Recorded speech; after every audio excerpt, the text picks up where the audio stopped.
Chapter 2301. Between heaven and earth, the shadow of the Crimson Emperor Dragon dissipated into smoke. Levi breathed a slight sigh of relief. He spoke to himself, noting that he finally passed the complete Blood Tribulation, and the path of evolution is becoming increasingly difficult. No time for Levi to catch his breath. The world underwent another change. A fog rose from the sea. Out of nowhere, grey mist began to spread around. Vaguely, a ghostly image of a desolate and ruined monastery stood tall, with strange chanting emerging from within. Seeing this scene, Levi called out to his allies. "Everyone, retreat now. It is a mirage." The Fire Dragon Knight's expression changed drastically as he shouted to the group. A mirage, one of the three disasters of the endless sea, mysterious and unfathomable, remains an unsolved mystery of the wizard world. With the return of the subdimensional portal, this thing returned as well. Knowing that staying here would not help the commander, he led the retreat. "Levi, what is going on? Is this your dark tribulation?" Elena looked anxious as she spoke to him. If it were a level 8 mid-stage demon, she could accept it and believe Levi could overcome it. But this just happened to be a mirage. The land of darkness was cursed. Levi looked at her and said, "Return to the ancient dragon continent. Trust me." Vaguely, he felt that this tribulation might be compounded with the calamity of breaking a small world earlier. He stored away the thunder crocodile and black phoenix and vanished into the mist. In the Golden Prince's memory, a mirage had appeared before. Though different from this, with his strength, there should not be any safety issues. He did not know where he would end up once he exited the mirage, but with the ability of traveling the void, as long as it was not too outrageous, he could quickly return. This provided his confidence for daring to step in. The mist vanished, as if it had never appeared. Elena gazed at the sea. "Come back." Triss, holding Elena's arm, told her not to worry, and to believe in him. The interior of the monastery felt dark and damp. Countless statues lined both sides, their appearances strange, unlike gods of the star realm. Levi gripped his longsword as whispers seemed to surround him. He noted that the spiritual force felt somewhat disrupted. The rumors appeared to be true. Within the mirage, the wizard's spellcasting ability is greatly weakened, making it exceptionally dangerous here. He pursued the light and arrived at a place resembling a prayer room. Not knowing how to leave the mirage, he decided to try breaking through with brute force. Through the crack in the door, figures knelt inside. Thinking it over, Levi pushed the door open. The wood groaned with a squeak. The kneeling figures turned their heads in unison. Faces filled with indifference greeted Levi. Danger loomed, and Levi unsheathed his sword to attack without hesitation. The blade hummed through the air. After reaching level 8, a casual sword strike could shred those monsters. Levi frowned slightly. The monastery had not dissipated, and he had not left the mirage. He continued wandering inside, opening one door after another, killing group after group of monsters. The rooms inside seemed endless. The monsters were extremely abstract, terrifying human-faced creatures and shrieking shadow beasts. Some rooms themselves acted as monsters, and entering them only led to being devoured. Fortunately, these things were not indestructible and could be killed. Continuing this way endlessly, even a superhuman could not withstand it. He also attempted to discover the pattern of the mirage, hoping to find a way to break it, but eventually found it all in vain. The only pattern to this ghostly thing is that it has no pattern. Apparently, the Golden Prince survived thanks to exceptionally good luck. In here, he lost all concept of time, unable to open the ancient Banyan fairyland. He was trapped in what seemed like a spacetime cocoon. This kind of dark tribulation was something he never expected. It made him think of Sauron, specifically if the exile theory was true. Could Sauron have been exiled to a place similar to a mirage in the land of darkness? If that was the case, it was truly lonely. Levi could endure isolation for 100 years, even 1,000 or 10,000 years, because he still had connections with the world and hopes for the future. But in a ghostly place where the concept of spacetime was lost, no one could endure it. He calmed himself, maintaining tranquility in the face of changes. Unable to perceive any temporal changes, he followed his heart, closed his eyes, and meditated. Darkness surged forth, coldness crept in. The monastery's doors swung open one by one, and shadows of monsters emerged, rushing toward Levi. He unleashed his Red Emperor domain. The monsters evaporated in the flames, like moths drawn to the fire. He did not know how much time had passed. Levi opened his eyes, faced with a little boy carrying a backpack and holding a stack of books in his arms. The boy's appearance felt familiar yet strange, because it was his childhood image from his past life. He mused that the entity was directly evoking his deepest subconscious memories. The boy's appearance flickered like a slideshow, changing. Levi watched the boy grow up, as scenes of memories he had almost forgotten emerged. "Come home for dinner," a voice called out. Levi followed it, unsure of how long he walked, until he reached a closed room in the monastery. The door groaned with a squeak as he opened it. A warm scene unveiled before him. His father's temples were gradually showing white hair as he spoke. "Come eat, it is not good once it gets cold." From the kitchen, his mother was still making soup, steam wafted, and the fragrance filled the air. "What is wrong? Do you not love stir-fried garlic scapes with meat?" His father looked up and curiously asked. Chapter 2302. Levi kept a calm face, though thoughts swirled within. Mother called from the kitchen. "Why don't you visit Grandma in a few days? Going home isn't easy for you." Across the warm room stood another door. Levi hesitated, then pushed it open. The door creaked. Warm sunlight bathed his face. The scene stirred his heart. Blue sky and white clouds, airplanes flying past, bustling traffic, a neon city. This is Earth. Two shadowy monster illusions stood behind Levi. They shoved Levi forward, intending to push him out of the room. Their sharp ghost claws revealed ferocious true forms. It is all just a mirage. Levi resolutely closed the door, shutting the world and his memory outside. His right hand clenched into a fist.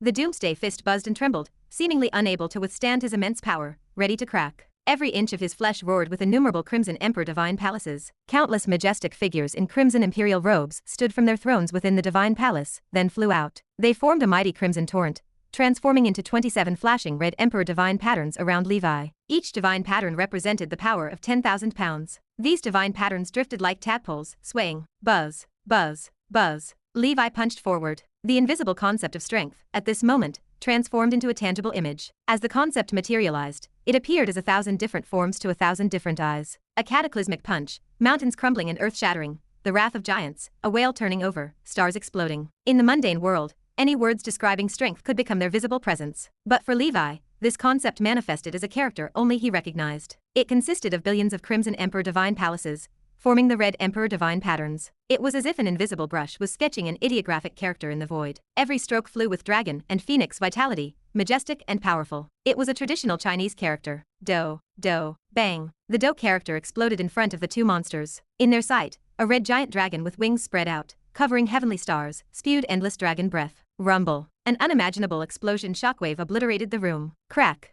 It was as if a mechanism's core had shattered. Layers upon layers of infinite spacetime crumbled at that moment. All rooms in the monastery vanished. The dilapidated monastery collapsed and disintegrated into nothingness. The mirage finally departed. Endless sea. Yellow earth continent. What was once Mirror Lake had turned into a demon lake. Demonic aura lingered, with no signs of life. A level 7 bottom-dwelling fish demon lord lurked here. Two graceful figures, one red and one blue, wielded secret swords, using innate spells to assault the level 7 demon. They seemed at ease. They were none other than Alexandra and Elsie. After an extended period of seclusion, though they had not reached the 7th circle level, their strength had taken a leap. Their spiritual force neared the maximum, though their witch marks remained unperfect. Ultimately, based on their actual situation, they opted to brand 12 witch marks before advancing. Master Fire Dragon had suggested that 15 witch marks would aid in subsequent advancement to the 9th circle level. However, given their talent, reaching 8th circle was already impressive. The 9th circle was a luxury they could not expect. This was a well-considered decision, with no regrets. During the final spell branding phase,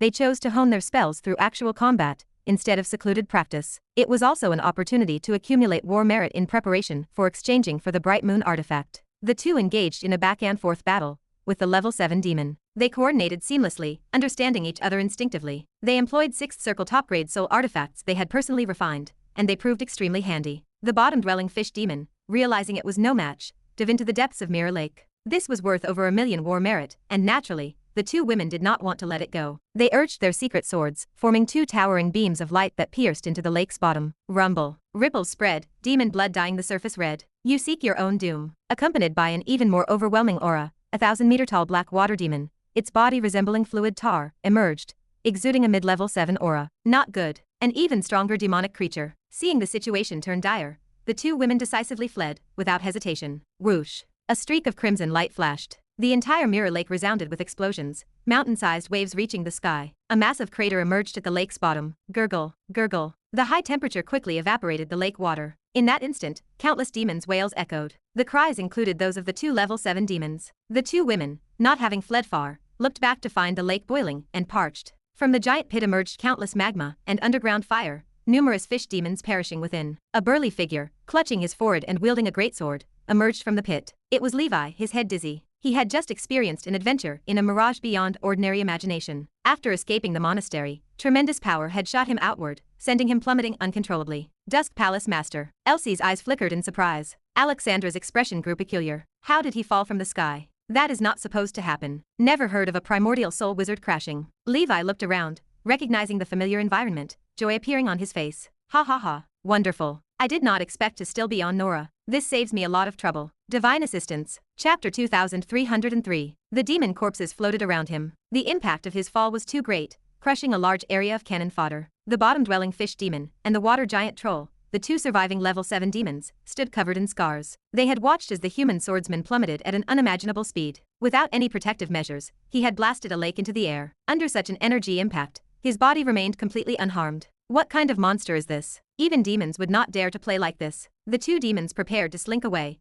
as Levi casually raised his hand. Battle, Levi shouted. A character covering an area of 100 miles emerged, like a mountain, descending to suppress. Crunch. Accompanied by the sound of bursting flesh, the two level 7 demons instantly turned into meat paste. Although it was not his first time using such power, the sensation remained incredible. Initially concretizing the abstract 6-dimensional concept, is this the power of a level 8 knight? The demons were taken care of. Levi looked at what Mirror Lake had become, a hellish scene in the human realm. He sighed, as time passed never to return. Sir Levi, are you all right? Alexandra asked as she and Elsie flew over. Levi laughed. I am fine, just a little accident, so do not laugh at me. Not at all, Alexandra said. We also want to fall and crush a swarm of demons. You guys go on with your work, Levi said. I will head back first. Oh, Alexandra, I met your father recently. He is a good father. Ha ha ha, my father, a dragon like him, is indeed rare, Alexandra said, her chest swelling with pride. Elsie thought of the father she had never met, and nodded in agreement. They watched the departing Dusk Palace master. He has gotten stronger, likely stepped into the level 8 realm, Alexandra noted. Yes, it is hard to imagine what his full strength would be,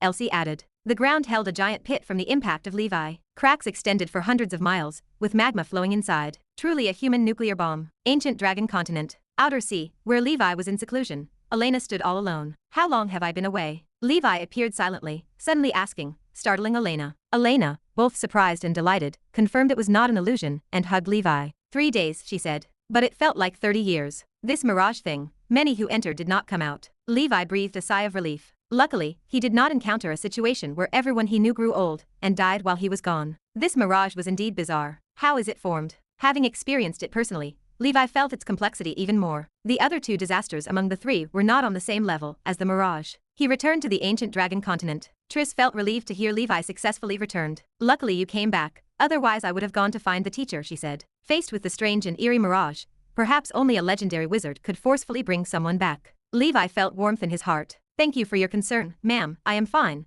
The mirage was rather interesting, he said. He shared part of his experiences with the two women. Of course, he did not talk about the crossing. Hearing that there might be a place like a spacetime cocoon inside the mirage, the two women marveled at the great fortune of Levi. Even a grand wizard might not be able to come out. Considering Levi just advanced to level 8 and needed to consolidate his realm, they did not disturb him much. 100 Flowers returned to the godforsaken continent to hunt demons and cultivate, while Triss continued her research. A year later, Nora calendar year 631, Blood Battle year 417, Levi had thoroughly solidified his realm, establishing a firm foundation. Spell cultivation also advanced further. In recent years, he focused on researching and developing the methods of a level 8 knight. Take the Crimson Emperor Dragon as an example. Starting at level 7, he condensed the power Divine Palace, the Fire True Rune, every move mobilizing the power of billions of divine palaces. This was the initial stage of starting to condense abstract power into the body, ultimately at level 7 peak, condensing 27 divine runes. Each divine rune, composed of countless divine palaces and true runes, is strength itself. After level 8, he could further utilize the divine runes, materializing them. This gained an effect similar to saying and following. For him, the words were represented by Chinese characters, hence he called them secret characters. But with other knights, it might be anything expressed according to their mind, similar to the principles of wizard forms. The secret character of battle is the materialization of the Crimson Emperor Dragon power. Its use is also extremely simple, at will. It can be a movement or a syllable. The secret character of battle comes from the strength dimension, igniting the Crimson Emperor Dragon power. The Red Emperor Divine pattern can form another similar method, just from the domain of flame. Levi named it Flame True Word. Then Levi uttered a syllable. Flame. A crimson character radiating high temperature sprang forth. This character shot up to the sky and exploded with a bang. The terrifying fiery shockwave swept across the heavens and earth, like a solar eruption turning everything to scorched earth. Secret character of battle, Flame True Word. After Knight level 8, one can initially master this powerful ability of saying and following, and even combine secret characters and true words to form even more powerful secret words. To trigger the power of secret words, special incantation syllables are needed, similar to spellcasting. Chapter 2304. This incantation acts as the key to unlocking the Red Emperor Dragon Vault. In the depths of existence, it objectively lies there, already mastered by Levi. He stood with calm eyes, divine light flashing as he spoke with authority. Should you gaze upon me, you shall witness destruction. Buzz, buzz. From the blazing golden eyes, two characters flew out. One was battle, the other was flame. The two characters intertwined, shaking the void within 100 miles into shattered glass. Like special characters symbolizing destruction from comics, boom, and boom descended upon the world. Blindingly magnificent. Destroy, wreck, destruction. A cataclysmic explosion swept across. Everything within 200 miles faced obliteration. The sea, islands, air, hidden little demons, and a passing scorpion-tailed turtle vanished. This was a dimensional attack, like the very concept of destruction itself descending. An early-stage level 8 demon would likely face instant death.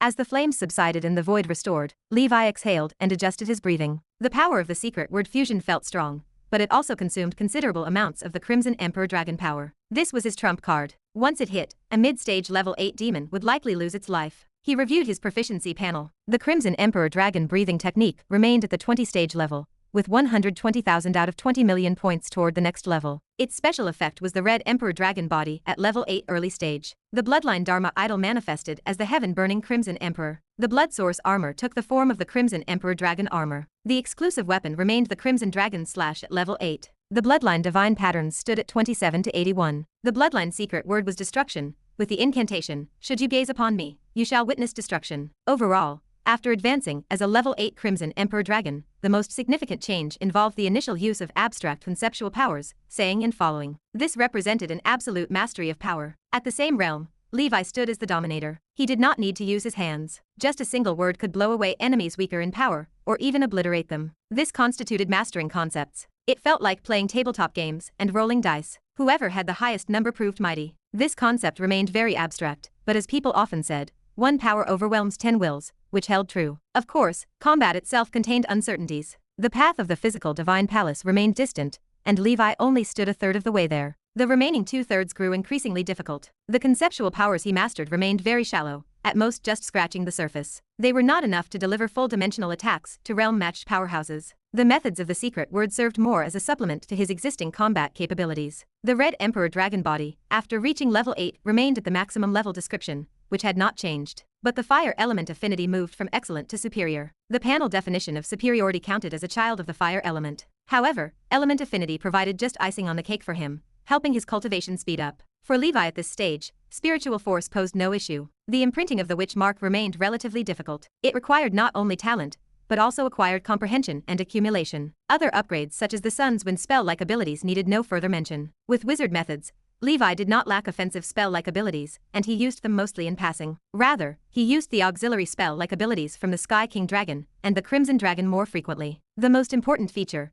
the Red Emperor Domain, saw its range diameter reach 100 kilometers. The boost to power and various attributes improved significantly as well. Levi closed the panel. Now, I should have the strength to effortlessly kill mid-stage level 8 demons, and I can even fight late-stage level 8 demons. This was the confidence of the Crimson Emperor Dragon. However, to be prudent, let us first elevate the Brilliant Golden Dragon to level 8 as well. The Brilliant Golden Dragon had long reached its maximum, and the materials were ready. With the experience of the Crimson Emperor Dragon, the Brilliant Golden Dragon's advancement to level 8 should prove even smoother. Again, for Blood Tribulation Masters appeared, one by one, before he finally faced the Golden Dragon's phantom. The darkest tribulation Levi feared was a gigantic fire meteor descending from the sky with a diameter of several tens of kilometers. He successfully shattered it with his level 8 serious punch and passed through successfully. As long as the opponent did not use ghost-like illusions, it would not pose too much of a problem. The fire meteor also delivered Levi a ready-made flame sulfur mine. This was a level 5 elemental metal. He arranged for subordinates to find and retrieve the broken meteor fragments from the seabed. Although the ore's grade was not high, the quantity was abundant, enough to forge hundreds of fifth circle wizard tools or mechanical creations. He absolutely could not waste it. Once the realm of the Brilliant Golden Dragon was consolidated, Levi eagerly headed to the Forsaken Land of the God. He intended to find a lucky level 8 demon to test his abilities and earn some more merits. "Miss Lucy, is there any task that needs my execution recently?" Wearing single-frame glasses, he searched around, but he could not find a suitable target. Either they were too strong or too weak. He could not test his strength. To save time, Levi came to the barracks. Since the last time after alchemy, he no longer behaved cowardly in front of Miss Lucy. Miss Lucy would not eat people anyway. Moreover, he also stood as a level 8 powerhouse now, in the same major realm as Miss Lucy. Once the strength increased, the barrier and filter disappeared. Congratulations, Extreme Knight Levi. You successfully reached level 8. Indeed, I wanted to find a suitable enemy to practice, but this group of demons seems to be avoiding me. Chapter 2305. If you cannot win, of course you have to hide. Lucy smoothed her robes, her gaze serious. But be careful, when cornered, the demon might decide to send the 9th level sacrificial soldier to kill you when they see you advance to level 8. Makes sense. Levi nodded. I will not go demon hunting again, until I become an 8th circle wizard. He crept toward the coordinate of a suspected stronghold containing a level 8 demon, provided by Lucy. The demon cave lay ahead. A creature thousands of meters tall, resembling a mountain of flesh, sprawled across the ground in a deep sleep. This was a level 8 early-stage mountain demon. A massive commotion erupted outside as if the sky and earth were collapsing. Screams of demons echoed throughout the cavern. Great Commander, The panicked voice cut through the air. The Dusk Palace Master is here. What? The mountain demon sprang up, its massive form flashing toward the surface. Chaos reigned in the demon camp. The shadow wind blew fiercely, while the Black Shadow army slaughtered everything in its path. Die. The mountain demon moved with agility, grabbing 2,000-foot peaks and hurling them as fiery meteors toward Levi. Levi had the skills to dodge, but he intended to test his combat ability against the demon. He held his ground. A mysterious, complex, yet elegantly simple secret word echoed from his lips. Mountains and seas may move, but I will not. Within him, countless golden divine palaces buzzed and trembled. Billions of golden imperial robe phantoms soared upward. They converged into 22 golden divine runes, radiating golden light like the great Sunday. The palace of control transformed into the tangible secret word of steel. The water true talisman and earth true talisman transformed into the tangible water true word and earth true word. When the one secret, two words were combined, a myriad of splendid golden auras descended, enveloping Levi like a canopy. The surface of the canopy bore two giant characters, each about a mile in diameter. For the wizards, these two characters were mysterious and unfathomable. For Levi, they were King Kong. Boom. The meteor-like peaks thrown by the mountain demon, famous for its strength among demons, could shake an 8th Circle wizard's protective force field. Such an attack would cause most 8th Circle ordinary wizards and even 8th Circle senior wizards to retreat. Levi did not move an inch. He placed total confidence in the golden dragon's defense. Mountains may move, and the heavens and earth may collapse, but if I take a step back, I lose. The fiery meteors collided with the King Kong characters, exploding into a shower of sparks that spread over 100 miles. The shockwave ripped a massive hole in the sky. The mountain demon's expression changed. How is this possible? It refused to believe the result. It used its spell-like abilities.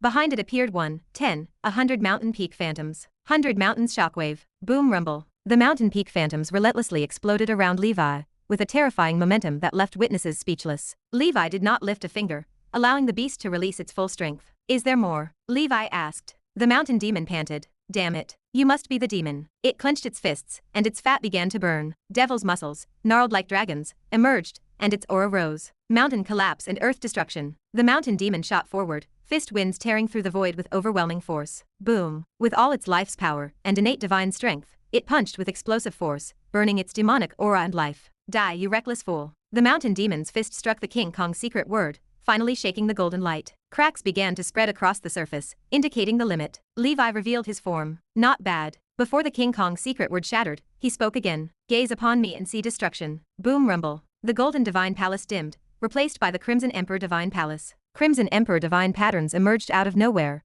and God's brushstroke depicted two characters. Destruction. From the mountain demon's perspective, a gigantic dragon claw crashed down from the skies. This claw spanned hundreds of miles, its surface covered in magma and volcanoes. This force of despair crashed down like Buddha suppressing Sun Wukong. Boom, boom. When the first destruction character landed on the mountain demon, it began to shatter. When the second destruction character descended, the creature spontaneously combusted, turning to charcoal, then into ashes. Except for one level 8 core of the abyss, everything else turned to nothing. Damn, what a huge loss. This level 8 demon's whole body is a treasure. Levi picked up the core of the abyss, feeling a pang of pain. In the future, when dealing with enemies I can completely handle, I will just use ordinary attacks. Using big moves like this is too wasteful. The goal of actual combat against a demon was achieved. He could basically crush a level 8 early stage demon, and level 8 mid-stage demon probably could also be slain, though with some effort. A level 8 late stage would be safer to test in the nightmare world after becoming an 8th Circle wizard. If this continues, Levi feared he might get inflated enough to even try against a 9th level demon. This feeling of saying and following,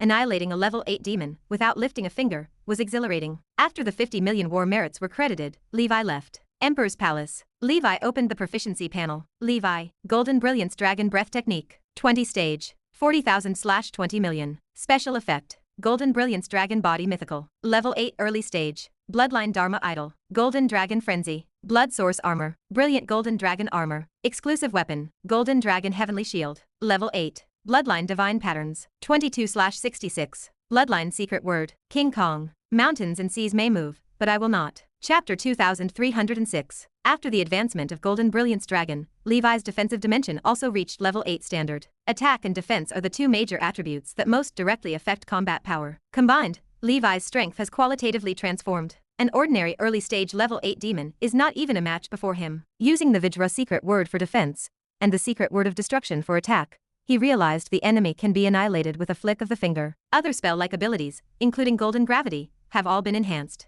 The diameter of the primordial magnetic field reached 80 kilometers. Generally speaking, The elemental power range maneuvered by an early stage 8-ring wizard has a diameter of 50 kilometers, equivalent to a radius of 100 miles. If calculated as an area, the gap is even larger. Of course, creatures like the Crimson Emperor Dragon with a diameter of 100 kilometers are truly unparalleled. As I advance to level 8, the power of the mythical breathing method gradually becomes more prominent, and the gap with primordial soul wizards at the same realm continues to widen, Levi thought. Other level 8 members take half a day to fight, because the gap between each other is very small, and those who reach here are all geniuses. However, Levi can face the same realm, and end it in a flash with mere words, illustrating the disparity. When he initially advanced to the 5th circle, he could not eliminate enemies so easily. Whether it is the path of the wizard or the path of the knight, as he continuously snowballed early on, accumulating thick, and unleashing power thinly, he overtook others on turns. He is getting closer to an ultimate life form that others cannot comprehend. Time flies, and 6 years pass by. In the year 640 of Nora, the 426th year of the blood battle,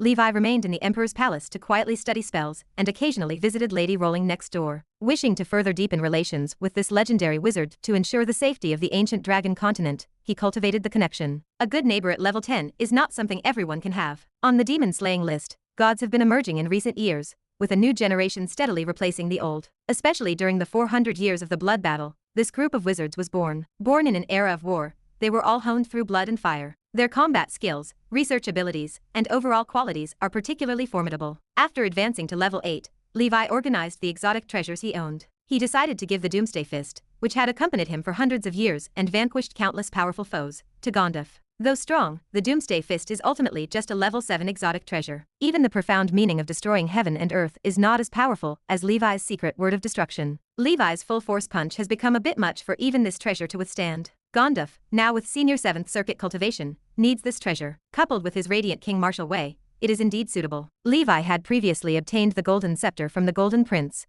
but for special reasons, he could not use it publicly. He plans to grant it to the saints inside the ancient tower next time, as a trump card against the black beasts. It is worth mentioning that the Shadow Army is the same. Levi always uses only shadows of demons, black beasts, and other monsters. The wizard shadows themselves have a small proportion, and most have been eliminated over time. They are basically unused, otherwise, it would be troublesome if discovered. After advancing to the primordial soul, Levi reflected and found that the number of wizards he killed was few. As his realm elevated and the blood battle broke out, the main contradictions at the current stage changed. Levi himself did not want to pursue a path of sorcery. The remaining dragon scale shield, an 8th level exotic treasure, is used by Danis. This dragon descendant giant was later sent to guard the Black Dragon territory in the Nightmare World. This demon treasure can only unleash its maximum power in his hands. Levi himself possesses the level 8 divine weapon Golden Dragon Heavenly Shield, which is more suited to him. The Golden Wind Jade Armor and Chaotic Sky Demon Mirror, these two level 8 exotic treasures, are now his main exotic treasures for personal use. The Wind Destruction Realm currently has no use, but it is quite important, so he keeps it himself. And those 7th circle top grade, top quality wizard tools that he often uses are kept for when they advance to the next level. With his current level of extravagance, he can still support them. But later on, when advancing to the 9th circle, he may need to discard some, and keep the most useful ones. Legendary materials are a huge hurdle, difficult to obtain like ascending to heaven. Unless you are very lucky, or you go to hunt legendary creatures and demons, there are no other ways. Not only a thorough cleaning of his exotic treasures, Levi also advises the 3 avatars and high-level wizards within the organization. They regularly clear out their unused wizard tools, treasures, materials, and such. These items are encouraged to be donated to the organization's treasury. Of course, these donation records will be visible on those treasures. Every young successor, or future wizard, can see which predecessor donated the item. The organization has also established a donation list. Individuals will be listed according to the donor's wishes. Those at the front of the donation list can gain the favor of low-level wizards. On the other hand, they can also get the attention of the Dusk Palace Master. The Dusk Palace Master frequently summons them to the Emperor's palace for cordial fireside chats. Allegedly, everyone who experienced these chats gained immensely. Some received truth oddities. Some received the Dusk Palace Master's personal guidance in combat techniques, breathing methods, and magical knowledge. This motivates all members and boosts collective honor. Levi aims to build an organization with warmth that can be passed down through eternity, allowing more people, not just him, to leave a lasting legacy. He wants to create a super organization. Even if these people fall, they will live on in everyone's memories, shining like stars. Following this action, the organization's treasury became much more bountiful. Evidence shows these folks do have some stockpiles. But Levi understands well that everyone has selfishness, including himself. So he merely suggests and encourages without enforcing. Contributions within one's capacity to the organization are sufficient. Not being on the list means no punishment. Regardless, Levi will always top the contribution list. Exotic treasures like Gondifa's Flash Greatsword and Lord Victor's Golden Apple Armor, which were phased out, ended their old missions this way, and found new life. With ample resources, a vibrant atmosphere, and excellent talent, during the 400 years of the Blood Battle, the ancient dragon continent grew at rocket speed, forming a virtuous cycle. Fire Dragon Knight, Shadow Queen,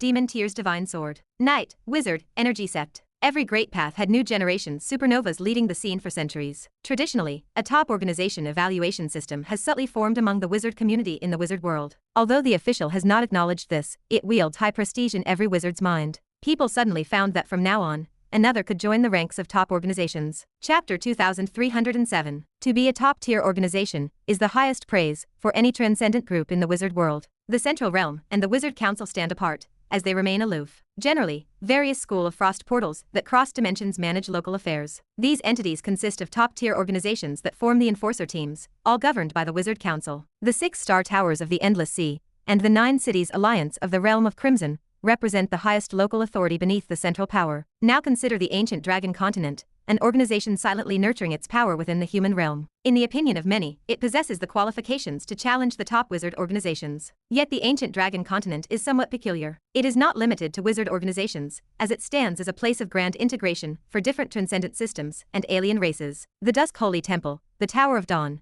the ancient dragon empire, and the giant beast paradise work together, with a clear division of labor and mutual cooperation. It is undeniable that the Dusk Palace Master holds absolute leadership over every organization. It is not wrong to call it a single organization. Thus, the world refers to it externally as the Ancient Dragon Continent. Within this giant organization, the Dusk Palace Master possesses absolute level 8 strength. Even before he advanced to level 8, he had already slain numerous level 8 demons. In recent years, news has spread, though its truth remains uncertain. The Dusk Palace Master has officially stepped into the level 8 realm. To what extent must his power reach now? It might rival those who lead the top wizard organizations. In the realm of level 8 strength, the ancient dragon continent also has 2 level 8 guardians, totaling 3 level 8 experts, which makes it not inferior to any top-tier organization. In the realm of level 7 strength, the Blood Knight, the Grey-White Mechanic, and the Flower Witch serve as core leaders, and all are level 7 experts. The Blood Knight previously remained silent, and not as famous as the Supernova Fire Dragon Knight. After reaching level 7, he made a name for himself in a demon-slaying battle. Recently, a level 7 mid-stage demon,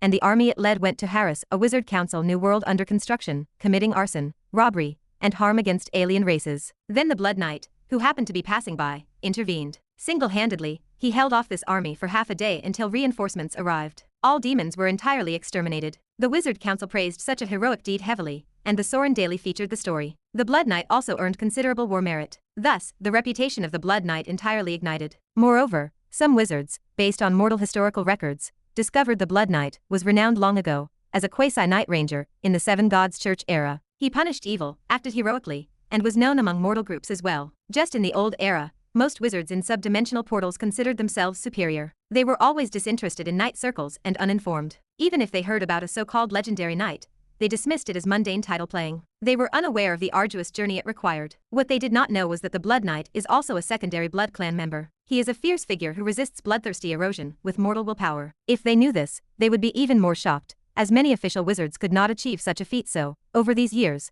the name of the Blood Knight began spreading mouth to mouth in wizard circles. He might not rank highly on the demon-slaying list, yet he shines brightly. If that were not the case, such a grand figure as the Dusk Palace Master would not have appointed him Vice Hall Master. There is no need to elaborate on the Flower Witch, as she has always been very famous. Before the Dusk Palace Master became famous, others knew Levi through her, though as Levi rose, the situation reversed. Elena ranked in the teens on the level 8 demon slaughter list. Though her cultivation has not reached 7 rings perfection, she has records of slaying level 7 peak demons multiple times. She has also made numerous escapes from the hands of level 8 demons, and her future advancement remains unimaginable. Like the Blood Knight, she was once famously known as the Flower Knight among commoners. Recently, she was promoted to the late-stage realm of level 6. More remarkably, she also seems to be a level 6 Chi Sect practitioner and a 6-ring perfect alchemist. To be a person juggling so many paths and professions, all above level 6, truly marks her as a divine figure. The contribution of the Grey-White Mechanic to the ancient dragon continent and the wizard world is unparalleled. He mostly remains behind the scenes, hence he lacks that supernova empty fame. Yet, countless top wizard organizations desire such talent. Supernovas mostly enhance their own strength, but he possesses transformative power that influences the metamorphosis of organizations. His self-developed Sky Dome defense system and his demon extermination divine shuttle system display firepower envied by many. This represents mechanical power, a force capable of triggering large-scale reform in the wizard world. In the realm of level 6 strength,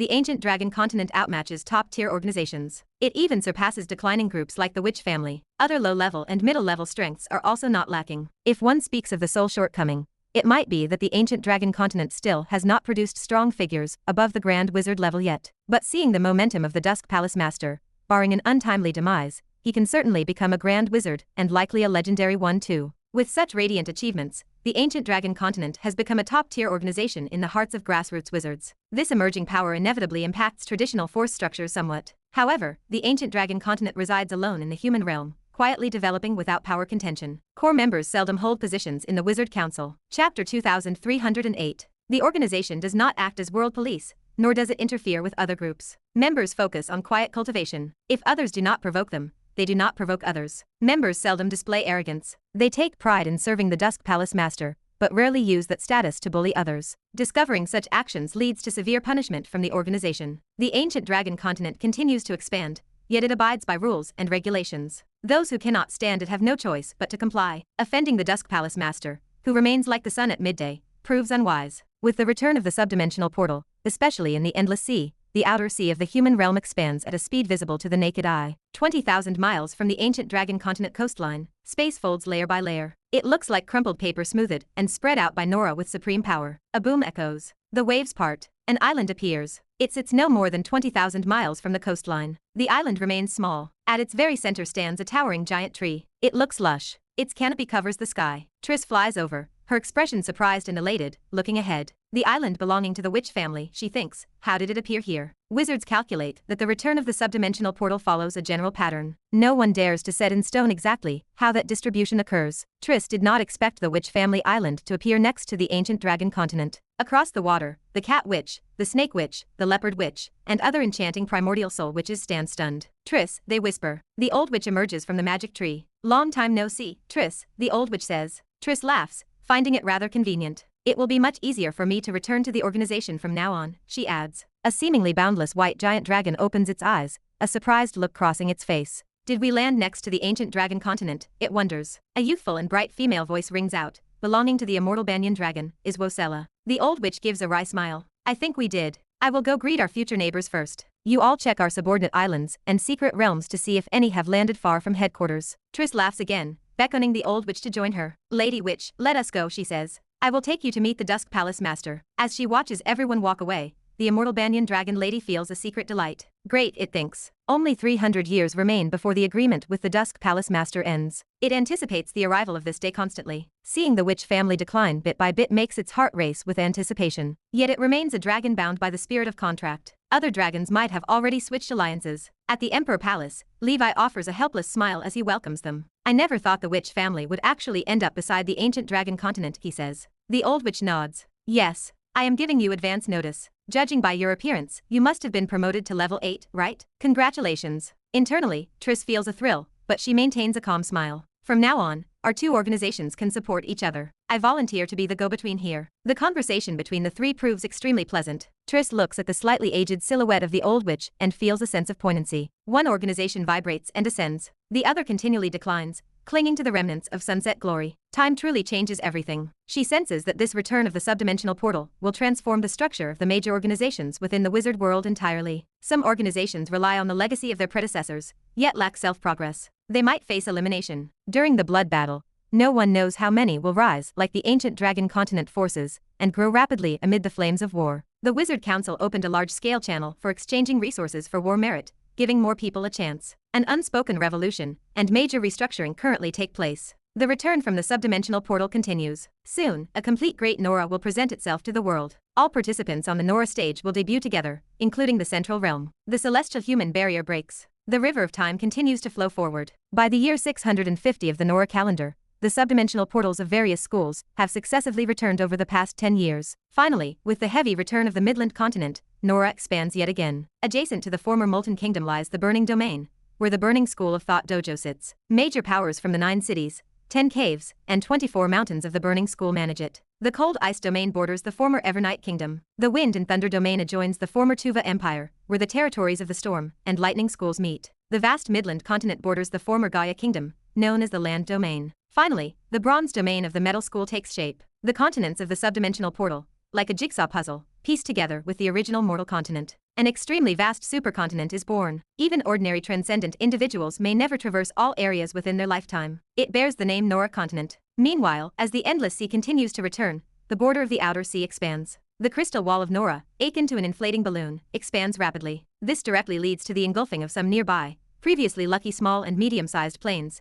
transforming them into a part of Nora. Chapter 2309. It also includes parts of the former Federation plane. The outer sea region around the Nora continent is endless. Low-level wizards find it difficult to traverse this vast sea in their lifetime. The sea is dotted with countless islands and hundreds of outer sea continents. On these islands and continents reside races, civilizations, and resources beyond the imagination of mortals. Various fresh and interesting, or strange and bizarre stories take place. This sea is divided into the 4 seas of the East, West, South, and North. The ancient dragon continent is located in the Eastern Sea. For the primordial soul wizards at the top of the pyramid, as vast as Nora is, it is not impossible to traverse in a lifetime as it is for ordinary people or low-level wizards. It is just that the grand convergence of planes is only the prelude. Nora is still within the realm of large planes. In terms of size, it is far behind the 9 layers of hell, let alone the shadow world. As for wanting to compare it with the 4 great giants, the chasm between them far exceeds the chasm between transcendent levels 5 and 6. In a vast place like the nightmare world, even a nightmare lord has never traversed it. Now, looking at Great Nora, only the central realm has yet to return. Mages from various returned schools look at the brand new world with curiosity, excitement, and thrill. This familiar yet strange feeling has rekindled the long-lost sense of adventure in them. At the same time,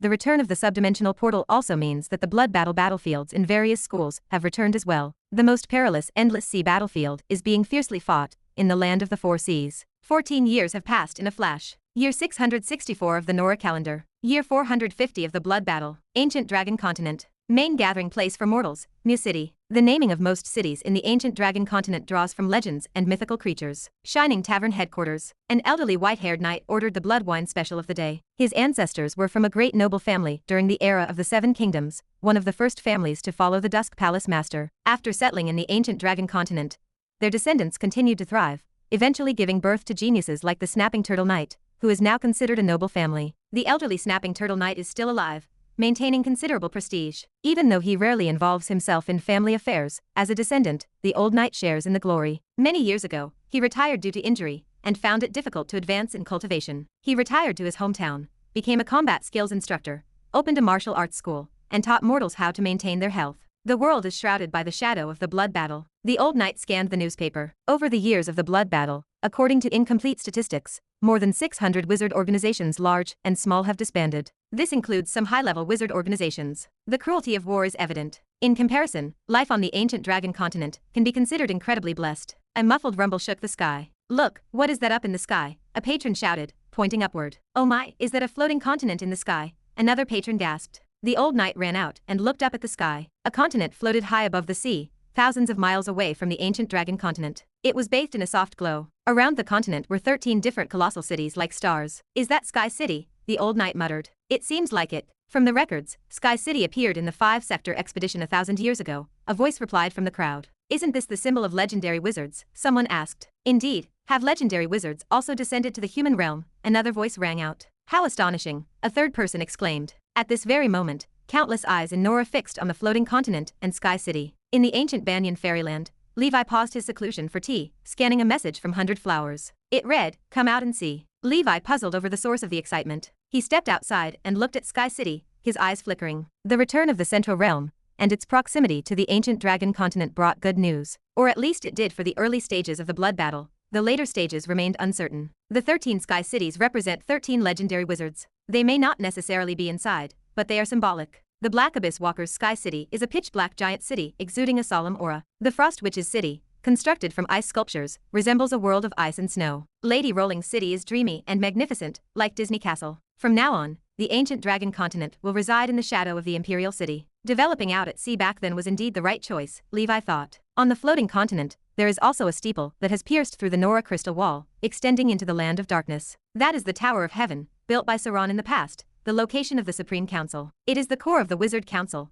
where legendary wizards decide major matters of Nora. At the tower's top is the Eye of Sauron, a legendary wizard tool that can observe the star patterns of the Sauron plane. Now I can retreat with more peace of mind, Levi reasoned. Back in the ancient Banyan fairyland, Levi opened the proficiency panel. After achieving level 8 in the Crimson Emperor Dragon and Brilliant Golden Dragon breathing techniques, his other techniques were still some distance from level 8. Most of his energy was focused on studying the primordial soul spells. Now, the vast majority of these spells have reached perfection. Only unreachable remains at level 16, but it is close to perfection as well. Levi is now 1080 years old. He estimated that by the time he reached 1100, he would be close to reaching the 8th circle. Regarding the rune language, his strength rune recently advanced to level 17. The strength boost leaped from 200% to 250%, an increase of 50%. Chapter 2310. Starting from level 17, each level provided a greater enhancement. The difficulty also increased exponentially. The full rune reached level 8, increasing the powers of deception and foreknowledge by 70%. The magic rune sat at level 7, increasing casting speed by 60%. The moon rune rose to level 11, officially doubling his lifespan. Levi felt his life extend. He summoned the new star soul. A red-eyed white rabbit, as huge as a mountain, leaped out and landed on the ground. It nibbled on grass, appearing entirely peaceful. He identified the creature as the star soul jade rabbit. Its name was Harrowing, and its nature was gentle and kind. Its language was longevity, and it stood at level 7. Its abilities included Spiritual Eye and White Jade Union. Spiritual Eye allowed him to consume spiritual force to see the lifespan of living beings whose levels did not exceed his own, provided there were no illnesses or disasters. White Jade Union allowed a lover to receive half of the Jade Rabbit's percentage lifespan increase. This ability could only be used once. It remained active, benefiting Flower Witch Elena, with an increase of 50%. 2 abilities. Levi blinked in surprise. Both were extraordinary. The Spiritual Eye allowed him to see the lifespan of others. He questioned if a legendary wizard possessed this sight. A grand wizard certainly could not. It felt like the authority of the underworld. Perhaps this rabbit originated from that dark realm. Of course, this lifespan estimate assumed an ideal situation without fatal calamities. The White Jade Union seemed even more heaven-defying. It allowed him to share his lifespan increase with Elena. At 100%, the 100 flowers could receive an additional 50% on top of her own. That should push her total lifespan to around 5,000 years. An average 8th circle wizard only lived for 4,000 years. The 100 flowers becoming a grand wizard should not be a problem. At the very least, she no longer needed to worry about longevity, just the success rate of her tribulation. As long as time remained, he could handle it. Levi felt the knot in his heart loosen. So that was how the lover's aspect of the lover's rune manifested. He felt pleased and picked up an ordinary ant. 13 days of remaining lifespan. Viewing such a small creature consumed almost no spiritual force. Just then, Dragon Turtle Ratty arrived to report. Levi activated Spiritual Eye. The spiritual force consumption increased significantly, yet it remained trivial. 12,632 years. Levi stared in disbelief. Ratty had already lived over 3,000 years. That meant its total lifespan reached 16,000. No wonder its growth slowed down. It possessed immense toughness. Even legendary wizards could not compare to such tenacity. Levi knew the single-horned dragon turtle lived a long life, but this exceeded his expectations. If he did not possess the lover's rune, and a high confidence in advancing to legend himself, he wondered if the old turtle would outlast him. Judging from its lifespan, Ratty possessed the hope to advance to level 8 in the future. After the report, Levi asked about its progress. When will you advance to level 6? Ratty wiped sweat from its brow. Soon, master. Levi felt enthusiastic and started inspecting the remaining lifespan of everyone in the ancient Banyan Fairyland. Black Lotus Beast, 6,500 years remaining. That appeared normal, with a total lifespan of less than 10,000. Ash Dragon, 46,666 years remaining. That was enough to outlast 4 generations of legendary wizards. Truly a legend-level dragon race. Lopez, 17,233 years remaining. The total was less than half of the Ash Dragon. The 8 clan grew fast, but lacked the longevity of the Dragon clan. Red King, 7,011 years remaining. It matched what Lopez suggested regarding the Calamity Fire Demon Ape. It aligned with the birth time given by the White King. Perfectly 10,000 years. In half a day, Levi checked the subjects he concerned himself with until his spiritual force felt fatigued. Under the ancient banyan tree, Mana, Black Phoenix, and Martha played cards. Mana noticed Levi staring at the banyan tree. He behaved strangely. What is wrong? She drew a card and looked at him. Levi sighed. Nothing. He kept his thoughts to himself. Mana's remaining lifespan frightened him. If measured by legendary wizard units, she could survive longer than all the legendary wizards since the Congress began. Is this the divine tree? No wonder Mana never grew up. With such a long lifespan, she felt no need to rush. If he failed to attain eternal life, one day this vast ancient Banyan Fairyland would hold only Mana. He needed to find a way to live longer. During the rest period, the 100 flowers returned to the ancient dragon continent to reunite with him. Levi measured her lifespan. Just under 4,000 years remained. That is great. He marveled internally with a satisfied expression. The 100 flowers saw his grin. What is up? Levi smiled. You do not need to push yourself too much from now on. I used a secret technique on you. Your remaining lifespan should be around 4,000 years. The 100 flowers looked at him with doubt. Really? You are not joking. She estimated that without reaching the 8th circle, she possessed just over 2,000 years left. Levi spoke earnestly.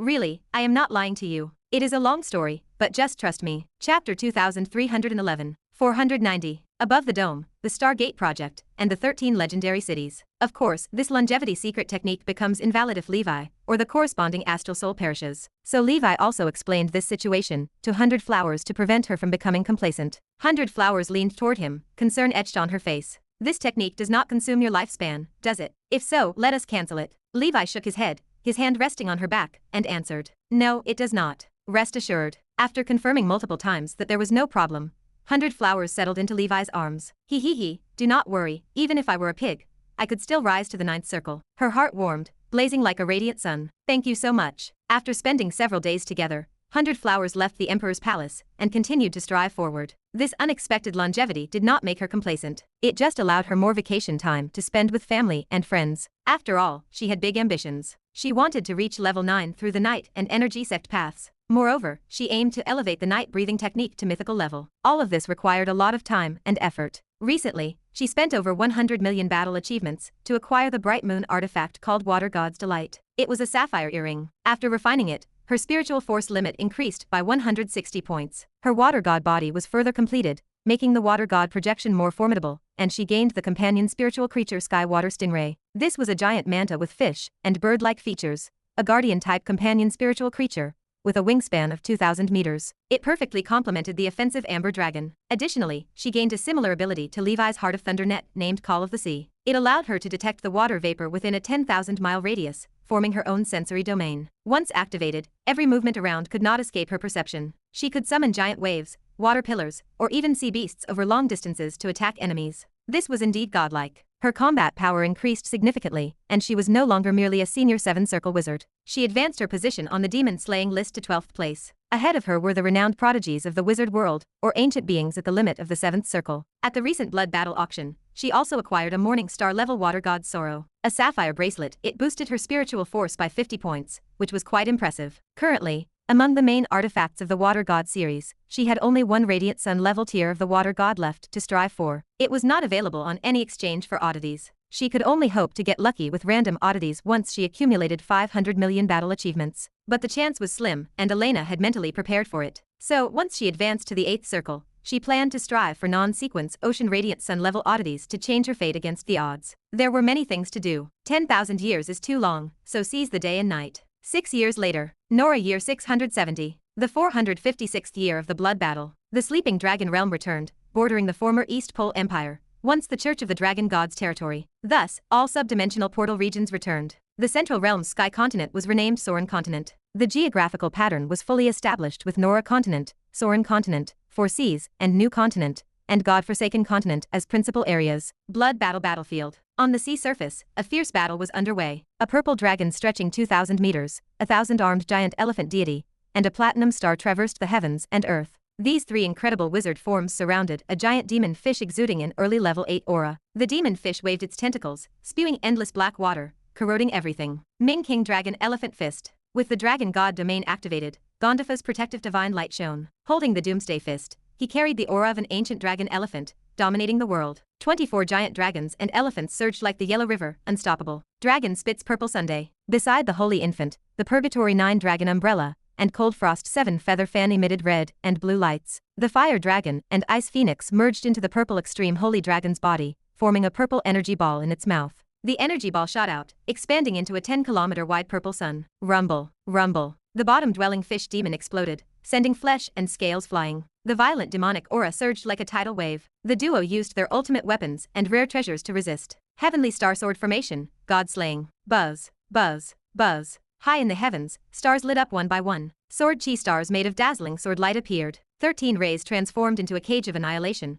covering dozens of miles. Everything was sliced apart, and Sword Chi ravaged like locusts. Victor emerged from the platinum star, waving a finger. Billion Sword Chi converged into a great sword, plummeting down. Slice. The indestructible body of the bottom-dwelling fish demon cracked like leather. Level 8 demon, perish. The demon soul tried to escape, but was shredded by Sword Chi. Gondif wiped sweat from his brow, laughing heartily. Phew, we killed a level 8. The Holy Infant nodded, gaze lingering on the carnage. Indeed, it was quite thrilling, a completely different experience from fighting level 7s. It is mostly thanks to Victor's formidable sword formation. Victor gestured to the surrounding wreckage. We are all essential, and we cannot do without any of us. Let us clean up the battlefield and exchange for more oddities. The Snow King, Golden Emperor, White Elephant, Blue Dragon, and other companion spiritual creatures were still exterminating low-level demons around. Soon, counting in the minions, each of them accounted for a gain of 7 million battle achievements. Chapter 2312. This feeling, it is exhilarating, Lord Victor said, his eyes scanning the horizon. Indeed, hunting level 8 demons is the best way to earn merit, Gondorf replied, his hand resting on his weapon. And this is only the weakest fish demon. Killing one of those more troublesome level 8 demons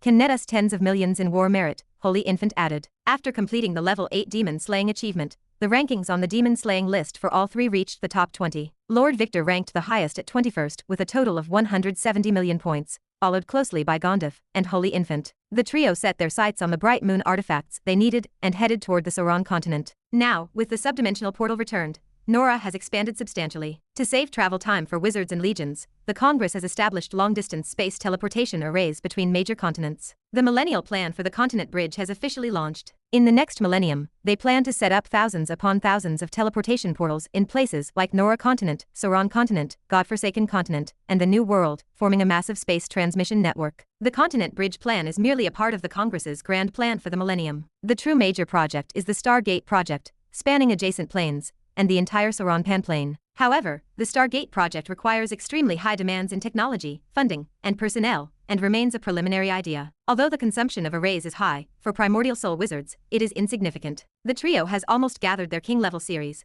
so this trip's target is higher series Bright Moon artifacts. Holy Infant opted for the relatively easier and unpopular Red Dragon's Heart. Although they were quickly improving, the Flame God series was already out of stock, swapped by the scholars of the Burning School of Thought. They could only settle for second best. However, sequence artifacts are the easiest to find among the same tier of artifacts, unlike some non-sequence artifacts. With the Congress's official resource allocation level, there will be opportunities in the future, so there is no need to worry. Artifacts really require luck. Gondorf chose the Fire Refining Star, a non-sequence burning oddity, and non-body refining artifact. Previously obtaining the Great Sun Burning Dragon, a Morning Star level body refining artifact, this new addition can greatly improve fire element aptitude. With his Dragon Elephant Holy Body, and current Feng Shui elements aptitude, cultivating the ancient dragon god body refining technique would be easily manageable. Refining fire element oddities is preparation for the future 9-headed hell snake body tempering technique. By then, cultivation will become even more efficient. Lord Victor exchanged for a Morning Star level Golden Emperor's armor and a Bright Moon level Golden God's chariot. He is a lucky type of player. Despite starting to collect oddities late,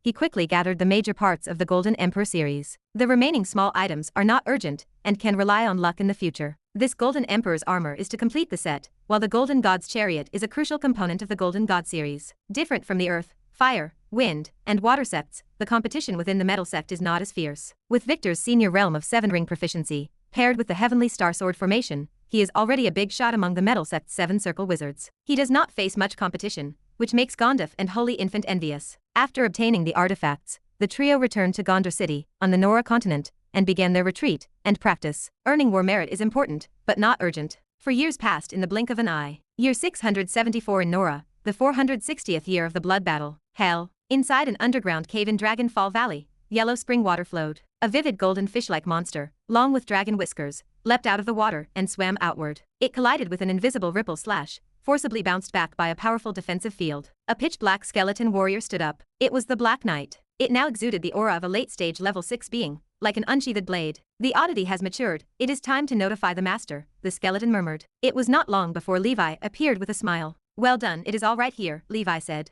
Little Black quickly left to find Little Pink. Levi used the wizard's hand to grasp the odd fish, placing it in a pre-prepared container. Another unknown oddity in hand, Levi mused. Along with the Flame Emperor's sword, and the Dark Faction's pitch-black eyeball, he had accumulated 3 oddities, all needing 8th circle refinement. Ancient Banyan Fairyland. Levi opened the proficiency panel. Unreachable level 17, which was the maximum. The last spell is complete, Levi thought. In a single moment, he revealed the 9-headed Emperor Dragon Wizard form. 6 ring witch marks and 27 7-ring witch marks, colorful and mysteriously glowing, shimmered like a sky full of stars. He arrived in the nightmare world. Lopez was in the chaotic wilderness, sparring with the level 8 Blood Slaughter Bat Dragon. The Blood Slaughter Bat Dragon's realm was higher, but Lopez was a legendary level being. For a while, it was hard to tell who was superior. Ultimately, the Blood Slaughter Bat Dragon proved more skilled and claimed victory. It was indeed the strongest subdragon of the Blood Sect. You two, come attack me, Levi commanded. He cast the unreachable spell on himself. A chaotic force field spread from him as the center. Lopez and the blood slaughter bat dragon exchanged glances and attacked with their strongest techniques.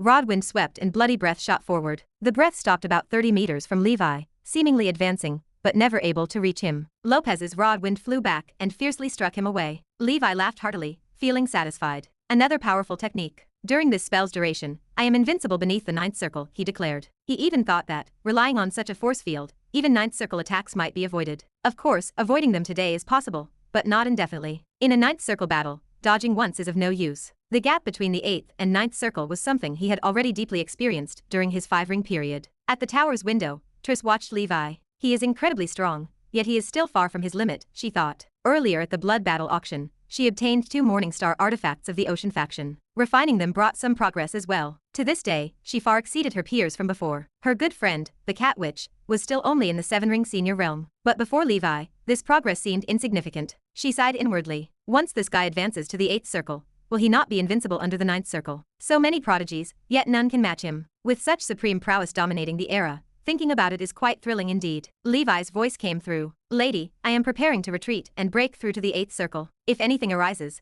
please leave me a message, he said. Triss nodded, smiling slightly. I know you will surely succeed, so I wish you an early breakthrough, she replied. Chapter 2313. Ancient Dragon Continent, the place of seclusion. The virtualization array activated, and the void god crystal buzzed with vibrations. Levi drained the last cup of heart-cleansing tea, stepped into the center of the array, and sat cross-legged. If only there were tree roots. A refreshing sensation shot straight to the heavenly spirit cover, and he cleared all selfish thoughts. In his mind, the 7-layered divine ring tower slowly rotated. The soul of reality and illusion flickered and transformed, countless points of spell and knowledge lit up like circuits. Jinn, Fleur, Silay, and other associated spiritual creatures watched quietly, waiting expectantly. He wondered if these fellows would recall Ayak wandering alone in dark deep space. The power of the void god crystal surged into his mind through the array, intertwining with his primordial soul. 8th circle, here I come. 10 years later. Nora calendar 684. Blood battle 470 years. Ancient Dragon Continent. Dusk Holy Temple. The Golden Lion Knight guarded his wife's place of seclusion. 3 years ago, the Divine Light Knight prepared her level 7 advancement potion and entered seclusion. She should be coming out now, though it remained unclear how things were going. Because she took the path of advancement, it was relatively faster. Those like Ash, Fire Dragon, and Black Knight, who chose the evolution path, still gathered evolution materials. Although advancement was relatively simple and required no calamity crossing, it also did not guarantee 100% success. Father, how is it? Has Mother not come out yet? Lena asked, arriving with her siblings. We took some time off to come see Mother, Rhea added. 3 figures descended from the sky. They were the 3 siblings, Lena, Rhea, and Raid. With time passing, they had all become over 200 years old and became capable level 4 powerhouses. Lena practiced the Golden Lion breathing technique. Rhea practiced the Peacock breathing technique, while Raid walked the path of a wizard. The Golden Lion Knight still wanted a boy to inherit the bloodline, but there was no rush. Looking at it now, he might evolve in the future anyway. If successful, the bloodline itself would change, making current concerns meaningless. He decided to wait until after becoming mythical to have another one. It is okay, believe in your mother, he told them. After the family waited for several days, the place of seclusion emitted the 5-colored divine light, illuminating the sky. A figure broke through the seclusion, exuding the aura of a level 7. It was the Divine Light Knight. Sorry to worry you, I have successfully advanced. She smiled. The Golden Lion Knight felt overjoyed, his anxious heart finally at ease. The 2 embraced tightly, and the 3 siblings held their parents, crying tears of joy. Did you see, the 3 of you, your mother is your role model. Given such good conditions, you should all strive to pursue higher realms with all your effort. The Golden Lion Knight admonished. The 3 siblings nodded in agreement. They worked hard and did not act like those high-spirited scions, nor did they dare to act recklessly inside or outside the organization, relying on their parents' status as part of the 18 Twilight Cavalry. If they were to be reported anonymously and verified through investigation, the Golden Lion Knight would be the first to punish them. He often used cases from the wizard family as lessons to teach the 3 siblings. The path of knights is the path of the bloodline, which easily forms class solidification. After class solidification, it inevitably gives rise to arrogant offspring. To this end, the Dusk Palace Master established a series of knight virtues oaths to be included in organizational standards. The knight families on the ancient dragon continent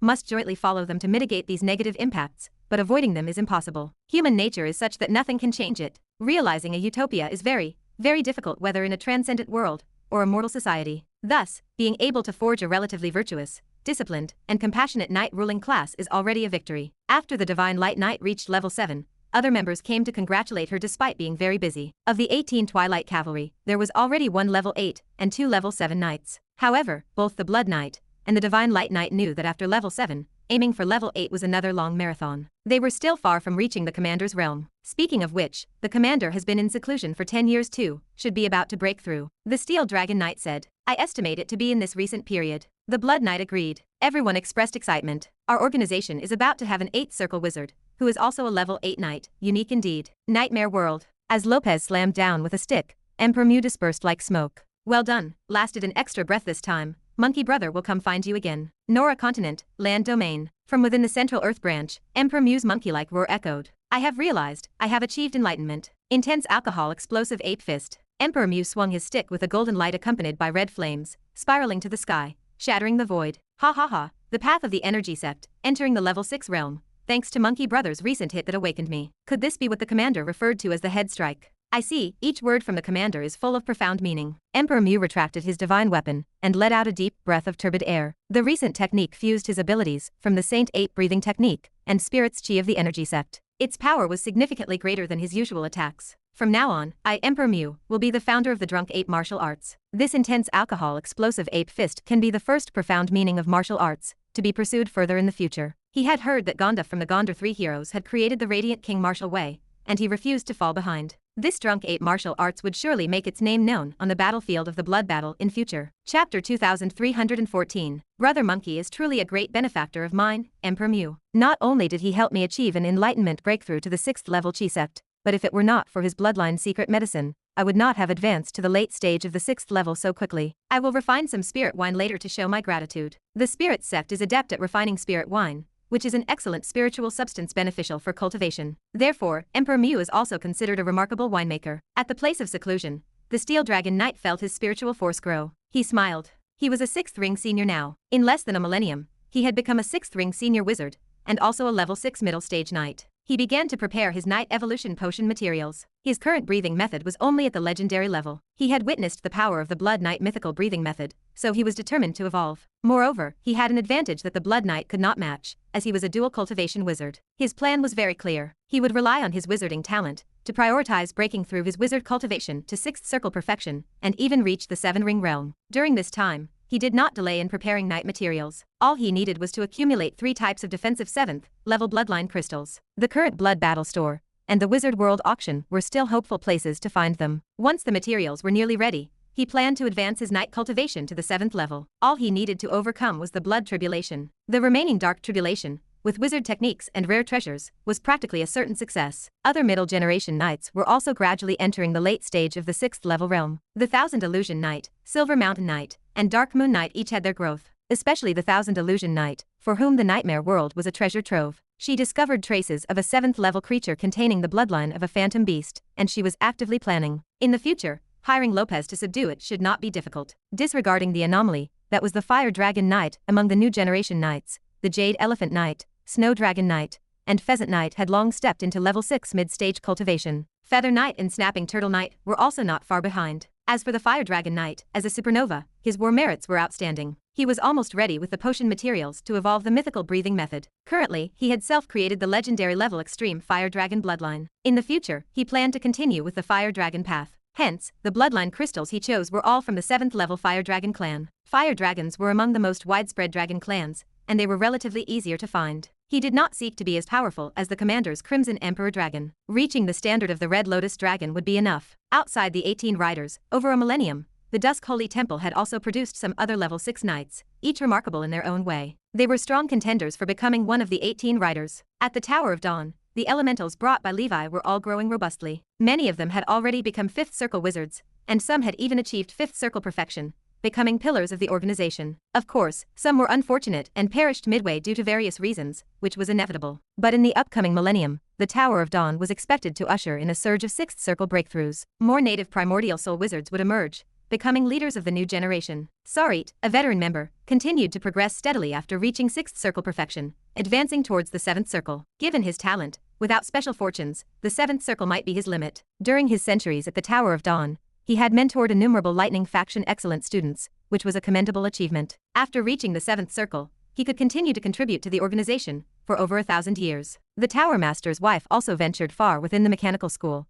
continuing to support him as a wise assistant. Currently, the Shadow Queen Aya, over 800 years old, was progressing towards 6th circle perfection. In the Shadow School of Thought, with little competition, she had achieved numerous war merits and acquired many shadow artifacts. The first 3 kings of the ancient dragon empire were now all either at level 6 late stage or peak cultivation. Whether they could advance further depended on their fortunes. In the senior state assembly, the number of level 6 experts, though not matching the Dusk Holy Temple, was still envied by many wizard organizations. However, both the Dusk Holy Temple and the ancient dragon empire had also entered a slow growth period. The early talent had advanced when due, and those who were destined to fall had fallen. The new generation would find it challenging to cross the 6th level barrier in a short time without exceptional talent. Currently, they were trying to minimize losses while maintaining the current number of level 6s, despite the support from mechanical creations and guardians. In 400 years of blood battles, more level 6 experts had fallen than one could count on a hand. Both the Holy Temple and the Ancient Dragon Empire suffered various losses. This was the case despite the Ancient Dragon Empire being close to the AUS continent and being watched by legendary figures,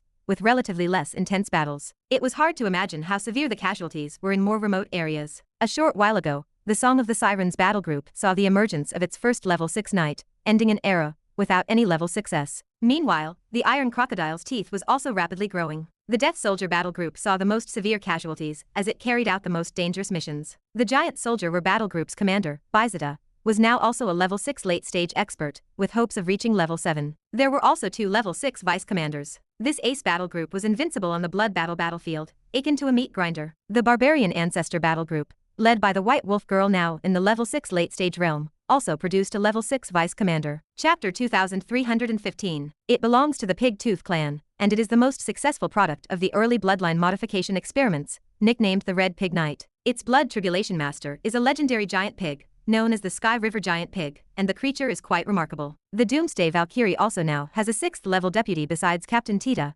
relieving a lot of its pressure. Swordsman Jerry, the leader of the Undying Oath, is already a 6th level peak strongman. Deputy Commander Snowflake Warrior remains at the 6th level mid-stage. They are both rare geniuses among the undead knights. The giant beast Paradise across the sea has developed the fastest over the years, especially after joining the official Penplane Biological Resources Protection Program. Both in breeding technology and in member strength, they have made rapid progress. The official and the Spirit Summoning Academy have also gathered a batch of subdragons, mixed blood dragon clans, and rare creatures. Various major organizations can now exchange biological resources with each other. It functions much like breeding in the farming industry of past lives, forming an efficient breeding model. As a result, the scale and performance of the giant beast Paradise have continuously climbed, attracting more and more excellent talents, and forming a perfect virtuous cycle. All major organizations are about to usher in the finale of their first millennium after their birth. In the new millennium, they will need to undergo new trials. With the current development momentum, the ancient dragon continent will surely become a shining new star in the pan-plane convergence process. The blood battle is never ending. The demon flame in the Nora world is escalating. The endless oceans of Nora serve as the perfect hiding spots for demons. Fighting over islands and the New World, the Council Alliance and the demon army have erupted into fierce battles. After spellcasting by legendary wizards, Oasis 1 seeds spread across Nora with ocean currents and monsoons. These are one of the secret weapons of the Wizard Council against demons. These demon-targeting plants will sprout and propagate across the land, sea, and even the sky. The concentration of elemental power in the wizard world will steadily rise, and the cultivation speed of all wizards will be boosted to a certain extent. More official wizards and primordial soul wizards will be born, ensuring the consumption of the blood battle, although this remains a long process. Gonda City also faced an attack from the demon army. Led by several powerful level 8 late-stage demons, they besieged the city. In response to the city lord's call, the wizards inside formed an alliance to resist the demons. The Gonda 3 heroes, after refining their respective Bright Moon artifacts, have made considerable progress in strength. They did not go to the God-forsaken continent, but participated in the defense of Gondar City nearby. Lord Victor's spiritual force broke through the 10,000 mark, not far from 7 rings perfection. The Golden God's chariot further advanced his metal element affinity talent, leading to the birth of the incomplete Golden God body. Besides, his companion spirit creature, the Golden Emperor, seems to have undergone some transformation. It has become more powerful, and Victor's secret sword can strike up to 3,000 miles away in an instant. The blade easily takes demon heads, causing the demon army to only dare to encamp 10,000 miles outside Gonda City. Gonda refined the fire refining star, gaining a special talent named Fire Refined True Gold. His spiritual force has also improved considerably. Relying on soul stones, oddities, and more, he slowly closes the gap with the Holy Infant and Victor. Moreover, he has mastered a unique flame known as Starfire, which is immensely powerful. The flame attached to his fist enhances the enchantment spell attack, burning a swath with one punch. The Holy Infant refined the Red Dragon's heart, further advancing his ice and fire holy body. His goal is clear, to gradually fuse the ice and fire holy body into the ice and fire divine body. During seclusion, he also has an important task, which is to refine the ice and fire tower. Since he already has a complete wizard tower, only some modifications are needed, making the process relatively less time-consuming. In terms of materials, relying on resources brought back from the dark ancient tower by his true self, preparations have been nearly sufficient over the years. It is estimated that after achieving 7 rings perfection, he will have his own wizard tower. By then, the Gondor 3 heroes will effortlessly kill level 8 early-stage demons. At the ancient dragon continent, within the Tower of Dawn, teachers prepare lessons while students hone spells on the training ground. With the deepening blood battle, fighting demons has become a national duty. Teachers and students discuss their rankings on the demon-slaying list over tea and meals, as anyone who ranks high becomes a prominent figure on campus. In recent years, thanks to the Heart-Moon Spirit Witch's promotion to Primordial Soul, the School of Dreams has been developing quite well. Though it may be a niche school in other places, it is a second-rate school at the Tower of Dawn, second only to the Earth, Fire, Wind, Water, and Thunder schools. Recently, the Heart-Moon Spirit Witch has even launched a course named Nightmare Summoning. It can summon creatures from the nightmare world to fight, and several students who tried it found it very effective. Different wizard factions vary in superiority and inferiority, with different answers from different versions. But in this blood battle version, there is no doubt that the summoning style is predominant. After all, it has given birth to the version T0 hero known as the Supreme Knight, which utilizes the shadow summoning stream. So, after 400 years of blood battle, many have followed suit. The Shadow and School of Death have always been the only 2 choices for summoning style. Now, there is an additional option of the School of Dreams. Many wizards are joining the path of summoning style. No matter if this style is strong in player versus player combat, it is undeniably formidable in farming demons for war merits in player versus environment scenarios. Chapter 2316. If luck is on one side, one might, like the Shadow Queen, refine some suitable truth oddities. This could enhance the number and strength of summoned creatures, making one an unrivaled existence on the battlefield. In fact, the Wizard Council is also looking for ways to strengthen summoning wizards. If only a few more figures like the Dusk Palace Master could emerge, it would be equivalent to creating a few elite battle groups out of thin air. In terms of cost, it is much smaller than cultivating a battle group. The Shadow School of Thought and the School of Death are also using this opportunity to rapidly develop and grow. This blood battle has allowed many declining elementary schools to regain vitality. As the saying goes, each generation has its own gods. On this day, a delegation from the Congress descended upon the ancient dragon continent. Their cultivation was generally at the primordial soul realm, with the leader being a grand wizard. He wore a black starry robe,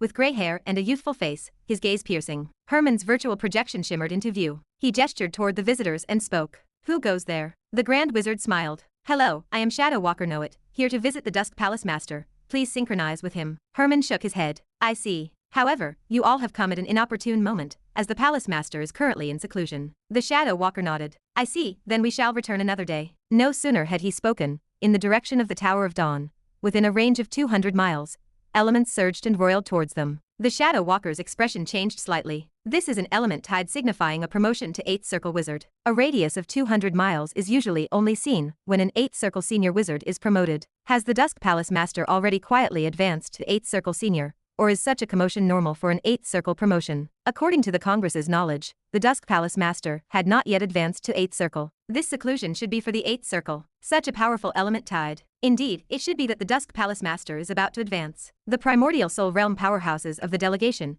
discussed the matter animatedly. The teachers and students of the Tower of Dawn were even more excited. "It looks like the Palace Master has succeeded in becoming an 8th Circle. Wonderful. Yes, we are now a top transcendent organization, aren't we? It is just an empty title, it does not matter." A powerful spiritual force fluctuation spread out, and an invisible momentum dispersed the clouds in the high sky. A highly condensed primordial soul figure spanned the heavens and earth, embracing the universe. This primordial soul was 1,000 meters tall, shining brightly like a lighthouse. The dazzling witch marks were like a myriad of stars, captivating. Under the primordial soul was a figure in black armor, sitting cross-legged in the void. He opened his eyes, and with a thought, drew his primordial soul into his mind. The primordial soul's size can change at will, the spiritual force becomes more solid, and the body seems about to ascend to spiritual force, merging with the heavens and earth. This is the 8th Circle, incredibly powerful. With just a thought, he could mobilize the elemental power within a radius of 200 miles. This range can only be mastered by an 8th Circle Senior Wizard. Moreover, his control over the elemental power was on a completely different level compared to before the 7th Circle. His innate spell power had also significantly advanced,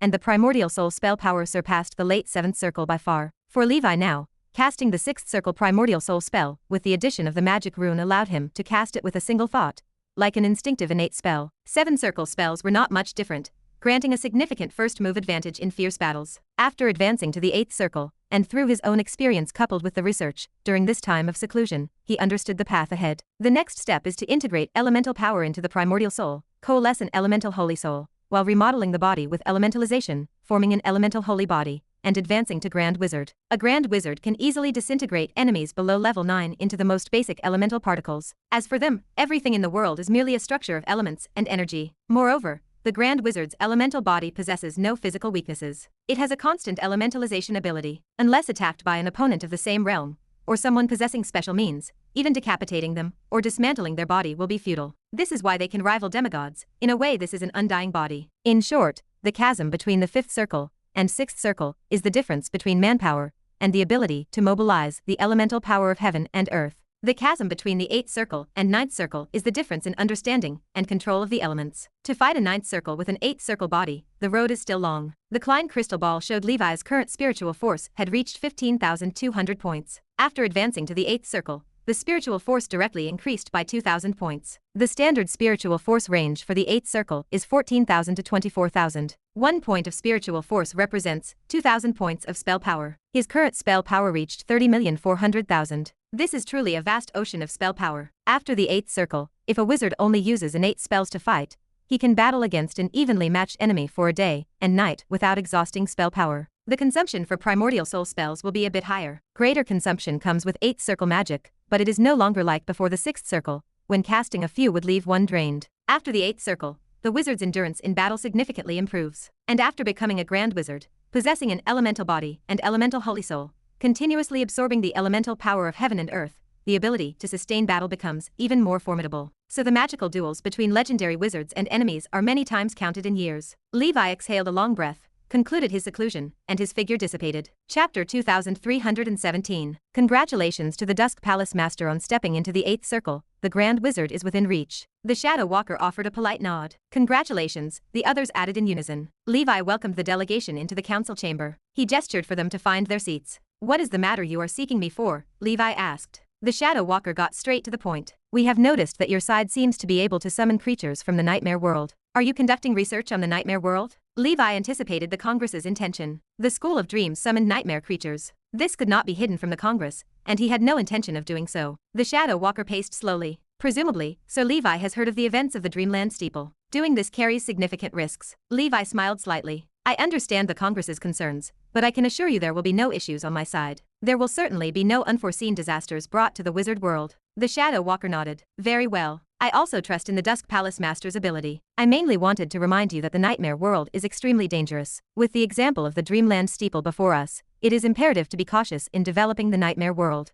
The loss outweighs the gain if one gets lost in it. I have nothing else here. If you encounter any problems in the nightmare world, feel free to contact me anytime, for I also have some research on the nightmare world. With that, the Shadow Walker led the team away. Levi considered the Congress's concerns. Therefore, he remained cautious about exploring the nightmare world, staying around the Black Dragon territory at all times. Risks are inevitable, but weighing the pros and cons, the benefits remain greater. After being closed off for a long time, he inspected various major organizations. Everything appeared normal, steadily progressing. Elena and the 3 avatars were also doing well. Madame Triss was tackling the most challenging 7-circle breakthrough potion. If she succeeded, her war merits would match those of the top 10 on the level 8 demon slaughter list. He communicated with the Heart Moon Spirit, which about the progress of the summoning style of nightmare summoning. Reports confirmed that precise summoning had been preliminarily achieved, and corresponding spells and knowledge were being researched. Levi told her to pay extra attention and report any situation to him at any time. The root of the matter remained that his strength was not sufficient in the nightmare world. If he possessed the strength of a legendary wizard, even with the risks in the nightmare world, his status as a nightmare lord would grant him total confidence. Learning that Levi advanced to the 8th circle, 100 Flowers returned from the front lines to congratulate him. Levi upgraded and recharged her dragon's protection ring so that next time she summoned a replacement fighter, it would be at the level 8 standard. It proved more than enough for preserving life in front of a level 8 demon. Levi's demon slaying list also automatically updated to level 9. He opened the leaderboard. The first place was occupied by Lucy, with the 8 circle perfect cultivation, having over 20 billion in points. For Miss Lucy, points are really just numbers, Levi mused. They do not seem very useful. After the 8th circle, not counting the random sun refining artifacts, one could at most exchange for 2 non-random sun refining artifacts. With the lady's war merits, she must have exchanged them all long ago. Moreover, she did not seem to lack resources. Being a reincarnated legendary wizard, she definitely left many backup plans. From the 2nd to the 12th place, the occupants were basically all with 8 circle perfect cultivation. They were mostly leaders of top wizard organizations or commanders of ace legions. These people had long been famous in the wizard world, representing the top existence below the grand wizard. Their points reached into the tens of billions. The 13th place was Levi.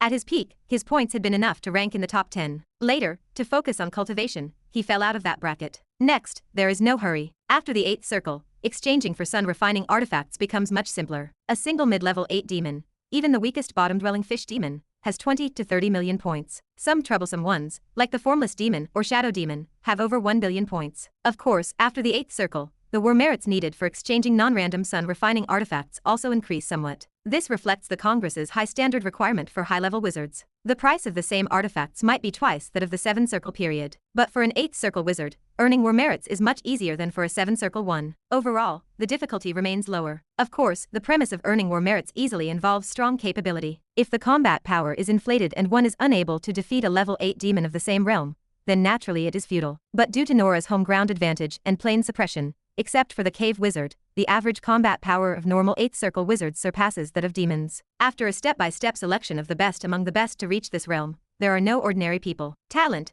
perseverance, and luck are always outstanding factors. For me, it is still time to consolidate the realm first, and then refine those 3 oddities, Levi decided. Next, I will start collecting and learning 8th circle magic, prepare the materials for the night promotion, and bring up other breathing techniques. The 3 arts of wizardry also need some work. I must refine a batch of 8-circle meditation potions. The divine talisman Tao needs further research, and I must start attempting Knight's divine talismans. After advancing to the 8th circle, matters did not decrease. Cultivation is like this. There is never a time for slackness, but with Levi's lifespan, he can afford to be leisurely without haste. The average lifespan for 8th circle wizards is 4,000 years. He has the Knight's blessing, plus the doubled moon rune. His lifespan should be similar to that of a legendary wizard, and he is only 1,100 years old. In other words, only 1/10 of his life has passed. The longer I live, the younger I become. Among mortals, I am still at the stage of an 8-year-old child. Chapter 2318. Levi quipped. Thinking about the Ash Dragon and Mana's extraordinary lifespan, he kept his boasts to himself. My goal should be to live as long as Mana, until I tire of life. Ancient Banyan Fairyland. Look, our 8th circle wizard is back. Mana sat on top of 80,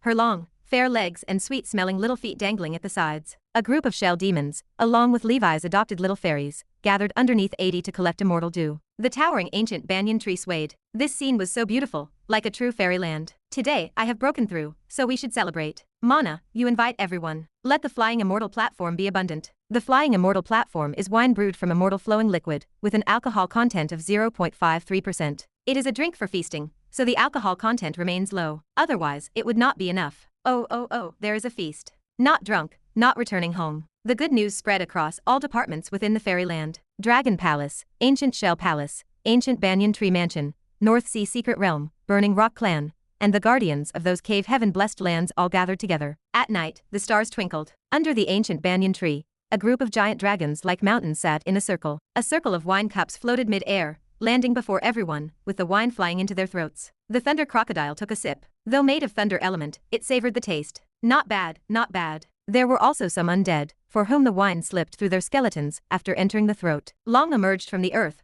not wasting a drop of wine. Levi sat beside Mana, watching the circle of subordinates, differing greatly in race and form. Contentment washed over him. The gloom of the blood battle loomed over the wizard world, but in the ancient banyan fairyland, not a trace of it remained. Inside and outside the fairyland were 2 completely different worlds. He did not want these fellows to get involved in the blood battle. As the feast ended, people were not drunk, yet intoxicated by the atmosphere. The fire-breathing dragon, hiccuping, left happily with its wife. The red princess and black lotus beast were engaged in some conversation. 3 brothers lay on the ground, snoring away, dragged by their mother's earthquake dragon's tail back to the valley. The black phoenix and the green fire crow, distant cousins, chatted about the undying bird. The thunder crocodile proudly showcased its thunder after image. Mana, face flushed, lay on a swing woven from branches, gazing at the starry river. What a wonderful day it is, though the stock of immortal flowing liquid is running out. Levi looked at this warm scene and laughed. Enjoy the wine while it is here, no worries. He quietly returned to the small stone pond, soaked in the spring of immortality, and fell into a deep sleep. This sleep lasted 1 year. When he naturally woke up,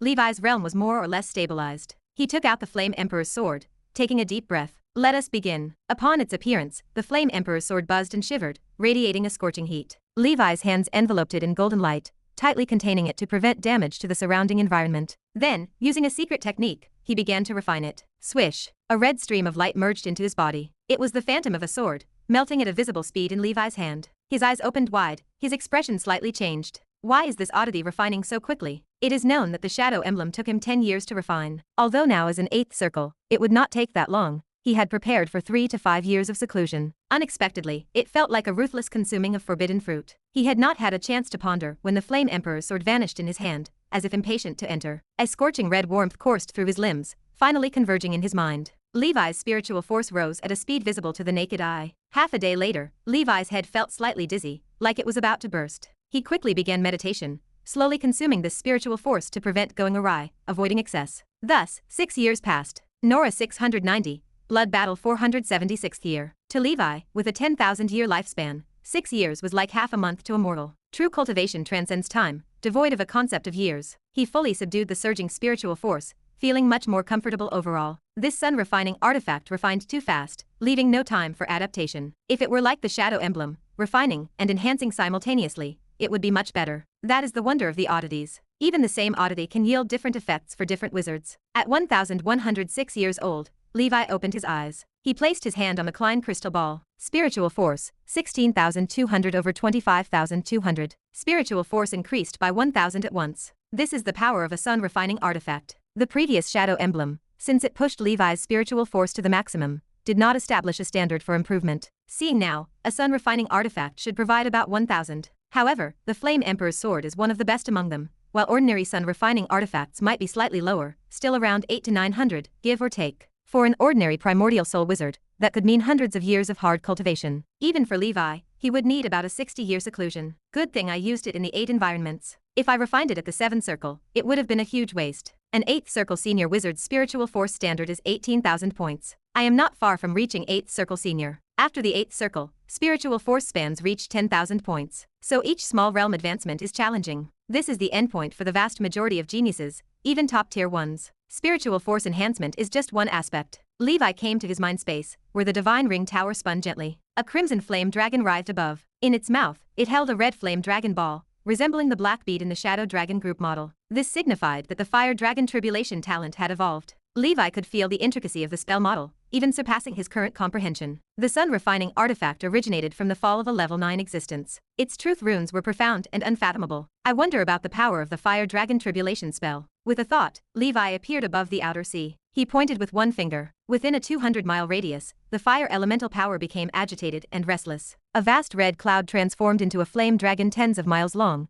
exuding an aura of terror. The fire dragon roared forth, quickly shifting into a crimson greatsword, faintly visible with an awe-inspiring shadow of the Flame Emperor, standing as tall as the sky. Slash! This one strike carved out a 1,000-mile-long red flame rift. White mist, heat waves, magma, seawater, meteors, and countless doomsday scenes played out, leaving one in awe. Hiss! Such might! In the future, I will rely on this single move to dominate. There is nothing a fire dragon tribulation cannot solve, and if there is, just use more. Chapter 2319. Understand this. The fire dragon tribulation is merely an inconspicuous innate spell, and it is Levi's first talent. It serves as his ordinary attack. Now, its power surpasses the grand moves of a conventional primordial soul wizard. This showcases the might of the sun-refining artifact. At this stage, many excellent 8th circle wizards have refined sun-refining artifacts. Their innate spells defy common sense. Future battles demand caution. There is no harm in being careful. Besides, the power of Levi's other burning faction spells has significantly increased. He opened the proficiency panel. Levi consulted the proficiency panel regarding his ether dominance talent. It listed 7 distinct items. The Rock Emperor's shield was missing. The Flame Emperor's sword was complete. The Wind Emperor's robe, Blue Emperor's boots, Thunder Emperor's crown, Ice Emperor's throne, and the Golden Emperor's palace were all currently missing. Thanks to the proficiency panel,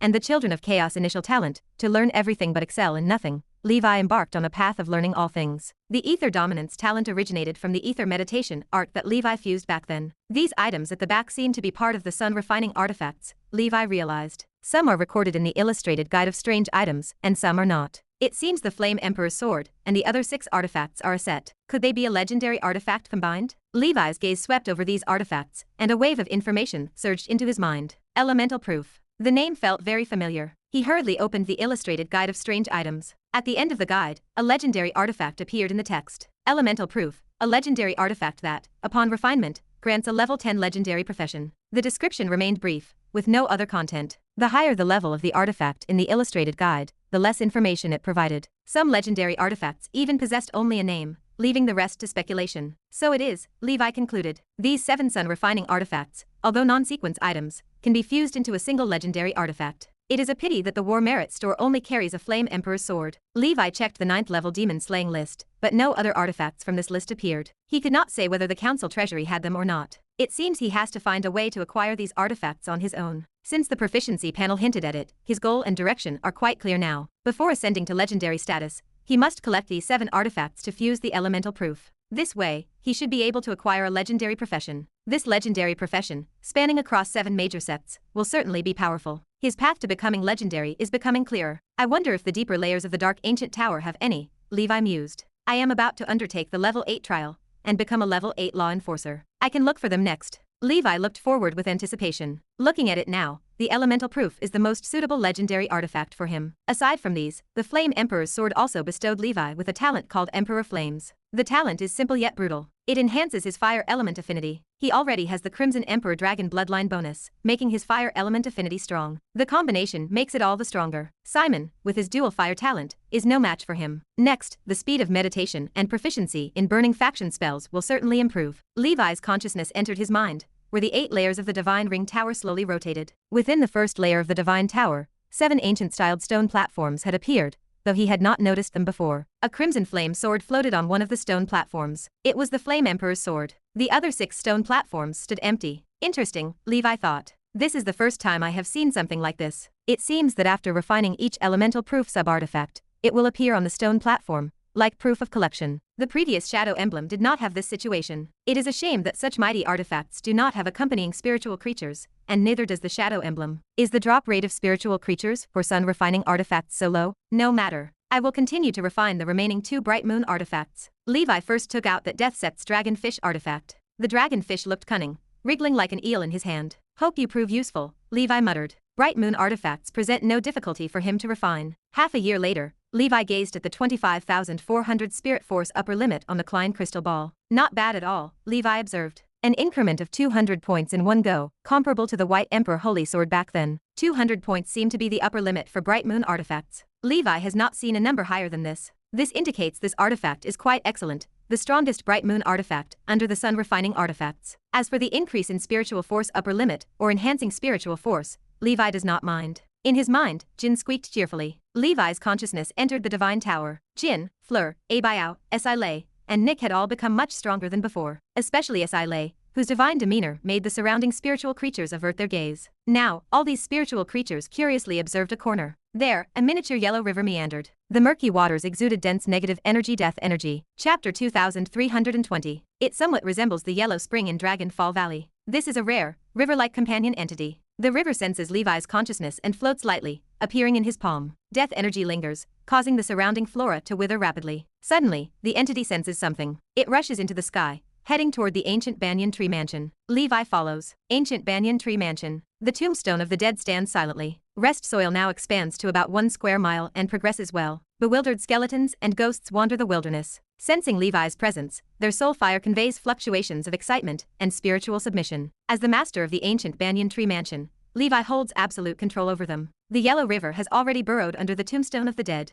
Gurgle. Accompanied by the sound of bubbling clear spring, a yellow spring emerges beneath the tombstone. The yellow river bubbles like a yellow eel hidden in the silt. It seems you like staying here, Levi says. The dense death energy here likely attracts the spirit. In that case, I will call you Yellow Spring, Levi murmurs. Yellow Spring continues to bubble, more and more spring water gushing out. Like the tombstone of the dead, it transforms elemental power into death energy. The spring water flows over rest soil, accelerating its multiplying speed. This brings joy to Levi's heart. It will not be long before the ancient banyan tree mansion completely transforms into the human underworld. At that time, more undead creatures will be nurtured below. Perhaps, in the distant future, he will not need to do anything to have an undead army sweeping across the multidimensional plane, and he will possess a formidable heroic spirit army. Then let this oddity be named Dragon of Netherworld, Levi decides. He adds this oddity to the illustrated guide of strange items. He has documented many unique oddities in this book. When passing it on to others in the future, he will also be one of its compilers. It is like he and Sauron wielded a knife each, together compiling an illustrated guide of strange items. Finally, Levi takes out the black eyeball. Though it is a bit peculiar, it is merely a bright moon artifact, not a big deal. At its core, any cultivation sect is just a tool. The error is not in them, but in people. As long as one has strong willpower and sufficient temperament,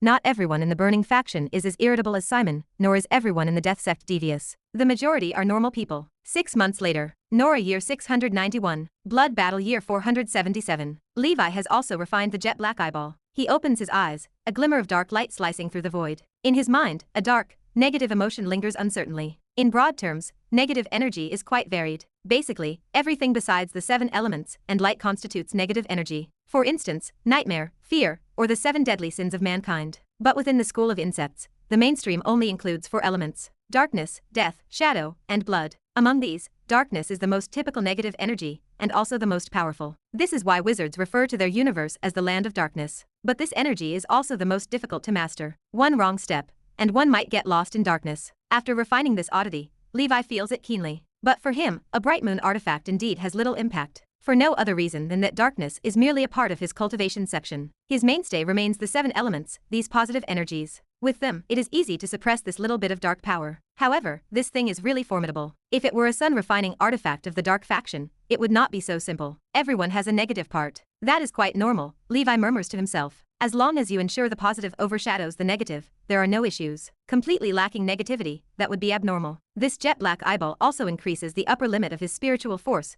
by 150 points. Its quality clearly cannot compare to the Dragon of Netherworld. Levi's spiritual force upper limit reaches 25,550 points. In addition, it gives birth to a special physique. It is called the Great Black Celestial Body. The Great Black Celestial Body has 3 functions. First, it slightly enhances his dark faction talent. Second, during nighttime, or in the land of darkness, his perception ability significantly increases. Third, it boosts damage to light attribute entities, whether they be wizards of the light school, transcendent creatures, or even gods. It is well known that gods love to arm themselves with light. Among the celestial entities, many have associations with light. In the wizard world, the light school is not among the leading factions. Yet in the astral world, many gods possess the authority of light. Among these, the most famous, with whom Levi has interacted many times, is precisely the Heavenly Father. Levi knows little about godly knowledge, but he is aware of some hidden knowledge. It seems gods like to refer to their domains as authority. Moreover, to gods, authority is like a gigantic cake. Its quantity is fixed. Some gods possess many, and thus are very strong, while others can only grasp some scraps, and thus are weak. Consequently, even gods can vary greatly in power levels. Chapter 2321. Some weak gods fall to the blades of a fledgling legendary wizard. Their power sits above a grand wizard, but below legendary status. This explains the abundance of gods in the astral world,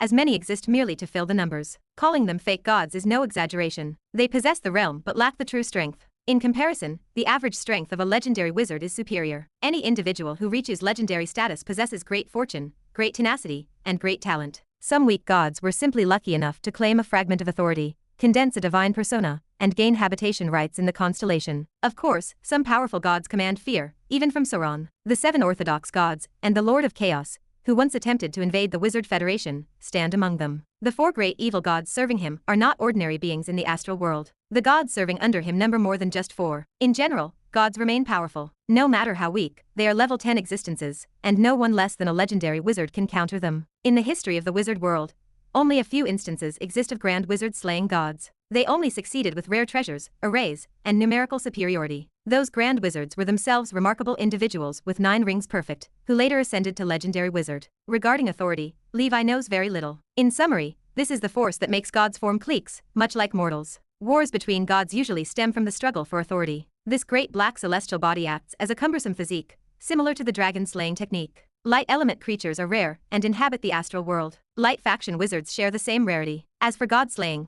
he remains far from that capability. Even if he possessed the strength, he would not trouble the gods without reason. However, this dark artifact reminded him of the Morning Star level light artifact he previously refined, the Scattering Eyes. That was also an ibid that created a special physique called the Great Light King Body. Its effect was quite the opposite. It slightly increased damage to dark creatures, including demons, and could capture the demonic aura wandering in the world. In that case, let us call this artifact the Dark Eye. Recording it in the illustrated guide of strange items, Levi exhaled a long breath. With all 3 strange items refined, he could stabilize his realm for a while before stepping out. In the year 695 of the Nora calendar, the blood battle lasted 481 years. In cultivation, the passage of time is unknown. For years passed in a flash. In the blink of an eye, Levi remained in the 7-ring realm for 10 years. He turned 1,111 years old. In recent years, he focused on refining strange items. His focus shifted to the pharmaceutical skills in the 3 arts of wizardry. Even though he could delegate the tedious work of the 3 arts to his duplication, he was advancing too quickly now. He needed to focus on pharmacy first, starting to refine meditation supplementary potions. Fortunately, he never lost his skills in the 3 arts, especially in pharmacy. He quickly cultivated it to the 8 environments without much trouble. With his current realm, knowledge, and the panel, devoting himself fully made these side professions easy to cultivate. During the 7-ring period, he consciously collected the formulas for the 8th ring meditation assistance potion. Now in his knowledge base, 3 types remain: the love potion, the starlight potion, and the sleeping fairy's lullaby. The materials for the 8-circle potion, specifically the main ingredient, consist of 8-circle medicinal herbs or materials, making collection increasingly difficult. In terms of effect, the strongest is the starlight potion, but it requires the material starlight grass, which is very rare. It only occasionally surfaces in auctions or the black market. Even if he bought it, mass production in the short term to meet cultivation needs would be difficult. The love potion provides lower quality with an average effect. The last one is the most suitable. The sleeping fairy's lullaby requires materials. First, skin from the heart of a level 8 sleep demon, dried and ground into powder. Second, spiritual dream grass, 7 days soul returning grass, and 36 other types. I already have 1 piece of sleep demon heart skin, which should last a while. Spiritual dream grass is available in this nightmare world. 7 days soul returning grass grows in the ancient Banyan fairyland. The remaining 30 types of materials consist mostly of the 6th circle and 7th circle standards. Levi's material collection is incomplete, but with the many organizations on the ancient dragon continent, collecting them presents no big problem. An 8th circle wizard wanting to cultivate without worry must establish a wizard organization. Otherwise, just gathering meditation supplementary potion materials consumes endless cultivation time. To supply an 8th circle wizard with worry-free cultivation requires unknown efforts from countless wizards. Levi felt fortunate, having collected a lot of materials in the dark ancient tower, so his subordinates faced few troubles. After issuing the tasks, Levi stopped worrying. He awakened Lopez, who was training in the nightmare world. Lopez looked puzzled. "Master, what is the matter?" In a single thought, Levi removed the crimson enslavement from Lopez. Now that both his wizard and knight professions ascended to level 8, his strength completely crushed Lopez. Even if Lopez ascended to level 8, Levi could suppress him with 1 hand. There was no need to enslave Lopez anymore. After the confusion, the restored Lopez wore a complex expression. It recalled the experiences of this time, looking at the man before it. Chapter 2322. 492. Legendary Artifact, Elemental Proof. Lopez, how has life been lately? Levi posed the question, waiting for a response. Lopez considered the matter and replied with honesty. "Good. I have not been this happy since my hometown was destroyed. Do you want to stay here?" Levi watched him closely. Lopez pondered the question for a moment and gave an earnest reply. "I do." Levi offered a faint smile. He possessed a natural skill for managing such transcendent creatures. Within the environment of the ancient Banyan fairyland, who would not enjoy themselves? There were no worries about food or clothing, staff attended to every need, and there were no disasters or misfortunes to endure. The only requirement involved sleeping or entering the nightmare world to participate in virtual games. He could simply initiate the process in the dream. If this had occurred in his previous life, Levi could easily have won over countless homebodies. After having Lopez swear an oath before the Excalibur, Levi left the ancient Banyan fairyland. Lopez received another manual on stick combat techniques and went off cheerfully to cultivate. Tower of Dawn. Another acquaintance from the past had passed away. She was Leah, the little girl Levi brought along after finishing his trials on the Yellow Earth continent. She was the daughter of that tavern lady boss. 1,000 years flew by swiftly. At the funeral, a young wizard stepped forward. "Hallmaster, this is a notebook left by my grandma." The young man handed over a carefully wrapped book. The mirror lake on the cover held a timeless and serene quality, reminiscent of the ages. How many events from ancient to modern times, in the long river of ages, were mere insignificant ripples. Mirror Lake Book. This served as a pharmacy knowledge notebook. It also acted as a small tradition of the Tower of Dawn. Many wizards would record their life's knowledge before their demise and leave it in the organization. In this way,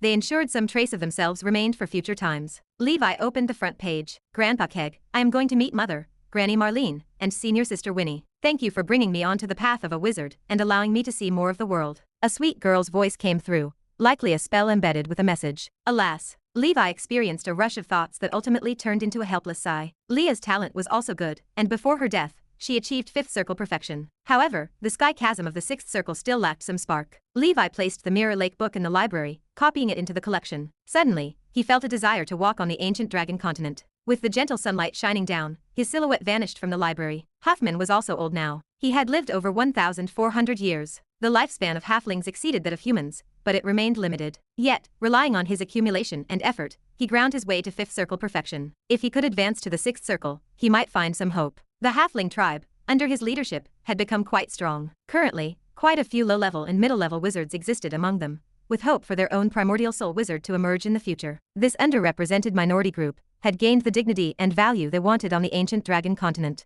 Everywhere in the pharmaceutical military factories set up by the organization, their presence appeared. Batches upon batches of medicine were manufactured and sent to the front line. Seeing Levi arrive, Huffman appeared somewhat surprised. After all, the Dusk Palace Master remained busy, and they had not met for a long time. He stood upright, raising his stooped figure. "Greetings, Hall Master." Levi wore no intimidating, distance-creating black armor. He chose a simple white robe instead. "Nothing much," he said casually. "Just taking a break and coming to see everyone." Huffman offered a smile. "I heard the Hall Master reached the 8th circle. Congratulations." Levi nodded. Huffman felt a sense of yearning. The 8th circle, for him, remained a realm extremely distant. It stood distant beyond imagination, even in dreams. After exchanging pleasantries with Huffman, Levi left a potion for breaking through the 6th circle. This was the model he used initially, and it remained the most effective. "Keep trying, Huffman." Huffman held the potion with trembling hands. "Thank you, Hall Master." Levi also visited the Dwarf Kingdom, Cave Elf, Wind Spirit Clan, Amazon, Two-Headed Man, and the gathering places of those alien races brought from ancient towers of the 3 realms and 4 lands. He conducted a round of informal visits and friendly inquiries. These actions greatly moved and shocked those alien races. After all, in this world, traditional noble supremacy views still prevailed.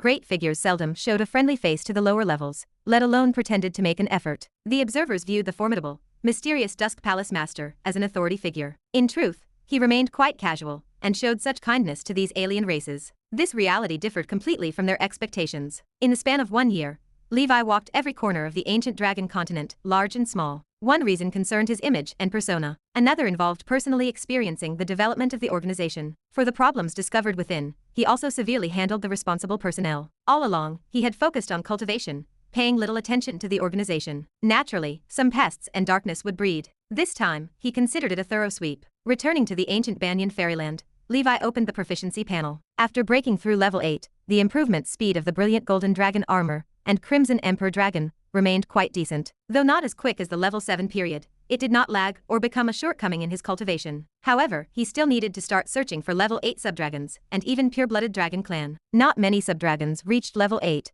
as many reached their complete bodies at level 6 or level 7. The pure-blooded dragon clan remained even rarer, especially near Nora. Wild ones went unseen. They were captured by wizards long ago, or scared into fleeing their homes. Conducting a plane journey and searching for the dragon clan needed to be added to the agenda, he reasoned. Meanwhile, he could search for dying planes, letting mana accelerate growth and expanding the ancient Banyan fairyland early. If wizard civilization truly reached the end, he could take more seeds away. Chapter 2323. The breathing techniques of the Scarlet Dragon and the Sky King Dragon have both reached the peak of level 7. The Scarlet Dragon urgently needs to advance to the mythical breathing skill. Levi still lacks a negative energy bloodline crystal. It should preferably be of darkness or death, and it better not be related to blood again. Lopez's memory revealed the truth. In ancient times, there was an extremely powerful mythical giant dragon called the Blood Dark Dragon King. It seemed to be a collection of various negative energies, even stronger than the Red Lotus Dragon. After its death, it created a great number of pure blood dragons full of negative energy. To some extent, the blood-sucking demon dragon and the blood slaughter bat dragon are its descendants. Evolving the Scarlet Dragon in this direction is Levi's current plan. Both the Nightmare Dragon and the Death Ember Dragon are at the late stage of level 7 cultivation. The former is still at the legendary level, and also needs to advance to mythical. In his heart, he has a Dragon Palace expansion plan, mainly divided into the following steps. First, the second brother will rely on the energy of the Demon Fox and the Ghost Elephant Department to search for traces of the Dragon Clan in Hell. Second, the Succubus side searches for the clues of the Abyss Demon Dragon, preferably tricking more dragon abominations into fighting Nora. Third, the Spider King, in the Land of Darkness, searches for the Earth-type mixed blood dragon clan through the plane travel of his duplication. Fourth, he will cooperate with the authorities to see if dragons can be directly purchased. Dragons are just one aspect, but Levi also wants to collect other rare creatures. Ancient Banyan Fairyland is still far from the perfect world he envisioned. 5 years later, the 700th year of Nora, the 486th year of the Blood Battle. In the Nightmare World, Levi and Lopez's figures clashed over the chaotic wilderness. Levi did not use any means and only utilized part of his own strength. His right hand transformed into a giant flesh and blood hammer, and the hammer wind was capable of destroying heaven and earth. 1 hammer, 2 hammers, and in an instant, he had already swung 108 hammers. It was precisely the supreme combat technique of the Ghost Elephant Department, the worldly demon elephant hammer. The hammer shadows were like stormy seas, constantly stacking, and finally turned into a ferocious phantom of a sky-supporting giant elephant. Its gaze was fierce as it collided with Lopez's bone club. The bone club shattered in an instant, and the giant elephant knocked Lopez hundreds of miles away, crashing into one mountain after another. Lopez's figure dissipated, crumbling to pieces. "Master, I feel like I am about to break through." Before logging off, Lopez's ecstatic voice echoed through the air. Levi smiled slightly. Whether Lopez could break through remained unknown, but in any case, his hammer technique was perfected. The power was impressive, worthy of being created by a level 9 expert. Even a castrated version far surpassed the previous barbarian, king-level combat techniques. He decided to integrate it into the Extreme Dao strategy. A month later, Levi's Extreme Dao strategy broke through to a level 8 realm. Levi, Extreme Dao strategy, level 8, 1 divided by 100,000. Special effect, 10 absolute extremes, 10 evil martial arts, 10 absolute extremes, Gun Extreme Dao, 10 evil martial arts, Sky Dragon Path, Heavenly Phenomenon Dao, Heavenly Badger Path, Sky Peng Dao, Sky Lion Path, Sky Whale Path, Heavenly Snake Dao,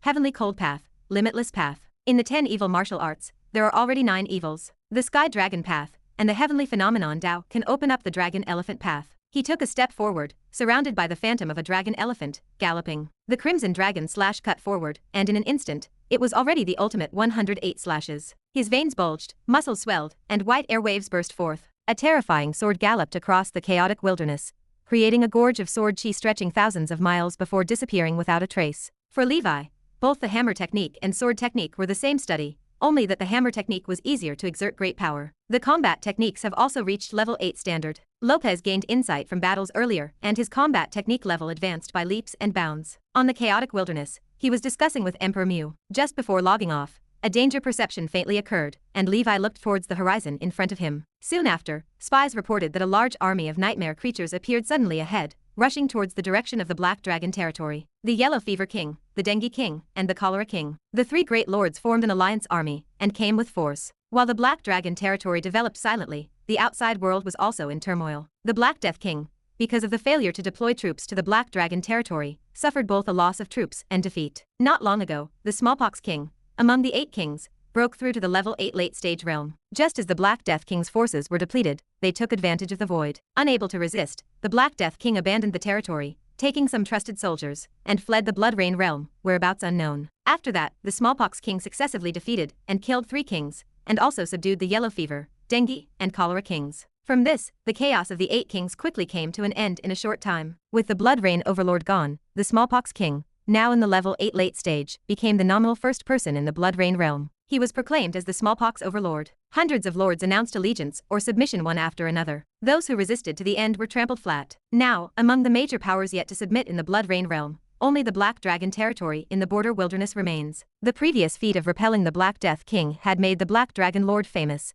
and no one dared provoke him. However, Levi knew that the 8 kings, ambitious as they were, would certainly act against him. He just did not expect them to come so quickly. Level 8 late stage, with my current strength, there is nothing to fear. Worst comes to worst, fight to the death. Whoever is afraid is a coward. Levi, who descended through the Nightmare Avatar, spoke with a tough tone. Lopez, Black Lotus Beast, immediately call all members of the Dragon Palace. Thousand Illusion Knight, get any battle group not engaged in the blood battle online. He had the Shadow Dragon group, confident that by his power alone, he could handle the 3 alliance armies. An opportunity for actual large-scale warfare like this should be given to his subordinates, to prepare them for the late-stage encounter with the demon army. Chapter 2324. Yellow fever, dengue, and cholera, the 3 kings, were nothing to fear. The strongest among them stood only at level 8 middle stage. The battle order reached all departments immediately. Skyfire Fortress. The fire-breathing dragon landed with a thud, and fell asleep straight away, entering the dream world. GGG. Time for slaughter, the Sky Dragon General hissed. The Earth Dragon General fell into a deep sleep soon after. The Black Phoenix on the ancient banyan tree retreated to its nest, and drifted into slumber. Thunderclap Mountain, the Thunder Crocodile in the Imperial robe looked on indifferently. After this battle, the Thunderbolt Destroyer will surely become famous, he spoke with arrogance. All battle groups without assigned tasks gathered together. They fell asleep in unison. Nightmare World, activated. In the chaotic wilderness,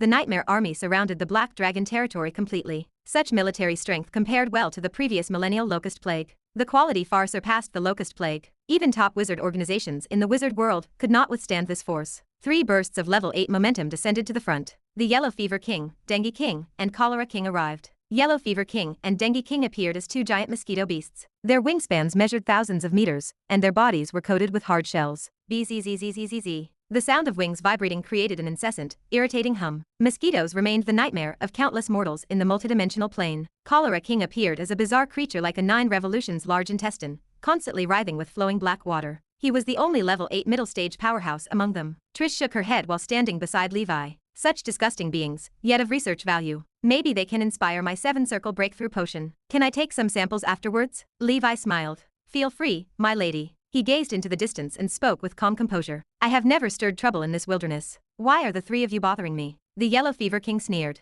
When the 8 kings act, why should we explain ourselves to you? Cholera King stepped forward. The Black Dragon territory is an inseparable part of the Blood Rain realm. The Smallpox Tyrant is the new ruler. He favors talent and does not want to bury the Black Dragon Lord. Pledge your loyalty to the Smallpox King, and we will leave. You can even gain status equal to us 3 kings. Dengue King nodded. Exactly. The Blood Rain realm has been split for too long, and it is time to unify. Levi pondered the offer. The 3 kings saw the Black Dragon Lord hesitating and assumed he felt fear. The Black Dragon Lord possessed great strength after beating the Black Death King's elites. However, in the face of the 3 kings' alliance, he seemed insignificant. The trio glanced around, but failed to see any level 8 powerhouse in the Black Dragon territory. Levi had the Black Phoenix, Thunder Crocodile, and other aces hidden to avoid scaring the 3 kings away. He did not want trouble, but having unstable factors like the 8 kings in the Blood Rain realm proved troublesome. He decided to seize this chance to eliminate these 3 kings as a warning. He would leave the Smallpox King alone for now, provided the ruler stayed out of his way. If the Smallpox King disturbed him, Levi would invade the territory to test the true strength of a late-stage level 8. Becoming the overlord of the Blood Rain realm seemed entirely possible. Cholera King demanded an answer. Black Dragon Lord, what do you think? Levi raised his head. I also have a plan. Do you want to hear it?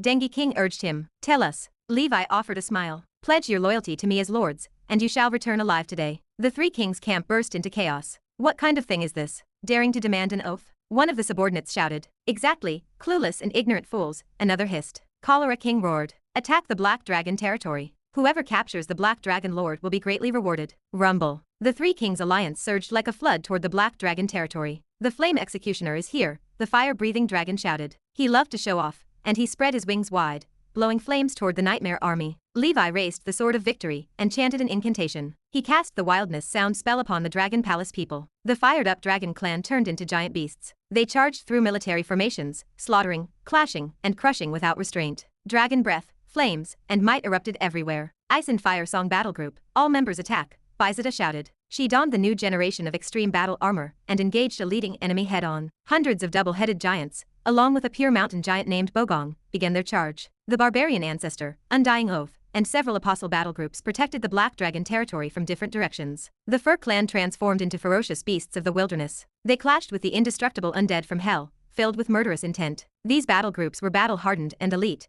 yet their numbers fell far short of the 3 kings' alliance. The nightmare creatures of the Black Dragon territory formed the main force. Training for 1,000 days for a battle in a moment, tens of thousands of the Black Dragon territory army surged into the battlefield like a torrent to engage the enemy. The 3 kings gazed at the Black Dragon territory with an air of calm. If 3 level 8 beings could not capture the Black Dragon territory, justice did not exist. Triss looked at Levi. With my current strength, I should be able to resist the Yellow Fever King for a moment. If you deal with the enemy, you can help me. Levi shook his head. No need, my lady. You and the Black Phoenix hold the rear, preventing others from sneaking into the territory. Leave the rest to me. I am fully confident. Triss hesitated but nodded. All right. Levi snapped his fingers. The Shadow Army poured forth from the shadow emblem on his chest. The shadow wind swept through, and all soldiers advanced. This army possessed varied forms, mainly consisting of demons, nightmare creatures, and black beasts. The towering Emo family generals stood out the most. Each one possessed level 7 strength and exuded an extraordinary aura. The ordinary level 7 generals under the 3 kings proved no match.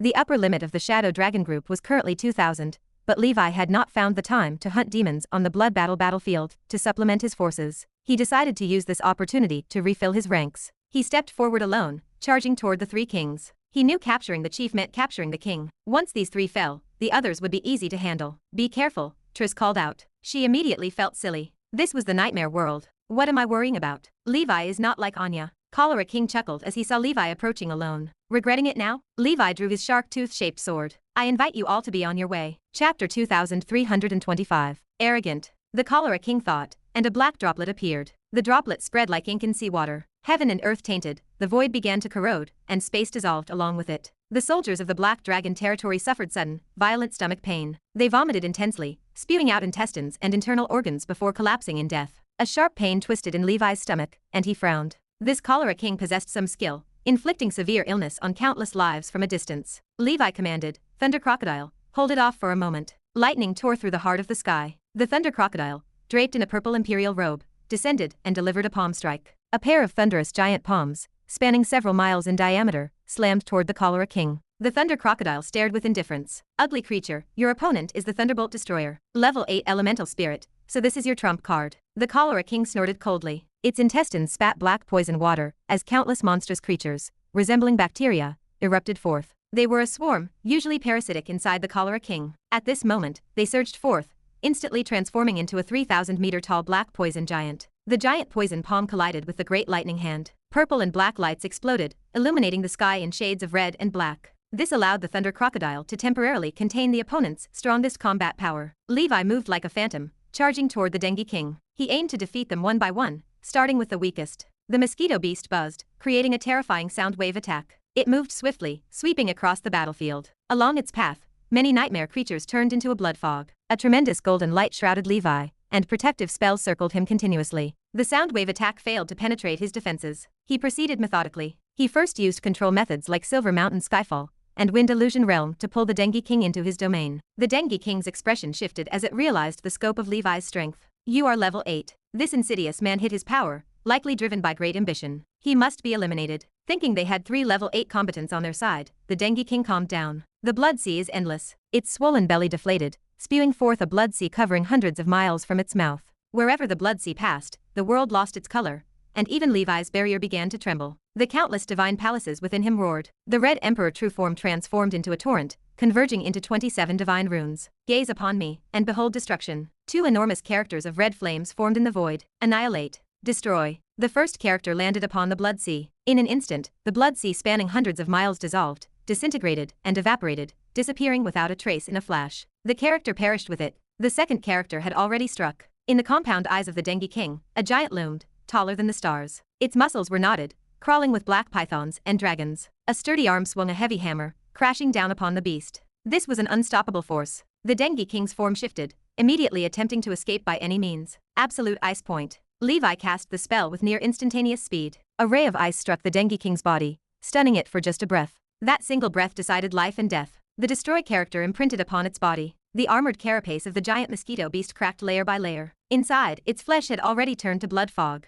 It collapsed like a mass of mud, its life force extraordinarily feeble. A fist smashed down from the void, shattering its head, pulling out a true soul, crushing it, then tossing it aside. Leon reflexively ensnared it with webbing, its cheeks flushed. It stood somewhat dazed after the finish. Ha, is it dead already? The master moved so quickly. The dengue king had just been imposing, invincible in its aura. Who would have thought such a notorious figure, having caused chaos in the Blood Rain realm for hundreds of years, would be killed instantly? Triss's gaze was equally dazed. Like Leon, she had not expected the battle to end so abruptly. Is this what a fight between level 8 combatants looks like? Triss reflected on her understanding of level 8 combat. Both sides exchange, blocking each other's moves, until finding an opening, seizing the opportunity, defeating the enemy. She looked at the battle in front of her. Levi enters, does nothing, and the equally level 8 dengue king suddenly perishes. Recalling Levi's confident words, Triss smiled bitterly to herself. She had overthought it. The current Levi was already beyond her full comprehension. Elsewhere, the yellow fever king remained entangled with Lopez. The giant mosquito wielded its proboscis like a spear, continuously clashing with the giant ape's bone club. It had not even settled the score with a level 7 monkey. When it witnessed the dengue king fall, its true soul annihilated. What just happened? Levi yelled as he traversed the void. Lopez, stand aside. The yellow fever king's attack approached. Countless mosquitoes became a black torrent, forming a great sword extending for several miles. The great sword approached with an overwhelming sense of oppression. Levi did not dodge or evade. Mountains and seas may move, but my body remains unmoved. The Vajra secret word activated. All attacks exploded in mid-air, becoming nothing. Golden light descended as Levi activated his defenses. 2 golden light characters spun around him, blocking all offensive onslaughts. On the ground, mosquito carcasses piled like mountains and rivers of blood flowed. Inside the divine ring tower, the fire dragon Tribulation model's mouth, holding the dragon ball, glowed intensely, buzzing. Fire dragon Tribulation. Levi pointed his finger, and an unending fire dragon transformed into a giant greatsword of flames, slashing down from above. Chapter 2326. Rumble. The terrifying shockwave spread in all directions, stirring up layers of sky and earth. The yellow fever king was struck hard, blasting away with a roar. The giant mosquito beast's body instantly turned black on the surface,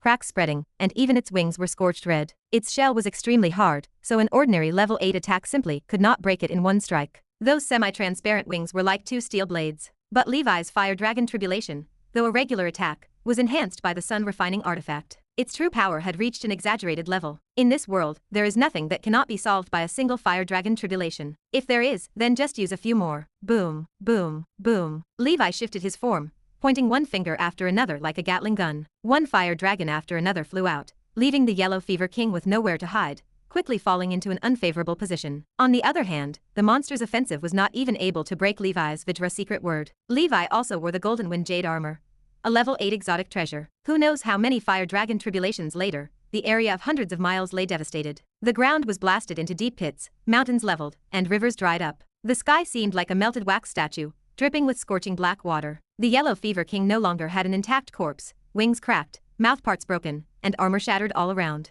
The blood sea stored inside its body flowed out, evaporated by the high temperature. Ha, another one. Levi wiped his hands. Leon, the aftermath. Leon had just finished cleaning up the Dengue King, packaging it up. The little creature paused and looked up. Ha, another one? Leon hurried over, continuing to work. Since elevating to level 8, his master had grown increasingly powerful. Amidst the lightning-ravaged battlefield, Levi's form emerged. His gaze was calm, looking towards the Cholera King. The Cholera King stood frozen in panic. The battle had only lasted less than a quarter of an hour. How did those two mosquito beast brothers die? Who in the world is this Black Dragon Lord? Is this level 8 early stage? Even a level 8 late stage opponent would not be this fierce. Could the Black Dragon Lord be the nightmare overlord fallen from the realm? The Cholera King had no will to fight, only wanting to save his life. This Black Dragon Lord should let the smallpox tyrant come to deal with him. The Black Poison Man's form swelled, slapping out with two palms to push back the Thunder Crocodile. The Cholera King dived into the void, about to disappear. Levi's head manifested the chaotic sky demon mirror, shooting a black light. The Cholera King fell out from the chaotic void flows, heart flustered. Knowing he could not escape,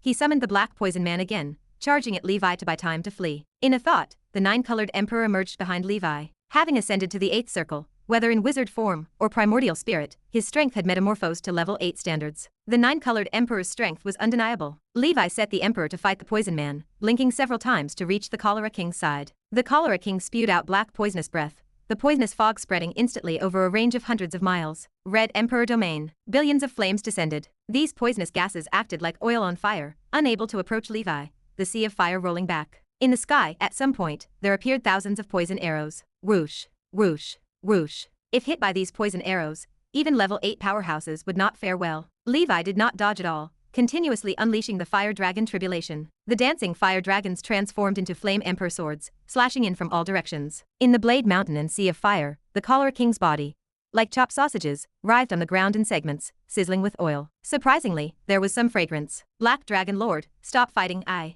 am willing to surrender to you. Take the Lord's oath to serve you. The Cholera King panted in panic. He was scared. This Black Dragon Lord was simply a devil. Such powerful spells should not be some kind of trump card. How was he able to keep releasing them? The Cholera King seriously doubted that even the smallpox tyrant was a match for the Black Dragon Lord. It seems the Blood Rain realm is about to change. Might as well surrender first, then help the Black Dragon Lord get rid of the smallpox tyrant. Better alive than dead. After all, they are just working for someone else. After making the Lord's oath, Levi also had the Cholera King swear under the Excalibur. Only then was everything secure. Of the 3 kings, 2 were dead and 1 had surrendered. With the generals defecting on the spot, there was no fight left for the soldiers. They went with the flow and surrendered as well. The battle of the 3 kings attacking the Black Dragon territory thus ended. Everyone, including Triss, had been prepared for a 3-day and 3-night battle, expecting to wage a war of attrition. In the end, it was a blitzkrieg. Triss sighed in her heart. Unbelievable. Just how strong is Levi? 2 at level 8 early stage, 1 at level 8 middle stage. Such a lineup, in the wizard world, aside from those at 8 ring perfection, was daunting. Ordinary 8 circle wizards would find it hard to cope. In fact, even Levi himself was somewhat surprised. He knew he could defeat the enemy, but did not expect it to be so simple. The Cholera King actually had some abilities. The Black Poison Man could contend with the 9-colored Emperor for a long time without a decisive outcome, but it was frightened by his thunderous moves that instantly killed 2 level 8s. The overwhelming barrage of the Fire Dragon Tribulation confused him. He was not that loyal to the smallpox tyrant to begin with, so to save his life, he chose to surrender immediately. It was a very clear choice, because if he played a long game with Levi, he would die even worse. Levi's greatest strength was not in bursts. With the crisis resolved, Levi turned to Triss. Lady, if there are materials you need, or are interested in, feel free to mention them to those who are cleaning the battlefield. Chapter 2327. Triss laughed. All right, thank you. Today, I have really broadened my horizons. She watched Levi's departing figure. When he ascends to legendary status, the waves this Nora Panplane experiences will be unimaginable. The legendary wizards of the Panplane, the mythical creatures, and the plane sovereigns will all be shocked. The dynamics of the entire multidimensional plane may well undergo dramatic changes. Triss turned back to Levi. You are not far from legendary yourself, so keep up the hard work. After tallying the battle statistics, Levi felt a wave of joy. Beyond harvesting a large amount of nightmare creature materials, the Black Dragon territory incorporated more than half of the army brought by the Three Kings. This force was larger than the current garrison of the Black Dragon territory. More than 10 level 6 and level 7 experts surrendered as well. These prisoners needed to undergo brainwashing and transformation in the Black Dragon territory before being sent to various territories to expand the army. This battle gave Levi full recognition of his own strength. Below level 8 late stage, no one stood as his match. Originally, he wanted to strike while the iron was hot and eliminate the smallpox tyrant as well. He thought carefully, deciding that for safety, it was better to first observe the opponent's reaction. The creature dared to call itself a tyrant as a level 8 late-stage Great Lord, which indicated it had something to rely on. It possessed either a powerful trump card or a strong backing. The territories of the Blood Rain realm and the Tyrant realm currently suffered from a vacuum of Overlord-level experts, and it seemed unlikely that no one was coveting them. As the saying went, the nail that stuck out got hammered down. If I kill the smallpox tyrant, I will be left holding a hot potato, Levi thought. He currently lacked the confidence to confront a level 9 expert. His strongest trump card was merely the bloodline secret word, a thunderous method indeed. The fire dragon Tribulation, though strong, could not break the defenses of a level 9 expert, and could only bully those at level 8. The current urgency was to enhance his other breathing techniques to level 8 standards to fill the gaps. He needed to become a standard level 8 6-dimensional warrior. This would ensure there was no life-threatening risk below level 9. Nightmare World, Blood Rain City. The Smallpox King, a grotesque bald monster covered in pustules and spots, stared at the report. What? The Dengue King and the Yellow Fever King died in battle. The Cholera King surrendered? He stood up from the former Blood Rain Overlord's throne, his expression incredulous. Though their cultivation is average, they should not be so easily taken down by the Black Dragon Lord. Level 8 Great Lords stood as top-level experts in the Nightmare World. Most Nightmare Overlords and Nightmare Monarchs remained as elusive as divine dragons. They either stayed closed off in cultivation, or went on expeditions in myriad worlds to spread fear. Unexpectedly, this Black Dragon Lord is so formidable. The Black Death King's defeat was not unjust. The Smallpox King paced the floor. Luckily, it was the Three Kings who first explored the Black Dragon Lord's reality. Otherwise, I would be in danger too. Dealing with the Black Dragon territory requires careful planning. Suddenly, a projection appeared before him. A stooped, unusual rat woman puffed clouds from a cigarette holder. Tut tut tut, Smallpox King. I heard your army sent to subdue the Black Dragon Lord was completely wiped out. The old woman acted as the Dark Dominator, a ruler of an underground world from a distant land. The Smallpox King felt inward anger, but he forced a smile. Indeed, grandmother, this Black Dragon Lord is truly capable. I underestimated him. The Dark Dominator held high esteem, and many called her grandmother out of respect. The Black Dragon Lord's origins are extraordinary, and not so simple, the old woman said. Do you want to stabilize your position as the Blood Rain Realm Overlord? What insights do you have, grandmother? The Smallpox King asked. The old woman blew out a skull-shaped smoke ring. I can further boost your strength, but from now on, you will need to heed grandmother's commands. The Smallpox King fell silent. He harbored his own ambitions and naturally did not want to be subservient. With his strength, the future might hold opportunities to step into level 9. However, he still needed ample growth time. As he contemplated, a dragon's low growl, like the roar of engines, descended from the highest heavens. A pitch-black giant dragon revealed itself, its fierce visage and wings eclipsing the sky. A potent and commanding dragon's might swept across Blood Rain City instantly, compelling countless living beings to worship. Tyrant of horror, you are not dead. The Smallpox King's face changed dramatically. He had thought that this overlord had been killed by the Blood Rain Overlord. The dragon's aura seemed only to be at the level 8 late stage, similar to his own. Beside it, the previously fleeing Black Death King stood prominently. The dragon spoke in a low, sharp voice that belonged to the grandmother. Small one, have you considered my terms? The Smallpox King understood that the former tyrant of horror had become the grandmother's captive. The creature had once been a level 9 presence, and even having fallen from its realm, the Smallpox King stood no chance against it. The Smallpox King nodded solemnly. All right, I will heed grandmother. The old woman's shrill laughter echoed within the palace. Good, very pragmatic. Now, gather the troops and bring the tyrant of horror to the Black Dragon territory. I wish to personally witness the Black Dragon Lord's might. In the ancient Banyan fairyland, Levi opened his eyes as he finished his cultivation. After killing the Three Kings, the Smallpox King should know the situation. How will it respond?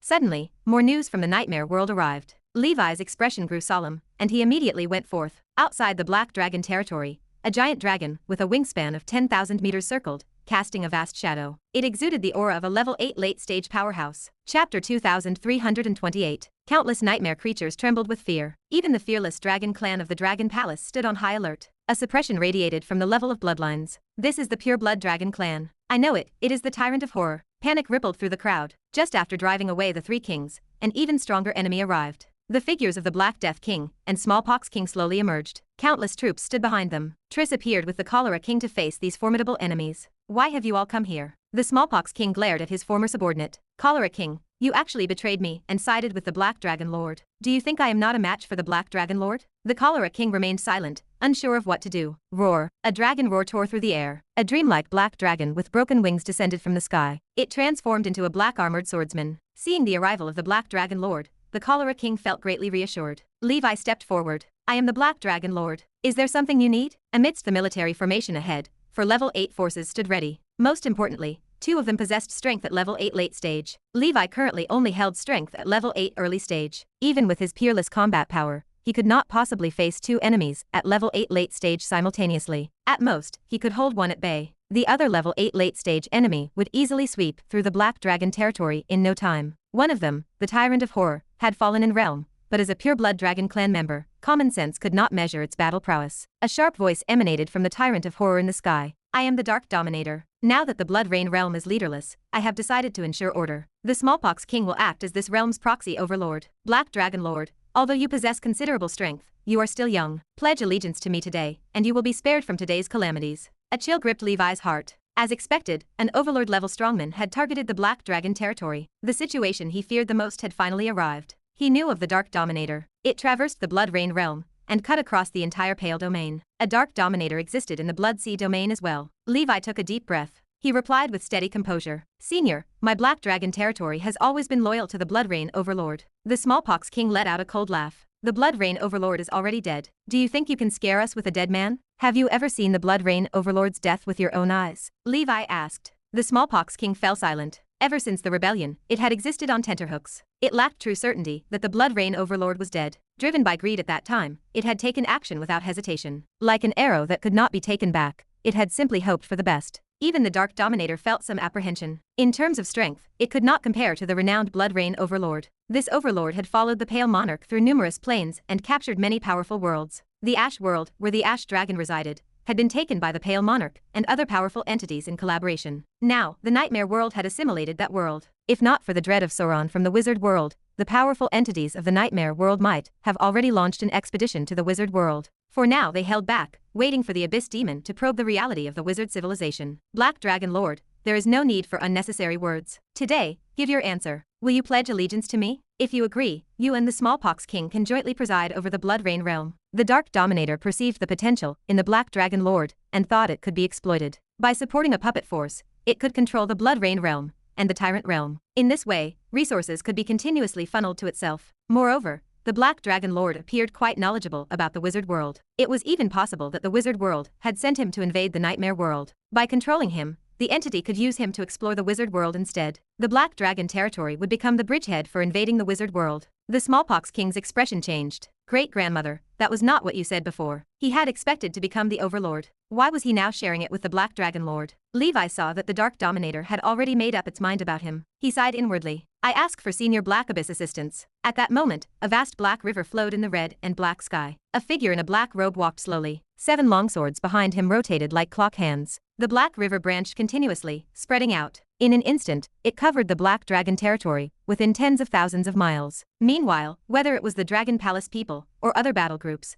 all members online collapsed out of control. They were automatically logged off. Ancient Banyan Fairyland. The fire-breathing dragon woke up, looking puzzled. What is going on? Why were we forcibly awakened? The Black Lotus beast shook its head. Not sure. It might have something to do with that black-robed figure. He was so powerful. He was almost like a god. Black Dragon territory. The faces of both the Smallpox King and the Dark Dominator changed drastically. This aura, a level 10 strongman? The next moment, consciousness faded for both. They did not even see how the enemy made a move, and they fell into eternal darkness. Along with them, all the nightmare creatures besieging the Black Dragon territory died suddenly. No matter how many levels they possessed, not a single one survived. This was a higher-dimensional attack, one that defied all logic. Levi, too, had not seen how Senior Black Abyss struck. The enemies simply perished the moment he arrived. Is this what it means to be legendary? Chapter 2329. Levi's heart surged. The power on display was overwhelming. In the distant dark web path of the Blood Sea domain, the Dark Dominator opened his narrowed eyes, blinking in confusion. How could there be a level 10 strongman, he wondered.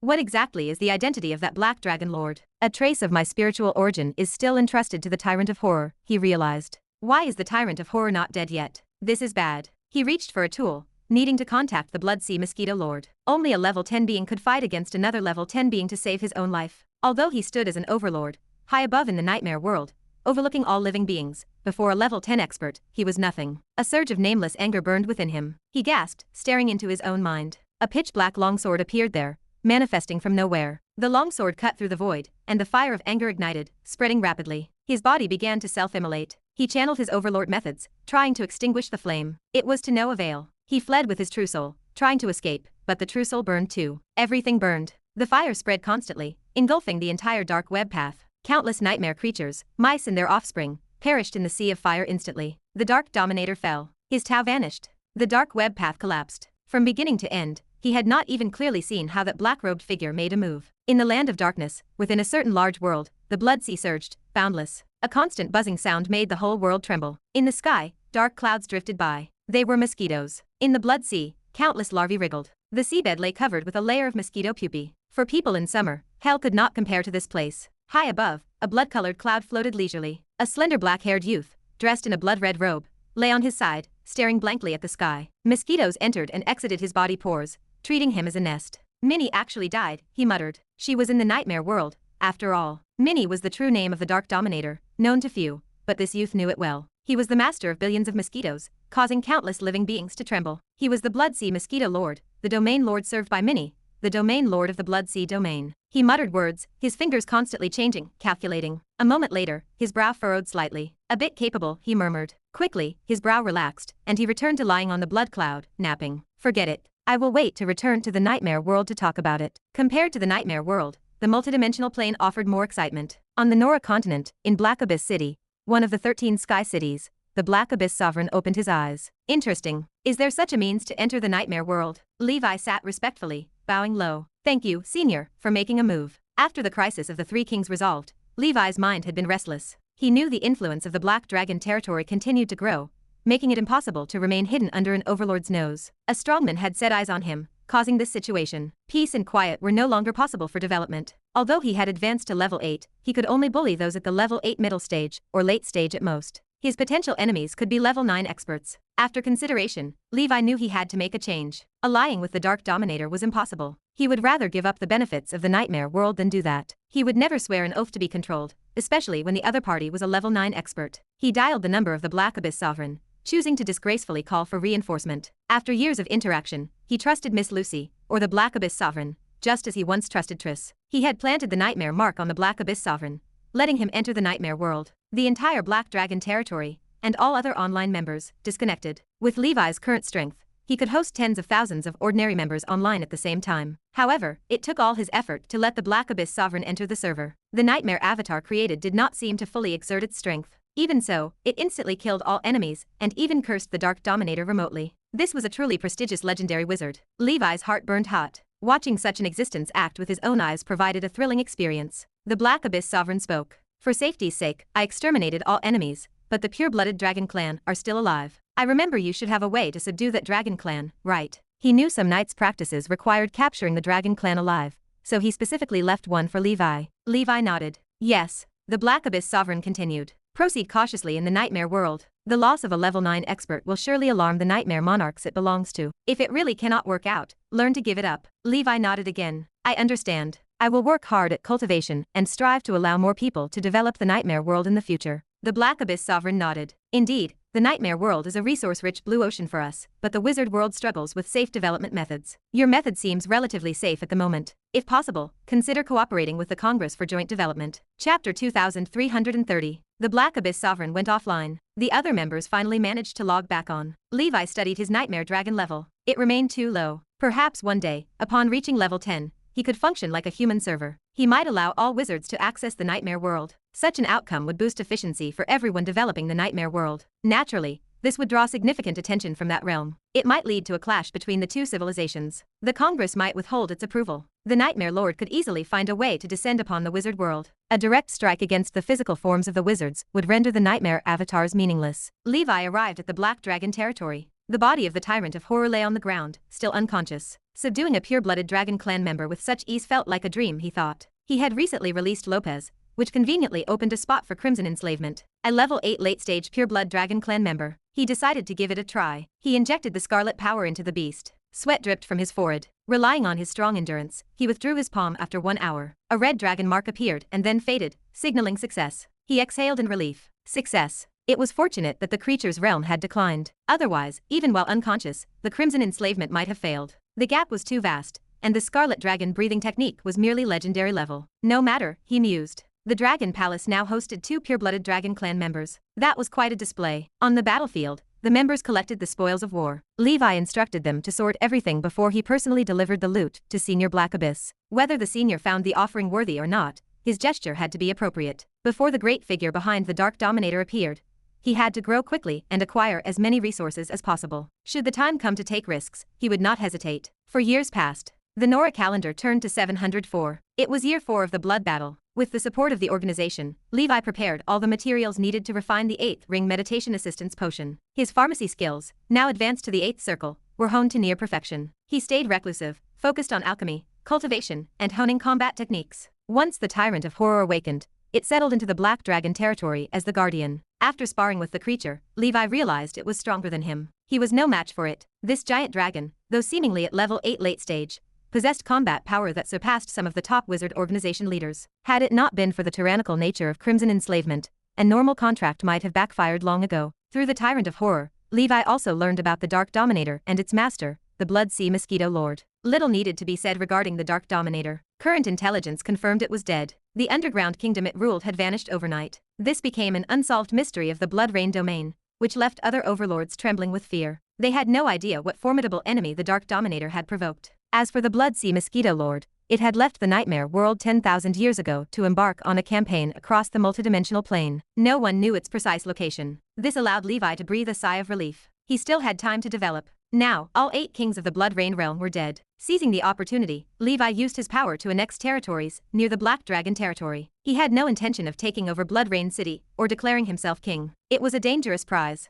The current territories were sufficient for the organization to develop and utilize for a long time. Taking on more would be counterproductive. Too much fame in the Nightmare World, a place filled with powerhouses, was a liability. Levi felt no temptation, but the other great lords elsewhere would not let such a chance slip by. A sense of an impending storm hung over the Blood Rain realm and Tyrant realm. Similar events to the chaos of the 8 kings were bound to emerge unless an overlord level intervened to stabilize the situation. This was of little concern to Levi. He aimed to gather more resources to speed up the growth of the ancient dragon continent. The 8th circle had been established for 20 years, and his realm had stabilized well. Although the strengthened version of the Fire Dragon Tribulation equipped him to face enemies, he still had to cultivate the 8 circle spells. First and foremost were a few sequential magic spells. He had long obtained the 2 8 circle spells, Thousand Thunder and 8 Direction Fierce Sunday. Given his previous foundation, their cultivation was not difficult. This, coupled with his Thunder God body, and his powerful innate fire elemental spell, aided him. Before long, he cultivated the spells to the 18th tier of the 8 circle level. The maximum for 8 circle magic was the 19th rank. Testing demonstrated that both Thousand Thunder and 8 Direction Fierce Sun were indeed powerful. However, since they were not perfected, their cost-effectiveness did not surpass the Fire Dragon Tribulation. Therefore, Levi would rely on the Fire Dragon Tribulation against regular enemies. When a situation necessitated seriousness, he would resort to even stronger methods. Additionally, via the Truth Magic Mirror, Levi acquired the small-scale fragmentation technique. This was an 8th circle spell, an advanced version of the microlysis technique. The difficulty of this spell was significantly higher than the previous 2. However, because he had a foundation, he reached the 8 circle level with some effort. Regarding its power, it remained effective for dismantling houses and effortlessly cracking arrays. Thus, Levi branded 3 8 circle witch marks. If he persisted and cultivated all 81, he would seamlessly step into the Great Wizard realm. Regarding the demon-slaying list, his rank had dropped slightly due to his long seclusion. He was not in a rush. Currently, the non-random sun refining artifacts available for exchange by 8th circle wizards were not urgently needed. Some of the best oddities had long been claimed by 8th circle veterans. Hence, he had insisted on exchanging for 2 sun refining artifacts during the 7th circle period. Without them, his situation upon entering the 8th circle might have been worse than at the 7th circle due to the later disadvantage. His current objectives were, firstly, to fuse the elemental proof and, secondly, to complete the Thunder God body. Everything else was left to fate. In the Southern Sea, within a secret realm, lay a space tunnel. It was suspected to lead to the heavenly world. It had developed over hundreds of years, and was now 100 meters in diameter. Passing through this tunnel brought one into a vast world brimming with primitive and ancient ambience. Its size was not much inferior to Nora. A dense demonic aura lingered between heaven and earth. From time to time, terrifying, beastly roars echoed from the mountains and forests. In the wilderness, demonized beasts roamed rampant. Clearly, this world also faced a demon invasion. It appeared that long before the wizard blood battle, this place had already experienced an even more severe conflict. Chapter 2331. The heavenly world is home to the 8 god tribe, one of the 6 supreme powers of this realm. Since ancient times, the 6 great tribes of the 8 god, the python god, the dragon god, the weasel god, the eagle god, and the turtle god, have dominated the earth and sky for millions of years. Only the unrivaled geniuses of these 6 major tribes can initiate the heaven ascension trial. They tread the celestial path to attain the title of barbarian lord, becoming a power on par with the gods. I, Mengang, wish to challenge the heavenly will. Where is the celestial path? Where is the celestial path? The brawny man stands bare-chested, gripping an iron rod. His aura burns at a peak level 9. Sorrow fills his eyes. His voice echoes across the heavens and earth, yet the sky remains silent. Alas, what has happened to the heavenly will? Indeed, how could our 8 god tribe be so unlucky? Could it be that heaven intends to destroy us? Silhouettes of the barbarian tribes sigh helplessly. It appears their supreme god, the heavenly will, has encountered a catastrophe. The era of blood battles against the abyss has arrived. Demons invade in great numbers. The barbarian tribes call these entities otherworldly demons. Life is destroyed, rivers of blood flow, and the people live in distress. Among the top 6 tribes, only 4 possess barbarian lord powerhouses. Meanwhile, 7 demon god-level entities, each comparable to a barbarian lord, have arrived. They lurk menacingly in the dark void outside the heavenly world. The heavenly will has severed all contact. Several peak level 9 soldier lord experts cannot access the celestial path. Is the barbarian tribe truly doomed? Mengang gazes at the fragmented mountains and rivers. Specters rampage, and demonic aura lingers. From the domain outside the void,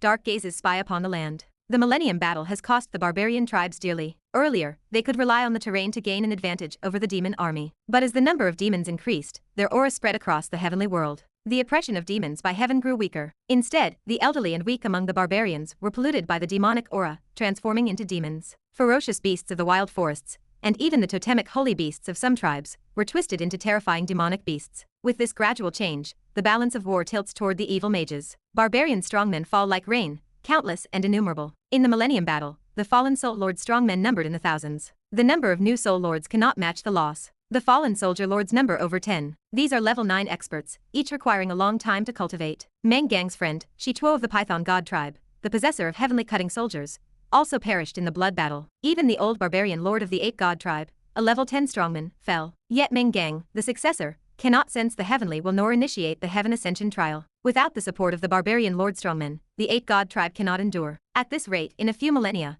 the barbarian tribes will be overrun by evil mages. This historic large civilization, which has produced countless strongmen, will become a fleeting shadow. Mengang, come to the Python god tribe. There is an important matter to discuss. A vast voice echoes in his mind. Mengang stiffens, recognizing the voice of the barbarian chief of the Python god tribe. At the Python god tribe, a towering statue of the Python god extends for miles, reaching into the sky. The interior of the statue contains a separate space. Before a giant round table, numerous figures of at least level 9 emerge. The most striking are 4 terrifying silhouettes with vitality like a great sun. They are the barbarian chiefs of the Python god, the turtle god, the weasel god, and the eagle god tribes. All the highest battle powers of the heavenly world are gathered here. The Python god barbarian chief stands. He is a giant man in black armor, with a long spear on his back. His imposing manner twists the void, and behind him coils a towering giant serpent. We, the 4 barbarian lords, summoned all you soldier lords to discuss a life and death matter. I hope that in the discussions to come, everyone can hold back their tempers, consider the reality of the situation, and avoid acting on impulse.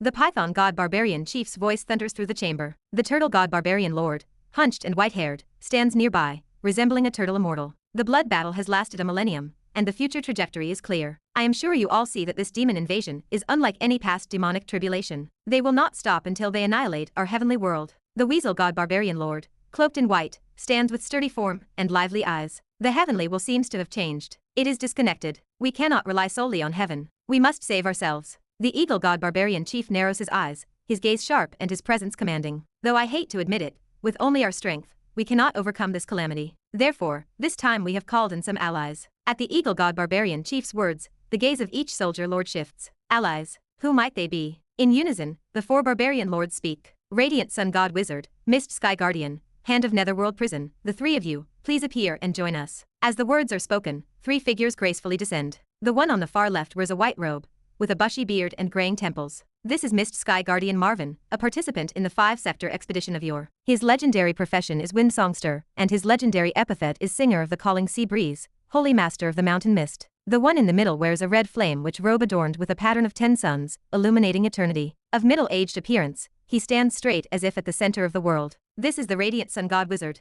The one on the right wears a black robe, his eyes deep, and whispers murmur around him. Chapter 2332. Heaven's Pact, Talisman Crafting Academy. Hand of Netherworld Nyx. Time Tomb Keeper, a legendary profession. The sage conversing with souls, guardian of mortal heroic spirits, a legendary honorific. 3 legendary wizards arrived in the heavenly world. The soldier lords stared in shock. Such powerful presence. They are all barbarian lord-level strongmen. Who are they? I do not know. I have never heard of them. The radiant sun god wizard offered a gentle smile. I am radiant sun god wizard Edmund, Grand Council Chairman of the Wizard Council. I am here today mainly to discuss cooperation in opposing the Abyss, and these two are my colleagues. Doubt stirred in Meng Gang's heart. He recalled legends about wizards. They were a group of sinister, unscrupulous, and selfish colonizers. Why would the 4 barbarian lords ever want to cooperate with them? It was like seeking warmth from a tiger. Even if they got through the blood battle, there was no guarantee they would not do something treacherous. The other soldier lords, having heard about the wizard civilization, were wary expressions. A feeling lingered that these 3 harbored ill intentions. The Python god barbarian chief leaned forward. Lord Edmund, please elaborate. Edmund kept his smile. As long as the various tribes of the heavenly world form an alliance with our council, we will provide military, technological, and resource support. Forgive my intrusion, but your methods of opposing the Abyss are too primitive. We in Nora have the most advanced spells and techniques for biological control of demonic aura, and highly efficient battle groups, along with countless excellent talents. However, these can only be offered to friends and not to future enemies. Now that the wormhole between the heavenly world and Nora world has been opened, resource and personnel exchanges between the 2 realms are no longer an issue. The choice between survival and destruction is in your hands. The soldier lords looked skeptical. However, the 4 barbarian lords knew the truth. The blood battle situation the wizard world currently faced was more severe than that of the heavenly world. Yet their performance was significantly better. So far, none of their level 10 strongmen had fallen, and their battle losses were far less than the barbarian tribes. Several of the barbarian lords had secretly visited. Currently, in the wizard world, there are already 13 level 10 strongmen equivalent to barbarian lords. The most important thing is, they are still increasing. In just this millennium, 2 level 10 strongmen have already been born. In contrast, the barbarian tribes, even at their peak, only had 6. Now, there are only 4, and they grow increasingly weak. Especially with the appearance of the inter-realm wormholes, the barbarian tribes cannot isolate themselves from the world. Even if they do not form an alliance, they still face challenges from the wizard world. It is better to proactively enter into an alliance to gain support from the wizard world to stabilize the blood battle. Then, after passing through the blood battle, they can adapt to the circumstances. A fierce debate on whether to ally with the wizard world was underway. Year 705 in Nora. Year 493 of the blood battle. The Wizard Council announced the establishment of a blood battle alliance with the barbarian tribes from the heavenly world. According to the alliance, the wizard world will provide sufficient military forces during the blood battle, using the advanced technology of the wizard world to support the barbarian tribes in their blood battle, jointly opposing the demons. In return, the Wizard Council has the right to mine, explore, and collect resources in the heavenly world, and can also establish corresponding military bases. The announcement caused an uproar among the wizards. No one expected that the Wizard Council had already secretly met with the leaders of another powerful civilization. However, for the wizard world, it was a positive development. Compared to the wizard civilization, the heavenly world was far less efficient in developing and utilizing its resources. This was an opportunity to lawfully and reasonably seize the resources of another large civilization. It was crucial for the stable continuation of the current blood battle, especially the Ether Stone, a resource of strategic importance involving multiple industries, was rarely developed by the barbarian tribes. Anyone with sharp eyes could see that the Wizard Council's alliance terms had many parts, but the core focus was mining rights. This posed a significant risk for the barbarian tribes. Yet, to gain support from the wizard civilization, they had no choice but to accept. Ancient Dragon Continent. Levi studied the news. Indeed, the Wizard Council discovered the heavenly world long ago. Perhaps they have been waiting for this day. Resources like the Ether Stone are strictly controlled by the authorities, so I will not think about it. But if I can explore the biological resources and combat techniques over there, it would greatly benefit the Ancient Dragon Continent. The Wizard Council is recruiting teams to develop and support the barbarian tribes, making it an excellent opportunity. Levi gathered the department heads to discuss the matter. In the end, he selected a 100-member team from the Giant Beast Paradise, Dusk Holy Temple, and Tower of Dawn. They were led by a level 7 Divine Light Knight, and accompanied by several level 6 Knights and 6th Circle Wizards. The rest were all elite members of level 4 and above. The team's main goal was to collect biological resources there, especially from the Dragon Clan. Herbs, materials, and so on would naturally be welcome. I hope there will be some gains. Before departure, to ensure the team's safety, everyone received corresponding trump cards, and the team leader, the Divine Light Knight, was fully armed. Cautiously proceeding, they should be able to return in triumph. Moreover, the Divine Light Knight could contact Levi at any time through the round table. If there were any problems, he could also rush to provide support. Thinking of the heavenly world, Levi remembered Isa. Chapter 2333. She ultimately failed to advance to level 6, leaving in disappointment. Otherwise, she could have joined the team to the heavenly world, witnessing the world of the barbarian tribe's ancestors. Martha stood prepared for Isa's departure. Watching the younger generation pass away is an inevitable reality for transcendent beings. He sighed and opened the blood battle daily. Good news. The Gondar City defense battle has concluded. Credit goes to the combined efforts of the Gondar City Lord, the Gondar 3 heroes,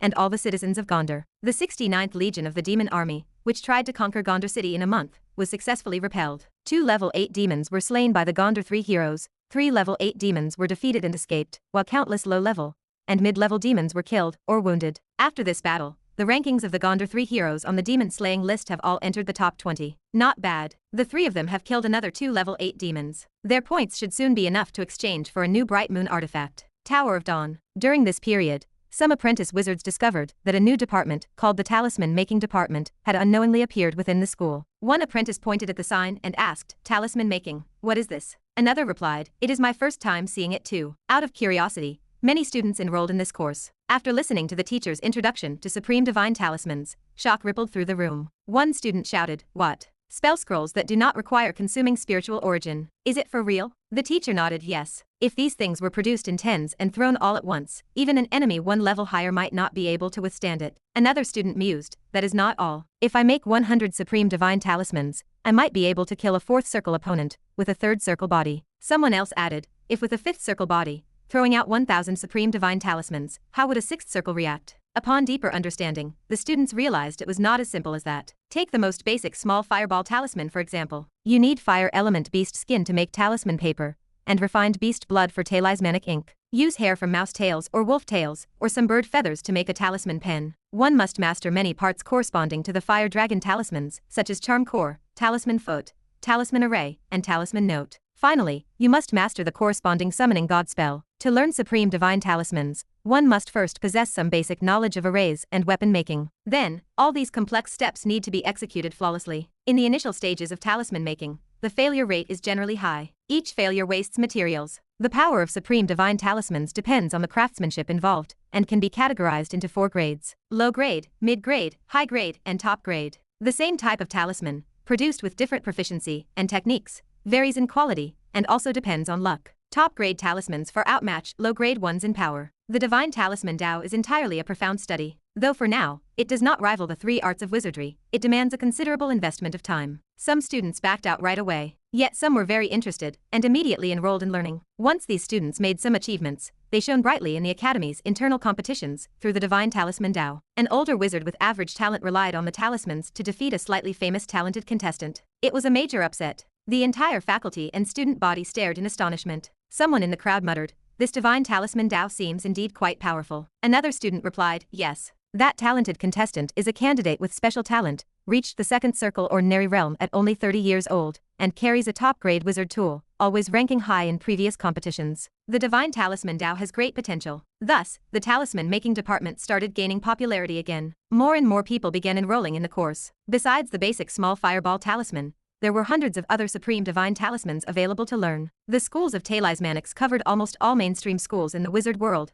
and even some lesser-known ones. Among them, several talismans were the most practical. This series of talismans is known as the 9 Dragon Talisman. The Fire Dragon Talisman summons a world-ending fire dragon with formidable power, which can be enhanced by sheer quantity. The contestant who made the upset used dozens of Fire Dragon Talismans to blast the enemy away. The Water Dragon Talisman summons a water dragon to control the enemy. The Thunder Dragon Talisman, affixed to oneself, instantly transforms into lightning, essential for escaping. The Earth Dragon Talisman summons an earth dragon, forming an indestructible barrier. Such varieties are countless. The most formidable and intricate remain the Shadow Dragon Talisman and the 10,000 Dragon Talisman. The former can summon a shadow creature of equivalent level from the shadow world based on the spellcaster's cultivation. Moreover, they can be used in combination. Provided your spiritual force is adequate, and you have abundant financial resources, you can entirely throw out 10,000 Shadow Dragon Talismans, summoning 10,000 shadow creatures. But it is clearly unrealistic. Although talismans serve as mediums to summon shadow creatures, maintaining their presence still requires one's own spiritual force. Furthermore, the shadow creatures summoned by talismans are one-time use. Once the effect expires, it vanishes without a trace. The next time when new talismans are used, new shadow creatures will be summoned. In comparison, the 10,000 Dragon Talisman is even more powerful. Wherever the 10,000 Dragon Talisman is affixed, that place will come alive, transforming into a Taoist soldier to fight. All plants and trees are soldiers. Chapter 2334. It could be said that this was the power to call the wind, summon the rain, and plant beings into soldiers. It was truly omnipotent. Word spread quickly that the creator of the Supreme Divine Talisman was indeed the Dusk Palace Master. A wave of shock rippled through the minds of everyone present. Observers remarked that the Dusk Palace Master was a true genius for researching such a secret technique. Worries that had originally surfaced among some began to dissipate. Others turned their thoughts to the Divine Talisman Tao of the Supreme Archmage in the Dark Ancient Tower. They presumed the Dusk Palace Master had found inspiration there to create this method. Regardless, the Divine Talisman Tao gradually became widespread on the ancient Dragon continent. The years rushed by. 5 years later, it was the Nora calendar year 710, and the Blood Battle year 498. More and more people began to see the Supreme Divine Talisman as a craft. Gradually, the term Wizard 4 Arts emerged on the ancient Dragon continent. This left wizards from other organizations somewhat baffled. They protested that on their side, there were only the 3 arts of wizardry. They demanded to know when the ancient Dragon continent had updated the version to include the Wizard 4 arts. After making some inquiries, they learned that the Tower of Dawn was now teaching the Divine Talisman Tao. The power of the Supreme Divine Talisman was unfathomable, with diverse methods. Keen observers discovered that some of the methods of the Supreme Divine Talisman seemed related to the abilities of the Dusk Palace Master himself. Those who had participated in the Dark Ancient Tower associated it with the mage methods inside the tower. This made them even more passionate. The Supreme Divine Talisman of the mage had always been their desire. As of now, the Divine Talisman Tao remained closed to outsiders. Thus, wizards of the ancient Dragon continent eager to learn the Divine Talisman Tao had flocked to the organization over the years. Many nomadic wizards felt particularly moved. They lacked resources, so they naturally lacked top quality and top-grade wizard tools to face enemies. They certainly lacked rare treasures. They found learning arrays too difficult without mentorship. Weapon making and pharmacy were similar,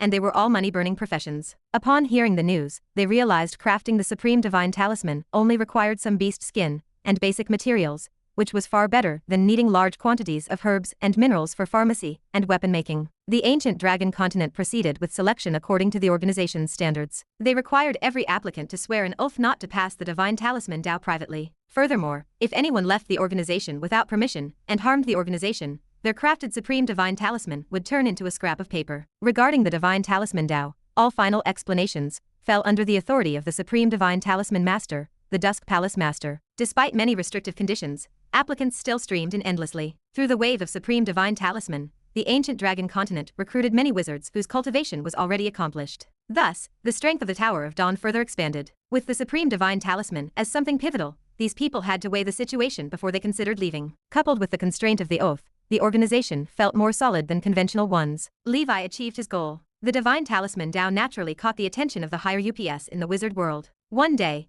the old witch of the witch's family entered the Emperor's palace. A warm smile touched her face. She greeted him. Dusk Palace Master, long time no see. I hope you are well. Levi smiled. He invited her to speak. Is there something on your mind, witch? The old witch hesitated for a moment. She chose her words carefully. To be honest, I have also heard about the Supreme Divine Talisman. The foundation of this Supreme Divine Talisman should be the methods you, Sir Levi, personally mastered. Essentially, it is a form of borrowing through the talisman as a medium, right? An insight like the old witches easily guessed the essence of the Supreme Divine Talisman. Levi nodded. Indeed. He did not hide it. This matter could not be concealed, and even normal people could see it. The spells of the Supreme Divine Talisman were no secret. Public spells like the fireball technique were easy to speak of. The so-called 9-Dragon Talisman was basically a collection of Levi's innate spells. These spells, used frequently during demon hunting, were no secret in the wizard world. Those with a keen interest could gather information easily. This was the inevitable trouble of being famous. However, Levi did not worry that enemies would master his methods through the Supreme Divine Talisman. Currently, the spells used in the Supreme Divine Talisman were either spells learned along the way with little use or his innate spells,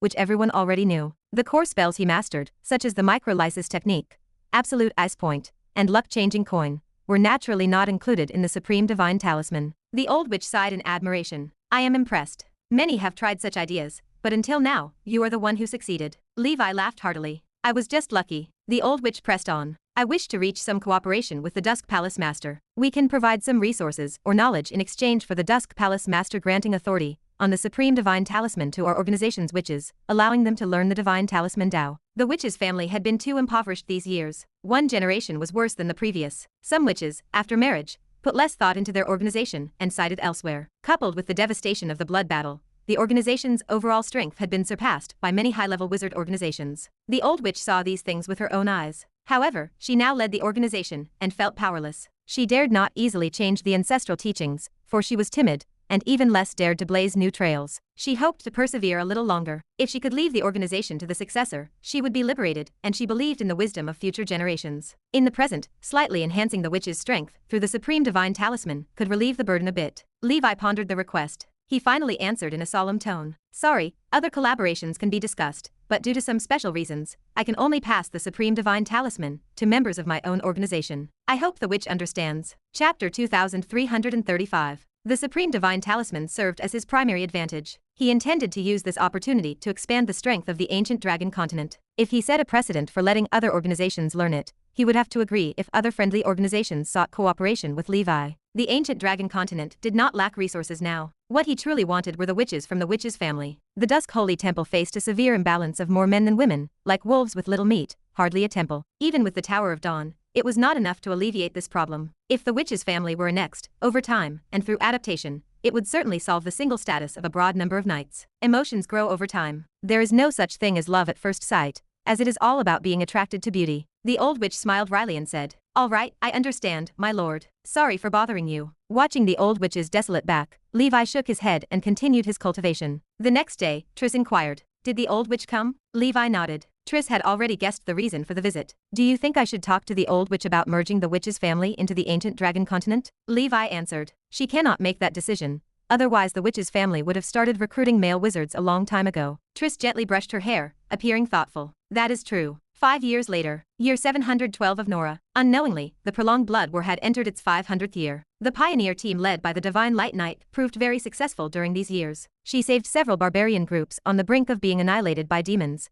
gaining the goodwill of those alien races. Through this, she established good relationships and set up small branches of the Dusk Holy Temple in the heavenly world. More and more barbarian battle techniques were stored in the knowledge repository of the Dusk Holy Temple. Moreover, some mixed blood dragon clans and rare creatures were brought back for breeding in the giant beast paradise. The Wizard Council profited greatly in the heavenly world. Countless ether stone ores were transported to the wizard world to support the expenditures for the Blood War and the operations of the council. To fulfill the alliance treaty, the council also dispatched numerous grand wizards, even sending the legendary wizard, the Hand of Netherworld Prison, to the battlefield of the heavenly world. They formed the Heaven Alliance Army with the tribes of the heavenly world to jointly resist the demon army there. Clearly, the demons did not expect these two unrelated civilizations to join forces. For a time, the demon army in the heavenly world suffered defeat after defeat, with the barbarians reclaiming many cities. In addition, the barbarians spent great costs introducing Oasis 1, mechanical creatures, and other advanced technologies. These were used to purify demonic aura and lower the casualty rate among barbarian warriors. They also actively searched among their tribes for those with wizarding talent,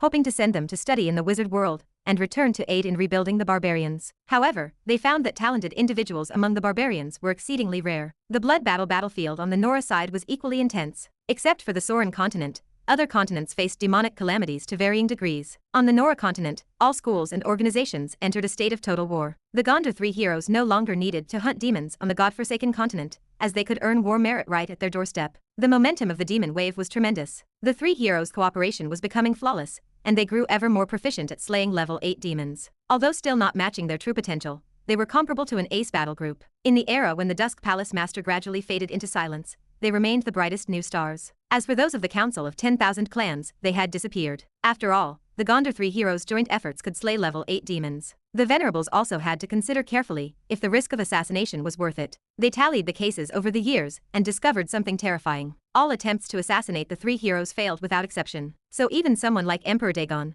who was obsessed with the Holy Infant, gradually let go of his obsession. They realized they just could not provoke them. Of course, the current quietness did not mean surrender. This group of people were like waiting vipers, ready to strike at the right opportunity. During a grand auction on the Nora continent, the Holy Infant acquired the Heart of Cold King, a Morning Star level oddity, for 700 million ether stones. This was the last oddity in the Cold King series, a critical piece. After refining it, his ice and fire holy body saw some improvements, and his spiritual force increased by 60 points. Yet he was still far from becoming the ice and fire divine body. Moreover, the Snow King underwent another evolution, adding a white frost crown on its bald head. The overall appearance seemed more imposing than before, better befitting the kingly aura. With this, the Cold King series reached complete perfection. Gathering a single king level series alone took the Holy Infant and Levi centuries. One can only imagine the difficulty of completing other higher level sequences. The next step was to gradually complete the Winter Emperor series, and then pursue the more advanced Frost God series. Compared to the burning school of thought, competition within the Frost faction was much more manageable. With the strength of the Holy Infant, only one person from the Frost faction ranked higher on the level 8 demon slaughter list than him. In spell progression, the Holy Infant also made rapid advances. Even though he had not yet reached 7 rings perfection, he had imprinted 9 witch marks. When his spiritual force hits its maximum, the witch marks are expected to reach complete perfection of 15. After 2 centuries of relentless effort, Gondaf and the students and teachers of the Body Refining Academy finally researched the middle-level sections of the Purple Crystal Body Refining Technique. Chapter 2336. Not only that, the upgrade also optimized the previous low-level section, creating version 2.0. After experiments, the low-level and middle-level Purple Crystal Body Refining Technique can seamlessly integrate. If fully mastered, the technique would definitely be outstanding among 5th Circle wizards. Even with only 1/3 of the power of the Amethyst race, the result would be terrifying. Anyone from this race placed in the wizard world would be considered genius level. Some outstanding ones are even top-level geniuses. Those low-level wizards practicing the Purple Crystal Body Refining Technique also show excellent performance on the blood battlefield. Those of the same realm, like gargoyles, are generally not a match. As a reward, Gondaf received a Bright Moon-level body refining artifact, Red Snake Swallowing the Sunday. This is a fire element oddity, its quality no less than the elephant god's proof he had previously refined. After refining the artifact, his spiritual force increased by 200 points. He also comprehended a special refining body physique, named Snake God Body. Gondaf integrated it into his Dragon Elephant Holy Body, elevating it to a higher level. In his spare time, Gondaf practices against the Holy Infant in the Nightmare World. He tests how his Dragon Elephant Holy Body compares to its Ice and Fire Holy Body. The two have mixed victories, with strengths nearly equal. Gondaf occasionally has a whim to spar with Lord Victor. The result remains a defeat. His realm is somewhat weaker compared to Victor. More crucially, Victor's Heavenly Star Sword formation is too formidable. Whenever the Sword formation's ultimate move is unleashed, Gondaf returns to the city. Victor himself has a chi-sect cultivation of level 6 late stage. A single shattered invisible sword chi is already perfected. Paired with the sword formation, Gondaf cannot find its weak point. Of course, Gondaf's Dragon God domain has also almost caused Victor to fail several times. Compared to Gondaf and the Holy Infant, Victor finds smooth sailing with his collection of the Golden Emperor series. Through the auction, merit store, and various means, he successfully acquired the Morning Star artifact, Golden Emperor's Boots. His own gold element affinity talent has reached unimaginable heights. His cultivation over the years has sped up, and he is not far from 7 rings perfection. Moreover, the accompanying spiritual creature, Golden Emperor, is even more extraordinary, as its every move truly has the demeanor of an empress. Solely relying on this spiritual creature, Victor has already established an unbeatable position among wizards of the same realm. The Golden Emperor series consists of 5 oddities, and over these hundreds of years, Victor has already collected 4. The final one, Golden Emperor's Chain, is a Bright Moon level artifact. The current merit store has yet to show it. He still needs to continue through the auction and other avenues to try his luck. In terms of witch marks, Victor has already imprinted 11. As the leader of the Gondor 3 heroes, his strength remains unquestionable. The old witch sits chatting with a witch who appears like a middle-aged beauty. This beauty is the Wind Witch, Wendy. She is one of the few Storm faction practitioners in the witch's family. Currently at senior 8th ring cultivation, she is the strongest besides the old witch. The old witch considers her a successor. Wendy initiates the conversation, asking, "Witch, I have an idea." The old witch replies, "Tell me about it." Wendy pauses, then adds, "Don't get mad." The old witch nods, saying, "All right, you say." Wendy explains, "Why don't we suggest to the Congress to integrate as a whole into the ancient dragon continent, maintaining our current structure of witches family, but from now on, becoming like the Tower of Dawn organizations, under the jurisdiction of the Dusk Palace Master?" The old witch inquires, "Did Triss tell you this?" Wendy shakes her head. "No, it's my own idea." After the subdimensional portal returned, are 6 star towers scattered across the 4 seas. The original star tower is practically defunct, and now the Ocean School of Thought organizations wage war individually. Other organizations have grand wizards at their backs, people at the central realm. Since the fall of the Star Witch 10,000 years ago, our witch's family has never birthed another grand wizard. We sound good being a top-level organization, but we know that in reality, we are no longer in the same league. The old witch sighs. "You speak sensibly, but our witch's family has persisted for so long. If we integrate into the ancient dragon continent, we would lose independence and be removed from the top wizard organizations. Our generation, would it not be a betrayal?" Wendy counters, "Top-level organization is just an empty title. Why care so much? Is the ancient dragon continent a top-level wizard organization? No, but look at these newcomers to the wizard world. They all want to go to the ancient dragon continent, not our witch's family. Besides a group of pretty witches, we have no competitiveness left." The old witch sighs again. The Wind Witch's words make sense. Having been neighbors for these years, she personally witnessed the state of the ancient dragon continent. Whether it is surface power or hidden foundation, they have surpassed the witch's family. For hundreds of years, that organization has been accumulating foundation, while the witch's family has been consuming the precursor's foundation. No organization lasts forever. To some extent, the the witch's family has lasted until now, barely maintaining the dignity of a top wizard organization. It is already quite decent. Perhaps, after the blood battle, the future might turn around, regaining former glory. But the problem is, the blood battle is intensifying, and time is running out. A sense of helplessness settles over the old witch. She speaks, "I will go to the Soren continent to discuss face to face with a senior there." Wendy watches the old witch's figure dissipate. She sighs in relief, thinking, seems there's still hope. She is a meticulous observer. She notices that whether it is Elena or Triss, these two former members of the witch's family prospered after getting close to the Dusk Palace Master. Their cultivation speed already exceeded their friends who stayed in the witch's family. There is no need to say this explicitly. Now the witch's family has such geographical conditions and good relations with the ancient dragon continent. They might as well take this opportunity to join, to rise together. This is what they call providential fortune. If one person obtains the way, the chickens and dogs ascend to heaven. The Dusk Palace Master has a high probability of advancing to become a grand wizard, or even legendary. If one does not curry favor now, then when? The old witch is not bad, just too traditional. A boom echoes. Suddenly, the entire witch's family starts to tremble. The wind witch's face changes, and she flies outside. The sky cracks, revealing one after another demon mountain in the void, a total of 4. Several level 8 demons exuding vast aura perch on top. Tens of thousands of demons, like heavenly troops and generals, in combat array, descend amidst laughter. Just as the old witch leaves for the Soren continent, these demons take advantage and invade. Wendy knows there must be a traitor within the organization, but now is not the time to investigate. She sends messages for help to the old witch, official channels, and to the nearby ancient dragon continent. She shouts, all members of the witch's family, prepare to face the enemy. Chapter 2337, 495. The witch joins a new millennium, a new ancient dragon continent. Within the ancient dragon continent, at the Emperor Palace, since ascending to the 8th circle, Levi enjoyed more holidays each month, finding balance outside of his cultivation. He learned that combining work and rest was essential. Cultivation remained a means,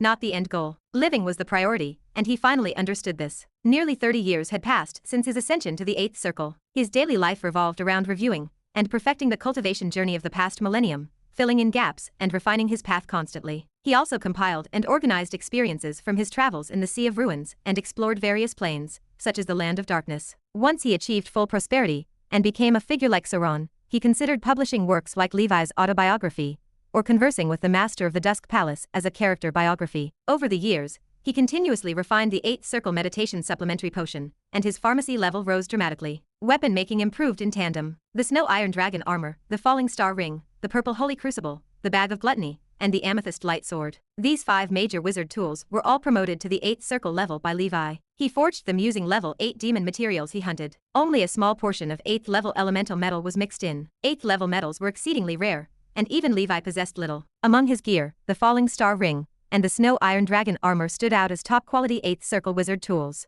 The others were simply ordinary. They remained sufficient for him. Wizard tools served only as auxiliary means. His true foundation rested on his strong body and his vast spell abilities. After years of refining, Levi classified weapon-making materials into different tiers in his mind. From ordinary to top grade, they included ordinary biological materials, regular elemental metals, and finally, amethyst. Biological materials had the advantage of being abundant, renewable, and varied, allowing them to meet various needs. However, the durability and fatigue thresholds of these materials fell short of the other 2 categories. Even with special refining, this remained true. Hence, they were most suitable for refining standardized wizard tools and mechanical creatures for mass production. Elemental metals and other rare ores possessed higher attributes than biological materials in all aspects. The downside was their low output, as they required a lengthy nurturing process, and were considered non-renewable resources. Near the Nora world, decades of high-speed development in wizard civilization led to an explosive growth in the number of wizards. With endless mining, rare metal ores had been almost exhausted. Fortunately,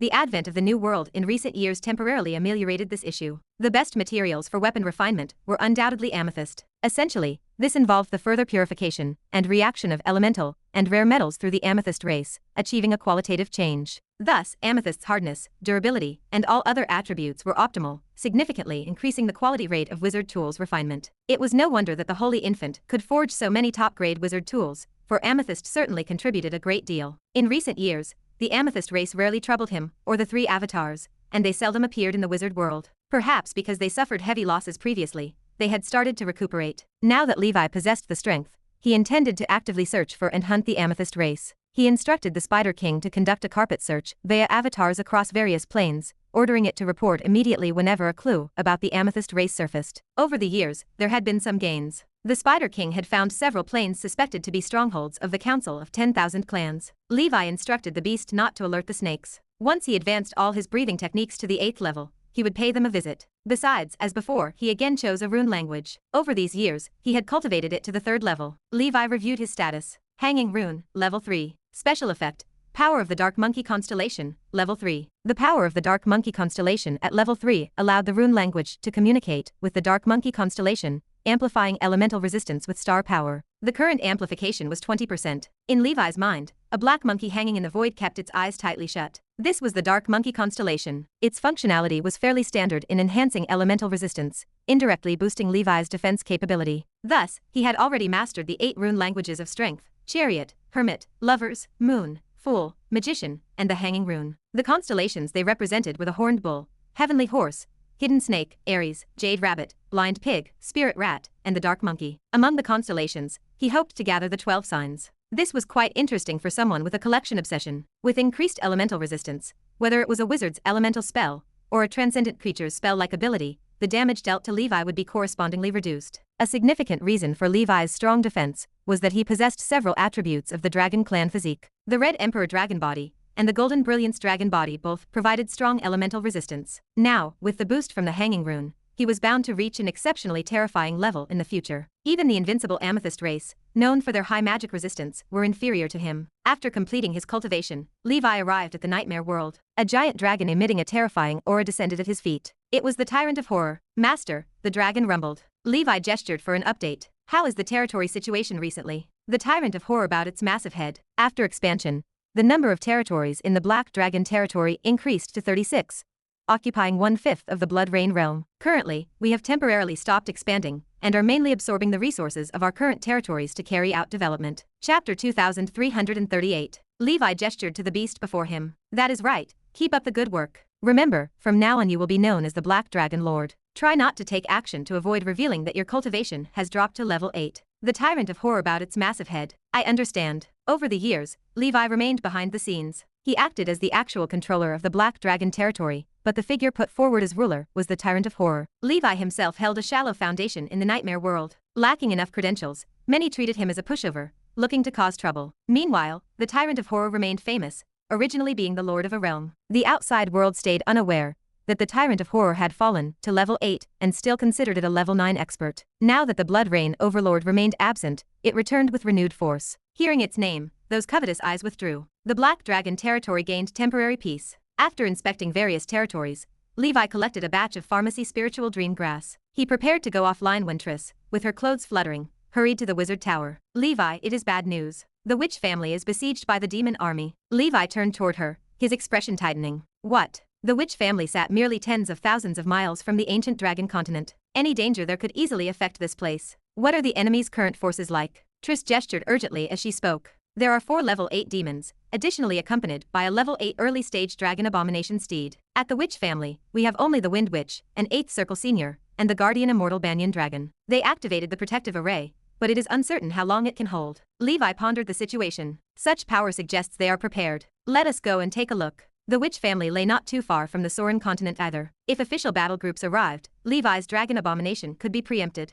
The witch family stood at the center of the conflict. For demon mountains formed a cooperative trend, spanning 1,000 miles, all an endless ocean of demonic aura. Within the magic clouds, demons fell like rain onto the protective barrier of the witch family. The Wind Witch, Cat Witch, and other witches guarding the witch family continuously cast spells toward the sky. Powerful innate spells and primordial soul spells bombarded in turns, each strike killing many demons. However, the number of demons showed no signs of decreasing. Demon corpses fell around the witch family, releasing more demon blood and demonic aura. Not long into the battle, the witch family had transformed into abyss demon soil. The demons thrived, with visibly enhanced strength. Only in environments rich in demonic aura could they truly unleash their power. Thus, the tactic involved sacrificing many low-level demons as cannon fodder to quickly alter the environment and reduce the Noraplane's suppression on them. Then, the mid-level demons and demon lords would take action. The Wind Witch commanded the defenders. Everyone, hold on a bit longer. The old witch will soon return. The demons intend a blitzkrieg to capture us. We are at a manpower disadvantage. We must not act impulsively. Hold the line within the barrier and wait for reinforcements. After all, the witch family remained a top wizard organization. The array protecting the headquarters was a top-level 8th circle formation, the sea and sky world barrier. If pushed to its limit, even the full-fledged assault of an 8th circle spell could be withstood for a time. Of course, the consumption of ether stones was astronomically high. The cat witch transformed into a nimble black cat, moving like a phantom on the battlefield, claiming demon lives. The snow lotus witch with sixth circle perfection performed admirably, dressed in blue treasure armor redeemed using war merit, a level 7 rare treasure. 4 massive pillars of demonic aura descended with a booming crash. The 4 level 8 demons were the flame demon, sky anchor demon, bottom dwelling fish demon, and stone statue demon. Leading them, the flame demon, at level 8 late stage, twisted the void with flames around it. Above its head, a level 8 early stage dragon abomination hovered. It had a wingspan of nearly 10,000 meters, shrouded in pale death energy and demonic aura. Sweeping death energy and demon flame slammed against the barrier, creating waves of ripples. The remaining 3 demons were all at level 8 mid-stage. Such strength would prove challenging for even a declining witch family. Even a top wizard organization at its prime must remain cautious. For demons, a war action mobilizing such elite forces was rare. They had made up their minds to take down the witch family, starting with the weakest. Through the demon mountain formation, the attacks of the 4 level 8 demons converged. With just one strike, the sea and sky barrier trembled madly. The immortal banyan dragon spat out a white dragon breath straight into the sky. The dragon abomination in mid-air sneered back with black dragon breath, the explosion dazzling like fireworks. Humph, what pure blood dragon clan, what a farce. The immortal banyan dragon snorted. It is just relying on the power of the demon array, pretending to be strong. It grew too slowly. If it could grow faster, it would surely thrash the sub-dragon breed. Along with another dark magic light descending from the sky, the barrier shuddered violently, actually starting to crack. Dense demonic aura penetrated, accompanied by a foggy swarm of spirit illusion demons. These demons resembled ghosts, all spiritual beings, pervasive and insidious. Oh no, how did this barrier break so quickly? The Wind Witch, overseeing the situation, watched as a familiar figure stood in the corner with a peculiar smile. Snake Witch, you are the traitor? Chapter 2339. The Snake Witch's clothes burst apart, revealing her snow-white, jade-like body. Fine cracks appeared on her delicate skin as demonic aura leaked out. In an instant, she transformed into a mind flayer exuding a level 8 aura, with thousands of tentacles fluttering in the wind. The mind flayer laughed, its voice a grating rasp. The taste of a witch is indeed not bad. The monster spoke with literal intent. When a mind flayer possesses someone, it eats the target's brain to gain memories. The Snake Witch had long been swapped without her knowing. Tentacles turned into sharp swords, piercing through the nearby witches. The women shriveled until they became human skins. Die. The Cat Witch screamed, her attack bombarding the creature, but the mind flayer swatted the energy away with its tentacles, nearly killing her. At the same time, 4 demon mountains tore open the barrier seal and descended upon the witch's family. Kill them all. Withdraw all forces within 1/4 of an hour regardless of the results. Do not linger in battle. The flame demon commander roared, his voice shaking the ground. The earth of the witch's family cracked open, lava flowing until the area turned into a hell on earth. The battle was already lost. Wendy and the immortal banyan dragon flew out, locking the flame demon commander. The remaining wizards formed a battle group to resist the demon's attacks. Ha ha ha, tremble before the great death's claw, Addis. The dragon abomination tore through the sky, wantonly spewing dragon flames. Suddenly, a vast aura swept out from within the magic tree. A phantom of a witch appeared, her expression empty. She pointed a finger, and an invisible wave swept toward the flame demon commander. The flame demon instinctively retreated, trying to dodge, but the Wind Witch and the immortal banyan dragon restrained it. The flame demon, who was just arrogantly boasting at level 8 late stage, stopped moving. It looked at its own body, its demon soul beginning to uncontrollably decompose. The space around the creature also disappeared. The Wind Witch's eyes were cold. This is the decomposition technique that generations of witches have branded inside the magic tree. Your death is not unjust. The flame demon commander vanished. The other 4 level 8 demons and the dragon abomination were taken aback. Is this the foundation of a top-level organization? Do not panic. Such a method must only be used once. Having dealt with the strongest enemy, the Wind Witch and the immortal banyan dragon felt a sliver of relief. However, the situation remained grim. The battle had only started, yet casualties were mounting. The decomposition technique had indeed been used once. The mind flayer's tentacles danced wildly, attacking ordinary members. Suddenly, the creature changed, retreating as if it sensed danger. A black-armored swordsman appeared out of thin air on the ground. He raised his right arm, aiming at the mind flayer. You gaze upon me, and you behold destruction. A crimson star appeared in front of the mind flayer. It radiated endless light and heat, crashing toward the beast. Once the secret word of destruction is uttered, blood is spilled. The mind flayer was struck by a heavy blow. Its figure blasted high into the sky. Its demon body began to self-immolate, tentacles dissolving, and internal organs shattering. The mind flayer exploded, fragments scattering like a burst watermelon. Only an extremely weakened head with a demon soul remained, attempting to escape, but a stroke of sword chi obliterated it. The level 8 early stage mind flayer was dead. Leon appeared in the void, collecting the mind flayer's brain. This was the most valuable part of its body, an essential material for many high-level potions. The battlefield situation changed rapidly. 2 level 8 demons had died violently. Retreat. The other level 8 demons saw the unfavorable situation, quickly using the demon mountain to shatter the void and retreat. The purpose of their trip had already been achieved. The witch's family, after this surprise attack, suffered heavy casualties and a great loss of strength. The instant appearance and slaying of the Mind Flayer by the Dusk Palace Master shocked them. This person, at level 7 peak, had already killed level 8 demons dozens of times. Now, having advanced to level 8, the power was unimaginable. Without the level 8 late-stage Flame Demon Commander to oversee them, they were no match for the old witch when she returned. Levi used the chaotic Sky Demon Mirror, keeping the Dragon Abomination in place. Surrounded by the Silver Mountain Skyfall and the Wind Illusion Realm, the Dragon Abomination was trapped. The other demons could flee, but not the Dragon Abomination. Addis, unable to escape, roared ferociously, charging toward Levi. Levi pointed a finger, and the Fire Dragon Tribulation soared into the sky, transforming into the Flame Emperor's sword before slashing down. Under the dense onslaught of innate spells, Addis was instantly engulfed by the sea of fire. The hard dragon scales burst apart, flesh ripping open until it turned to charcoal. Levi, wielding a longsword, slashed out 108 sword lights in an instant. All the sword lights overlapped, tearing the massive Dragon Abomination body apart. Demon blood burned in the blue sky as the enormous body crashed down. The dragon's soul emerged, panicking. So strong. How can he be this strong? The creature knew it was no match for the Dusk Palace Master. It never expected to lose so thoroughly. It was a one-sided slaughter. Another Fire Dragon Tribulation erupted, igniting the dragon's soul. A web descended from the sky, capturing the soul. Levi let out a breath, looking around. In that moment, the level 8 demons had already fled. Only cannon fodder remained on the battlefield, slaughtered by his Black Shadow army. The witch's family lay in ruins. Even the magic tree burned with fierce demon flames. Chapter 2340. A coven of witches casts spells to extinguish the flames. This time, the demons have a clear goal. They intend to launch a surprise attack at lightning speed. Capturing the witch's family would be best.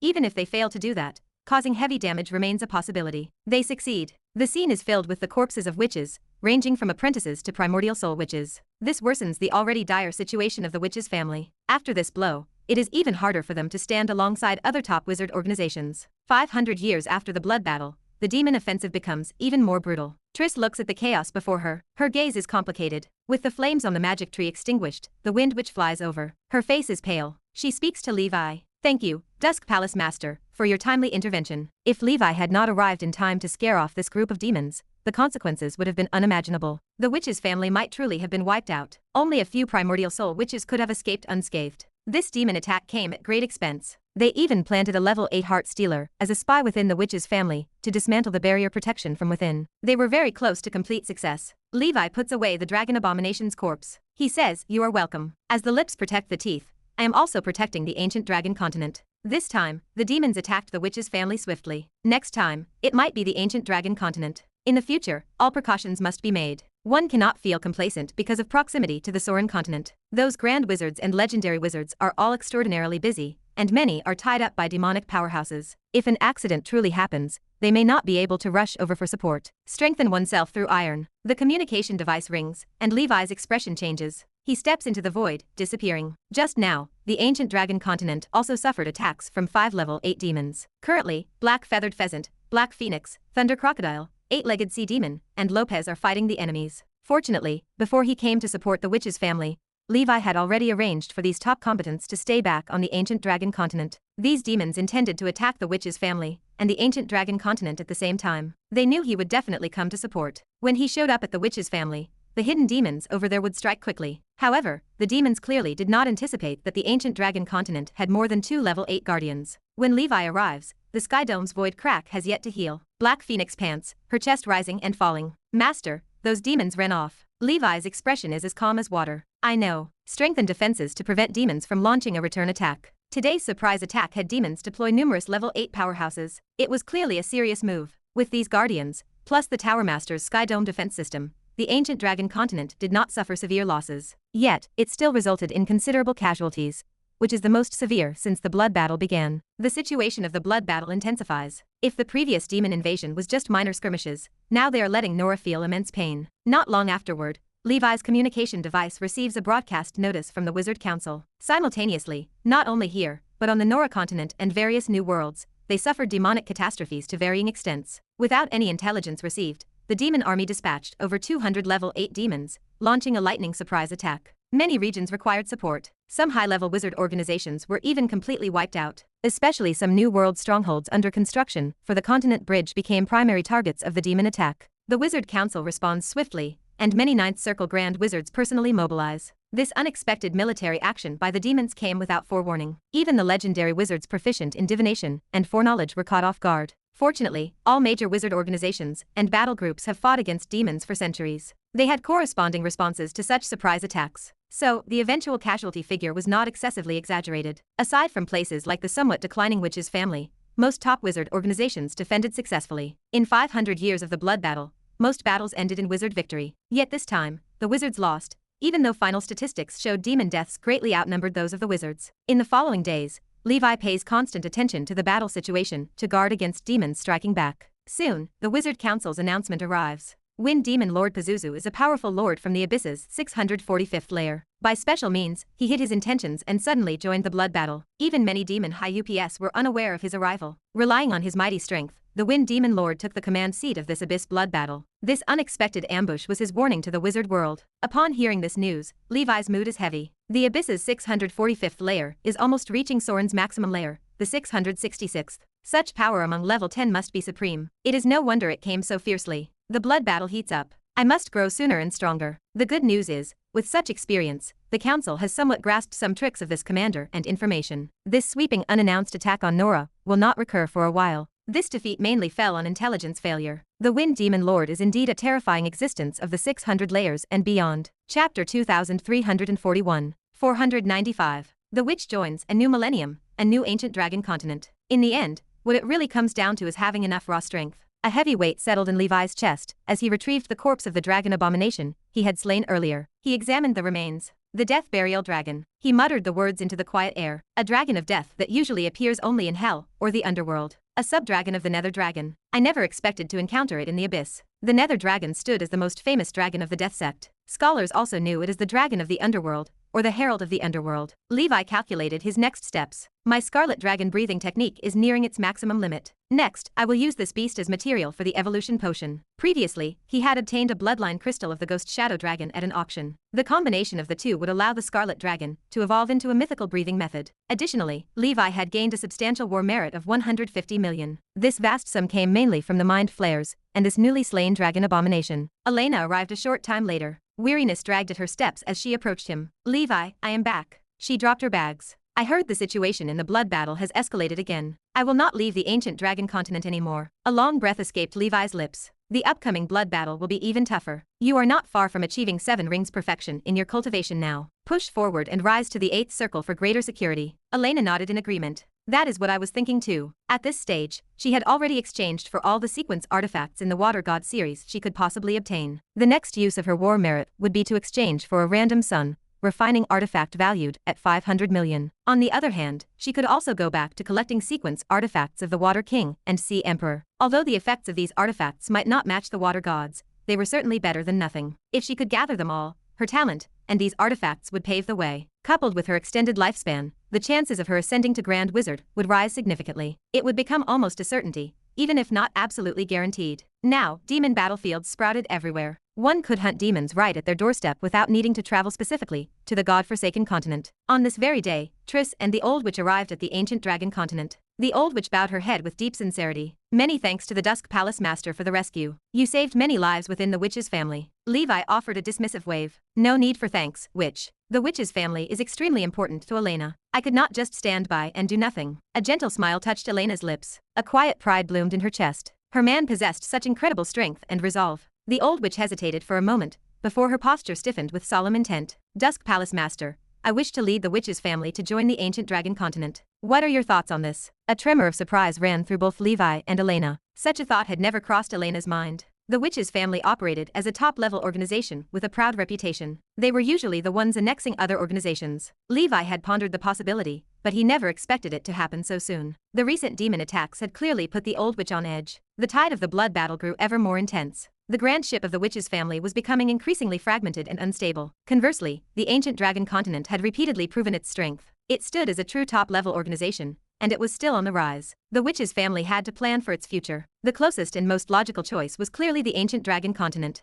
At this crucial moment, matters of pride and reputation held no weight. Winter was coming. Only one word mattered. Living. Triss directed a hopeful gaze at Levi. She too wanted the witch's family to merge with the ancient dragon continent. The Old Witch would soon enter a life or death seclusion. She would either rise to Grand Wizard, or perish and fade away. In either scenario, she would leave the witch's family behind. An 8-ring senior wind witch and a single dragon simply would not be enough to support such a vast organization. Levi gave a firm nod. Agreed. But joining the ancient dragon continent means adhering to our organizational rules. No one gets special treatment. The old witch dipped her head. I understand. They sat together and outlined the detailed terms and implementation specifics of the merger plan. Time marched forward. 2 years passed. The Nora calendar year became 714. It was year 502 of the blood battle. After making full preparations and smoothing out all relations and obstacles, the witch's family released an official announcement. Due to certain irresistible and objective factors, and to ensure the continued operation of the organization, we must prevent the demise of the witch's family legacy. As of Nora calendar year 714, the witch's family is officially joining the ancient dragon continent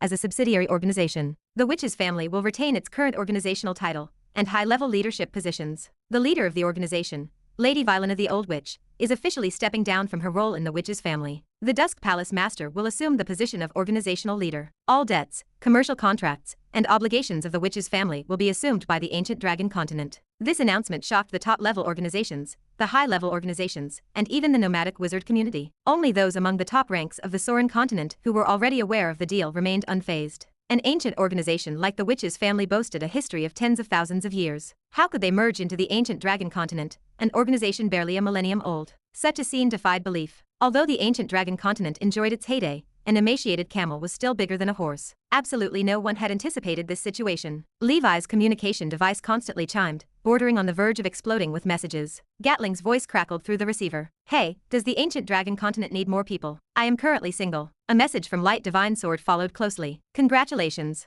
My deepest congratulations. Harvest chimed in next. Congratulations to the ancient dragon continent for stepping further to become a truly top-level organization. Numerous familiar friends and relatives came to offer their congratulations. Gatling even made repeated jokes about wanting to join the ancient dragon continent. For a time, the ancient dragon continent stood at the forefront of the storm. As expected, criticism and concerns began to surface alongside the praise. Chapter 2342. The Star Cluster legal newspaper published a report today. They interviewed the former Endless Sea Law Enforcement Department head, Golden Walker Florio. The Golden Walker expressed concerns about this acquisition. Top wizard organizations serve as the confidence and backbone of many grassroots wizards and civilians. This move carries two major risks. First, some emerging organizations that lack historical testing grow wildly. This affects the healthy landscape of organizational ecology, and it does not align with the Congress's anti-monopoly stance. Second, it reduces the credibility and authority of top wizard organizations. The report suggested that the Wizard Council consider this move from a broader perspective, and if necessary, revoke the merger. The Witch Independent Daily offered a different take. Throughout history, the Witch's family gained renown for its female characteristics,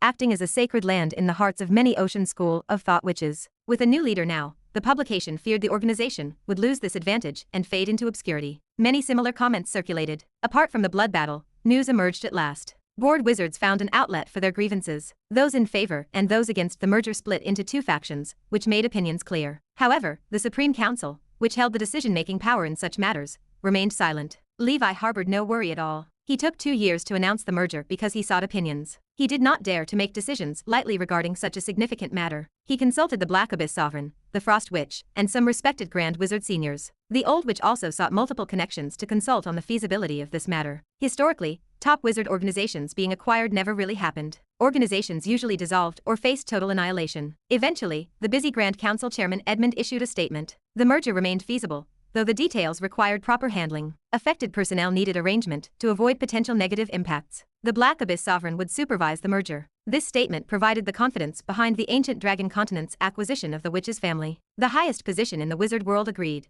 rendering the Golden Walker's opinion worthless. The Witch Independent Daily always advocated for maintaining the Witch's family's characteristics, calling it a sacred land for witches. But over the millennium, the enrollment quota of the Witch's family declined year after year. This group did not support the sacred land. They sounded like they cared for the witches, but behind the scenes, they pursued a business. Levi disregarded these remarks. Golden Walker Florio hailed from the Letny family, formerly titled as the Divine Gold Wizard. He once served as clan leader, then transferred to the Central Realm. Recently, he received a promotion to Grand Wizard, becoming one of the Great Councilmen, which earned him the title Golden Walker. The Letny family celebrated extensively. They invited many people to a feast, creating a spectacle. Their intention involved letting everyone know the Golden Lightning family now possessed a Grand Wizard. Then, demons ambushed the feast, causing significant casualties. The Congress immediately ordered that during the blood battle, no organization could hold large-scale promotion ceremonies, as such events disrupted the order of resistance. Externally, the witch's family started a comprehensive relocation effort. The previous location sat somewhat far from the ancient dragon continent,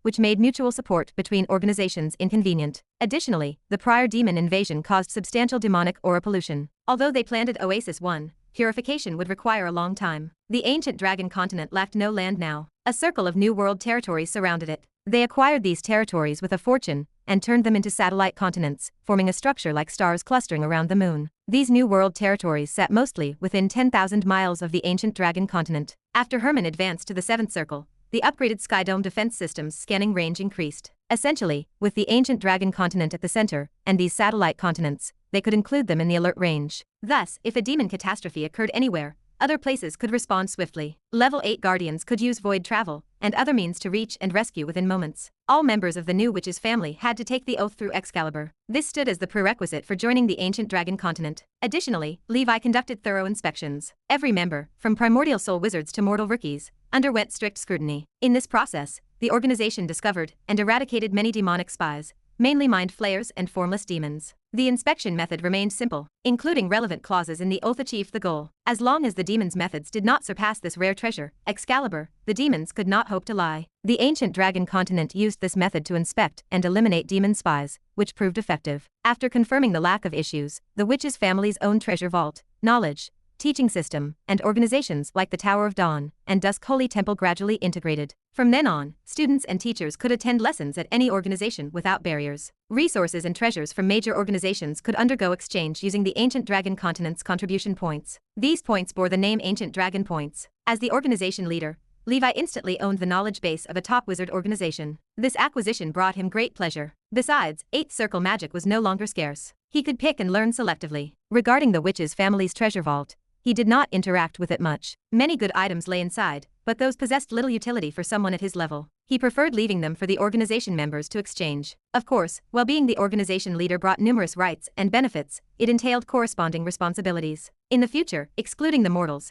thousands of mid to lower level wizards, even apprentice wizards, within the witch's family would need his shelter. This responsibility acted as a heavy burden. That explained why the overwhelmed old witch decided to withdraw. Levi attempted to retain her, but she found a place in the central realm in advance. Perhaps her influence as the old leader at the witch's family might cause misunderstandings with Levi. In any case, the old witch chose to leave. Levi's first action upon taking over the witch's family involved abolishing the outdated rule of accepting only female wizards. From then on, all promising talents, regardless of gender or background, qualified for selection interviews. Initially, this move encountered substantial resistance, as the organization of witches had formed some inertia, which temporarily could not accept it. Yet, he ignored it, proceeding like a great dictator. Gradually, people saw the Dusk Palace Master's firm decision, and accepted this fact. Of course, more witches expressed support. Firstly, they believed the witch's family needed new vitality. Secondly, without the Dusk Palace Master, they would have long become demon blood food during the previous demon catastrophe. Chapter 2343. 1 year passed. It was Nora 715, Blood 503. Inside the magic tree,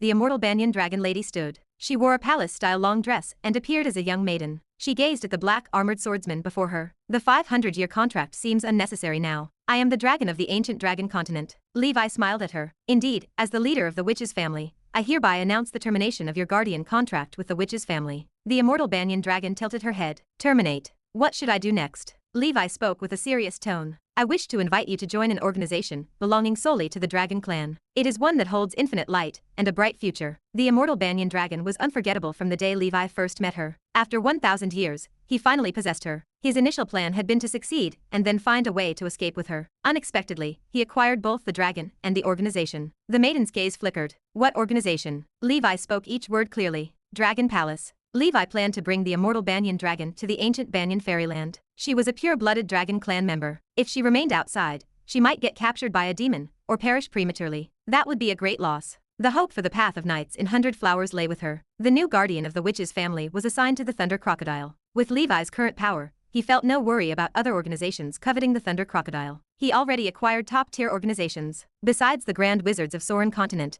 no one would dare to covet his possessions. It was clear to everyone that his relationship with the Black Abyss Sovereign was quite good. Triss from the witch's family was also a student of the Black Abyss Sovereign. In terms of power and influence, Levi had already reached the pinnacle of the wizard world. He was a giant that others needed to be wary of. The immortal Banyan dragon thought for a moment and agreed. All right. After pledging an oath, she followed Levi. She appeared as a young girl as they arrived at the ancient Banyan fairyland. She saw the towering giant tree. Wait, is this Queen Banyan? Are you that three-headed dragon abomination? The immortal Banyan dragon stood shocked. Although her memory was not great, she held a profound impression of Queen Banyan. She also remembered that three-headed dragon abomination, who snatched the Holy Grail. She spoke with a complex expression. So you are indeed the three-headed dragon abomination. This unsolved mystery is finally unraveled. You actually obtained the Holy Grail of immortality long ago. Levi offered an apologetic smile. Sorry, I deceived you back then. The Grail is of great importance to me. The immortal Banyan dragon, in the form of a maiden, exhibited expressions ranging from astonishment to melancholy, and then to sadness. Oh, Levi. I trusted you so much, and you deceived me. She made a soft weeping sound. I really thought it was taken by the three-headed dragon abomination. I thought I could never retrieve it. I did not expect someone looking so honest like you to be so deceitful. She was genuinely distressed. Mana walked over in a green robe. Her movements were light. She remained unfazed by the excitement. Tisk tisk tisk. Levi, you have done quite a mischief. You deceived an underage immortal Banyan dragon. I condemn you. Levi shrugged helplessly. Mana approached the maiden and held her arm. Don't be angry. From now on, we are one family. The maiden sniffled with teary eyes. You do not know how much I trusted him. There is no point in mentioning it. Having lived for a millennium, Levi had taken countless lives. It was the first time he felt such a heavy sense of guilt. He felt as if he had deceived an innocent girl. The problem was that this immortal Banyan dragon was thousands of years old and seemed quite mature. It was unexpected to encounter such a situation today. Levi immediately hinted for Mana to fetch a pile of dragon scale fruits and a bottle of high-purity immortal flowing liquid. Mana tapped the maiden's back. I recall your name being Yggdrasila, right?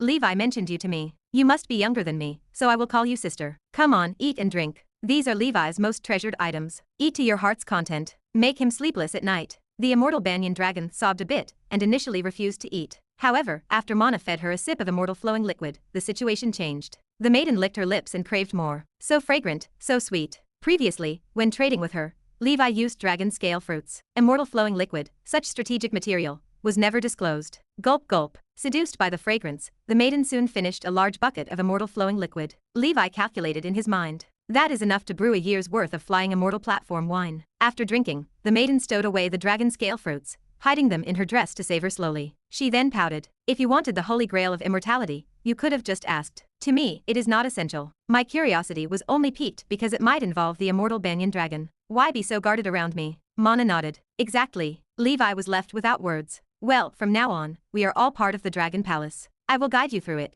The immortal Banyan dragon snorted softly. Okay, now that she had boarded the pirate ship, what else could be done? Skyfire Fortress. The Black Lotus beast spoke. Stop what you are doing. Log off briefly. A new important dragon has arrived. The fire-breathing dragon hurriedly asked. Is it a male or female? Feeling the fierce scale dragon's unkind gaze, it explained. I am mainly concerned about the propagation issues of our young dragons. The Crimson Fire Dragon added. If it is someone Lord Dragon King values this much, I guess it is a legendary dragon race. The Wind Dust Dragon drew in a sharp breath. Our dragon palace is developing too fast. Not long ago, we recruited a legendary dragon race, and now another arrives. With this addition, we have 3 legendary dragons. Chapter 2344. The little ash dragon sleeps throughout the year, but now it opens its sleepy eyes. It possesses peak level 5 power and stands on the verge of reaching level 6. It remains uncertain whether it or the dragon turtle will advance first. Soon, Levi returns with the immortal Banyan dragon. To ensure easy recognition, it reveals its true form. A giant dragon stretches over 10,000 meters,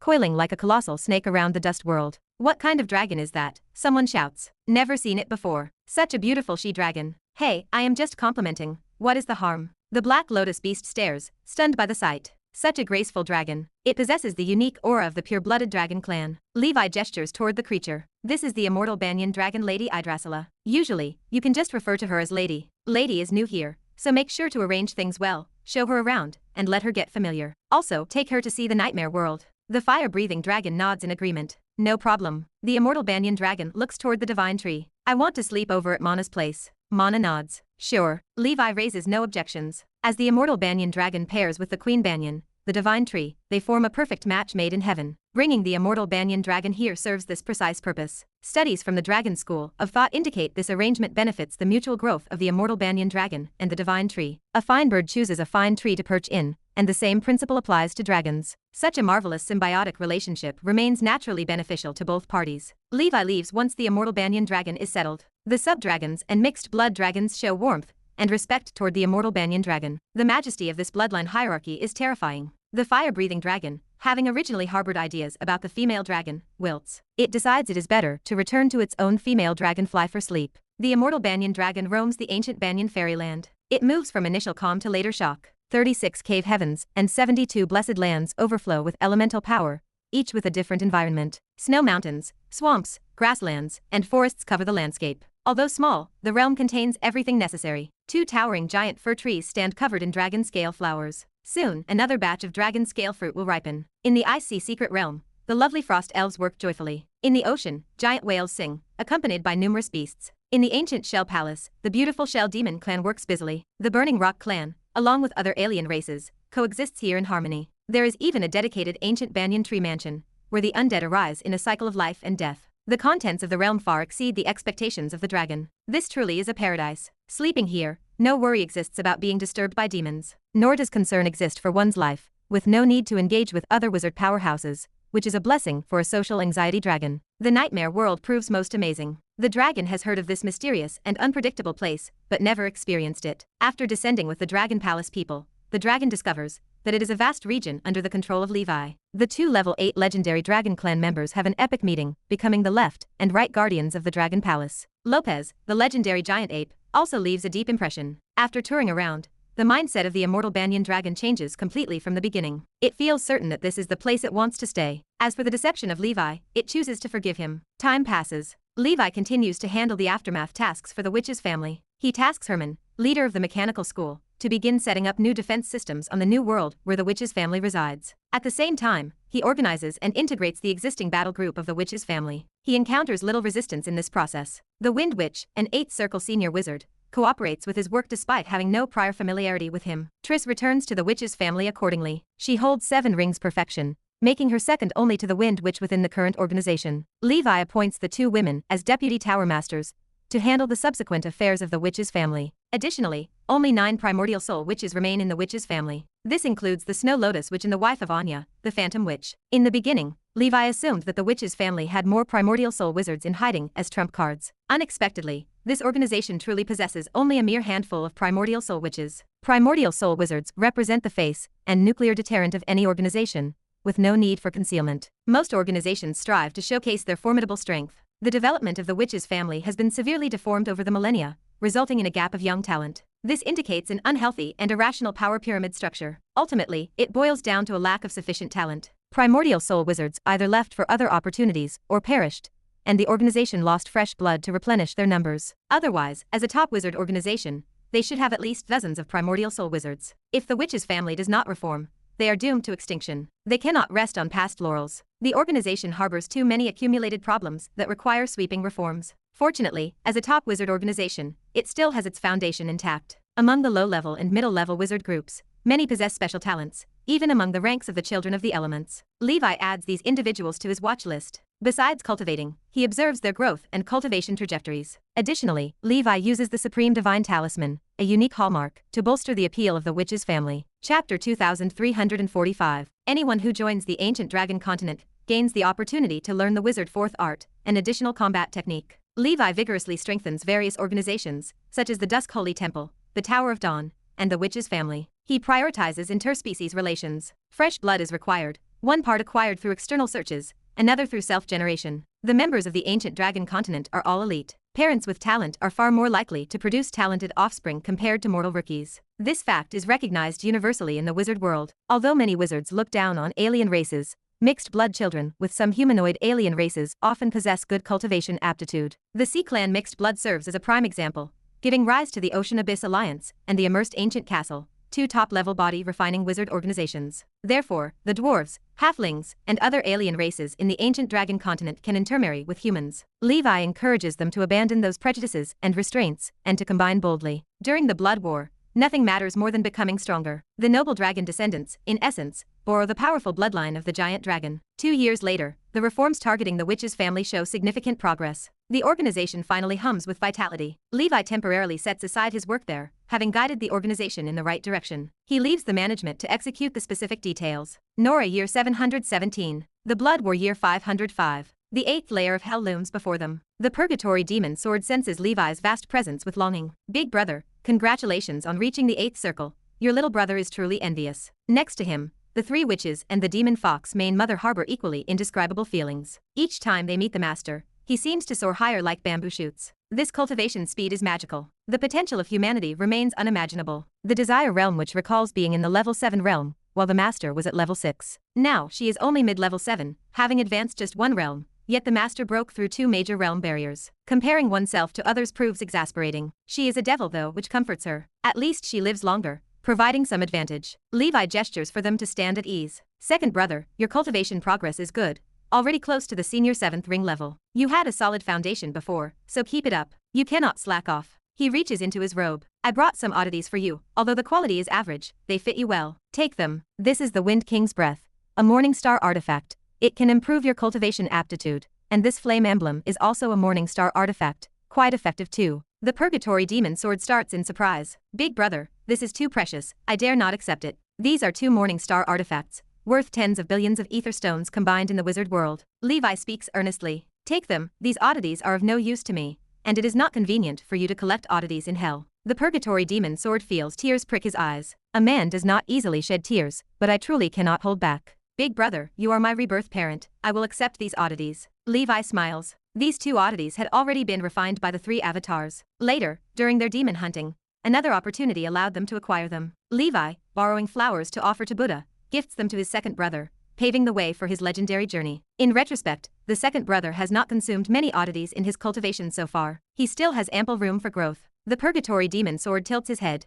I heard that big brother purchased the witch's family. Truly a bold move. Levi laughs heartily. It is nothing. Second brother, do well in hell. There will be a place for you in the future. The demon fox main mother steps forward. Master, we tracked down the black prison beast. That guy left the 8th layer long ago for the 9th layer, reportedly now serving under a significant figure in hell. Considered a decent position, finding a patron. Levi narrows his eyes. Which significant figure? The demon fox main mother bows. Lady Whitebone, who achieved level 9 with an undead body, listed among the 72 pillars. By the way, Lady Whitebone has a sister, the death demoness from the Dragonfall Valley on the 7th layer, whom the master must have heard of, a level 8 powerhouse. Levi ponders the information. I see. Hell is, in essence, almost like the wizard world. Most of those level 8 powerhouses possess their own backing. This is a common occurrence in civilized societies. Unless it is a group like Black Beasts, without civilization, everyone relies on networks. He recalls his intention to recruit the Death Demoness, remembering the dangerous aura he sensed in the Dragonfall Valley. Perhaps it was related to Lady Whitebone. Fortunately, he did not go, or he would have stirred up strong enemies, creating unnecessary trouble. It is just like the legends of the Journey to the West, where monsters appear, but actually, they all possess backing. Big brother, I will set up a feast. Let us drink and enjoy for a few days. Great, great. Before leaving, Levi takes 20 billion joss paper, and more than 30 soul stones from the Demon Fox tribe, and the Ghost Elephant department. Apart from that, he gathers some hell specialty materials. These materials are mainly for upgrading the Black Soul Demon Tower, and the Book of the Undead. The Nether River rolls, extending across the Sky Dome. The Centennial Netherworld Market opens. Levi steps into the bustling space. A surprised voice resonates in his mind. Oh, you have advanced to the 8th ring so quickly? Congratulations. Levi turns, scanning the crowd, and spots an old acquaintance. It is the black-armored man he met on his first visit to the Netherworld Market, named Diego Noan. Chapter 2346. 496. Subduing the Immortal Banyan Dragon, 5 Beasts Healthcare Method. Levi laughed, his eyes crinkling. Long time no see. The black-armored man sighed, leaning against the stall. Yeah, due to work reasons, I have not been to hell for many years. This time, thanks to my leadership's trust, I became a merchant on this 8th level of the Netherworld Market. I did not expect to see you here. Levi's heart stirred. Netherworld Market merchants operate at different levels. The lower one descends, the more advanced the merchandise. Back when Levi was weaker, he could not perceive the burly man's level, but he now detected a level 8 late-stage cultivation. The man remained powerful, at the level of a top wizard organization's leader. He no longer felt oppressive, as Levi was also level 8. The black-armored man went rigid with shock. They had been apart for only a few hundred years. For civil servants of the underworld, who control life and death with a long lifespan, this meant nothing. He saw a figure like Saran again. Sir, I will go buy some things first, then we can chat later. Levi prepared to shop. All right, you go ahead. At the stall, Levi's gaze scanned the wares. His eyes moved. Dead soil. He and another devil exuding level 8 aura simultaneously approached. He moved faster and grabbed the soil first. It was another pound of dead soil, valued at 1.3 billion joss paper. With this, the growth speed of the ancient banyan tree mansion would accelerate. That was not bad. A dissatisfied voice mumbled. Where did this pig demon come from, stealing my stuff? That level 8 devil stood tall and thin, a humanoid with a dog head, clad in scale armor, holding a long spear. It belonged to the same race as the dog-headed underworld merchant Levi had encountered previously. The Demon Hound clan stood as a well-known major power on the 8th level. This devil tribe possessed many level 8 powerhouses, and an ancestor existed among the 72 pillars. The 4th pillar, Nubios, lord of the underworld hounds, hailed from the Demon Hound clan and acted as a level 10 devil. Thus, the Demon Hound clan ran rampant on the 8th level. This clan held influence in the underworld, and many strong members worked there. Levi laughed. Sorry, I got it first. The level 8 devil snorted coldly. With its status and knowledge on the 8th level, it had not heard of any level 8 pig demon powerhouse. It did not know which obscure place he came from. In the netherworld market, fighting remained prohibited, and it avoided breaking the rule. It did not fear the black-armored man nearby. It feared the underworld punishing its clan, causing greater losses for smaller gains. Levi continued shopping. A small piece of level 8 dark soul sacred gold, worth 600 million, buy it. This served as the key material for the Book of the Undead's promotion. What good luck. In the end,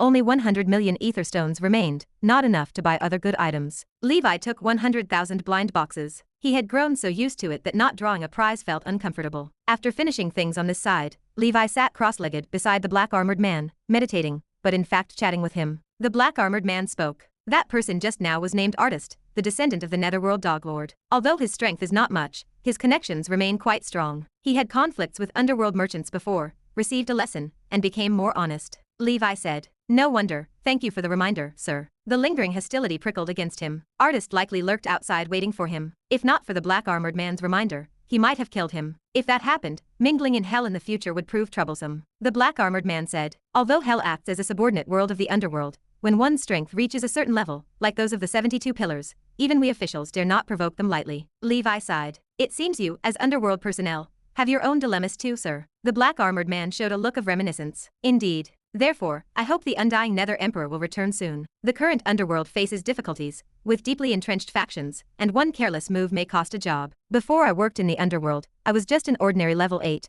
Only luckily obtained underworld identity, and had a lifespan you ordinary people cannot imagine. But this, after all, comes through external means, easy to revert to original form. By the way, did you buy that dead soil for the undead cemetery? Levi nodded. The black-armored man continued. This dead soil is not considered a rare item in the underworld. It just lacks permission to be traded freely. If you need more, when the netherworld market opens next time, you can fix your place here, and within the allowed range, I can sell you some. Levi felt a wave of delight, then steadied his breathing. Sir, do you need me to do something? I have also searched through Wizard World's books and connections for information on the undying Nether Emperor's whereabouts, but no clue exists. I have only heard in the Black Pheasant clan's legend that before the undying bird's death, it allowed different beings to eat its body, giving birth to a group of first-generation undying seeds, but it is not necessarily true. The black-armored man heard this and laughed. I have heard that story too. It likely holds some truth and some falsehood. A being like the undying Nether Emperor, who has lived countless epochs, may have grown tired of the eternal life we pursue and occasionally wants some fun. That is understandable. Do not worry. I do not need you to do anything.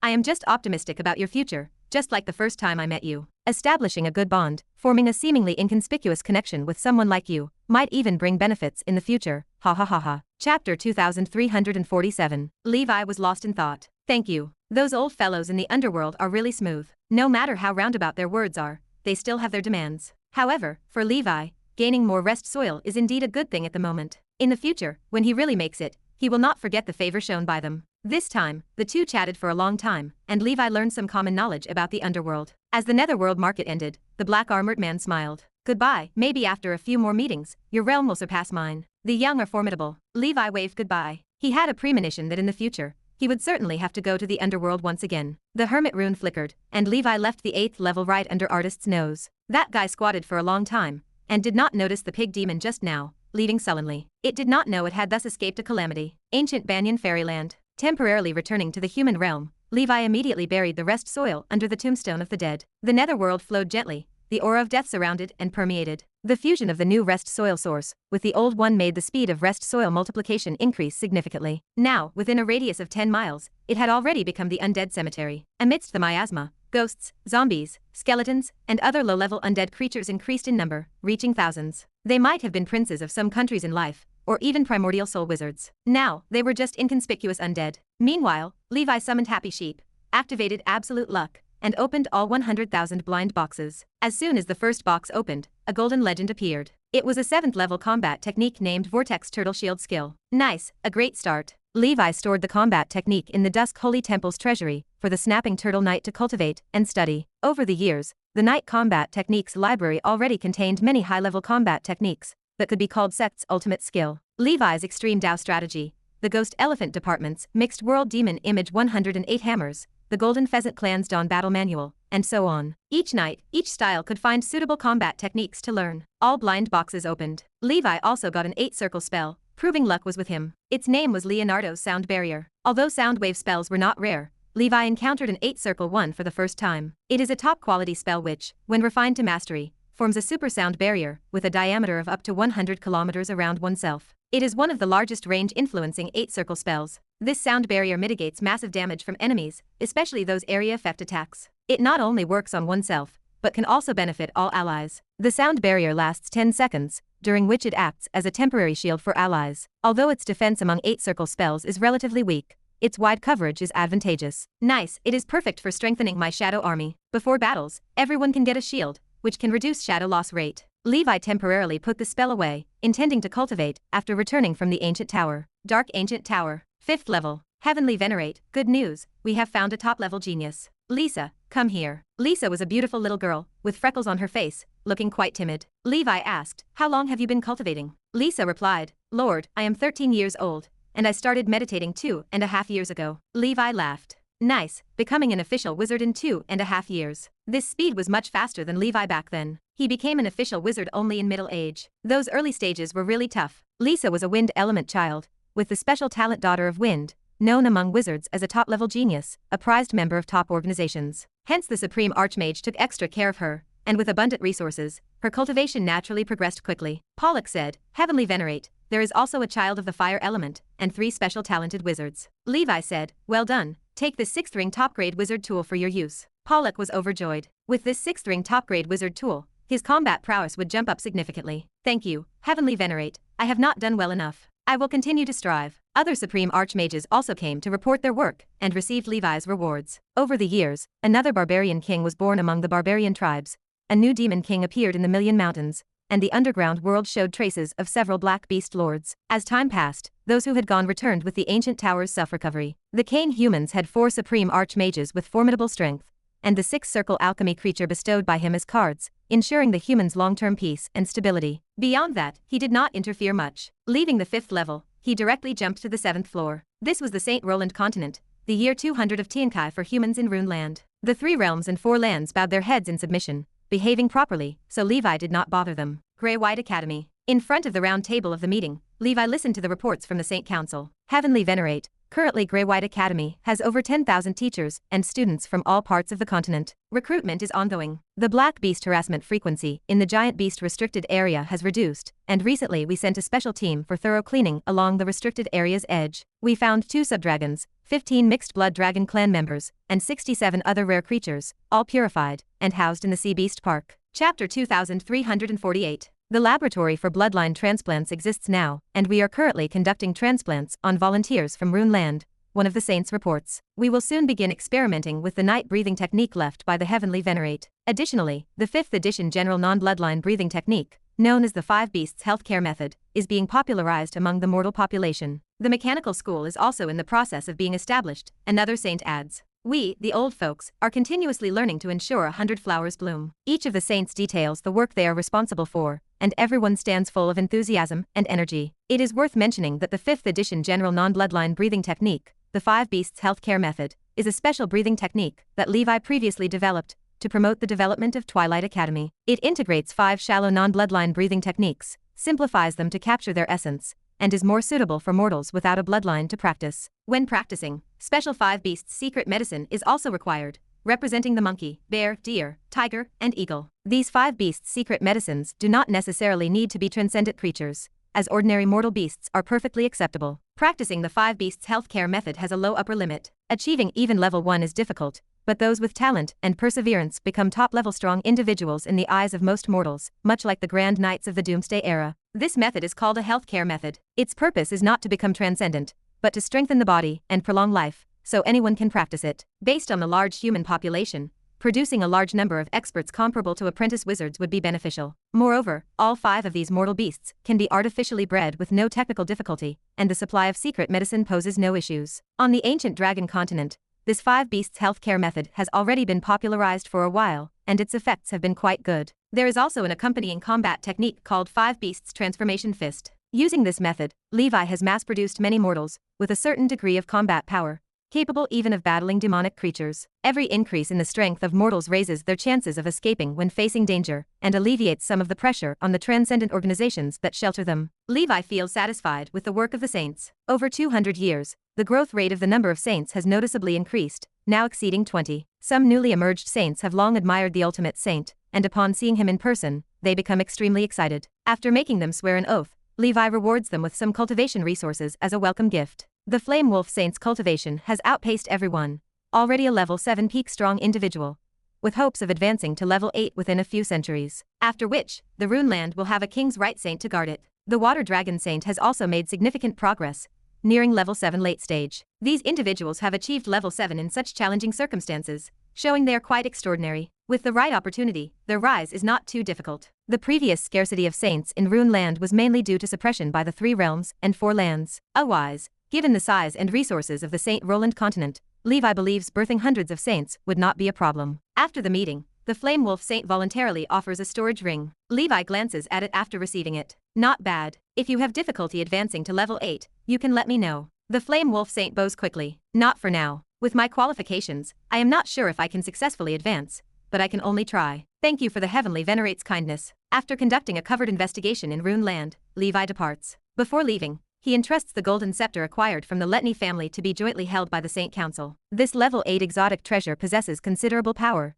and can be used when facing formidable enemies. The St. Roland human clan remains on the right track, and his presence or absence does not affect it much. From now on, he just needs to periodically collect some resources and apprentice wizards. The ring given by the Flame Wolf Saint contains treasures from the 3 realms and 4 lands accumulated over the years, a tribute to the ultimate saint. It holds 2 types of level 8 elemental metals, 3 Morning Star artifacts, as well as 8 Sky level artifacts. Useful to Levi are the Sky level Wind King armor, the Morning Star level Golden God's crown, and the Water King scepter. The Wind King armor is the last component in the Gandalf Wind King series. After refining it, the series artifact will be complete. The Golden God's crown is an artifact in the Golden God series. Lord Victor has only refined the Bright Moon level Golden God's chariot, and completing this series remains a distant goal. The Water King scepter is a core artifact of the Water King series, which Elena can refine, and having it is better than not. Levi arrives at the Sea Beast Park, which he built to fully utilize the biological resources of the 7th floor of the ancient tower, akin to a low-budget version of Giant Beast Paradise. 2 subdragons reside there, namely the Bronze Armor Dragon and the Wind-Rushing Dragon. The former is a female dragon at level 6 middle stage. The latter is a male dragon at level 6 late stage. The Bronze Armor Dragon is a rare metal faction dragon, its bloodline derived from the Molten Golden Dragon. The Molten Golden Dragon is a formidable metal dragon. It is said that the sole artifact of the Molten Gold Wizard King was made with the scales of the Molten Golden Dragon,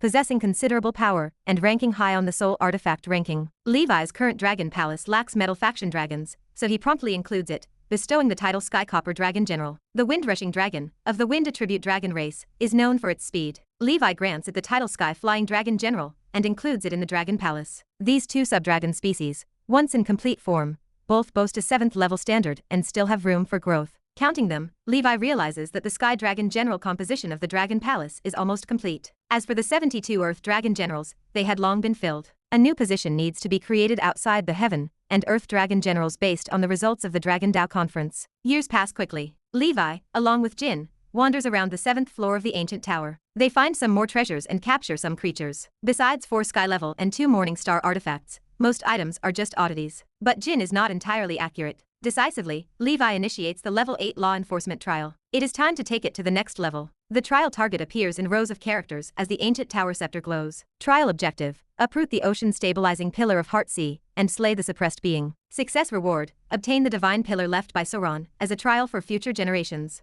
I wonder what is suppressed below, Levi thinks. Now that I have the strength of a level 8 Crimson Emperor Dragon, if I unleash all my power, I should be able to extract it. Just as well, I could take the pillar back and commence the refinement of the Wizard Tower. Chapter 2349. In the Heartsea, at the Merfolk Palace, the Merfolk King lounged as a servant massaged its shoulders. A commotion erupted from outside. The king froze, then vanished, reappearing in the square. A black armored figure stood there. His calm gaze traced the length of the blue pillar soaring into the sky. The king's heart hammered against its ribs. Was the ultimate saint really going to pull out the divine pillar? With strength nearly unrivaled in the 3 realms and 4 lands, the king had failed to shake the pillar even slightly. Disbelief gnawed at the king. Levi chuckled. Please evacuate the clan's people from here. I want to see if I can pull it out. As far as I know, a world-ending evil creature is suppressed beneath it. If you do not want the merfolk clan to be implicated, it is best to listen to me. An aura of power surged from the stranger, a force consistent with level 8, and the king winced. They had not seen one another for 100 years, yet the ultimate saint had grown stronger and advanced to the level 8 realm. At level 7, he had already crushed the old entities of the 3 realms and 4 lands. Now at level 8, the king could not imagine the extent of his power. Might he finish the king off with a single move? The strength of the adversary had shifted so drastically that the king could not see through him. The king gestured to the surrounding guards. Everyone, evacuate the merfolk palace. Levi sat cross-legged, a statue of stillness. Levi appeared unremarkable to the members of the clan. How could he suppress the 3 realms and 4 lands? The clan members remained confused. Time passed. 1 month later, the entire merfolk clan had evacuated. A few gazes remained hidden, eager to watch the outcome. News that the ultimate saint wanted to pull out the divine pillar of the Heartsea had already spread, fueling the massive commotion within the merfolk clan. Strong beings of the 3 realms and 4 lands watched from the shadows. From ancient times, countless brilliant talents had failed to move this divine pillar. Doubts persisted. Yet, recalling the myths this man had created over the years, they wondered if it might be possible. The Saint Council stirred. The saints received the shocking news. If the saint cannot pull it out, will it affect the prestige of us humans? They questioned each other. We should believe in him. He never does anything unprepared. If he can indeed pull it out, that pillar must be an incredible treasure. With it, the saint's power will surely advance further. The attention of the St. Roland continent focused on the Heartsea. Levi ignored the world, calmly adjusting his state. After 1 month of regulating, his aura reached its peak. Come on. He strode forward into the gravitational field. An invisible force pressed on his body, fighting to make him fall. Gravity that could make the merfolk clan kneel functioned like a spring breeze to him. So strong. Can he really pull it out? The gravity around the divine pillar vanished for him. The hidden merfolk whispered, wanting to see this man make a fool of himself. Levi strode boldly beneath the pillar. The merfolk held their breath. Levi gazed up at the ocean-stabilizing pillar. The gravity, magnified 1,000-fold, bore down on him. His body crackled. His bones, blood vessels, and internal organs groaned under the weight of mountains. He took a deep breath. The Crimson Emperor Divine Palace within him roared, and divine runes radiated with brilliance. He unleashed all his strength. His figure expanded rapidly. Crimson flames burned fiercely. Red Emperor Domain. Strength Rune. Holy Image Law. Each state he activated raised his aura. The feeling of power with each breath twisted the void. Muscles like coiled dragons twisted along his back, spewing white smoke. The Heartsea began to evaporate, revealing a vast clearing. The hard slate melted into magma. In the gaze of countless onlookers, a figure emerged, exceeding the height of the merfolk palace. 6 awe-inspiring dragon shadows appeared around him. The Crimson Emperor Dragon led the way, followed by the brilliant golden dragon armor, Sky King Dragon, Death Ember Dragon, Scarlet Dragon, and Nightmare Dragon. All of them exerted power. Levi's burly arms embraced the divine pillar. His muscles tensed as he pulled. As he exerted force, a terrifying dragon roar resounded through the Heartsea. The 6 dragon shadows spread their wings wide, soaring skyward, lifting the pillar. Ultimate Saint, is he really human? Does he look like it? He claims to be human, but he does not seem like it at all. He is more like a dragon. Could he really take it away? Won't our merfolk palace be gone too? The hidden spectators panicked as the momentum grew. With a vibrating sound, the divine pillar shook. Is it an illusion? Is it really going to come out? No way. Is he succeeding? Don't panic. Just because it shakes does not mean he can pull it out. In the gaze of everyone, the divine pillar, a landmark since ancient times, began to separate. Metal clashed with stone, sparking endlessly. The plaza of the merfolk palace cracked. The palace shook, threatening to collapse. Chapter 2350. Levi's veins bulged, and his figure soared as he completely pulled out the divine pillar. Something is wrong. Could it be he really is a god? The merfolk stood stunned. The king had said only a god could pull it out. The merfolk king watched in silence, his expression blank. It is out. It really came out. How is this possible? The ground rumbled. The merfolk palace collapsed. Ha ha ha, I finally see the light of day again. Sauron, surprised are you not? I am still alive. A massive white serpent, imbued with the power of earth, fire, wind, and water, spanned tens of thousands of meters across the sky. Levi stiffened. A chaos ancient serpent. There is one here too. He recalled the chaos ancient serpent's remnant soul on the 5th level, disguised as the supreme archmage, which established the Kane Empire. It stood as a genius creation of the mage and talisman systems. The white serpent before him exuded an aura of level 8 early stage. Its golden eyes gazed at the giant Levi holding the pillar. Human or dragon clan? The serpent sensed Levi's extraordinary aura and formidable strength, so it did not make the first move. Levi tossed the pillar aside, stepped forward, and unleashed a secret word of destruction on the spot. The ground rumbled. The white serpent's eyes shifted. So strong. The serpent faced a mighty mythical creature, the Red Lotus Dragon, charging fiercely toward it. Although it was a mythical creature in its lifetime, possessing some chaos domain abilities, it had suffered suppression for hundreds of thousands of years. It remained only a remnant soul now, with no real power to fight, merely an outward appearance. The blast echoed through the hall. With just one strike, the remnant soul began to crumble and dissipate. Stop. Do not kill me. I am chaos. The creature's words cut short as it fell into a swarm of flame dragons. The remnant soul dissipated into nothingness. Levi exhaled. Luckily, I did not even need to make a move. This chaos ancient serpent's remnant soul could not last long anyway. The warning from the ancient tower scepter suggested I would be up against some powerful demon king. The light flickered as the ancient tower scepter indicated that his task was complete, granting him level 8 authority. Next time, he could directly explore the 8th level. He felt a surge of excitement. Throughout history, few wizards had been able to reach the 8th level. Many oddities or opportunities surely waited there. My palace. The merfolk king watched Levi depart. His heart bled, but he dared not speak. The man possessed too much strength. The formidable white serpent's shadow gave the merfolk king a deep sense of danger, yet the ultimate saint resolved it with ease. His power defied comprehension. The king had exercised caution, sensed he stood as no match for the man, and obediently complied. Otherwise, he would not even know how he died. Your Majesty, did you not say that only those who decipher the divine language might be able to pull out this pillar? Could it be that the ultimate saint is truly a god? Perhaps. Not long after, news that the ultimate saint had pulled the Heartsea divine pillar spread across the 3 realms and 4 lands. Those formidable alien races who had signed contracts under Levi's daunting presence stood shocked. This marked the first time since the creation of heaven and earth. The saints in the Saint Council breathed a sigh of relief. They had worried that Levi would fail to pull it out, which would cause the aliens to secretly sneer and lower the ultimate saint's prestige. Now it seemed they had overthought the situation. As everyone remained immersed in the matter of the divine pillar,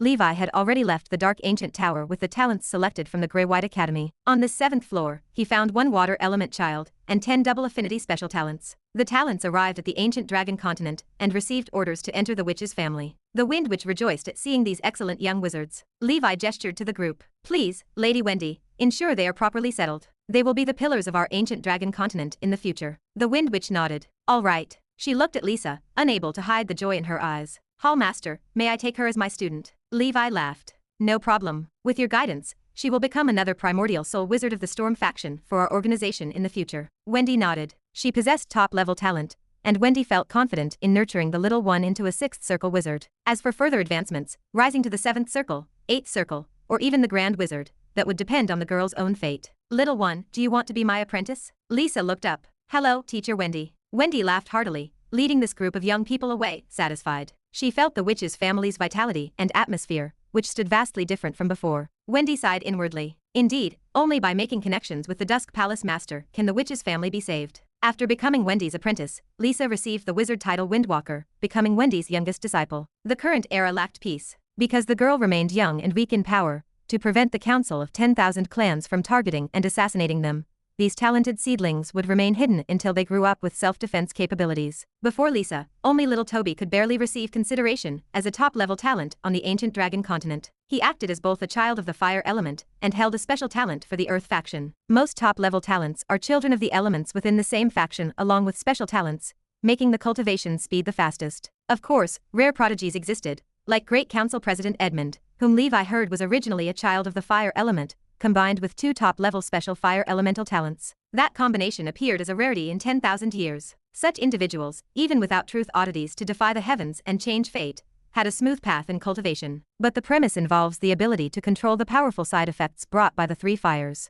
As for those with 4 initial talents, from the birth of wizards until now, no record of any has surfaced. 3 represents the maximum. Chapter 2351, Ancient Banyan Fairyland. Mana gazed upward at the pillar, her eyes filled with curiosity. What a large pillar. Even the world of the ancient Banyan Fairyland cannot bear it. Did you get it inside the ancient tower as well? Levi chanted an incantation, and the ocean-stabilizing pillar slowly shrank, eventually transforming into 1,000 feet tall. Yes, indeed. This is formed by a million-year-old soaking water blue star wood, impervious to sword or spear, resistant to water and fire, and exceedingly heavy. The immortal banyan dragon circled the massive structure. A million-year-old blue star wood. It is almost becoming a world tree, is it not? Mana nodded, her expression thoughtful. Even if not, it is close enough. After showing everyone this new treasure, Levi began to study the blueprints of the eternal star abyss. He currently possessed 4 strange woods: soaking water wood, thunder pattern wood, rock transformation wood, and nightmare wood. The 4 heavenly pillars from the cardinal directions were complete, allowing the preliminary start of the wizard tower's refinement. Of course, for perfection, more strange woods were needed. The metal type flash gold wood, fire element charred firewood,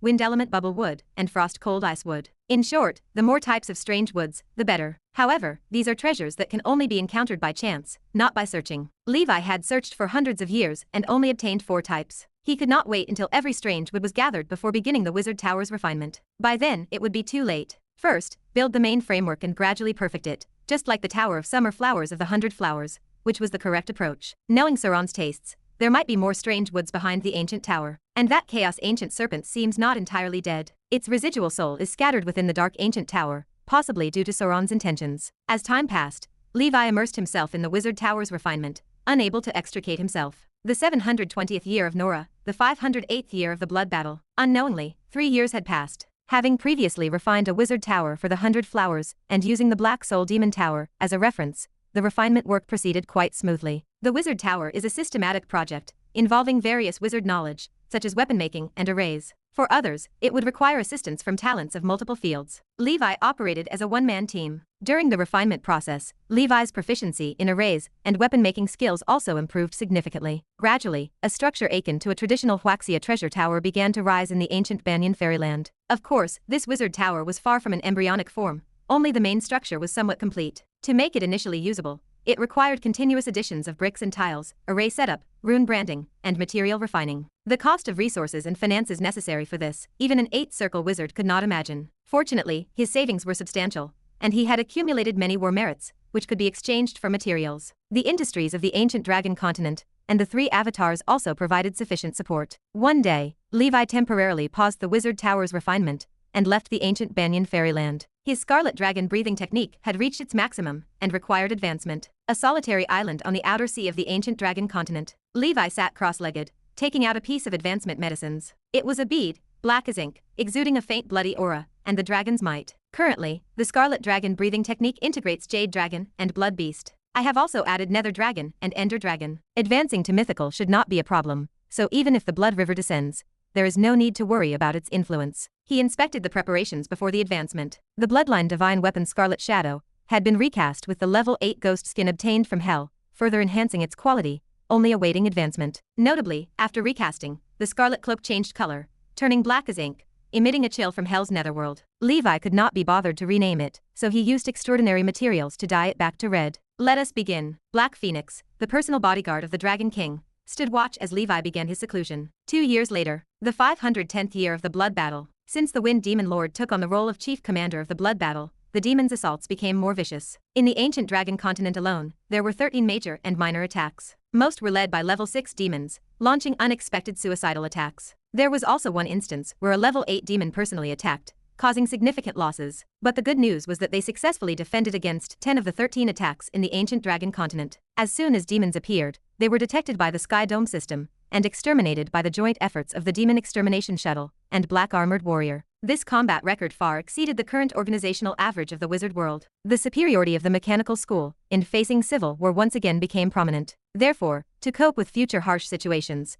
after much deliberation, the ancient dragon continent initiated the millennia-long Star Fortress project. Led by the mechanical school, the Tower of Dawn, Dusk Holy Temple, Witch's Family, among other organizations, assisted. The aim was to create 100 Star Castle integrated fortresses, abbreviated as Star Castles. The current plan consisted of 5 phases. The first phase planned to build 108 satellite Star Castles, comparable to level 6 war treasures, similar to the Skyfire Fortress. The second phase involved 72 planet-level Star Castles, equivalent to level 7 war treasures. The third phase saw 36 constant Star Castles. Subsequently, the fourth phase involved 12 Annihilation Star Fortresses. The fifth phase would integrate all Star Castles. Based on the ancient dragon continent, they would create the ultimate multidimensional Star Castle mother body, Twilight Fortress, which is a level 10 war treasure. Chapter 2352. The final Star Castle mother body will have the capability to traverse the multidimensional plane and conduct expedition attacks against hostile forces. All previously constructed Star Castles in the 4 phases will be its fortress subbodies. For instance, the lowest level satellite Star Castle must be entirely crafted from level 6 and above biological materials to ensure it can withstand level 6 offensives. It must establish a comprehensive 6th circle array,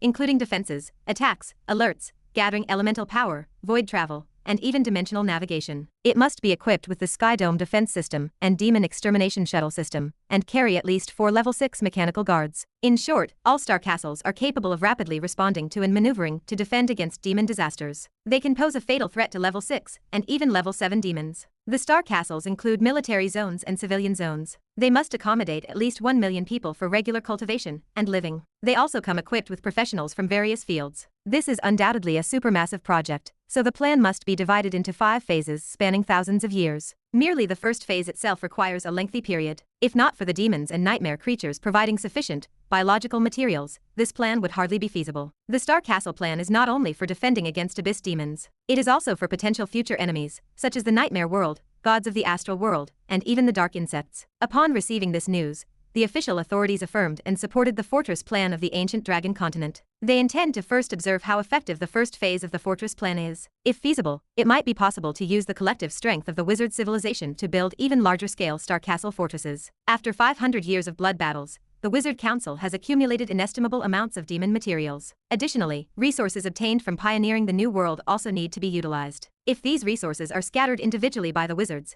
the efficiency is not high, and losses are higher with inconsistent quality. If they mobilize the entire nation with official power for large-scale military facility construction projects, they can significantly enhance the overall military strength of the wizard civilization in a short time. Under the special support policies of the ancient dragon continent, the mechanical school, after centuries of development, has become the most important sect of the Tower of Dawn. To say it occupies half of the territory is not an exaggeration. The traditional way of cultivating talent takes too much time and resources to form a living force to counter demons. It is inefficient. Although the strength of the mechanical school mostly lies in external items, it is effective quickly. Given the current external environment and conditions, developing heavy industry is absolutely correct. Mechanics are strength. It is a combination of favorable timing, geographical convenience, and harmony. Herman, the pioneer of the mechanical school, functions like a continuously self-evolving and progressing artificial intelligence. His strength, computing power, and knowledge are rapidly improving. Each major realm in the mechanical school does not have specific sub-realm distinctions. If Herman is considered a single entity,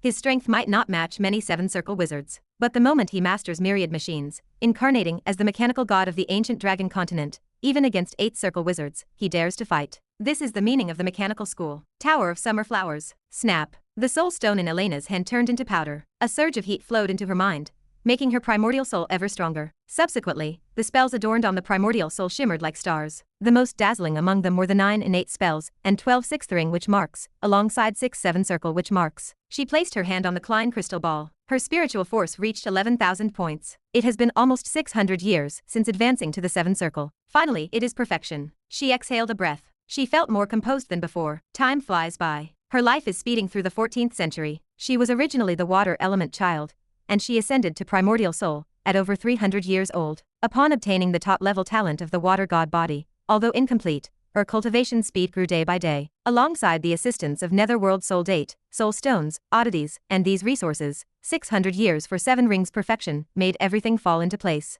Of course, this could not have happened without Levi's help. If she had not met him back then, she might have been rather ordinary among primordial soul wizards. Now my lifespan is long. There is no rush to advance to 8th circle. I can lay more groundwork in the 7 rings perfection stage. The 12 sixth ring witch marks remain fixed, but 7 circle and 8 circle witch marks can be branded more often. Research shows many wizards have different numbers of witch marks across 3 realms and still successfully advance to Grand Wizard. Some did not even have 45 witch marks and still became Grand Wizards. The 45 that Levi mentioned is an ideal scenario. Having it is best, but not having it does not mean losing the hope to advance. Ultimately, it boils down to the issue of lifespan. 100 Flowers would not have imagined Levi would have such a life-extending secret technique later. If she had known, she certainly would have endured a bit longer. In that case, take this opportunity to advance both Night and Chi Sect cultivation to level 7 realm in one go. Chi Sect is not pertinent now. It is somewhat left to fate and cannot be forced. After the immortal Banyan Dragon was taken into the Dragon Palace, she obtained enough immortal Banyan Dragon bloodline essence,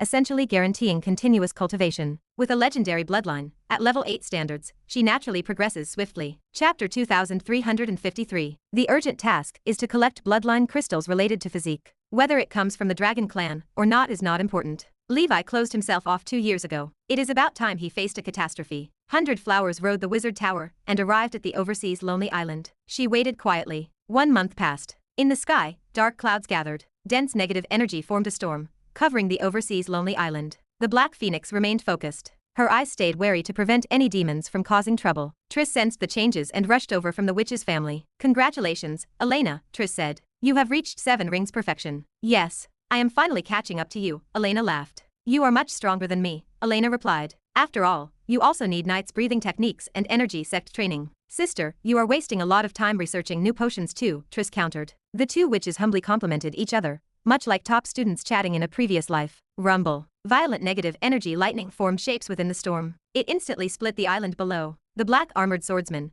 clad in a blood-red cloak, rushed into the storm. In the void, a silhouette of a blood beast took form. A blood sea surged. Mist enveloped everything, sweeping forth. Levi's simple punch dispersed the blood sea. He tore the blood beast apart. Ha! Once I get stronger, even if a true blood beast appears, so what? Levi shouted. Confidence radiated from Levi. The Jade Dragon, the Ender Dragon, and the Nether Dragon emerged one by one. The most troublesome was the Nether Dragon. It lasted a full 5 minutes under Levi's sword. The others were exterminated by Levi in less than 1 minute. They were not weak, but Levi was extremely strong. Before the Dark Tribulation arrived, Levi merely warmed up. Hopefully, it is not a mirage, Levi muttered. I would not want to enter that damn thing a second time. Just as Levi finished speaking, danger approached. From a shadow on the sea surface, a black light shot out. A demon claw lunged straight for his heart. Prepare to die. The level 9 abyss core is mine, the attacker laughed maniacally. A level 8, early stage shadow demon ambushed him. The creature had waited for a long time. It prepared to launch a fatal blow during the Dusk Palace Master's weakened state after the tribulation. At the very least, it could destabilize his realm, causing him to fall. At worst, it would take his life. Truly vicious and lacking all virtue. The shadow demon's ability to hide was strong. It deceived everyone present except Levi.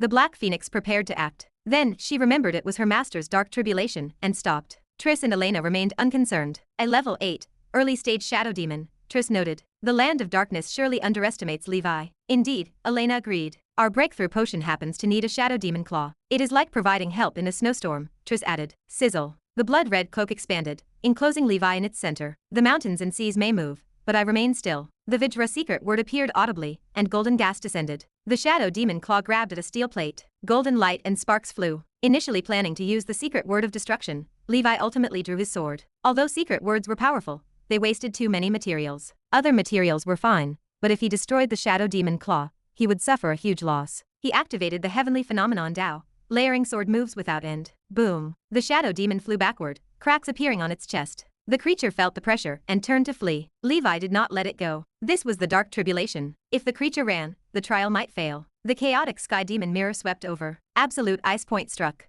The shadow demon instantly petrified. The air castle and other control spells followed suit. Levi's sword light descended, one strike after another. The shadow demon fell, unable to fight or flee. Soon, it met its end. Levi closed his eyes to analyze the changes in the new breathing technique. He muttered internally, 8 direction traceless, ancient and modern absolute form. Swift. With a thought, he stepped forward and vanished without a trace. Triss and Elena released their perception. Levi's figure had long disappeared. In an instant, a figure fell from mid-air onto the AUS continent. It was Levi. Why have you come? A white swan with 12 wings asked. Angela? No problem. I was passing through. I came to see Lady Rolling, Levi said. Levi sensed the level 9 aura before him and smiled. He had not realized the speed of the new breathing technique was this fast. For a moment, he transformed into light. In a flash, he crossed the entire ancient dragon continent and spanned the ocean, arriving at the neighboring AUS continent. Angela laughed heartily. That is great. You have not visited us in a long time. Come quickly. Levi followed Angela to meet Rolling. Before long, the frog princess Grina, with a human face on its back, and the magnetically voiced mushroom Prince Williams rushed over to join the fun. They were all products created by Rolling, artificial life forms. Although they looked somewhat strange, their personalities were quite nice. In the inverted tree realm, Rolling greeted him. Levi, long time no see. In the golden experimental field, Rolling snapped her fingers. A loose laboratory robe transformed into a tight-fitting long dress. Levi coughed. Lady, how is your research going lately? Going quite well, thanks to the nightmare creature materials you provided, Rolling said. Levi smiled. You are welcome. Thanks to your care, the ancient dragon continent can develop smoothly. Rolling smirked slyly. Looks like your cultivation has improved again. You did not accidentally end up in the AUS continent through experimental ability, did you? Chapter 2354. Levi sighed. It is indeed like this. The legendary wizard seemed omniscient. During the time he lived next door to Lady Rolling, he felt deeply impressed. Rolling leaned forward, her eyes bright. I heard you all are building a star fortress. I think it is a great idea. While I was conducting an archaeological dig on the relics of the AUS continent, I found some good stuff. I will give you one to study as a price for the nightmare creature materials you provided.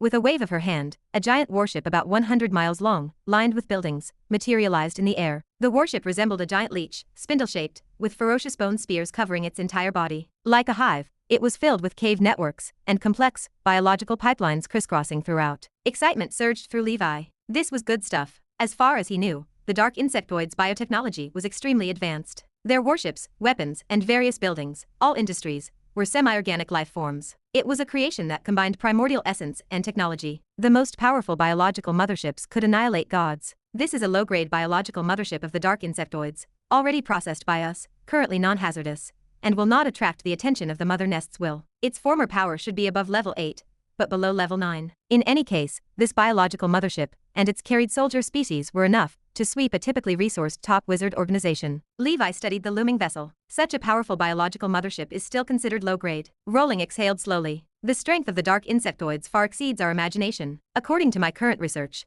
a mid-grade biological mothership can tear apart demigods, while a high-grade one can annihilate weak, divine power gods. Above that, there are king-level biological motherships and queen-level biological motherships. Levi, our wizard civilization is still very weak compared to these unreasonable ancient civilizations. If not for the grand convergence of planes, it would take us hundreds of thousands, millions of years to catch up. Levi stood straighter, his voice grave. Indeed, but I believe we can overcome it. With legendary wizards like Lady Rowling, as long as everyone unites, any problem can be overcome. Rowling offered a faint smile. You sure have a sweet mouth. Even we, legendary wizards, are not all-knowing, so you will have to count on you juniors. Good luck. Take this mothership. Your fortress plan might be the key for our wizard civilization to fight back against the dark insectoids. Levi bowed his head. Thank you, lady. I am truly grateful. With the invaluable mothership that could once obliterate a level 8 being, Levi returned to the ancient dragon continent. This biological mothership had long been dead. It lost its mysterious power and could not be activated. However, studying its structure and design was invaluable for the fortress plan. He handed the biological mothership over to Herman. Herman stared at the vessel, his jaw tightening. A 100-mile-long life-form warship. Is this the technology of the insectoids? No wonder it can make the gods overwhelmed. Levi stepped beside him. I hope this thing provides some inspiration for you and your team. Herman nodded, already circling the massive hull. All right, thank you, Hallmaster. With this treasure, the fortress plan will proceed better than I expected. After returning to his private chambers, Herman immediately gathered the upper echelons of the mechanical school to discuss the research on the biological mothership. Meanwhile, Levi pondered deeply, naming the new breathing technique Extreme Darkness Dragon. Its primary sources of bloodline involved negative energy, the poison of the Jade Dragon, the blood of the Blood Beast, the shadow of the Ender Dragon, the death of the Nether Dragon. He opened the proficiency panel. Levi, Extreme Darkness Dragon Breathing Technique, 20 level, 1 divided by 20 million. Special effect, Extreme Darkness Dragon Body Mythical, level 8 early stage, Bloodline Dharma Idol, Dark Side Dominator, Blood Source Armor, Extreme Darkness Dragon Armor, Exclusive Weapon, Scarlet Shadow, level 8, Bloodline Divine Patterns, 15 paths out of 66 paths. Bloodline Secret Word, Invisible, 8 Direction Traceless, Ancient and Modern Absolute Form. As the Scarlet Dragon evolved into the Extreme Darkness Dragon, the breathing technique underwent a major transformation. The Bloodline Dharma Idol transformed from the original Scarlet Ruler to Dark Side Dominator. Its abilities themselves also underwent metamorphosis. The former Scarlet Ruler could only traverse the Crimson Dimension, but now it could also freely disappear in the Shadow Dimension and access the Shadow World. If combined with the Shadow Body obtained by refining the Shadow Emblem, Levi should be able to maneuver the Shadow World like a true Shadow creature or Shadow Demon. The original Scarlet Dragon armor also metamorphosed into Extreme Darkness Dragon armor. With this armor, Levi could traverse the void for 20,000 miles. This distance was farther than the 12,000 miles of his 16-level chariot rune carriage. The Scarlet Dragon was originally legendary level, so the upper limit was 45 divine patterns, 1/3 of which is 15. Now, the Extreme Darkness Dragon has an upper limit of 66, and 1/3 is 22. This means Levi still lacks 7 7th-level divine patterns. He still needs to go back and complete the 7th level to continue refining 22 8th-level divine patterns. But he had already advanced to level 8, so how could filling in level 7 be easy? Fortunately, after this advancement, information from the proficiency panel revealed a kind of potion,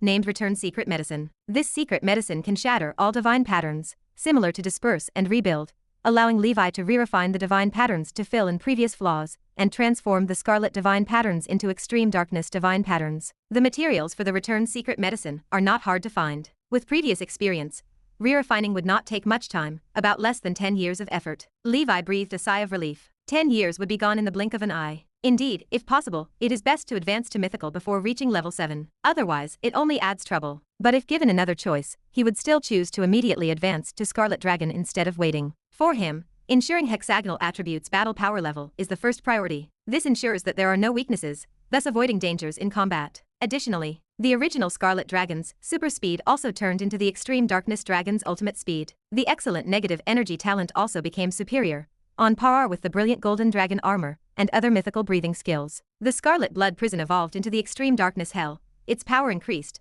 reaching 80 kilometers. The prefixes of many spell abilities also changed to extreme darkness, further enhancing their power. For example, extreme darkness rot became more poisonous, and the number of times extreme darkness parasite can be used increased to 3. Of course, Levi's most important extreme darkness enslavement also underwent changes. After this evolution, the number of slots for extreme darkness enslavement increased from 10 to 14. Thereafter, with each level up, it gains 4 additional slots, doubled from the original count. Finally, the highlight of this evolution. The bloodline secret word of the extreme darkness dragon breathing technique was named Invisible Secret Word. 8 Direction Traceless, Ancient and Modern Absolute Form. Chapter 2355. The Invisible Secret Word. It is composed of the secret word of Swift and the negative energy Dark Truth, which consists of poison, blood, shadow, and death. 8 Direction Traceless implies a speed so great that no traces remain in any direction, effectively passing beyond the range of perception. The ancient and modern absolute form is even more exaggerated. It reaches such a degree of speed that it might vanish from the ancient years and the river of time. This is Levi's current understanding. The content of the secret words remains exceedingly mysterious. Although he can channel the power, he dares not claim complete comprehension of its deeper meaning. Earlier, he tried a small experiment, covering a distance of 50,000 li in the span of a single breath. This did not even seem to be the maximum potential of the invisible secret word. Levi suspects that if he continues to advance, his speed under the empowerment of the secret words might truly surpass the constraints of space and time, much like light itself. Currently, Levi has mastered 3 distinct bloodline secret words. These include the secret word of battle and the flame true word, which combine to form the secret word of destruction. Additionally, the secret word of steel and the water and soil truth combine to form the Vajra secret word. The secret word of destruction represents the ultimate slaughter. As the saying goes, if you gaze upon me, you can see destruction. The Crimson Emperor Dragon is destruction itself. To look upon it is to witness destruction. The Vajra secret word offers ultimate physical defense. Mountains and seas may move, but my body does not budge. It is a state of absolute confidence. Even if an attack shakes mountains and seas, he will not retreat a single step. Now that he possesses this ultimate speed, Levi looks forward to discovering the next 3 secret words. Emperor's Palace. Levi held a colorless, transparent potion in his hand. This was the return secret medicine used for reconstructing the extreme dark divine mark. Without hesitation, he drank the entire vial. As the power of the secret medicine flooded his body, Levi controlled and guided it into the 15 extreme dark divine marks woven within his form. In an instant, the extreme dark divine marks shattered into countless divine palace particles, generating storms of negative energy within him. Levi did not dare to delay. He immediately began to condense the divine marks. Cultivation knows no age, and in the blink of an eye, 8 years passed. It was the year 730 of Nora, and the year 518 of the blood battle. Levi opened his eyes, his face full of joy. The work of recondensing the divine marks was smoother than I imagined, he murmured, noting that the process was completed in 8 years. Overall, it was just rethreading the previous bloodline divine marks, so the process was particularly smooth. He opened the proficiency panel. It displayed 22 extreme dark divine marks. From now on, he could resume normal cultivation and condense level 8 divine marks. This return secret medicine is truly miraculous, Levi thought. The cost of such a targeted dispersion and rebuild for those with long lifespans is nothing, yet it proves greatly useful for the path of a knight. He recalled that the promotion potion recipe was also provided by the proficiency panel. This thing does not merely display proficiency, it continuously evolves, and the condition for the evolution is the improvement of Levi's own realm and knowledge level. If a potion suitable for wizards can be researched based on the return secret medicine, perhaps 100 flowers could even rebuild the 6th circle witch mark. However, knights and wizards utilize entirely different systems. The difficulty remains very high, but if researched, it would hold significance not lesser than life-prolonging potions for the entire wizard world. Situations like the 100 flowers faced are certainly not uncommon in the wizard world. Due to short lifespans, some wizards rush to progress during the 6th circle period. They might have just branded the most basic 9 witch marks before advancing. Then, by the 7th or 8th circle, they fortuitously encounter other experiences. Their lifespan may have extended, or their talent increased significantly. At this point, they wish to reverse the process and condense the 6th ring witch marks, but the opportunity is eternally missed. This return potion serves as an opportunity for wizards to patch up such deficiencies. In this way, the probability of the wizard world producing a grand wizard, and even a legendary wizard, must be greatly enhanced. Levi contemplated these possibilities. Triss would surely be interested in such a potion, he decided. I need to discuss this with her. The witch's family residence was quiet. Levi, Triss, and Elena sat together. Return potion, Triss mused aloud. There is such a potion, interesting. Triss listened to Levi's introduction of the return potion, her eyes widening slightly. If it really is researched, that would be great, Elena remarked. Our hope of advancing to Grand Wizard will be even greater. Indeed, Triss agreed. She was also a water element child with talent similar to Elena's. Previously, she had advanced to the 7th circle with 12 witch marks. After reaching the 7th circle, her strength improved. Due to war merit, she refined many morning stars and even bright moon truth oddities. Her acquired talent surged, and at this moment, she felt the 12 witch marks of the sixth circle were somewhat lacking. According to Levi's theory, and the answers she received from consulting the Black Abyss teacher, the quantity of witch marks indeed relates to the advancement to Grand Wizard, and even Legendary Wizard. With her current talent,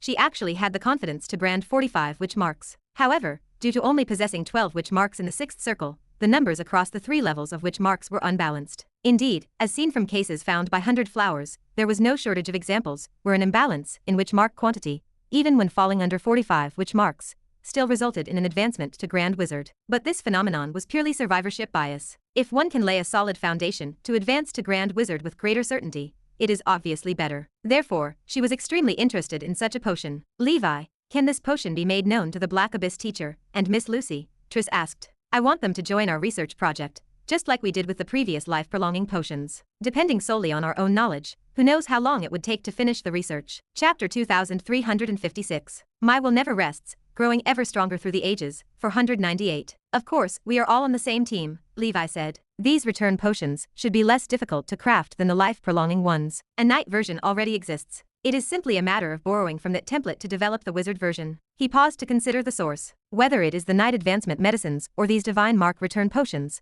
the system panel provides them all. Why could the panel not simply grant the wizard version of the potion directly? They formally established the research project for the Witch Trace return potion. Triss took the lead as group leader, while Miss Lucy and the Black Abyss Sovereign served as consultants. Levi and Elena acted as members, all working toward a shared goal. Triss remained skeptical of the Newt couple. They juggled too many extraordinary paths, and possessed little time for dedicated potion research, a fact she had long accepted. 100 Flowers recently advanced to become a 7-ring alchemist. Her skill level trailed behind Triss. She mastered several 7-ring meditation assistance potions, but lacked the groundbreaking capability of Triss, who functioned as a professional researcher and creator of sequence potions. Lifespan constraints limited a wizard's energy. This forced them to specialize in 1 or 2 areas while struggling to balance the rest. Triss held the title of medicine witch. She dedicated her life to pharmacy, driven by her ideals just as the Holy Infant was driven by a passion for weapon refinement. 100 Flowers no longer worried about her lifespan. She considered learning from Triss to embrace pharmacy as a hobby and delve deeper into the research. Lisa the Windwalker practiced her spells in the witch's family training ground.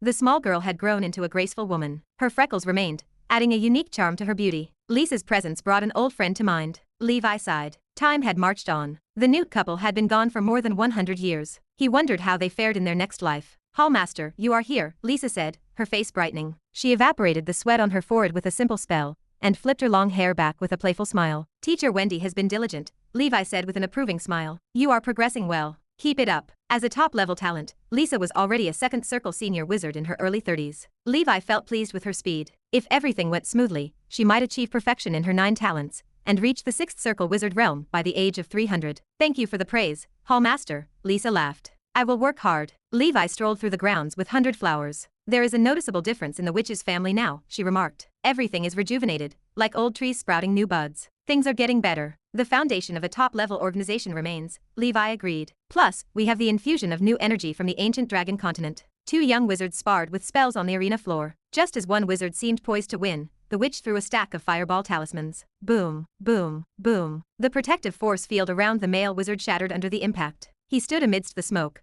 covered in dust and nursing injuries. I lost, he said. I did not expect your fireball talismans to be so finely crafted. They are at the top grade level. Such power is enviable. The witch chuckled. How about it? Are you interested in buying? I can sell you some at a cheaper price. These are great tools for hunting demons. The divine talisman Tao had developed on the ancient dragon continent for over 20 years. It established its status as the 4th art among young wizards. Relying on divine talismans, the ancient dragon continent and the witch's family became far more attractive than other wizard organizations. Even the officials sought the divine talisman Tao from Levi. It was not that Levi felt stingy. His ability was simply limited. He could not support the entire wizard world in learning the divine talisman Tao. He was an 8th circle wizard, not a legendary wizard. He could not possibly respond to so many requests. The supreme archmage seemed powerful, but he only catered to the mages of the Norn kingdom. Norn possessed a much smaller number of mages compared to the scale of the current wizard world. Levi declined the requests. His current ability could only support the ancient dragon continent. The situation remained the same regarding the exploration of the nightmare world. He could only support people entering from the ancient dragon continent. Only when the nightmare lord's ability advanced to level 10 would widespread exploration become possible. In the emperor's palace, the rhythmic sound of forging filled the air. A freshly made nightmare helmet emerged from the furnace. It transformed into light and landed on Levi's head, emitting an eerie black glow.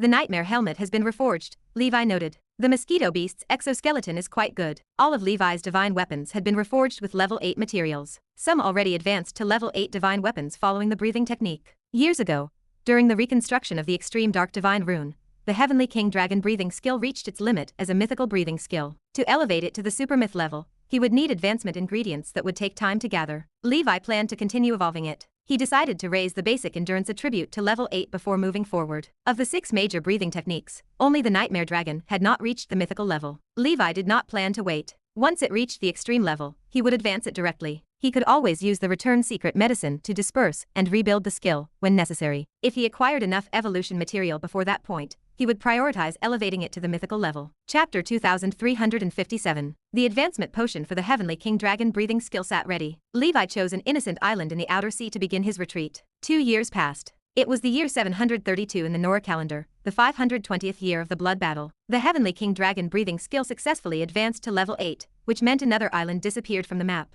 This time, the Dark Tribulation involved a level 8 demon, a stone statue demon. Levi easily slashed it with the level 8 divine weapon, Wind Thunder Wings. The blade transformed into a wind and thunder giant sword, and the materials from its body became part of the fortification plan. In the dark recesses of the land of darkness, an invisible hand controlled all living beings in the world. The demons, appearing to ambush Levi, were in fact a part of this dark tribulation. All living beings, even in the multidimensional plane, were nurtured by the land of darkness itself. Transcending the multidimensional plane was easy, but transcending the land of darkness was difficult. Even the Heavenly Father, legendary wizards, and nightmare monarchs might just be pawns before the land of darkness. Whether the land of darkness was sentient or not remained unclear. Levi accessed the proficiency panel. Levi's Heavenly King Dragon breathing skill, 20th stage, 1 out of 20 million. Special effect, Heavenly King Dragon body, mythical, level 8 early stage. Bloodline Dharma idol, wind and thunder surge. Blood source armor, storm dragon armor. Exclusive weapon, wind thunder wings, level 8. Bloodline divine patterns, 22 threads out of 66 threads. Bloodline secret word, indomitable. My determination is unending, growing stronger over time. Overall, the changes brought by the level 8 advancement of the Heavenly King Dragon breathing skill were similar to those of the previous breathing techniques. Endurance increased, thunder element affinity became superior, and various spell abilities improved. The commonly used control skills, Wind Illusion Realm and Silver Mountain Skyfall, along with Black Annihilation Divine Thunder and Summoning Maya, advanced to level 8 standards. The storm domain range increased to 80 kilometers. Within this zone, Levi's endurance functioned like a perpetual motion machine, never knowing fatigue. The most formidable ability, Traveling the Void, increased to 50 times the normal flying speed. For Levi's 8 environments realm, traveling to the Burning Rock world would take less than a year. It was perfect timing since he planned to visit the Spider King soon, and this skill enhancement provided a great help. Finally, there was the Bloodline secret word. Formed by the secret word of longevity and wind and thunder true word, it became the indomitable true word. My determination is unending, growing stronger over time. The function of this secret word was simple, and that was persistence. This persistence worked from 2 dimensions. The first was the present. With its blessing, as long as Levi remained determined, his endurance, stamina, and will had no limits, continually strengthening over time. The second was the future. As Levi aged, his entire state, energy and spirit, and flow of vitality would climb towards the peak, reaching the pinnacle of life at the moment of his lifespan's limit. In short, even if Levi did not advance his realm or cultivate, he would become stronger as he aged. This enhancement could not replace a breakthrough in major realms. Cultivation remained necessary. Strength in old age. It was that simple. Thus, this secret word, though seemingly inconspicuous, offered immense utility in the long term. For those long-lived, naturally powerful longevity species, just living would make them stronger, ultimately leading to unimaginable power expansion. Destruction, King Kong, Invisible, and Indomitable, the 4 secret words each held their own characteristics and power. A sense of elation filled Levi. Only the Nightmare Dragon and Death Ember Dragon had yet to break through to level 8. The ancient Banyan Fairyland, dreamy cloud swamp, rumbling shook the ground. Dark clouds gathered, a fierce wind howled, and infinite vapor surged from all directions. A colossal giant beast, resembling both a turtle and a dragon, burst forth with overwhelming dragon might. An onlooker exclaimed, his voice tinged with disbelief, "Heavens, am I seeing things? Is Ratty undergoing a tribulation?" Another voice joined, "Incredible, it really is. Ratty is rising. Let us go take a look." Dragon Palace members rushed to the scene. In the sky above the water mansion, a giant turtle with a shell diameter of over 200 meters stretched its neck from its shell, roaring towards the sky. Waves of water formed crescent-shaped sky charges, colliding with the giant beast's silhouette. The dragon turtle's mentor stood watching and shouted, "Hang in there, dragon turtle. No worries, Ratty. With your foundation and 1,000 years of accumulation, you are bound to succeed." The battle between the 2 giant turtles felt unremarkable. The movements were so slow that neither was willing to move, just standing there shooting water waves at each other, contesting their internal energy. Ultimately, Ratty prevailed, slaying the opponent. The Dragon Clan onlookers grew drowsy. Such a tribulation was unprecedented. The elder Black Lotus Beast rumbled, "Congratulations, Prime Minister, for now being among the ranks of Sky Dragon generals." They were the earliest to know these subdragons and maintained the best relationships. The fire-breathing dragon boasted, "Keep it up, you have got a long way to go. Unlike me, who has already achieved success and fame." Levi appeared, sensing Ratty's breakthrough. He offered a satisfied nod. "Quite impressive. Ratty, from now on, you will be the Heavenly Longevity Dragon General." It was worth noting that most transcendent creatures in the Dragon Clan, from the moment they were born, had a fixed lifespan. Subsequent advancements merely meant growth without increasing lifespan. So Ratty still had over 9,000 years of remaining lifespan. Chapter 2358. Ratty bowed low. "Thank you, Lord Dragon King." The Sky Dragon General, second only to the Dragon King, stood as the pinnacle of power in the Dragon Palace. Ratty did not like power, but he took pride in his rank. He had looked forward to this day for a long time. The batch of subdragons Levi initially gathered had all upgraded to level 6. New members had joined since then, but this count excluded them. Only the little ash dragon remained, though it should reach level 6 soon. That night, Levi held a small ceremony at the Dragon Palace specifically for the elder Ratty. It was customary for the birth of each new Sky Dragon General. The Black Dragon territory remained guarded by numerous elite soldiers, among them the Heaven and Earth Dragon Generals and other transcendent creatures. Every member of the Dragon Palace seemed present. There were 26 Sky Dragon Generals alone, including 3 at level 8, 7 at level 7, and 16 at level 6. This count excluded the clan members stationed long-term at the Giant Beast Paradise or other transcendent creatures. The Earth Dragon Generals numbered 72. Counting them revealed an abundance of dragon talent. In terms of top-tier combat strengths, it rivaled the top wizard organizations. Leviathan,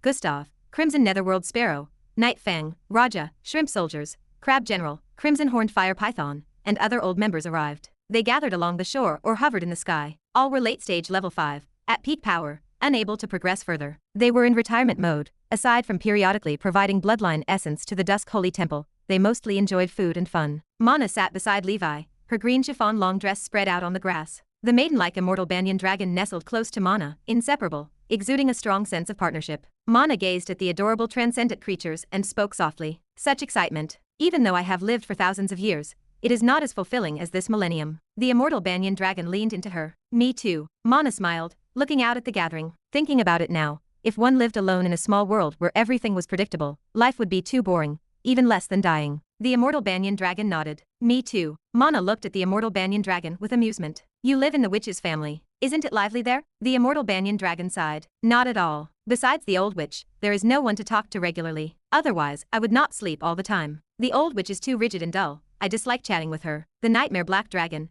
usually self-disciplined and iron-willed, suddenly mused. "If not for Lord Dragon King, I might already be dead, never having a chance to meet everyone." The blood-sucking demon dragon agreed. "If I had not joined the Dragon Palace, I might still be muddling through life in the Supreme Archmage's blood pool, without aspirations." After speaking, the blood-sucking demon dragon reconsidered its words, thinking perhaps that was not so bad either. Various dragons chimed in, reminiscing about the past and enjoying thoughts of the future. Levi raised his glass, in high spirits, and drank it all in one go. "Today we have enough immortal platform wine. Everyone drink freely." The ancient Banyan fairyland served not only as a paradise for the dragons, but also as Levi's second world. Here, no one worried about trivial matters, just focused on happiness. Regrettably, cultivation remained incomplete and required more effort. After the celebration, everyone dispersed. Levi took some spells from the witch's family knowledge base and began studying them. As with the 6th circle and 7th circle, he continued to choose a path that encompassed multiple septs for the 8th circle magic. Currently, he had mastered 4 types: Thousand Thunder, 8 Direction Fierce Sun,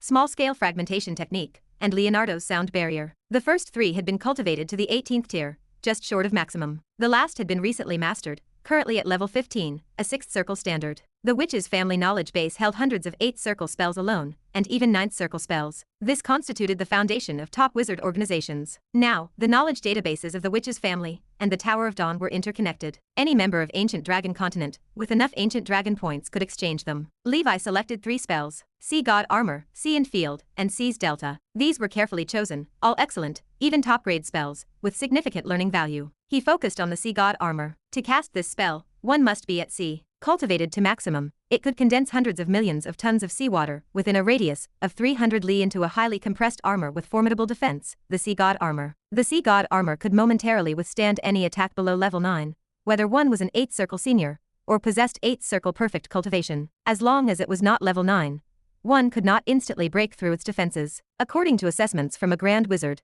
the Sea God armor ranked within the top 10 in defense among tens of thousands of 8th circle spells throughout history, and across all factions, hence it was a top-grade spell. There was even a case where an ancient leader of an 8th circle perfect witch organization relied on a perfect Sea God armor to successfully survive in front of a level 9 alien race, a demigod-level entity. This spell demanded study. It would serve as Levi's crucial defensive measure when facing formidable enemies. He considered the sea and field spell next. This was not a combat spell, primarily functioning as land reclamation. This spell was somewhat special, being a dual faction magic of ocean and earth, particularly rare. It could be cast only once a day. Upon casting, it could extend the continental shelf of a continent into the ocean for a certain distance. Chapter 2359. The length of this distance depends on the cultivation of the spellcaster, the proficiency of the spell, and the size of the continent itself. If it is a miniature land like an island, it can instantly double its area. But if it is a place like the ancient dragon continent, it can probably only extend a few hundred meters outward. Levi found this spell interesting. Moreover, even after becoming legendary, this spell can still be used.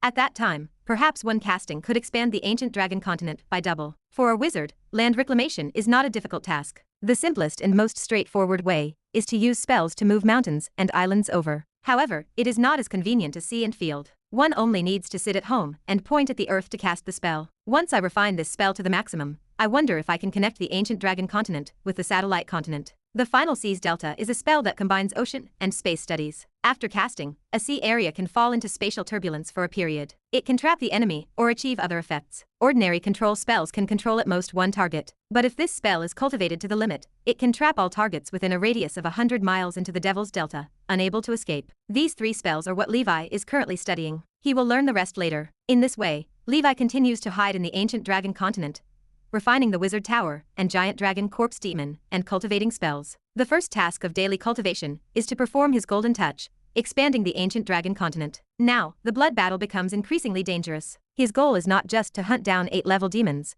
but to gain self-defense power before facing 9-level enemies. The wizard tower and dragon corpse demon are key items to overcome the strong while being weak. Time flies. In a blink of an eye, 8 years have passed. It is Nora year 740, blood battle year 528. Besides retreat, Levi, Triss, and Elena went to attend the century-old blood battle auction again. This auction had a lot of good stuff. Just the 8th circle wizards had dozens of them attending. Even the old acquaintance, the Destruction Realm Thunder, attended. After fierce bidding, Levi spent 1.2 billion ether stones to obtain the Morning Star level oddity, Thunder God's Breath. This shocked quite a few 8th circle wizards with his financial prowess. Although they were at a high realm, spending so much cash to win a Morning Star oddity required careful consideration. Levi had no choice. The current War Merit store did not have Thunder God's Breath. Over so many years of auctions and gatherings, it had never been seen either. Even the 3 realms and 4 lands had no sight of it. Now even if it is costly, he had to get it. According to his research, after refining this oddity, there would only be one last unknown sun, refining artifact left in the Thunder God series. Thunder God's Eye, Thunder God's Feet, Thunder God's Finger, Thunder God's Breath, Thunder God's Heart, and Thunder God's Drum. For Morning Star and 2 Bright Moon items form half of the Thunder God series. As for what the last sun refining artifact is, Levi does not know. It is not recorded in the illustrated guide of strange items. But if he were to encounter it, with his experience in refining Thunder God series oddities so many times, he would recognize it at a glance. Thunder God's Breath increased spiritual force by a rather negligible 50 points. It also strengthened the accompanying special spiritual creature, Si-Lay, and the Thunder God projection. Besides, as Thunder God's body and Levi's realm improved, the ability of Thunder Magic Net expanded further, making Levi's thunder perception range a diameter of 10,000 kilometers, which is a radius of 20,000 miles. On a tiny place like the ancient dragon continent, no organizations above it could escape Levi's perception. Of course, he would not bother to perceive and spy on everyone's privacy in his free time. Only if there is a powerful demon invading beyond what the organizations can handle, and if he is not in closed cultivation, could he directly strike with a single thought. Besides, he spent 5.2 billion ether stones to acquire a lot of rare metals that appeared at the auction. Just level 8 metal included these 3, Star Pattern True Steel, Flame Dragon Holy Iron, and Extreme Ice Cold Iron. He bought level 7 and level 6 without much ado. Elemental metal is always a hard currency, and there is no loss in buying. These serve as supplementary ingredients for refining the Wizard Tower and Dragon Corpse Demon,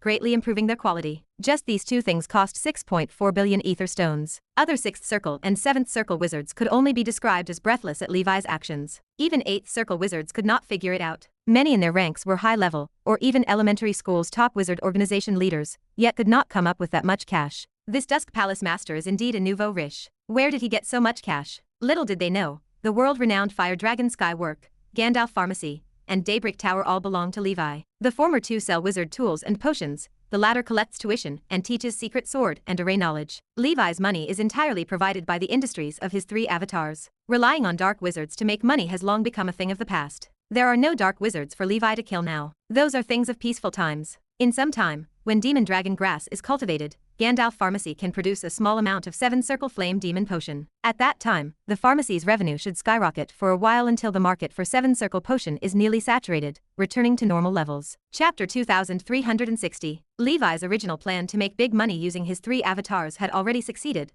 though he did not know it. Levi still possessed billions in cash. The remaining funds were not essential. He chose to stop at the right moment, avoiding unnecessary competition with other primordial soul wizards. Rich as he was, he maintained a low profile. At the free trade fair following the auction, Levi spent 200 million ether stones to bid for a piece of the Flame King's ring on behalf of the Holy Infant. This was the final skygrade oddity of the Flame King series. After the Holy Infant completely refined it, the Flame King's mobile furnace companion spiritual creature upgraded to its complete form. This saved the Holy Infant time on weapon refinement and slightly improved efficiency. 700 years had passed since he began collecting. Finally, the Flame King and Cold King sequence artifacts achieved perfection. For someone with his obsessive tendencies, the result felt soothing. Now he could wholeheartedly collect the Winter Emperor and Red Dragon series. As for higher series like the Fire God and Frost God, he let nature take its course. It remained unrealistic to collect divine-level sequences in a short amount of time. Elena acquired the skygrade oddity of the Water King series, the Water King's Robe, for 160 million ether stones. She had previously refined the Morning Star level Water King scepter,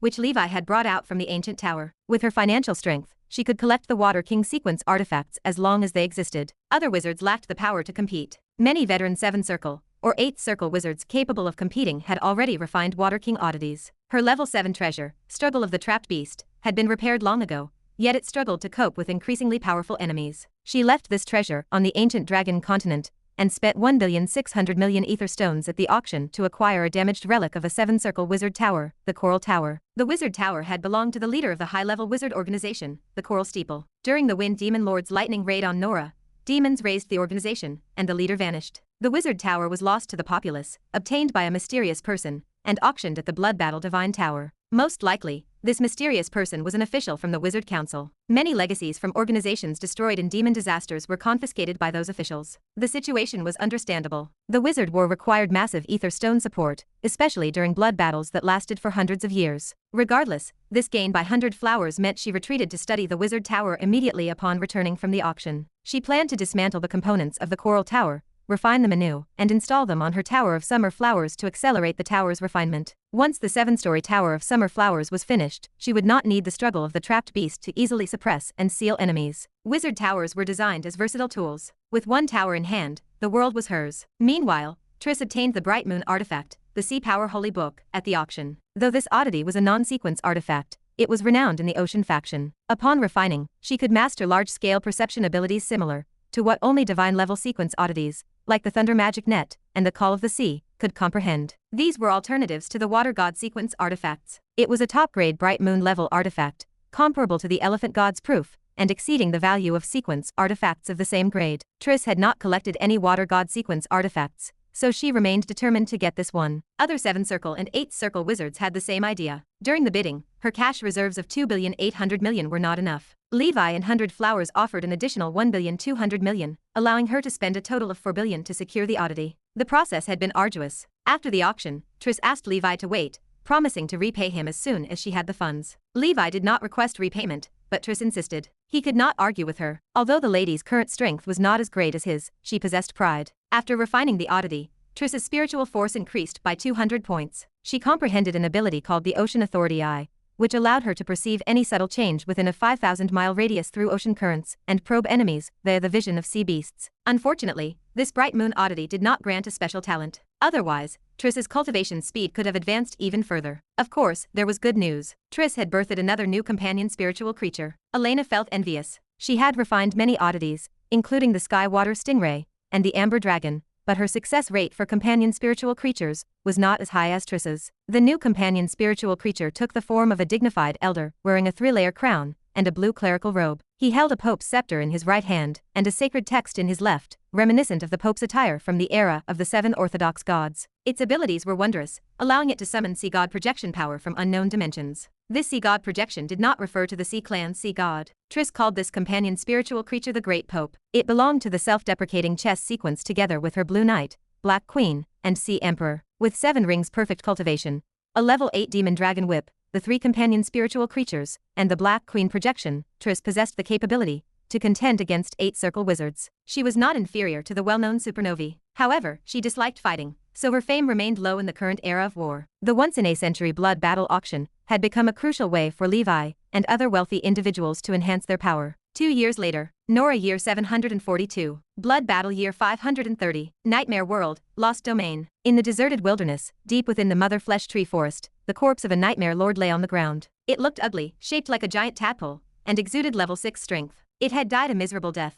A towering figure clad in demonic flame black armor used a black shield in his left hand to slice through the monster's flesh. With his right hand, he hoisted it up using the world-destroying flame sword, devouring the flesh. 3,000 sinister black blades surrounded him, while a crimson cloak fluttered wildly. The face beneath a sinister dragon head helmet remained obscured. He did not know from where he came nor where he would go. Something seemed missing from his heart. Slaughter. Only slaughter fulfilled the emptiness within. He only knew his name. Dusk Demon King. Long after, only a carcass remained. The demon armor knight gazed into the vast distance, his figure dissipating. With such a creature, the Lost Domain was bound to face an unknown storm of carnage. Chapter 2361. Maze City occupies the center of the Lost Domain. The entire city is a natural gigantic maze, and without the permission of the Lost Monarch, anyone who recklessly enters will never leave. In the depths of the maze, on the 7-colored throne symbolizing supreme authority, a king with a form so magnificent it is immeasurable, covered in billions of maze patterns, slumbers. Legend speaks of a lifespan for the lost monarch beyond estimation. It is older than many gods. Legend also tells that it embodies the most primal fear of confusion,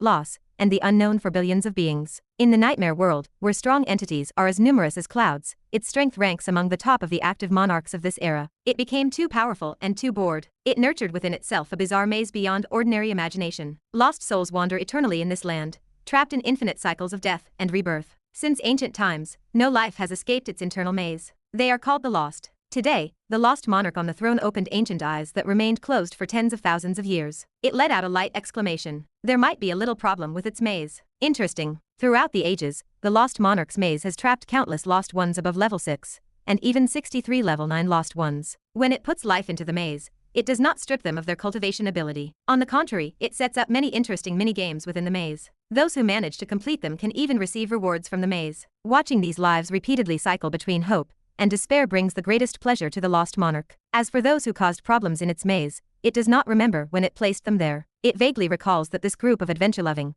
knowledge-seeking but short-lived wretches accidentally offended it by capturing Pan, a descendant it left in the nightmare world at an unknown time, and using it to enter and exit the nightmare world. The Lost Monarch casually put most of them into the maze, and the rest mostly perished in the nightmare world as well. They call themselves the School of Dreams, an organization called the Dreamland Steeple, and their leader is a figure known as the Daydream Wizard. The Lost Monarch thinks that these short-lived species, who live and die in a day, are fearless like newborn calves. They want to delve into the most complex dreamscape. The sky acts as a bright mirror, reflecting on the clear lake surface. White clouds mirror gently there, and mottled sunlight warms and cozily coats the lake. By the lakeside stands a small wooden cabin. A middle-aged man with white hair at his temples, his face slightly weathered, writes something on the table. Messy drafts lie scattered all over the floor. He writes a book. Its title is Dream Analysis version 1001, Freud. At an unknown time, behind him, a terrifying figure appears. It is impossible to look at directly. Daydream Witch Freud, is this your name? The Lost Monarch asks. The middle-aged man raises his head and adjusts his thick glasses. Yes, Mr. Rostover. The Lost Monarch smiles.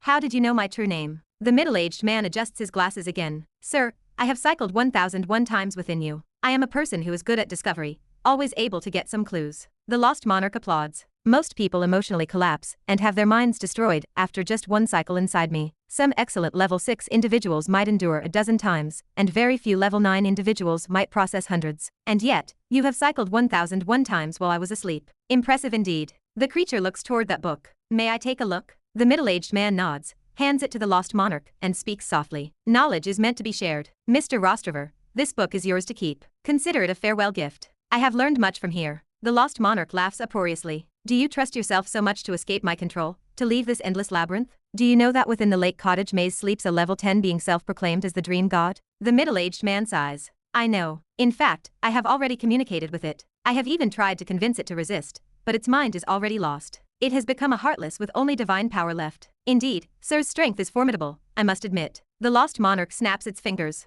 This world's blue skies, clouds, and the wild earth begin to dissolve, revealing its true form. A gigantic humanoid creature appears, with a size beyond calculation. It sleeps in this world. Its breath transforms into clouds, drool at the mouth becomes lakes, body hair turns into mountain ranges, and its heart remains empty. The lost monarch gestures to the creature. It is called Chupnose, wielding a portion of Dream's authority. It is known as the dream god among many mortal civilizations, and some believers call it the sleep god. Its ambition was too great, trying to grasp my power, so I sent it into the maze. Unknowingly, it has slept here for almost 200,000 years. Likely its followers have nearly forgotten it too. Do you think you are stronger than it? The middle-aged man shrugs. My strength may not surpass it, but perhaps I understand what dreams are more than it does. After all, it was the believers who uplifted it to the altar. It may not ever comprehend why it could wield the power of dreams, so it ignorantly came to challenge you, sir. Chapter 2362. The lost monarch asked after a moment of silence. Then tell me, what is a dreamscape? The middle-aged man replied. Sir, I think I am the dreamscape. The lost monarch's expression changed, then he laughed. I see, quite the daydream wizard. I suppose we shall meet again someday. For today, farewell for the time being. The middle-aged man dissipated, transforming into colorful butterflies that floated towards an unknown distance. The lost monarch reached out, attempting to catch them, but eventually withdrew his hand. He opened the book given to him by the middle-aged man. On its front page was an intriguing sentence. Does the heart butterfly dream of the dreamer? The lost monarch folded his hands behind his back, watching as the butterflies disappeared into the labyrinth. It is time to wake up. On the throne of Maze City, the lost monarch opened his eyes once again, gazing at the Dream Analysis 1001st edition beside him. Casting a legendary artifact from my dreamscape, interesting. A cage even the gods cannot escape, yet a butterfly flies free. Nora world. The former Yellow Earth continent now rests on the western sea of the Nora continent. Here, wizards and demons engage in a protracted war, eternally repeating. The Mirror Lake once, due to someone falling from the sky, resulted in a giant crater. On the ruins of Dreamland Steeple, lies a collapsed wizard tower. On the walls hangs an oil painting, depicting a vibrant, colorful butterfly. The butterfly came alive, fluttering its wings, leaving rainbows behind, which flew out of Mirror Lake, stretching endlessly into the sky. One after another, bewildered figures began to emerge on the Rainbow Bridge, real and illusionary, not existing in the real world, like dream illusions. Simultaneously, these figures all gazed towards the end of the Rainbow Bridge, where the colorful butterfly had transformed into a middle-aged wizard in a white robe, beneath whom a path paved with billions of butterflies led to an unknown destination. Soren Continent, Black Abyss City. A figure in black robes stands with eyes closed, resisting some form of power. Before him is a shadowy blood moon phantasm. The Black Abyss sovereign opened his eyes. Someone has become legendary again. Interesting. Why is it him? Evidently, the Black Abyss sovereign did not expect that the 14th legendary in the Wizard Council was that middle-aged man on the Butterfly Bridge. Godforsaken Continent. Miss Lucy stands outside the military formation, looking towards the distant Nora continent. Frodo, that is good, the School of Dreams will flourish. Soren Continent. Edmund stands before the Eye of Sauron, observing something. What exactly does this Wind Demon Lord intend to do? Since this entity of Abyss's 645th layer took command of the blood battle, the demon's tactics and strategy have progressed. It has caused Wrath some pressure. Suddenly, he felt joy. From somewhere on the Tower of Heaven, a streak of light flew, a winged envelope, like a carrier pigeon, heading toward Nora continent. The Supreme Council's 14th seed is born, able to break free from the Lost Monarch's labyrinth, truly surprising. As the Grand Council chairman, he naturally heard of the Lost Monarch's fame. Even he needs to tread carefully. This newly arisen legendary is not simple. Indeed, the dreamscape is not simple. Once the blood battle is overcome, and the wizard civilization becomes stronger, a day will come when facing the nightmare. Ancient Dragon Continent. Emperor's Palace. Levi caught a shift in the air. Every legendary's birth resonates with Nora, allowing the strong to sense it. At this moment, Nora is cheering. However, with his current realm, he remains unclear which legendary is born. He can only wait for the Supreme Council's report in due time. 1 month later, since the appearance of the legendary Black Abyss Sovereign over 100 years ago, a new legendary wizard has come upon the world, shocking all. Named Daydreamer Frodo, he is the founder of Dreamland Steeple, a pioneer of the School of Dreams, author of Dream Analysis, an ancient wizard from 80,000 years ago, rumored to be devoured by nightmare.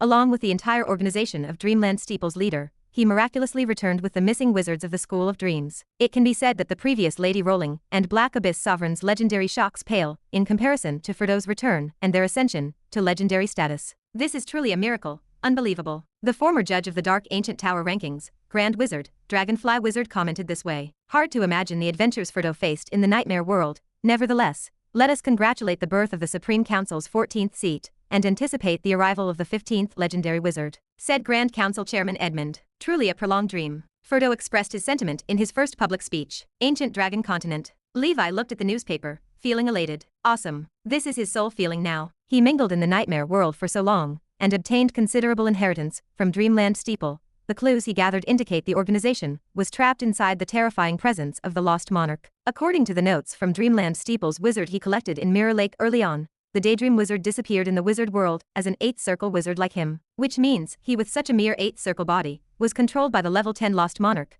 yet managed to break free from countless nightmare reincarnations, ascended to Grand Wizard, even created a legendary artifact, proving legendary status, forcibly breaking through. Chapter 2363. Beyond amazing, it is still amazing. Levi exhales, though concerns linger. With the power of the lost monarch, can Freud really break free from control completely? Perhaps it is a trap, or some scheme. Levi remains suspicious. He remembers his first encounter with the man-faced spider, where he was played with terribly. The mix of lies and truths, illusions and realities, creates a headache. Facing these level 10 beings, who excel at manipulating dreams and illusions, requires extreme caution. He dismisses the thought. This is needless worry. With the intelligence of those legendary wizards in the Great Council, they are bound to consider such things. If this is truly the Lost Monarch's plot, they surely have it under control. The Daydreamer serves as this legendary figure's title. Dream Interpreter Butterfly is Freud's legendary profession. The demiplane is called Fantasy Dream. The legendary honorific is Sage of Dream Deconstruction, Chasing Fantasy Butterfly. Everything relates to dreams, much like Zhuangzhou's butterfly dream from a past life. Zhuangzhou's butterfly dream remains well known among legendary wizards in this world.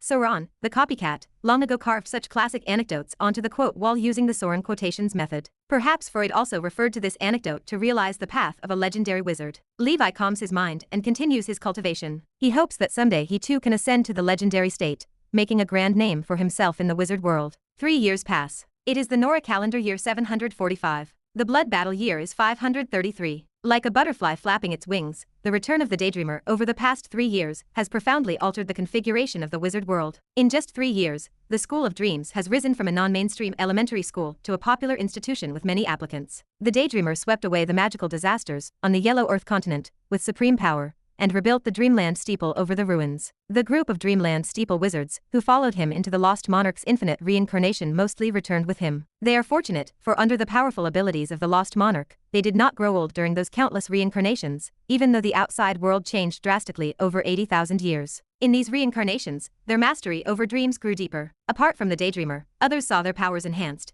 with 2 individuals even becoming Grand Wizards. One is called Illusion Wind Wizard, and the other is Dream Moon Wizard. Both received the title of Walker from the Supreme Council. The Illusion Wind Walker and Dream Moon Walker accompany the Daydreamer every day, inseparable, as his most proud disciples. The 14th Sky City, known as Dream City, also begins construction. On the ancient Dragon continent, Levi watches a group of wizards busy working, the construction progressing swiftly. Although the School of Dreams is currently flourishing, it still lacks a foundation. It relies solely on the original team from the Dreamland Steeple to support it, remaining far from catching up to the Elementalist School. Currently, the Earth, Burning, Storm, Ocean, and Thunder factions each have 2 legendary wizards. Frost, Death, Life, and Dream have 1 each. This is the current legendary wizard configuration of the wizard civilization. Among the remaining major schools, the Metal, Shadow, Darkness, and Light factions are all schools that once birthed legendary wizards, some with more than 1, yet they are now slightly declining. Various factors influence this. It is foreseeable that in the upcoming Golden Era, the next legendary wizard will most likely emerge first from the traditional Elementalist school,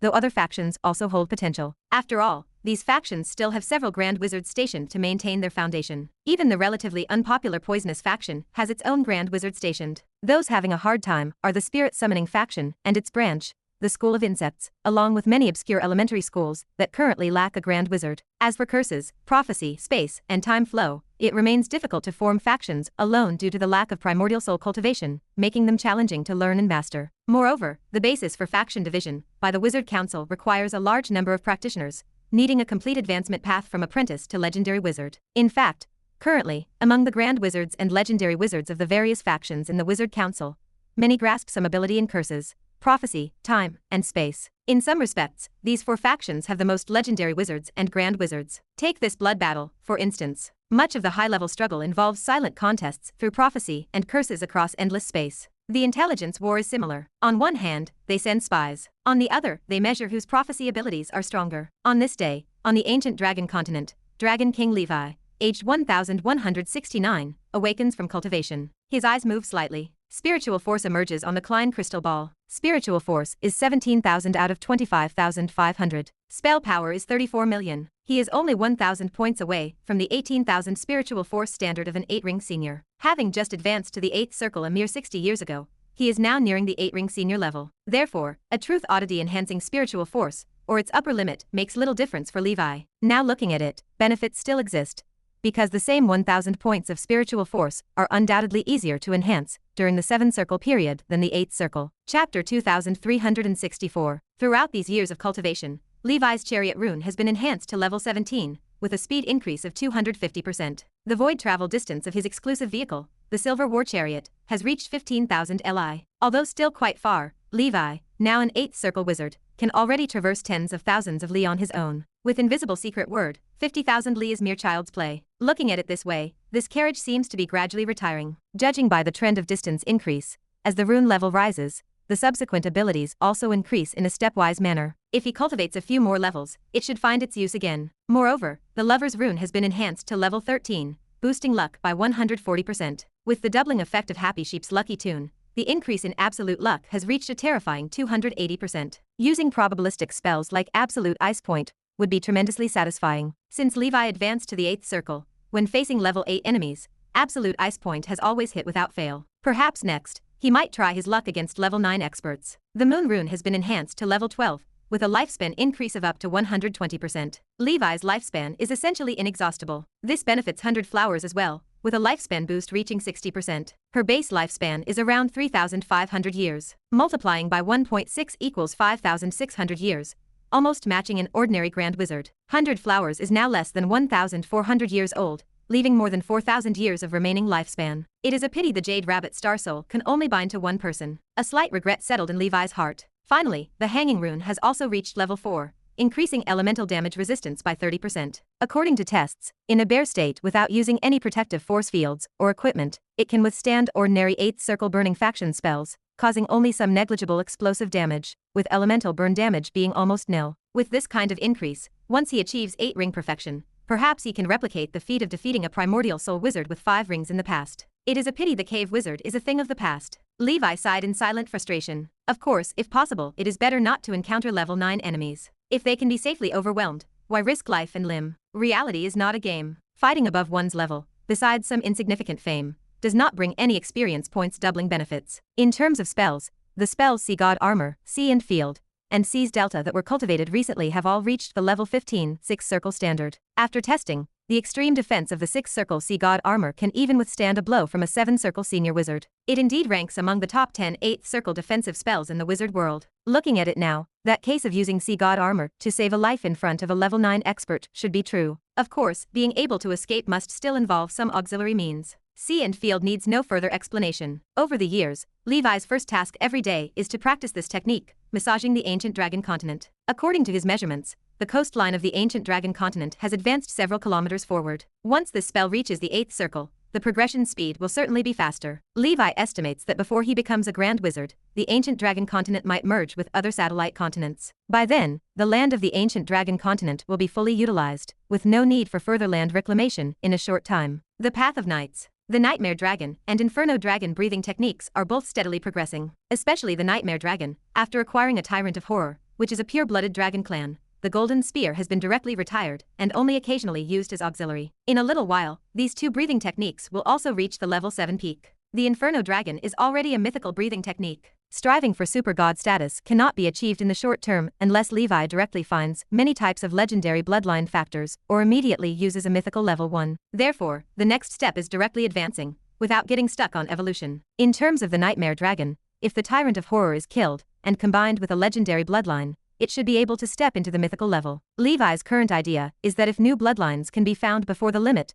then, taking advantage of the not yet deep feelings with the Tyrant of Horror, let it become the supplies for his promotion. After all, this guy originally sought to harm him, and without Senior Black Abyss intervening, he would not have been able to subdue it. For now, there is no rush. It is temporarily left to guard the Black Dragon territory. If an 8th level nightmare sub-dragon species can be found, that would be more perfect. Frankly, using a pure-blooded dragon clan as material for advancing to level 8 seems somewhat wasteful. Ancient Banyan Fairyland. The 8-layer tower rises into the clouds, around which thunder, ocean, earth, nightmare, and other anomalies appear, showing extraordinary qualities at a glance. Levi is crafting a wizard tower of the Chaos faction, encompassing all within it. After years of refining, the exterior framework looks quite decent. But major projects like solidification of runes and arrays have not yet been done. Impressive, but not functional. Forget it, no need to push tirelessly. Let us take a brief rest. As for this broken tower, better wait until Holy Infant and others reach the 8th circle to refine together. Levi compromised. If it were an ordinary wizard tower, it would be fine, but the tower he desires was designed from the blueprints of Gargamel himself. Speaking of which, if only a being like Gargamel could appear in this great era, but unfortunately, before his fall, he never reached the legendary realm. Chapter 2365. The giant dragon corpse demon soaked in the huge pit, having absorbed about half of the pool water. It would require more time before it took shape. Under the ancient banyan tree, Martha, the immortal banyan dragon, Mana, and the black phoenix, those 4 idle ladies of the longevity species, played mahjong, a pastime Levi had taught them. The ash dragon lay asleep at Mana's feet, carefree as a puppy. The image of the unyielding silver seat, Owen's, crossed Levi's mind. It had been a long time since he last contacted him, and Levi wondered how he was doing. He immediately tossed a fate coin to summon him. A loud explosion reverberated through the sky. A silver light descended, landing in an incredibly heroic pose. Owens laughed heartily. I am now at the 7th rank of the Grey Swordsman. Oh damn it, you have already reached level 8? For the past few hundred years, Owens had been cultivating tirelessly. He had finally reached the 7th rank of the Grey Swordsman just recently. Even during the peak times, before the Ashen World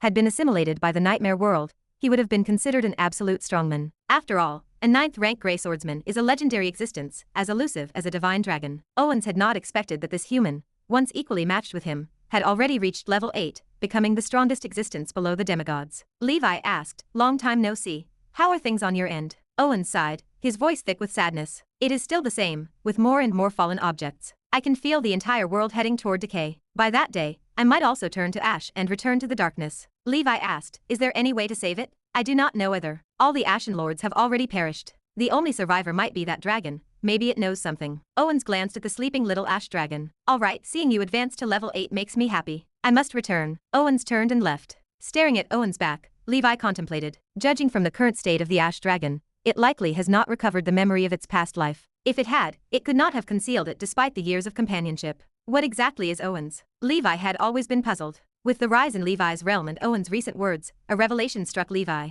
In his eyes, ashes fell once more, and he re-entered the long-lost Ashen World. In a world of only grey and black, ashes fell from the sky, and the sound of waves hitting the shore echoed from afar. When Levi entered the Ashen World from the Lion King City on the Yellow Earth continent, he found himself in an ash version of the Lion King City. Now, when he entered from the ancient Banyan Fairyland, before his eyes appeared the ancient Banyan Fairyland as well. Only this fairyland remained covered with ash, devoid of life. It acts as a peculiar reflection, as if the Ashen World serves as the mirror image of all worlds. Generally speaking, such worlds capable of connecting to the multidimensional plane function either as the primary spiritual plane, like the astral world or the nightmare world, formed by the power of faith or the power of fear. Another type exists, the underworld, as the underworld source river controls life and death reincarnation, and its tributaries also connect to myriad worlds. The Ashen World is just an ordinary large-scale world. Judging by its history, even level 10 strong men are few, yet it can mirror Nora and even other worlds. Based on Levi's research over the years, only one world possesses such an ability, and that is the Shadow World. A theory suggests that the Shadow World was once a super world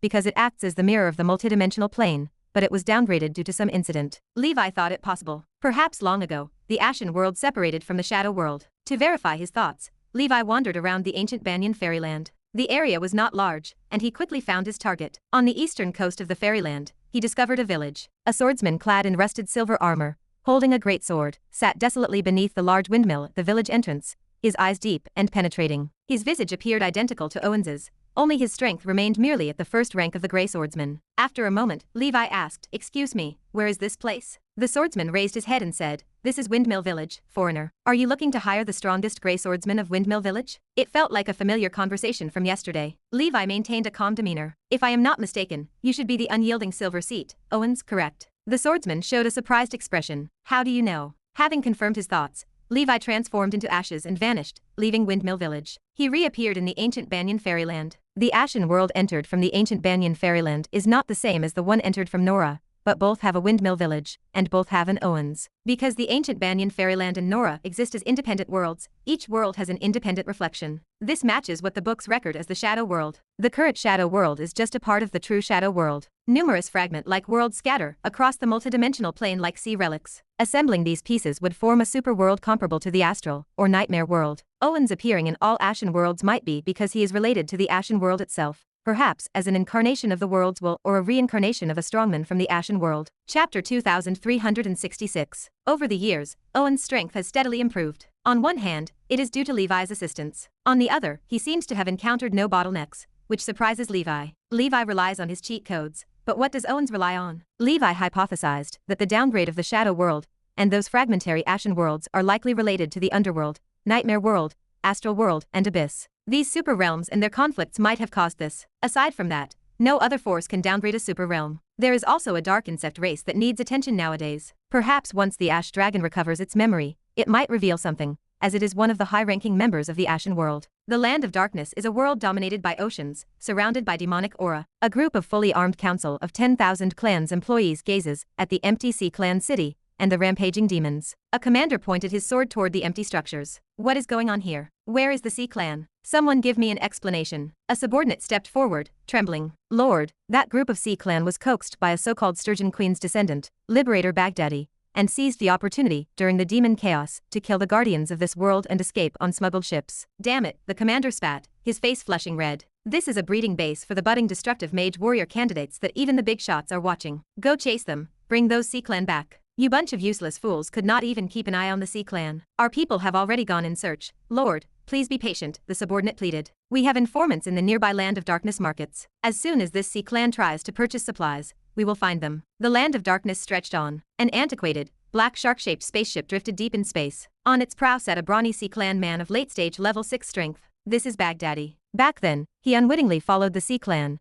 and was placed in the New Worlds by the Council of 10,000 Clans over 700 years ago. In the ensuing Sea Clan civil wars, Baghdadi quickly rose by relying on the Sturgeon Emperor bloodline and other fortunate opportunities, defeating one strong enemy after another. Not long ago, during the demon chaos, the only level 7 expert of the Sea Clan was killed. Baghdadi seized this opportunity to usurp power and become the Sea Clan's leader. His high position allowed him to learn some truths and conspiracies. The Council of 10,000 Clans did not aim to help the Sea Clan rebuild their homes. They merely wanted to breed the Sea Clan like livestock for experiments in the so-called destructive mage project to confront the wizard world. Baghdadi certainly did not want to see his compatriots being used this way, so he led his people in rebellion against their local rulers, escaping the New Worlds and starting a drifting life in the Land of Darkness. Now, he does not know where to go. He cannot return to the wizard world. Firstly, the Sea Clan's defection to Nora is a grave crime, and secondly, it is too far. He opened his palm, where 8 weapons exuding a dark golden hue floated in the void, each differently styled. These are tokens from the monarch's treasure. He has 8 here, with 4 remaining,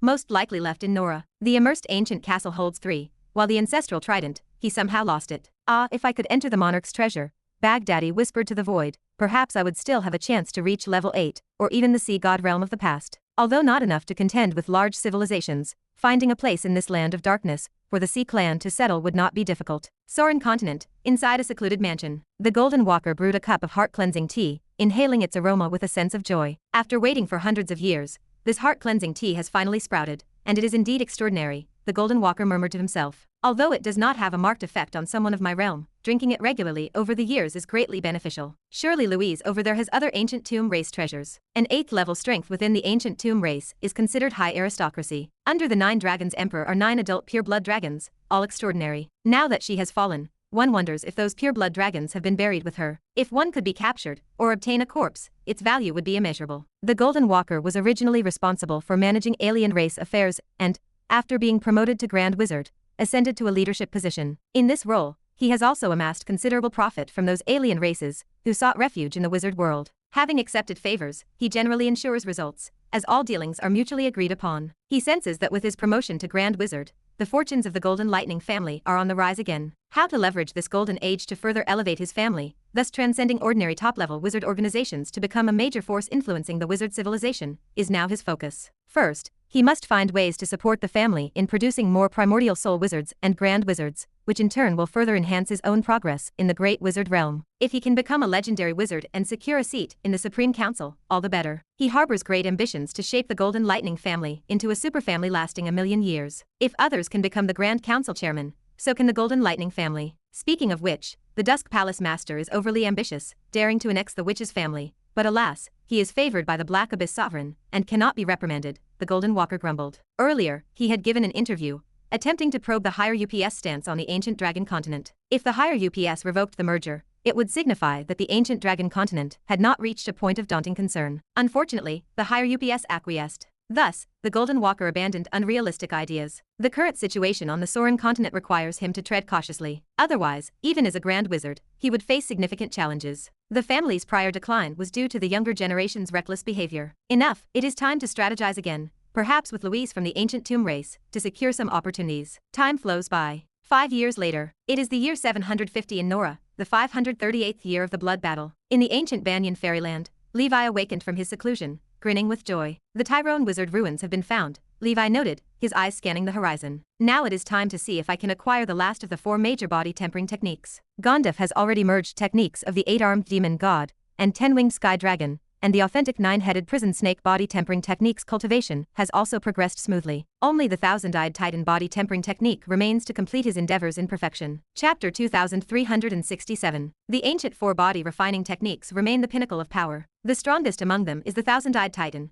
which Levi has long yearned for. The Tyrone wizard ruins are located on the 53rd abyss layer, where the abyss layer lord is a level 9 demon. The succubus, Maria, bears the responsibility for finding the Tyrone wizard ruins. With Levi's help, she recently ascended to a level 7 demon. Her previous tribe resided on the 12th abyss layer. In such a novice village location, Maria quickly thrived, mastering the authority of the succubus tribe. Over the years, the succubus led her tribe deeper into the abyss, expanding their reach downward. They have successfully rooted themselves on the 53rd abyss layer and begun searching for the Tyrone wizard ruins. Now, results have finally arrived. Maria reports that the Tyrone ruins lie within the territory of a level 8 flame demon tribe. Her strength remains insufficient to confront them. Levi must take action to ensure safety. Mind flayers possess only level 7 strength. Sending them provides no utility. It is better to continue leaving them there as double agents. Levi now has 4 enslavement positions available. He can contract 1 or 2 level 8 demons, and then use the extreme darkness parasite technique to control them. Pushing through that flame demon tribe should not pose a problem. The abyss presents extreme danger. It sits far from the wizard world,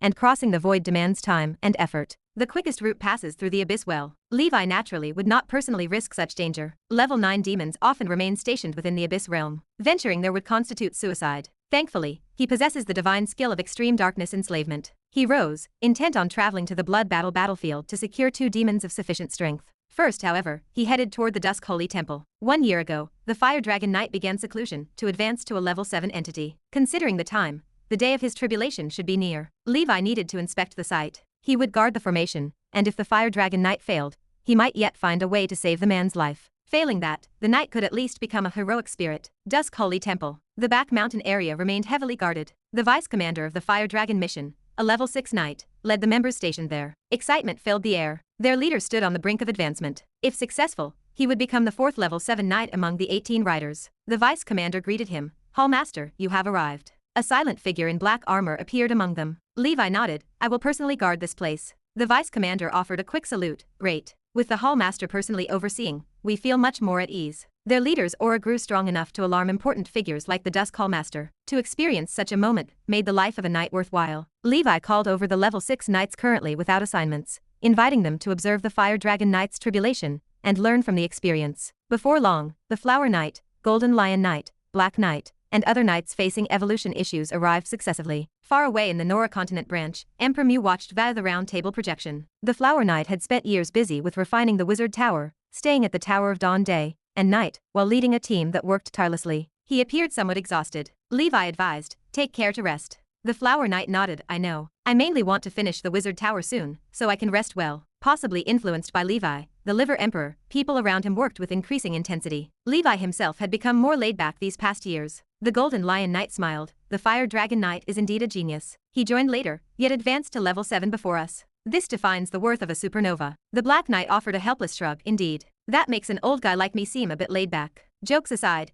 everyone followed their own pace at heart. They would not blindly compare speeds. This was no arms race. Focusing solely on speed often led to unstable foundations and insanity. The Fire Dragon Knight's rapid progress occurred because the man was indeed a freak. The years rushed by. 1,000 years had passed since the Fire Dragon Knight joined the ranks. Going from a level 1 knight to advancing to a level 7 knight in 1,000 years placed him among the top geniuses in the wizard world. Levi possessed great confidence in the Fire Dragon Knight advancing to the mythical level. Just like his second brother, the Fire Dragon Knight possessed a mythical stature. As long as he did not die young and continued to strive, one day he could reach level 10. Boom. In the sky, the fire elemental power within several dozen miles began to boil. Billions of flame particles converged into a ferocious blazing fire dragon. The earth cracked open. A red armored knight wielding a great sword emerged. With one slash, he annihilated the blazing fire dragon. This served as the source of the ancestral breathing technique of the fire dragon knight, though its strength was weak. The beast stood no match for him. This served only as the appetizer. The fire dragon knight, having reached this point,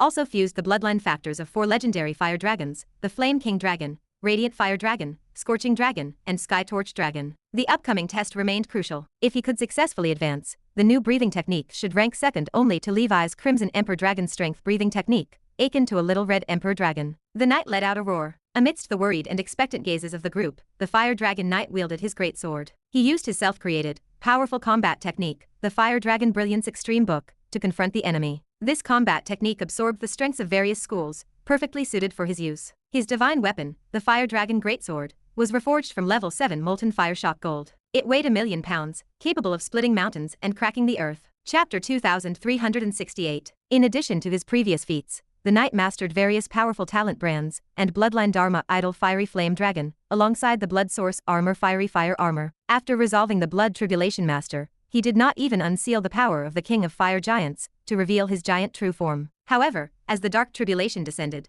the Fire Dragon Knight ultimately exploded with power. A giant meteorite fell from the dark deep space. Its diameter exceeded 20 kilometers, moving at an incredible speed, unavoidable. On top of it, a black beast emitting the presence of level 7 early stage perched. He roared angrily, his figure instantly towering to 1,000 meters. The Fire Dragon Greatsword slashed through the sky, cutting dramatically. So strong. The Black Knight looked solemn. Though he had worked with the Fire Dragon Knight for so long, he rarely saw the other exhaust his full strength. Most enemies were dealt with in one sword strike, practically a little extreme knight. So cool. The Thousand Illusion Knight praised. Boom boom boom. Amidst the earth-shattering explosion, the world-extinguishing greatsword shattered the meteorite. The Fire Dragon Knight was blasted far away, his entire body cracking open, magma-like blood flowing. The bloodthirsty black beast pounced and bit onto his shoulder. Everyone watched, helpless. This dark tribulation feels double-layered. If it were not for the Fire Dragon Knight facing the tribulation, others would likely have been severely injured by that meteor impact just now. Yes, this black beast is water element, somewhat restraining the Fire Dragon Knight.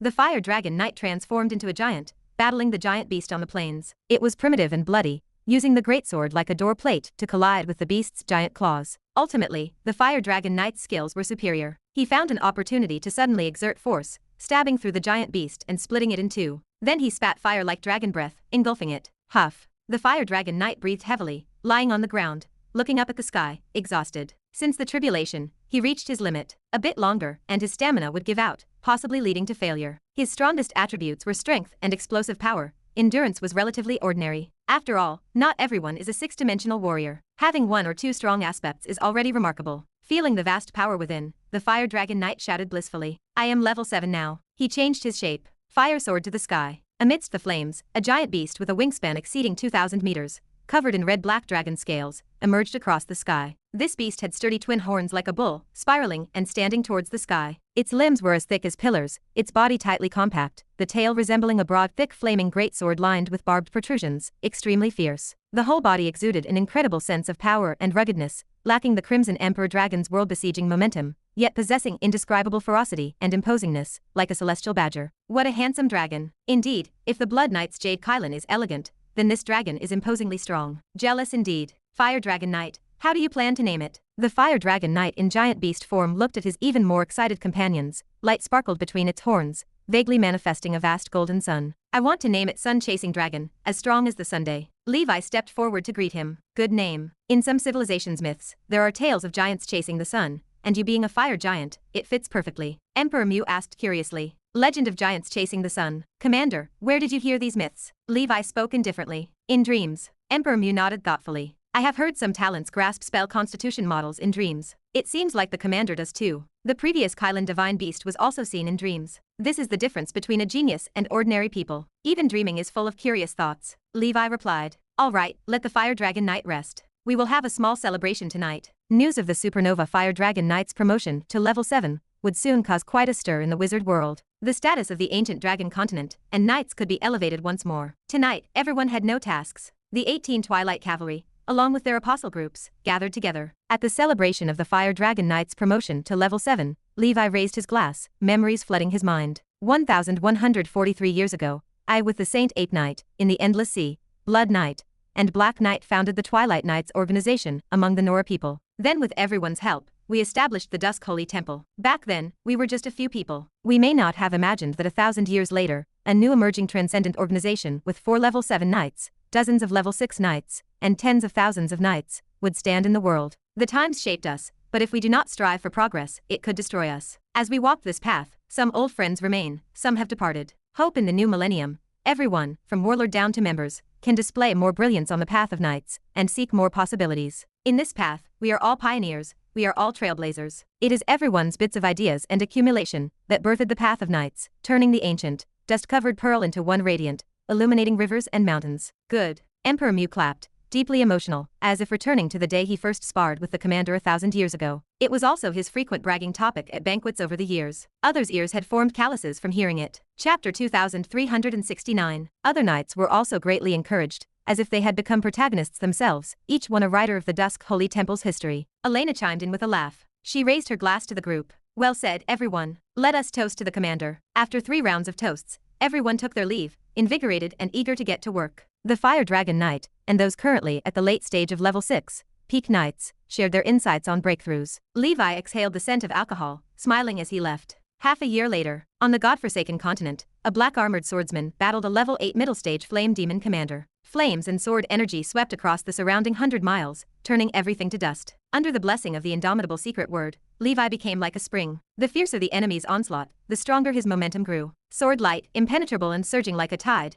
converged together. After 108 sword moves, a mountain-crushing sword strike blasted the flame demon commander into the earth, shattering its form. The New Spirit and Mountain Spirit weapons rushed forward, pinning it to the ground. Levi's eyes gleamed with dark light. The power of the extreme darkness dragon surged into the flame demon's body. After some effort, he enslaved the creature. Master, the demon rasped, kneeling in the dirt. What is your name? What is your status? My name is Sargon. I am the vice commander of the 34th Legion of the Flame Demon Tyrant. Having subdued the first level 8 flame demon, Levi used it as bait. He successfully captured a second level 8 flame demon, named Ballard, with early level 8 strength, which was sufficient. He merely instructed these two to fetch something from the abyss. The demon camp remained so chaotic that losing 2 level 8 commanders did not register as a significant issue. Having implanted the seed of the extreme darkness parasite, he had the 2 demons find an excuse to leave the Nora plane, leaving things to fate. He certainly did not intend to venture into the abyss himself. Opening the 9th level demon slaying list, his ranking had already dropped out of the top 20. The top 10 spots were occupied by old relics of the perfect 8th rank. Many were leaders of the wizards' battle groups, such as Miss Lucy. The level 8 demon slaughter list remained active. Without his suppression, Gatling and Light Divine Sword took turns holding first place, locked in a fierce competition. Elena and the Gondor 3 heroes were clustered within the top 20. In recent years, 100 Flowers had been in seclusion, so her points had not moved much. By the time she emerged, her ranking would likely have been surpassed by Victor and others. It was not a big issue, as they were all on the same side. In a few hundred years, when the Gondor 3 heroes and Elena ascended to the 8th circle and entered the 9th level demon slaying list, then perhaps the Fire Dragon Knight and the Blood Knight would appear among the top of the level 8 demon slaughter list. The 7th level demon slaying list also showed activity. Demon Tears Divine Sword Link and Shadow Queen Aya were still steadfast in the top 10, but breaking into the top 3 remained difficult. The top 10 were all top level 6 circle wizards, each a potential grand wizard, or even a legendary wizard. None of them were simple. As the ancient dragon continent swallowed the witch's family, several of them had taken places within the top 100. The Snow Lotus Witch was the most excellent among them, ranking in the top 20. She now had maximum spiritual force, just a step away from the 7th circle, likely imprinting a witch mark. Though low-key and obscure, her strength was formidable. The Dusk Holy Temple's Black Knight and the Saint Ape Knight were also within the top 100. Within the top 200, there were more. The Thousand Illusion Knight, Silver Dragon Knight, and Dark Moon Knight all had impressive ranks. Even the Heart Moon Spirit Witch, a new primordial soul wizard of the School of Dreams, with ordinary 6-circle cultivation, had made it into the top 300. This was thanks to the summoning-style spells of nightmare creatures. Good, all very good indeed, Levi murmured to himself. Returning to the ancient dragon continent, Levi continued researching wizard towers and spells. He had no intention of vying for ranks yet, as he did not have the means to survive encounters with level 9 experts. Until his night breathing technique reached level 8, he did not plan to venture out. He would hunt demons around the ancient dragon continent casually, amassing 500 million points to exchange for a sun-refining artifact. 1 year later, Nora calendar, year 751. Only 500 years remain until the once-in-10,000-year super locust plague. Time waits for no one. If I can ascend to Grand Wizard before its arrival, I should be secure. Otherwise, I will have to recruit help, which, though effective, is not ideal for someone as thin-skinned as I am. The Millennium Locust Plague was ultimately inconsequential. The 10,000-year one, with bad luck, could flatten even Overlord-level territories, which understandably worried Levi. Sargon and Ballard have infiltrated the Abyss smoothly. Hopefully, they will continue to succeed. Suddenly, Levi shifted his gaze and picked up the communication device. Sir Levi, would it be convenient to meet? Louise contacted him. What is this woman seeking me for? After some thought, he replied. All right, you can find me on the ancient dragon continent. The Emperor's Palace. Guest reception area. Sir Levi, congratulations on ascending to the 8th circle. I wanted to visit before, but you were in seclusion, so I dared not disturb you. Louise was not wearing armor. Instead, she donned a light blue palace dress that accentuated her smooth curves. Her smile was sweet, her ponytail tied neatly at the back of her head. The appearance of the ancient tomb race was among the most akin to the Nora people within humanoid species. No need for formality, madam. For what purpose do you seek me? Levi inquired politely. Louise sighed, her brows knitted with worry. Sir Levi, I have heard that the ancient dragon continent would take in some alien races. Levi replied. Yes, to be more precise, we offer employment positions, but the ancient dragon continent does not support idlers, nor does it for alien races. Louise nodded. I understand. There is no such thing as a free lunch. Recently, a wizard battle group found a group of fugitive ancient tomb clansmen in the Land of Darkness, who are temporarily detained in the Foreign Affairs Management Office. Chapter 2370. Levi frowned. Detained, why? The Grand Council chairman said that when we come to Nora, we are all family, and as long as we coexist peacefully with the Nora clan, we can get shelter from the Wizard Council. Louise smiled bitterly. My clansmen have been wandering in the Land of Darkness for too long. They thought the battle group was here to plunder, so they acted preemptively with predictable consequences. I tried to bail them out, but unfortunately I failed. Levi caught the implication. I see, as long as you explain the circumstances clearly and eliminate the misunderstanding, it should be fine. Louise stared at the floor. That is what I thought too, but the Lord of the Alien Affairs Administration does not trust us. As a member of the alien races in this wizard world, I am all alone with no one to rely on, and after thinking it over,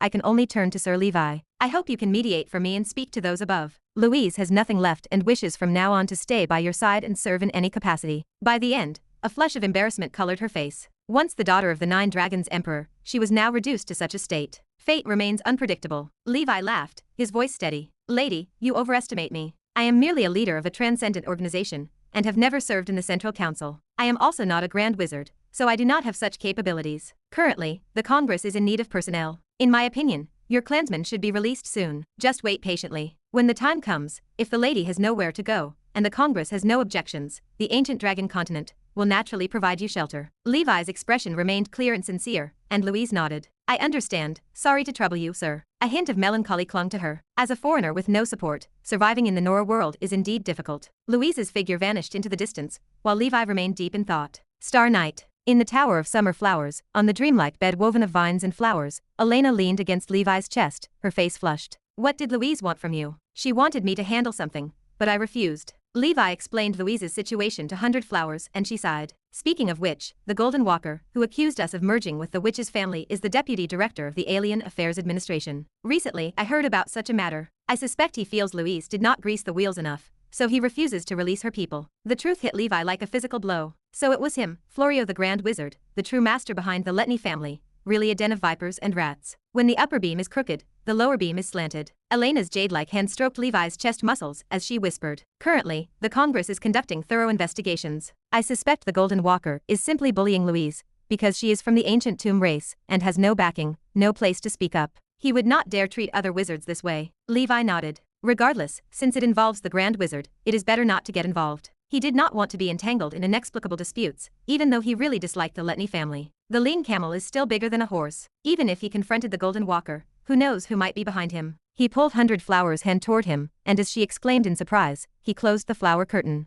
Returning home, Louise paused as a golden-robed witch stood there, the aura of an 8th circle senior radiating from her. The golden-robed witch recited a complex incantation, forming a golden barrier around them. This was the forbidden recording spell, preventing others from secretly recording or filming using spells or wizard tools. She smiled. Louise, where did you go? I just went demon hunting. The golden-robed witch snorted softly. Went demon hunting on the ancient dragon continent. Are you suggesting the Dusk Palace Master is a demon? That is novel. Louise's expression shifted. You were following me. Following? I am just monitoring potentially dangerous individuals like you on orders. After all, you are the daughter of the Nine Dragons Emperor, am I right, Louise? Louise frowned. The daughter of the Nine Dragons Emperor, you have mistaken me. Throughout her time, she had never revealed this identity, to prevent others from coveting her. She did not understand how this Golden Walker's personal secretary knew all this. The golden-robed witch snapped her fingers, and a phantom of a golden-haired wizard appeared. It was the Golden Walker. The Golden Walker spoke through the phantom. Louise, by concealing vital information, you have violated the regulations of our Alien Affairs Administration. Do you know your guilt? Louise stood her ground.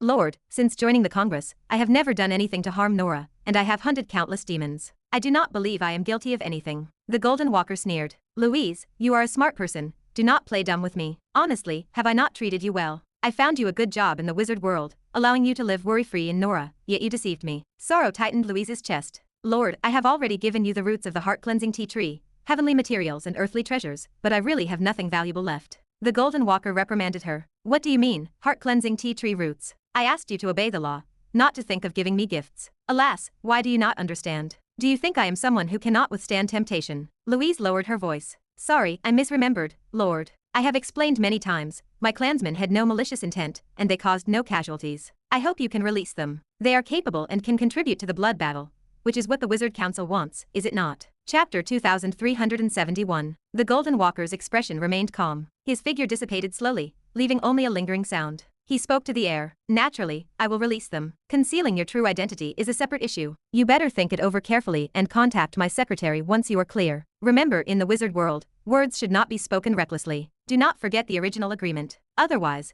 tomorrow's blood battle casualty list might have one more name. The golden-robed witch retracted the barrier and gave Louise a sharp glance before her figure vanished. Louise stood in place, her eyes clouded with complex emotions. An evil thought flared in her heart to call Uncle Nine and others to come and kill the Golden Walker. She knew that doing so would be futile. It would only harm her clansmen, Uncle Nine, and the others. This Golden Walker somehow found out her true identity. Seeing that as the daughter of a level 10 strongman, she must possess valuable treasures, he wanted her to hand them over. He might even be plotting against Uncle Nine and the others. Sorin Continent. A secluded mansion stood silent. The Golden Walker frowned, his brow furrowed deep. The golden-robed witch bowed her head as she spoke. Yes, my lord. The Golden Walker walked to the window, his hands clasped behind his back. He looked towards the distant eastern sea, his gaze fixed in the direction of the ancient dragon continent. The Dusk Palace Master is known for being cautious, and should not intervene in this matter. That Louise surely does not dare to reveal her true identity to the Dusk Palace Master, given his greed. He would certainly covet her father's dragon clan, and she is well aware of this. The golden-robed witch asked him quietly, My lord, what if the Dusk Palace Master recklessly intervenes? The Golden Walker turned, his eyes cold.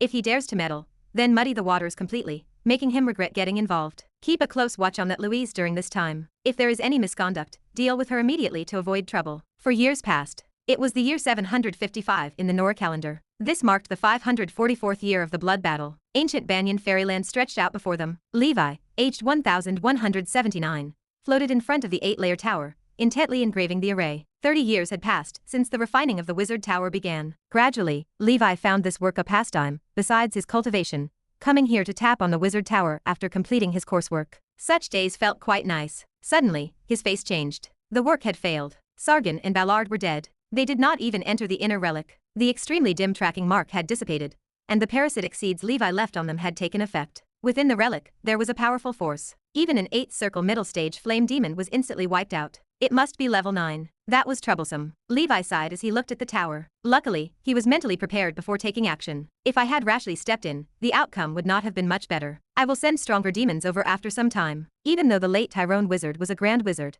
the power in the relic could not exceed level 9. He opened the communication device. A desperate message flickered onto the screen. Sir Levi, help me. Levi prepared to put the device away, but he hesitated. He read the message again. I am Louise, also the daughter of the 9 Dragons Emperor. What? The 9 Dragons Emperor? The one who used 9 pure-blood dragon clans to pull chariots, a level 10 strongman. Dragons, 9 of them. Levi closed his eyes and began to ponder. Boundless sea stretched out beneath them. A streak of light darted across, surrounded by silver-armored soldiers, occasionally shooting silver light trails backward. Behind, 2 white-robed figures pursued, a man and a woman, dressed in enforcer uniforms, exuding an 8th-circle senior aura. Louise, just to emphasize, resisting enforcement is an extra crime. Stop immediately. The male enforcer yelled across the distance. If you have not colluded with the demon, why are you fleeing? The female enforcer kept pace. The protective force field on these 2 white-robed figures shone brilliantly, blocking all of Louise's attacks. Louise, this is the last warning. We will resort to forceful measures. The male enforcer called out once more. Enough talk, go ahead. Colluding with demons, despite our trust, she is not one of us. Truly, the ancients did not deceive me. Louise's face drained of color. I have not colluded with demons. Our ancient tomb race was annihilated by demons. What motive do I have to collude with demons? If you have not, why do you not dare accept our investigation? Is there a guilty conscience? You immediately wanted to put shackles on me. Of course, I have to run. Whoosh, whoosh, whoosh. 3 streaks of light crossed mountains and seas, entering a sea domain dense with demonic aura. Ahead is the sea domain controlled by demons. Do you plan to escape into it, seeking shelter from demons? Is there possibly a demon receiving you? Upon hearing this, Louise laughed in anger. Well played, Golden Walker. She plunged into the demon sea domain, disappearing into the thick demonic aura. The 2 white-robed wizards frowned slightly, stopping at the edge of the dark fog. Should we chase? The female enforcer looked at the dark expanse. We must. If we let Louise escape and the Golden Walker finds out, can you bear the responsibility? The male enforcer hesitated. I heard this sea domain has late-stage level 8 bottom-dwelling fish demons, swallowing many primordial soul wizards. The female enforcer drew her weapon. What are you afraid of? Together, and with the level 8 exotic treasure bestowed by the organization, even if we are not a match, we can retreat unscathed. Demonic aura lingered, thick as clouds. Although Oasis 1 had begun large-scale sowing, the speed of purification still could not match the speed of demonic aura dispersal in the short term. Louise adjusted her breath slightly and continued to escape. Framed by the Golden Walker, she knew that there was no place for her in the wizard world anymore. Chapter 2372. She was unwilling to leave without rescuing those clansmen. After fleeing for a while, she sensed the distance between herself and those 2 pursuers. She prepared to use void travel to escape, but the surrounding space swirled like a violent vortex. Escape proved impossible. Tisk tisk tisk, such a beautiful lady, this great venerable wants you. A defiant and wild demonic aura soared into the sky. It carried the oppressive weight of a level 8 late-stage power. A demon fish over 5,000 meters long glided through the air, tentacles waving like those of an octopus. Louise's expression hardened. She waved her hand. A red armored soldier holding a shield appeared to protect her. This unique puppet of the ancient tomb race possessed level 8 middle stage strength. It remained resistant to damage and proved extremely valuable. She did not have many of them. Tentacles transformed into steel whips and slammed against the red armored soldier's shield. Louise and the soldier launched their own attacks at the demon. The swallowing sea great venerable remained an experienced level 8 late-stage demon. It had served as a great commander of the endless sea battlefield. Its strength defied measurement. Louise could not match it.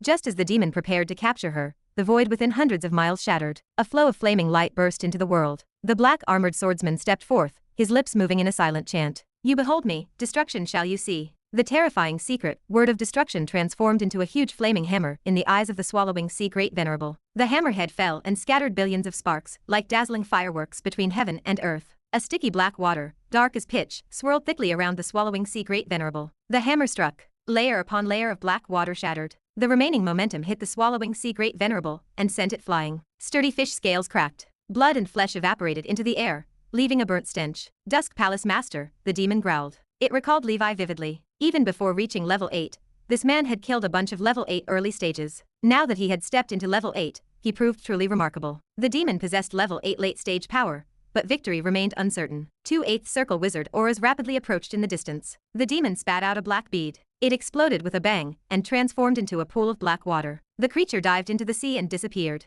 Around Levi, the Vidra secret word circulated. He grabbed Louise. The explosion shattered the red armored soldier's large shield and covered the body with cracks. The shockwave crashed against the golden light surrounding Levi. It rippled and ultimately shattered. Levi blocked the remaining waves with a protective force field. It fled as soon as it came, Levi mused. Am I that terrifying? You are a demon, after all. A still frightened Louise looked at the Dusk Palace Master. He descended like a heavenly deity. She exhaled deeply. Thank you, she whispered. Levi stood with his eyes closed until those 2 enforcers arrived. The man and woman exchanged a glance. Their expressions shifted. The male wizard stepped forward. Let me introduce myself. I am the Bloomin' Wizard from the Alien Affairs Administration, and this is my colleague, Catherine. Sir Levi, this female alien race beside you, Louise, is suspected of colluding with demons. She needs to come with us for investigation. Levi turned to Louise. I did not, Louise defended herself. Our entire clan was killed by demons. Why would I do that? Levi chuckled. Is there some misunderstanding here? I happened upon that bottom-dwelling fish demon about to kill her. But if she really did collude with demons, she cannot be shielded. Bloomin' frowned.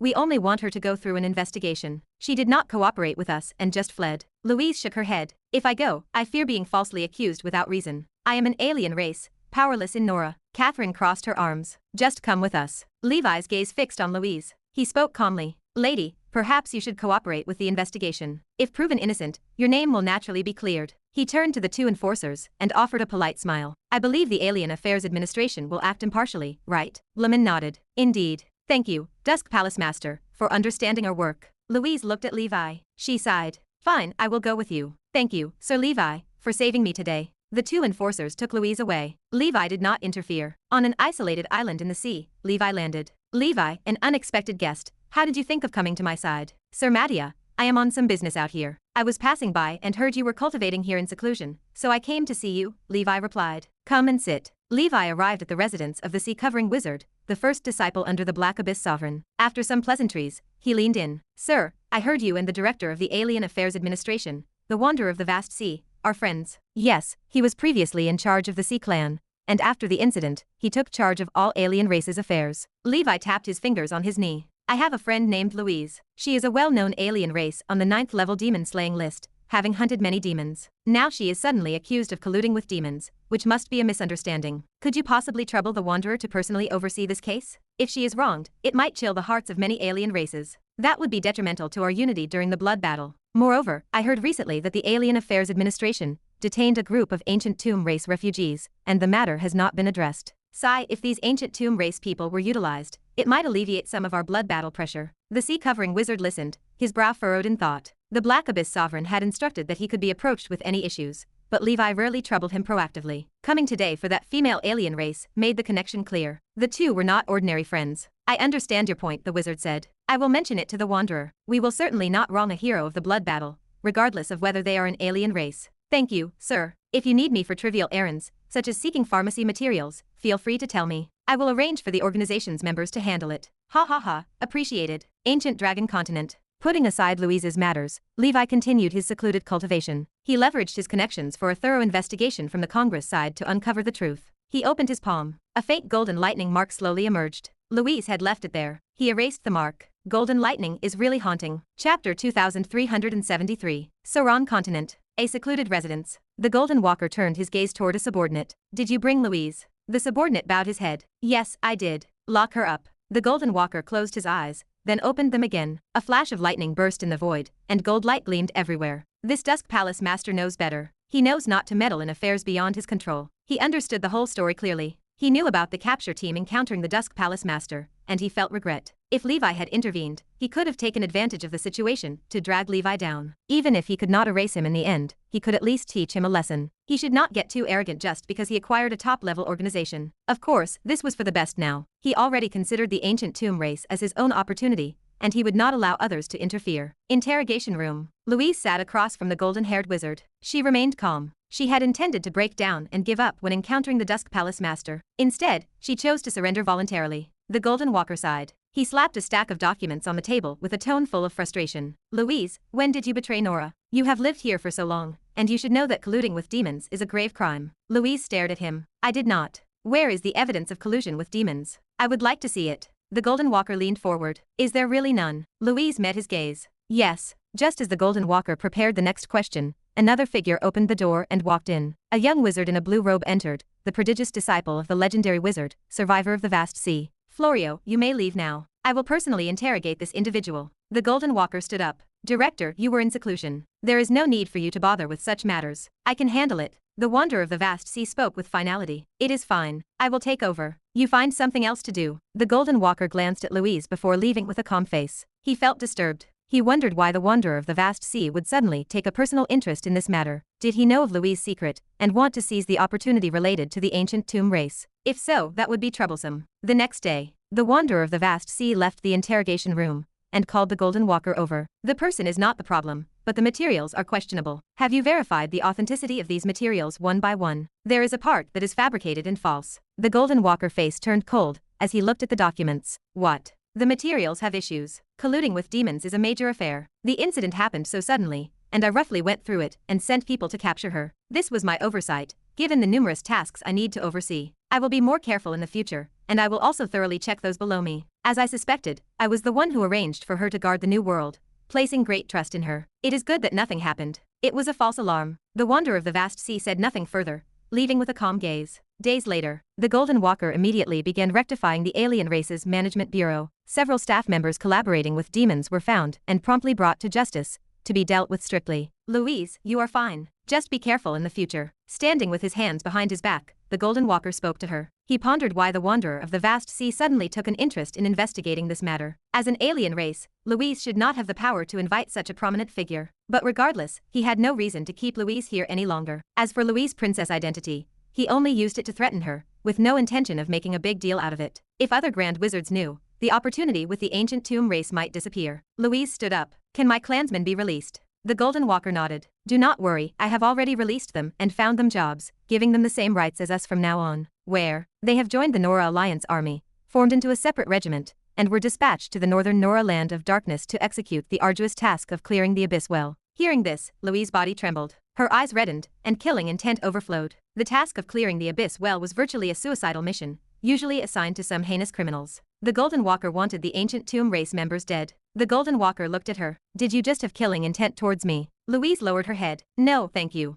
The Golden Walker waved his hand. You may leave. He watched Louise leave, pondering to himself. Was it the Dusk Palace Master who reached out, asking the Wanderer of the Vast Sea to intercede? Earlier, Louise had visited the Dusk Palace Master on the ancient dragon continent, and when she was about to be killed by a demon, it was also the Dusk Palace Master who happened to pass by and saved her. There is no such thing as a coincidence. It was definitely a planned rescue. Could it be that Louise plans to ally herself with the ancient dragon continent? The Golden Walker contemplated the pros and cons, considering what steps to take next. Ancient Dragon Continent, Imperial Palace. Upon hearing that Louise was released, Levi breathed a sigh of relief. It seemed she was indeed not at fault, and it was the Golden Walker framing her. For a grand wizard akin to a local tyrant, it is exceedingly simple to frame an outsider alien race. However, the fact that the ancient tomb race refugees were assigned to the land of darkness for a demon extermination mission disturbed him. This was out of sync with what Levi had thought, and most likely, it was also manipulated by the Golden Walker. Chapter 2374. To be honest, Levi would not want to deal with this matter at all if not for wanting to find out the whereabouts of the Dragon Clan through Louise. On this day, he met with Louise at a certain place in secret. I did not expect the lady to be the daughter of the Nine Dragons Emperor, Levi observed.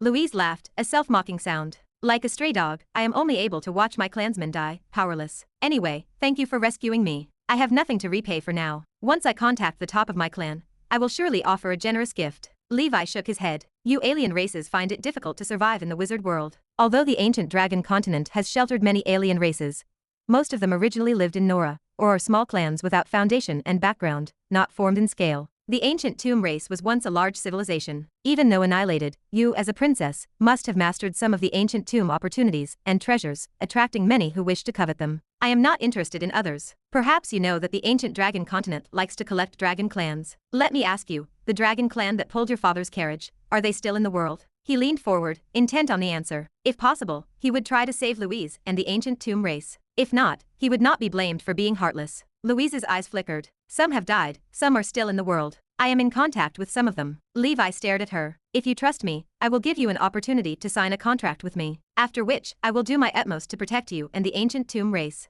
I just need you to contact those dragon clans at the right moment. Do not worry, I will not harm them. Although I practice the Path of Knights, along the way, I mostly kill dragon abominations or earth-type mixed blood dragon clan. Louise's expression shifted, her eyes hesitant, fighting a fierce internal mental struggle. Levi turned and left. You do not need to give me a reply now. I am willing, she called after him. After swearing under the Excalibur, Louise arrived at the Emperor's palace. Next, you resign from your position in the New World, then join the ancient dragon continent, Levi directed. Here, no one dares to harm you. All right, Louise agreed. Levi closed his eyes in thought. In doing so, he openly opposed the Golden Walker, who is a grand wizard. Though recently promoted, his strength still crushes the ordinary 8th Circle me. He knew that since he dared to do so, he had corresponding assurances. His strength was in a rapid growth period. The 9th Circle was not far beyond reach. Secondly, he had support from someone behind him. That was it. No matter who stood behind the Golden Walker, Levi had the Black Abyss Sovereign behind him, holding a big trump card. No matter how big the opponent was, it was still the same card. Most importantly, after investigation,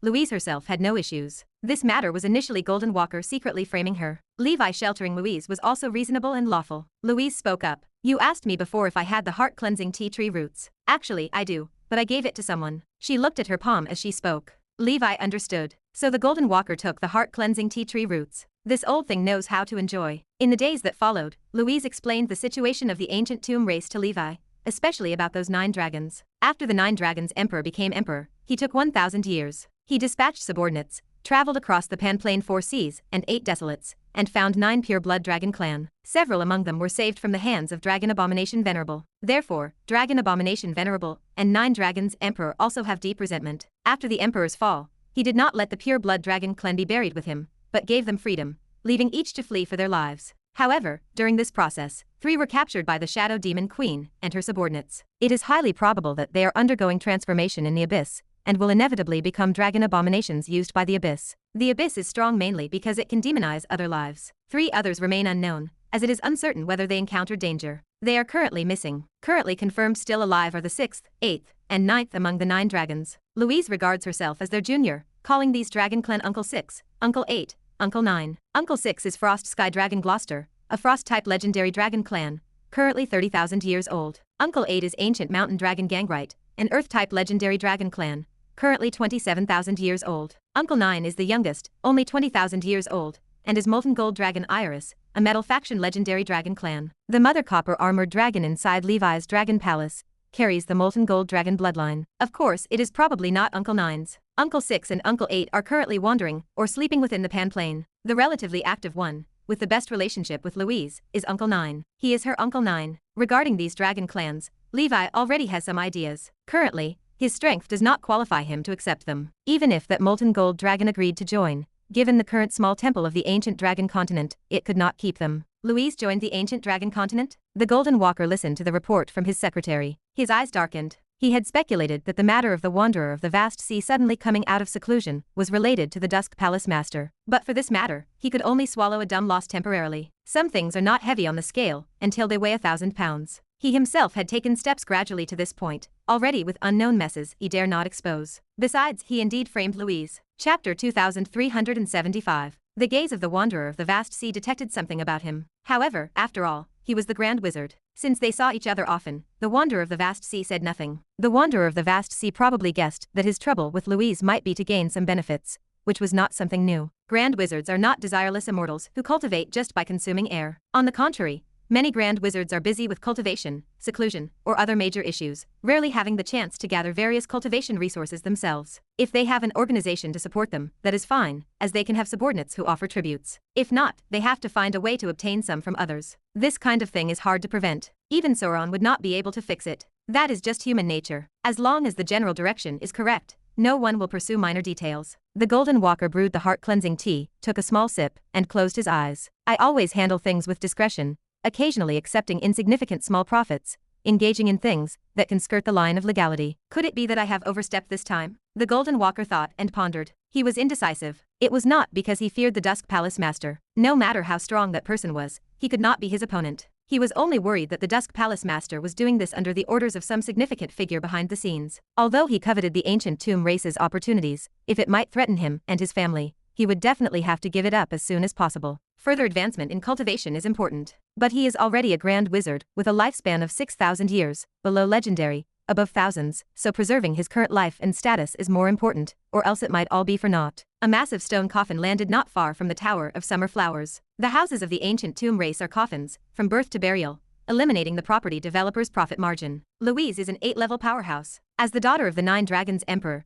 she has hope of stepping into the 9th-level realm in the future. Her strength is also quite good, so Levi let her live near the 100 Flowers. It provides some protection and prevents demon attacks. She took the initiative to visit the hostess, smiling nervously. Upon seeing Miss Elena, indeed her beauty is beyond compare. Elena smiled slightly. Joining the ancient dragon continent makes us family. Feel free to communicate with me if you have any questions. You can patrol around the ancient dragon continent and take up some guarding duties, just do not go too far. Louise nodded. I understand. Previously, the Golden Walker still had the thought of subduing her, but now that she has fully sided with the ancient dragon continent, it is not impossible for the Golden Walker to get desperate and personally capture her. At that time, whether it is through severe interrogation or using special primordial soul methods, she would not be able to withstand it. She is not a wizard and has no patron. In the wizard world, which 8-ring mage does not have their own backing. No matter if they outwardly claim to be top organization members or nomadic wizards, there is more or less a grand wizard behind them. Unless there are special circumstances, she will not leave the ancient dragon continent for half a step.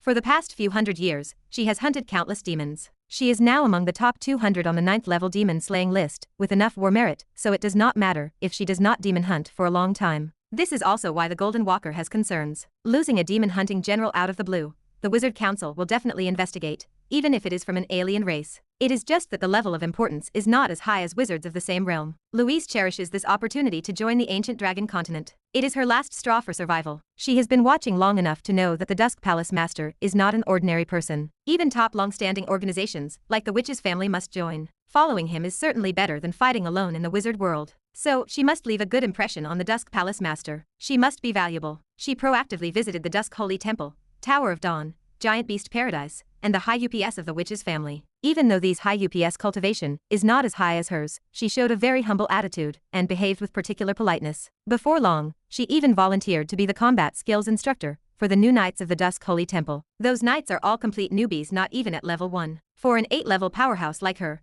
although she has not walked the path of knights, teaching combat techniques is naturally an overqualification. Levi let her teach more advanced knights groups, and occasionally guide the Dusk 18 riders and other 6-level knights. When it comes to 6-level knights, generally, they have formed their own combat technique paths, and do not need special teaching, just mutual sparring and verifying. In this way, Levi, Wind Witch Wendy, and Louise, plus the Guardian Thunder Crocodile, 8-legged Sea Demon, and Black Feathered Pheasant are present. The normally visible 8-level powerhouses on the ancient dragon continent total 6. Even a declining top-level organization does not have such a luxurious lineup. 6 months later, the ancient Tomb Clan battle group, sent on a certain death mission by the Golden Walker, was successfully brought back under Levi's arrangements. They settled in the ancient dragon continent, becoming the ancient Tomb battle group. It is led by Louise, responsible for the security patrol of the ancient dragon continent. In the depths of his mind, he felt a sense of hostility. The source was self-evident. 5 years later, Nora calendar 760 years, Blood battle 549 years, Witch's family. The Wind Witch was evaluating Lisa's performance. The once little girl had grown into a mature and charming woman. Her temperament was similar to Wendy's, appearing gentle and wise. In her 40s, she was already a 2nd circle senior wizard. Moreover, she had started preparing for advancing to the 3rd circle. Among her peers, she was far ahead, galloping alone. Chapter 2376. Wendy's face lit up with joy. Inside the wizard tower, elemental power surged, and the surrounding water vapor gathered into dark clouds. The Snow Lotus Witch is finally reaching the 7-circle level. A host of enchanting and beautiful witches flew out to witness the birth of a 7-circle wizard. Triss watched from the laboratory. The Snow Lotus Witch took a deep breath, exuding the aura of a 7-circle wizard. Behind her, her wizard form stood gracefully, like a giant snow lotus flower, pure and beautiful. The Wind Witch laughed. 7 circles, you are about to catch up with your mother. It is a pity your father cannot see this. He left too soon. The Snow Lotus Witch's father was an 8-circle wizard, a leader of the high-level wizard organization, who fell in a blood battle a few years ago. Wendy and Triss were quite close, as both were primordial soul witches raising children alone. Anya and the Snow Lotus Witch were both excellent, having successfully achieved the primordial soul realm. The Snow Lotus Witch embraced her mother, unable to contain her emotions for a moment. Wendy smiled. Celebrating Snow Lotus's breakthrough,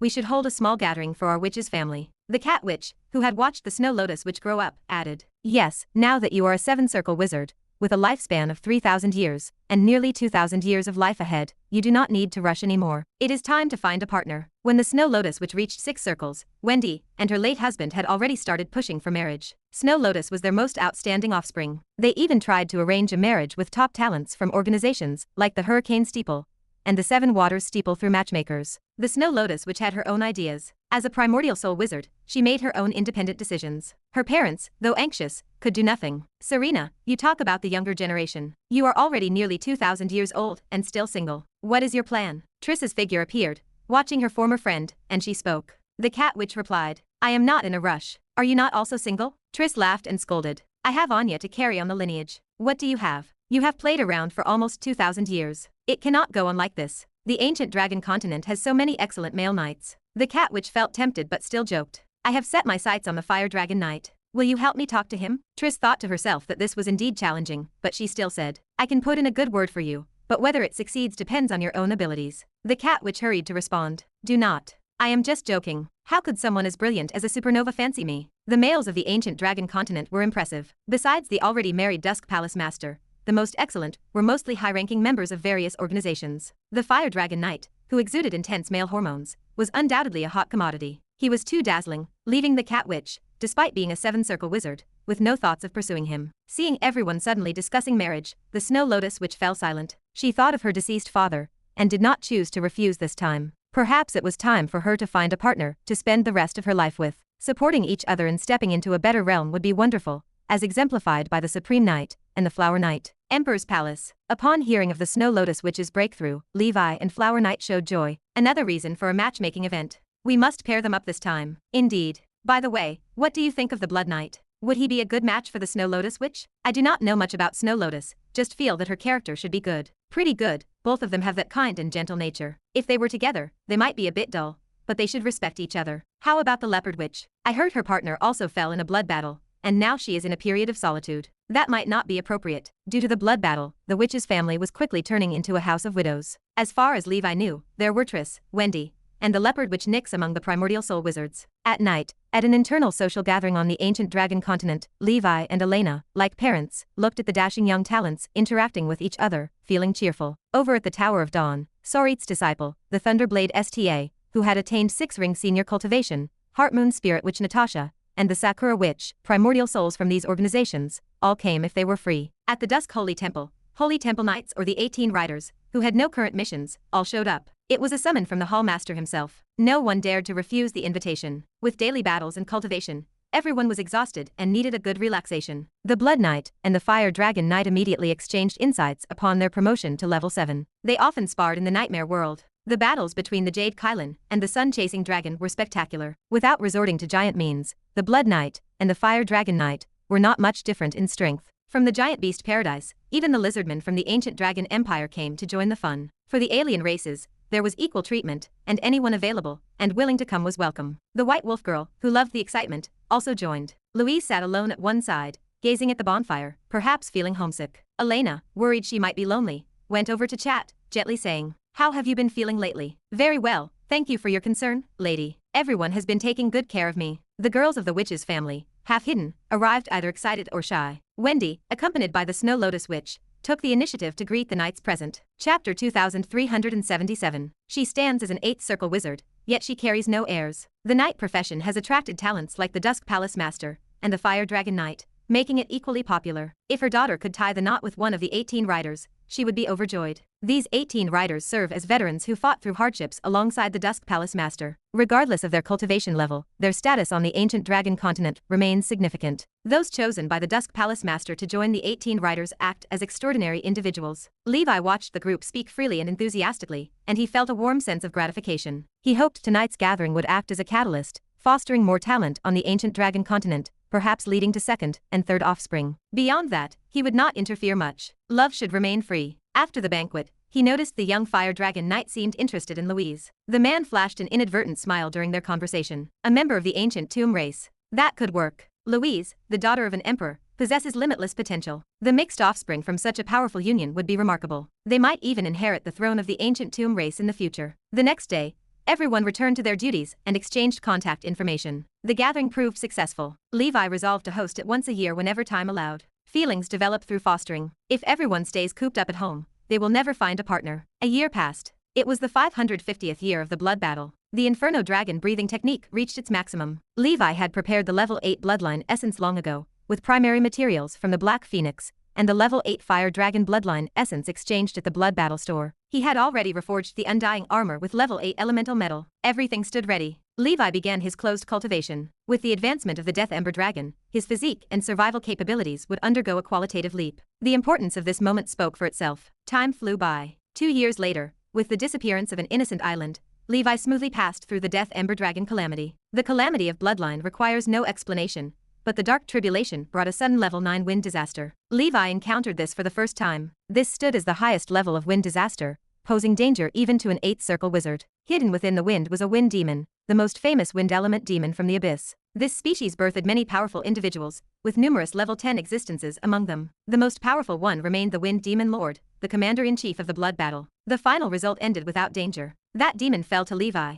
conveniently bringing millions of war merits to his door. Levi could not tell whether these demons truly wanted to assassinate him or whether the Dark Tribulation influenced them. If this pattern continues, would they eventually send level 9 demons on suicide attacks? The Imperial Palace stood silent. Levi opened the proficiency panel. Levi, Inferno Dragon Breathing Technique, level 20, 1 out of 20 million. Special effect, Death Ash Dragon Body, mythical level 8 early stage. Bloodline Dharma Idol, Nirvana Dragon, Blood Source Armor, Death Ash Dragon Armor. Exclusive weapon, Indestructible Armor, level 8. Bloodline Divine Patterns, 22 out of 66. Bloodline Secret Word, Undying. A single thought does not extinguish, life fire does not extinguish. The advancement of the Death Ember Dragon into level 8 did not result in as many changes as the evolution of the Scarlet Dragon into the Extreme Darkness Dragon. Other abilities only improved upon the previous foundation. The Undying Body became advanced. Nirvana 2 became Nirvana 3. The diameter of the Undying Divine Domain reached 80 kilometers, the standard for mythical level breathing methods. The Ash Lord and Lord of the Netherworld abilities also improved, though they did not transform,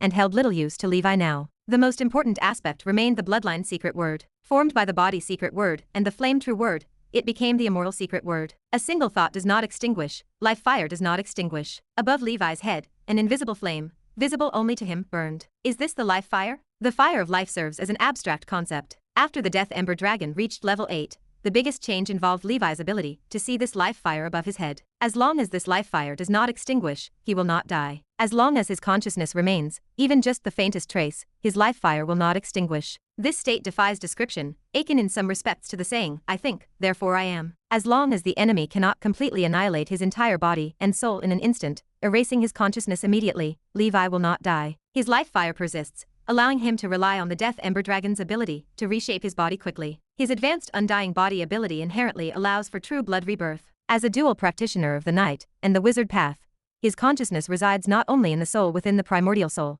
but also in every drop of blood in every cell. He is omnipresent. Every part of him is him. Unless an enemy possesses power far surpassing his own to erase all his consciousness in an instant, the task remains impossible. Levi also possesses the Death Ember Divine Palace, a save file-like utility. Now, after the advancement to level 8, the save attempts have increased to 4. Gazing at the life fire above, Levi gained an insight. Is this not just a health bar? The advanced Undying Body makes me akin to a character in a video game, devoid of any lethal spot. Even a stab to the head merely reduces health. The Immortal Secret Word then grinds all my life, consciousness, body, soul, and other things, transforming it into a health bar like life fire. Chapter 2378. This health bar is divided into phases. If you cannot instantly defeat me in multiple stages simultaneously, I can instantly recover, restoring to full status. The Death Ember Divine Palace serves as a resurrection point, and Nirvana 3 lifetimes is the final fallback opportunity. If those 3 methods above are useless and I truly die, I can still reincarnate with my memories and retrain 3 times. This is equivalent to not losing my records and starting over. With so many layers of protection,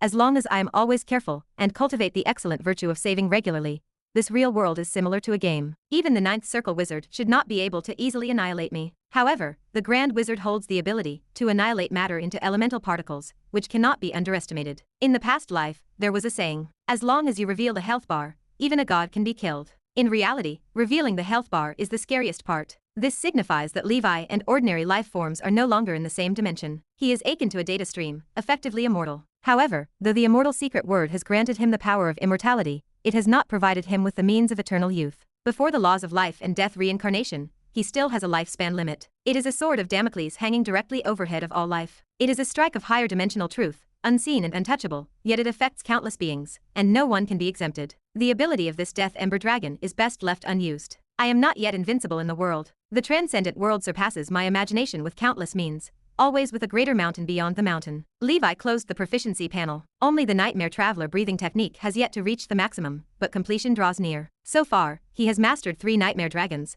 not counting the faceless infant dragon, as it is too weak. The others include the Golden Spear, which recently advanced to level 7 peak, and the Tyrant of Horror, a pure-blooded dragon. Honestly, aside from those difficult-to-control dragon abominations, even if he found new Nightmare Lords, Levi would not want to kill them. But currently, on his bloodline path, this is the only way, which is frustrating. I will soon advance to level 9, and level 9 is a critical juncture. The bloodline path might bring about changes here. Hopefully, I can gradually get rid of this bloodline dependency and shackles. Right now, the search for the Nightmare Dragon clan must continue. After the breakthrough, Levi returned to the Emperor's palace to consolidate his realm. Elena remained busy with matters of the Wizard Tower. Louise has resided on the ancient dragon continent for years, and the Golden Walker has not come to cause trouble. Levi breathed a sigh of relief. Over these years of interaction, Elena and Louise have developed a very good relationship, evolving into a new sisterhood. When there is progress in Elena's Wizard Tower refinement, she and Louise engage in battles in the Nightmare world. She is now close to 7 circle perfection, and coupled with the increasingly perfect Wizard Tower, along with 2 special spiritual creatures, her normalized power can exchange over 100 rounds with an 8 circle ordinary wizard. At the witch's family side, Triss is responsible for developing and refining 3 major potion projects: the Nightmare Sequence 7 circle breakthrough potion, the 1000-year life extension potion, and the Witch Trace return potion. These years have been extremely busy. Later, she managed to repay the several billion that Levi lent her. This leaves Levi helpless because he feels like a hands-off landlord, with a bit of guilt within. Yet he can think of no appropriate way to repay Triss. After all, Triss is not short of money. Only future opportunities remain. Certainly, he treats Anya well too. Whenever Anya achieves significant research results in the mechanical school, Levi finds an excuse to have someone send some cultivation resources, or even oddities from the metal faction, to aid the young man's cultivation. After all, it is a 1,000-year friendship, and he watched Anya grow throughout. Anya's talent is not bad, growing rapidly under Levi's fatherly light, having long advanced to 6th circle perfection. For him, advancing to 7th circle wizard, with a lifespan of 3,000 years, should not be a problem. Level 8 would depend on luck. Overall, he is still a notch below his mother, Triss. Triss is already quite satisfied with Anya's performance, considering he is not a top genius, only possessing double affinity along with special metal talent. Under the lead of the mechanical school, the development of the Tower of Dawn is fast, even surpassing that of the Dusk Holy Temple. Wizards already have a fully mature system. As long as there are enough talents and resources, development can proceed rapidly without detours. The development of the Dusk Holy Temple goes along with constant exploration and trial and error. Tower Master's wife, Stella,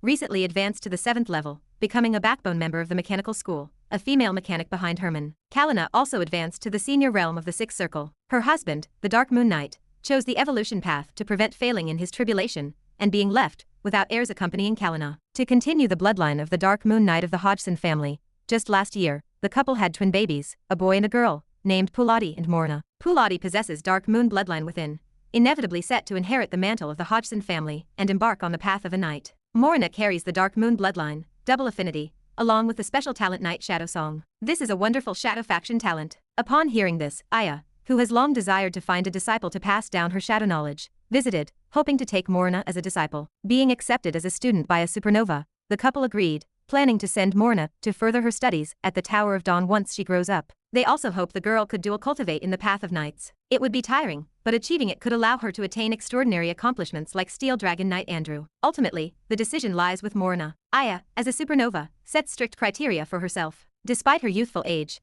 not even 1,000 years, she is already 6th circle perfection. Her lifespan remains lengthy. The Shadow School of Thought's competition is average. She has surplus war merits and has used these to refine many Morning Star and even Bright Moon artifacts. Therefore, her witch mark standard is at least 15 traces, and observing circumstances, she may pursue 22 traces. Others, like the Sakura Witch, have likewise achieved 6-ring senior status, advancing further on the path of a wizard. Chapter 2379. 4 years later, Nora Calendar 766. Nora Continent, Land Domain, Gondo City. The 9-headed hell snake body tempering technique is about to reach the 6th circle, and the cultivation speed far exceeds the previous body tempering techniques. In comparison, the 10-winged heavenly dragon body tempering technique is slightly superior. However, the main reason for the easier cultivation is the refinement of those body refining artifacts, giving birth to the special physique dragon elephant holy body. Body refining wizards are unlike spell wizards, who have a whole set of talent evaluation physiques. Some people, based on historical records and extraordinary events since antiquity,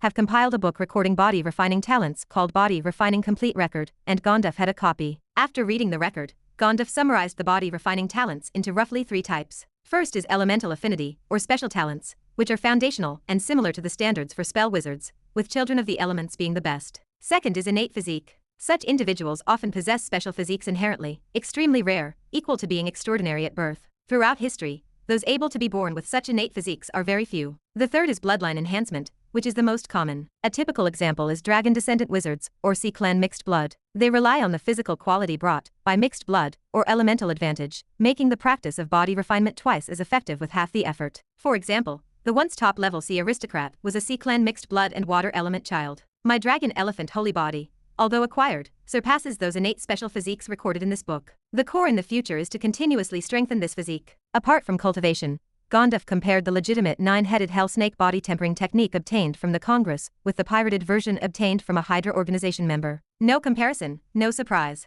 Comparison reveals a shock. The pirated body tempering technique omitted many crucial contents compared to the genuine one, and added many things not in the original. This addition and omission easily lead practitioners to lose their minds and fall into chaos. Of course, the pirated version has its advantages. It allows for rapid progress, akin to the fast-tracked techniques of the magical path in the past life. It avoided some difficult aspects of the genuine version, inevitably resulting in an unstable foundation. A tall building must rise from the ground, and every brick and tile cannot be lacking. The additions in the pirated version were adaptations, and a refining of demonic aura into the body, crudely altering the wizard physique and catalyzing the practice of the body tempering technique. Now the answer is very clear. The pirate version is the bait spread by the Hydra organization, like planting a demonic seed in their hearts. On the surface, it seems sweet, but in fact, it is all poison, with a level 9 entity fishing behind the scenes. Once practitioners achieve divine power great success, they will inevitably become resources for that existence promotion. Hence, those members of the Hydra organization, seeming demonic, are due to this body tempering technique causing trouble. Wizards need to forge legendary artifacts to advance to legendary status. Some other level 9 entities may have a similar need to ascend to level 10. This body tempering technique might be the key to their stepping into level 10. These years the Crow Feather Demon, King Victor, also disappeared, otherwise capturing it could glimpse secrets. However, this matter is unrelated to me, and knowing it is of no help. Gondalf stood up and went to the pharmacy. After reviewing the accounts, he was in a good mood. Very good. The sales proportion of Dream Lady Potion has dropped to less than 1/10. This structure is more reasonable. In Wizard World, the number of people with hopes of primordial soul breakthrough at any stage is limited. During the blood battle, resources exploded, and new primordial soul breakthrough potions emerged one after another, making competition increasingly fierce. In peaceful times, breakthrough potions, towering high and unreachable, in some places even show trends of price wars. The foundation of the potion industry still has to be placed on the numerous low-level and middle-level wizards. Combat supplementary potions, meditation supplementary potions, healing potions. These three types are the major consumers during the blood battle era. Compared to them, breakthrough potions belong to non-consumables, used only a few times in a wizard life, whereas various cultivation assistance potions accompany a wizard life and are indispensable. At present, meditation supplementary potions still cannot achieve universal coverage. Many base-level wizards simply cannot afford them. Gondalf gathered the primordial soul pharmacists of the pharmacy to discuss the next phase of development direction. First, continue to stabilize the already strong and prominent track of Dream Lady Potion, and expand sales channels. Second, invest more funds, and the pharmacy R&D department will intensify research into meditation supplementary potions of demons, the Nightmare series, and other daily cultivation potions. Finally, prepare in advance to create momentum for the potential emergence of the Witch Trace Return Potion, secretly conducting public opinion propaganda and warming up. This will be the trump card for Gandalf Pharmacy to stand out and differentiate itself from other pharmaceutical organizations in the future. As for life-prolonging potions, keep it confidential for now. Firstly, developing them is a distant prospect. Secondly, this matter is too significant. With Gandalf Pharmacy's current status, it cannot ignore all covetous gazes. At the end of the meeting, Gondalf concluded that since ancient times, every blood battle has been an opportunity for reform in wizard civilization. Today's super blood battle is even more so. Adapt when besieged by poverty. In adversity, the potential of civilization and races can be better stimulated. Taking the potion industry as an example, throughout history, over 1/3 of potion formulas were born in the wartime era, which constitutes less than 1/10 of wizard civilization history. One must not view this industry with outdated concepts from before the Nora era. Chapter 2380. The weapon-making and array industries have begun to revolutionize under the influence of new biochemistry materials. Insightful weapon-making organizations are innovating and seeking change. The pharmacy industry is similar. Subsequent years will see increasing investment in pharmacy research projects, and pharmacies will recruit more talents. The widespread popularization of medicine is the future direction, transitioning medicine from luxury items to necessities. Anyone who can develop advanced medicine in line with future market trends can receive substantial rewards, and even bonuses from pharmacies. Hands meet. The sharp rhythm of applause fills the hall. The executives' eyes light up as if seeing a completely new future. In the Antiquity Age, wizard civilization was a primitive agricultural frontier. During the near ancient times, wizard civilization began a slow transformation, turning to workshops and industrialization. Now, wizard civilization is about to enter an even more magnificent industrial age. What Gandalf Pharmacy wants to do is not only to make money, but also contribute to this process, thereby giving birth to more wizards, more geniuses,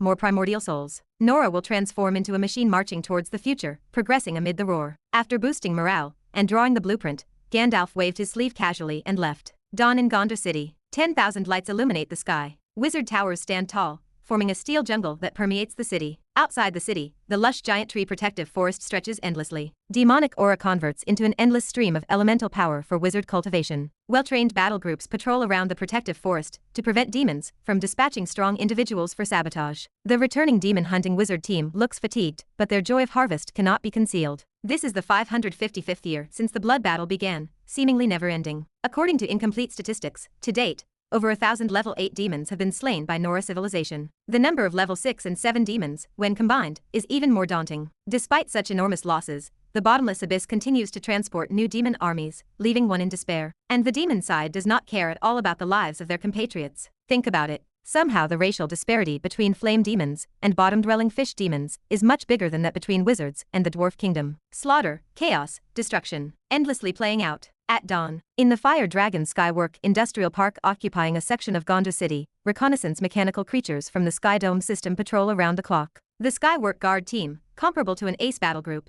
is always on standby. In the center of the park, there stands a simplistic purple wizard tower, the residence of Master Fire Dragon, towering into the clouds. Inside the tower, like Levi, the Holy Infant is busy refining his wizard tower. However, he is significantly more relaxed than Levi. After all, a ready-made one is available, only needing some revamping and adding a Frost Wizard Tower module. Over the years, Fire Dragon Skywork has expanded significantly, with the Gondor City Lord directly allocating a district as the headquarters, strongly supporting local enterprise development. After all, the taxes submitted by Fire Dragon Skywork benefit Gondor City. Currently, Fire Dragon Skywork employs thousands across various departments, encompassing design, research and development, refining, sales, publicity, and security. In previous years, the Sky Dome and Demon Extermination Divine Shuttle System, developed by Tower of Dawn, were installed to ensure the refiner's safety and prevent terror incidents like the last one. The Star Castle plan on Ancient Dragon Continent includes 3 star castles designed for Fire Dragon Skywork, Gandalf Pharmaceutical, and Dawn Tower. Construction is still ongoing. Fire Dragon Skyworks Star Castle is named Heavenly Craft Fortress,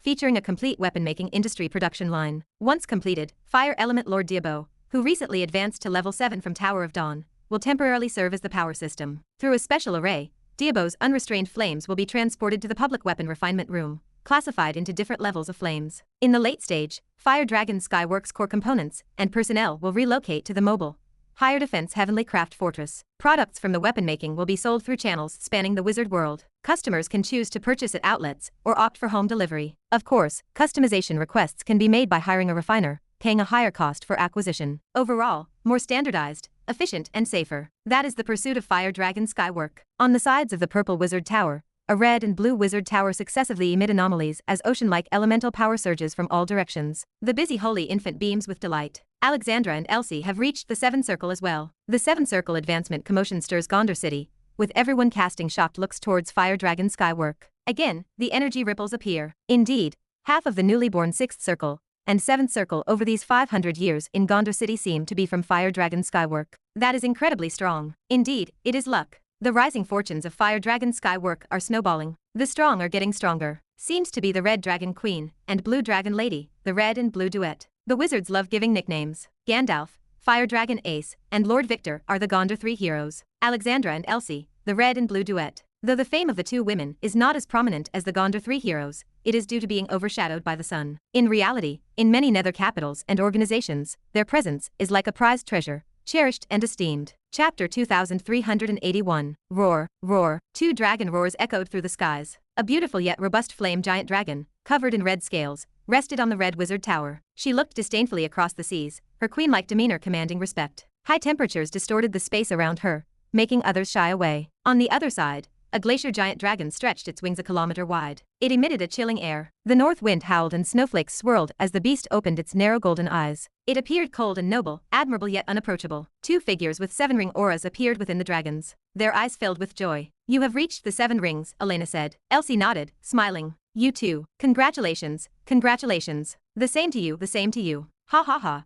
Although we were not born in the same year, month, and day, we broke through to the 7 rings in the same year, month, and day. Elena and Elsie exchanged a surprised glance. They had not expected this. Congratulations to both of you for stepping into the 7 rings and further advancing. This is truly a fortunate event for our Fire Dragon Skywork, Holy Infant said. He clapped his hands, his form leisurely appearing. Such envy, Gandalf said. He appeared from the shadows, standing next to Holy Infant. The overall strength of our Gondor City has improved further. In the upcoming Wizard World 100 City ranking, we should be able to make it into the top 10, the Gondor City Lord said. A smile tugged at his lips. He held a senior 8-ring cultivation and stood as a dual faction presence. As the offspring of the legendary wizard Thousand Mountains Immortal, he held an exceptional status. The primordial soul wizards present all saluted. I won't disturb you. After a while, I will specifically host a banquet to thank everyone for their contributions to Gondor City over these years. He came quickly and left just as fast. Back inside, Holy Infant sat opposite the 2 women. What are your plans for the future? After consolidating our realm, we plan to first visit my father, then hunt demons for a while, earn some more merits, and exchange for bright moon artifacts available in the 7-ring stage, Elena said. After that, it is refining multiple weapons and making more money to prepare for future blood battle auctions. Elena possessed funds, but not enough to buy oddities. Her father, the Melt Mountain Dragon, had left her to her own devices after she reached the primordial soul stage. Elsie stood as an orphan. Her journey had not been easy. Without Elena's support, she might not have made it to this point. All right, you can go without worries. Don't fret about things here. If there are any difficulties, tell me, Holy Infant said. I have refined 2 7-ring witch artifacts as gifts for your ascent. You can take them. He waved a hand, and 2 armors floated in the void, emitting a purple-blue glow. These are the purple-blue twin-linked holy armors. Both are top-quality 7-ring level and serve as combination witch tools. Separately, they function as defensive treasures capable of resisting a strike from a 7-ring perfection wizard. Combined, they can release a purple-blue holy flame capable of threatening a 7-ring perfection wizard with an attack treasure. You have just entered the 7 rings and possess shallow strength. This witch tool can assist you in getting through difficulties.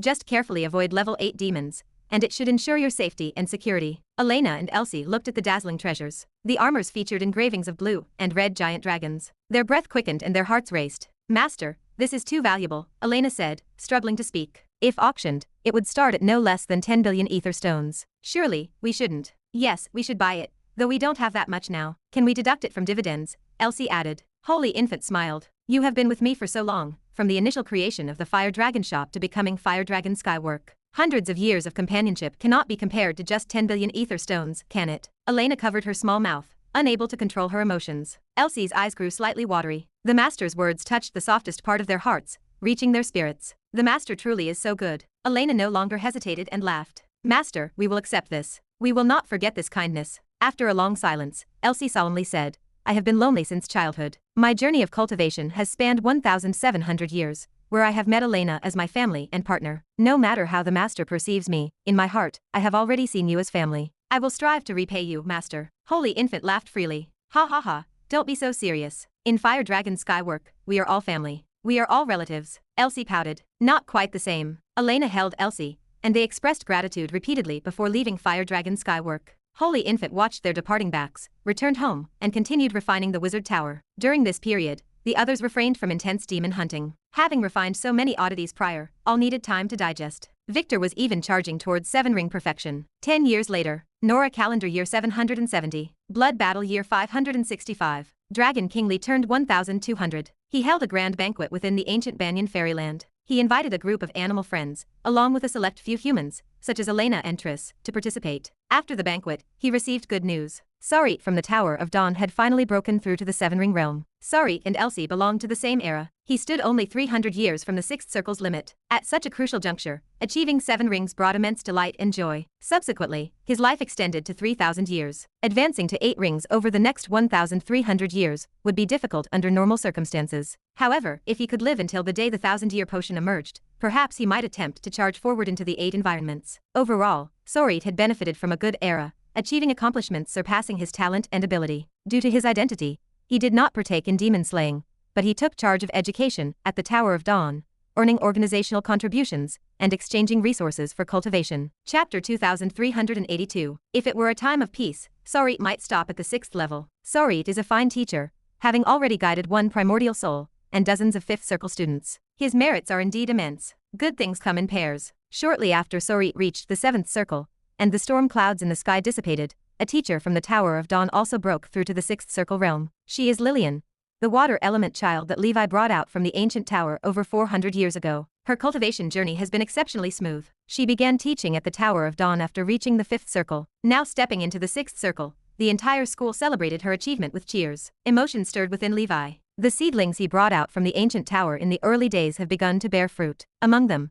as long as they haven't died prematurely, even the weakest are intermediate wizards, all teaching or conducting research at the school, serving as the backbone of the Tower of Dawn. Back then, alongside Lillian, was another, Peak, the wind element child. He and Lillian were very close, having developed feelings for each other inside the ancient tower, akin to young companions growing up together. Unfortunately, Peak failed to advance a few years ago. Although he relied on the organization's rare treasure to save his life, advancing to the primordial soul requires a one-time, robust effort, making it difficult to succeed again. There are cases of a second successful breakthrough, but they are very rare. The reason lies in the unsolved mysteries of wizard theory research. Disheartened, Peak set aside his thoughts for Lillian and focused on teaching, to spend the rest of his life peacefully. Unexpectedly, the first thing Lillian did after stabilizing her realm was propose to Peak, a storyline worthy of science fiction. Knowing that Peak's path to the primordial soul was almost cut off, with little hope of significant achievement, she still stayed by his side without hesitation. The Dusk Palace Master remarked that there is true emotion in the human realm, and true love in the human world. Years passed.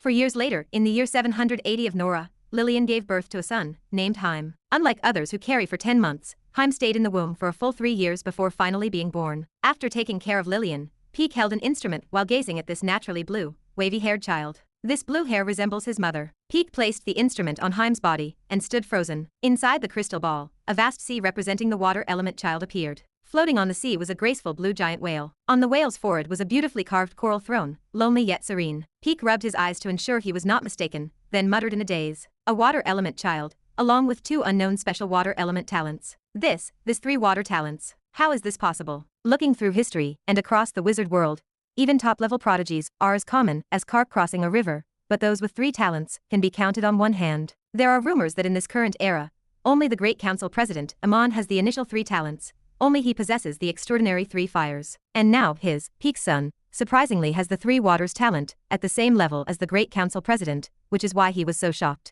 Meanwhile, Lillian, who had just given birth, was exceptionally weak. Even with the strength of a primordial soul wizard, just having a child should not make her this exhausted. Yet carrying Haim for 3 years seemed to have drained her of immense energy, leaving her so fatigued. Lillian spoke in a soft, weary tone. Peak, what talent does our child have? He won't have none, will he? In these chaotic times, Lillian didn't wish her child to be immortal, forcing parents to bury their child. Peak leaned in, his voice low and firm. Madam, you need to mentally prepare yourself. You have just given birth, and emotional fluctuations might affect your future cultivation. Desolation settled into Lillian's heart. She whispered that with their strength, they could protect Haim to live out his life safely. Haim has the 3 water talents. What? Emperor's Palace. Levi scanned the message from Lillian's side and caught his breath. Elena, with half of her clothes on, embraced Levi's back, her body gently against his, and asked what was wrong. Our organization has given birth to a 3 water talent, Lillian and Peak's child. What? Don't mention this to anyone else for the moment. Only we among the higher UPS should know. Haim's matter is of great importance, not as simple as it seems. Levi spoke solemnly. Elena nodded. Triss, I want to see her surprised look too. Triss is fine, but let us not tell the others for the time being. Quickly, Levi summoned Haim and Peak's family to the Emperor's Palace for a private meeting. He looked at the child in Peak's arms. After testing, he confirmed the 3 water talents. Don't discuss this matter with anyone else. When Haim grows up, I will personally mentor him. I am worried that once exposed, Haim might be assassinated by those with ulterior motives, or by evil entities, like the Council of 10,000 Clans. Lillian replied that they hadn't dared to tell anyone else except him. Levi let the couple return home to rest, to care for Haim as usual. He even entrusted Lillian with the ghost elephant young master, Isynth, this level 7 corpse demon, as a trump card to prevent unforeseen circumstances. Levi suspected Haim to be the reincarnation of a legendary wizard, which was why he was so cautious. However, the boy was still too young, and Levi didn't dare to be certain. Besides, if the other party was a legendary wizard, as long as they didn't wish to reveal their identity, Levi wouldn't know. No matter what, such a genius, whose talent shakes the heavens and stirs the spirits, must be well protected. He must not die prematurely due to an accident. Chapter 2383. When Haim grows a bit older,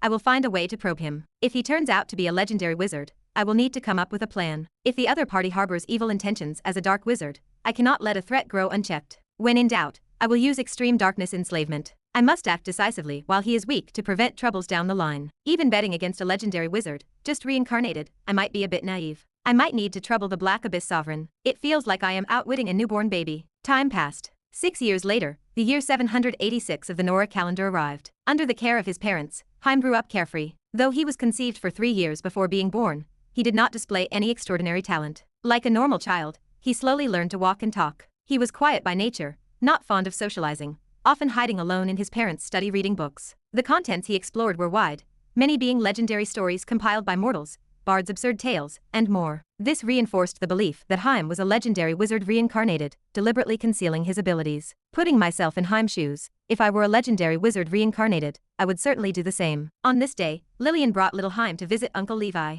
Haim, you must become an excellent wizard. Study well with your uncle. Before leaving, Lillian and Peak repeatedly instructed that Haim would mainly cultivate at the Emperor Palace, but they could visit any time. I understand, mother. Haim responded obediently, quiet as a girl, looking at Levi in his white robe. Hello, uncle. Levi smiled faintly. Are you a legendary wizard reincarnated? Haim blinked, his big eyes wide. What is a legendary wizard? The little one did not seem to be pretending, and perhaps I was overthinking it. In theory, a legendary wizard reincarnated would retain memories and my sudden question might stir emotions deep within. Haim, from now on I will be your teacher. You will become an apprentice wizard of the Ocean School of Thought. Do you agree? Hello, teacher. Just like that, I took what I thought might be a legendary wizard reincarnated apprentice, beginning our secluded cultivation at the Emperor Palace. Perhaps due to the 3 water talents, Haim seemed to walk a path opposite of the 3 flames talent. This little guy was too gentle. He was as gentle as the waters of Mirror Lake, seemingly missing some of the typical joys and sorrows, unable to express strong emotions towards anything. This might not be a bad thing.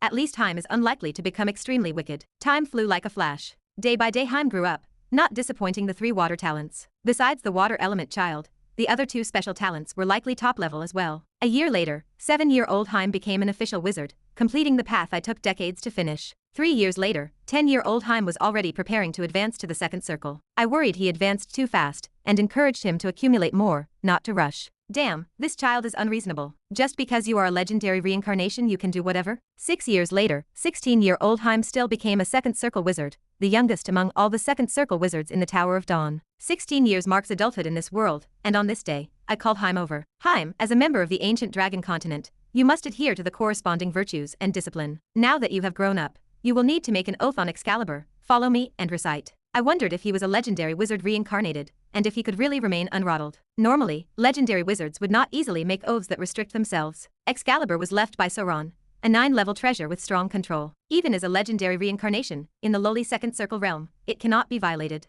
Haim ocean blue eyes were like calm bays. Alright, Hall Master, I understand. Could it be that Haim is not a legendary reincarnation, but a 3-water prodigy I actually found? In thousands of years of ancient dragon continent history, no top-level native genius has been born. Lisa was brought back from the ancient tower. I always hoped to see a top-level genius emerge, never expecting such a grand entrance. Just like that, Haim made the oath, accompanied by the shadow of sea dragon Huang merging into Haim body, and the contract took effect. I felt slightly reassured. Maybe I have been too suspicious. Since Roger told me the secret of legendary reincarnation, I viewed many people as reincarnates. Having cultivated with Haim closely, I indeed saw no issues. The ancient dragon continent is about to have a super genius second only to me. Properly nurtured, the future spot of a supernova will surely be claimed by Haim. I repeatedly advised him not to disclose his talents, merely as the water element child. Now it is the year 796 of the Nora calendar, the 585th year of the blood battle. I am 1,220 years old. In past years, although not actively demon hunting, I earned numerous war merits,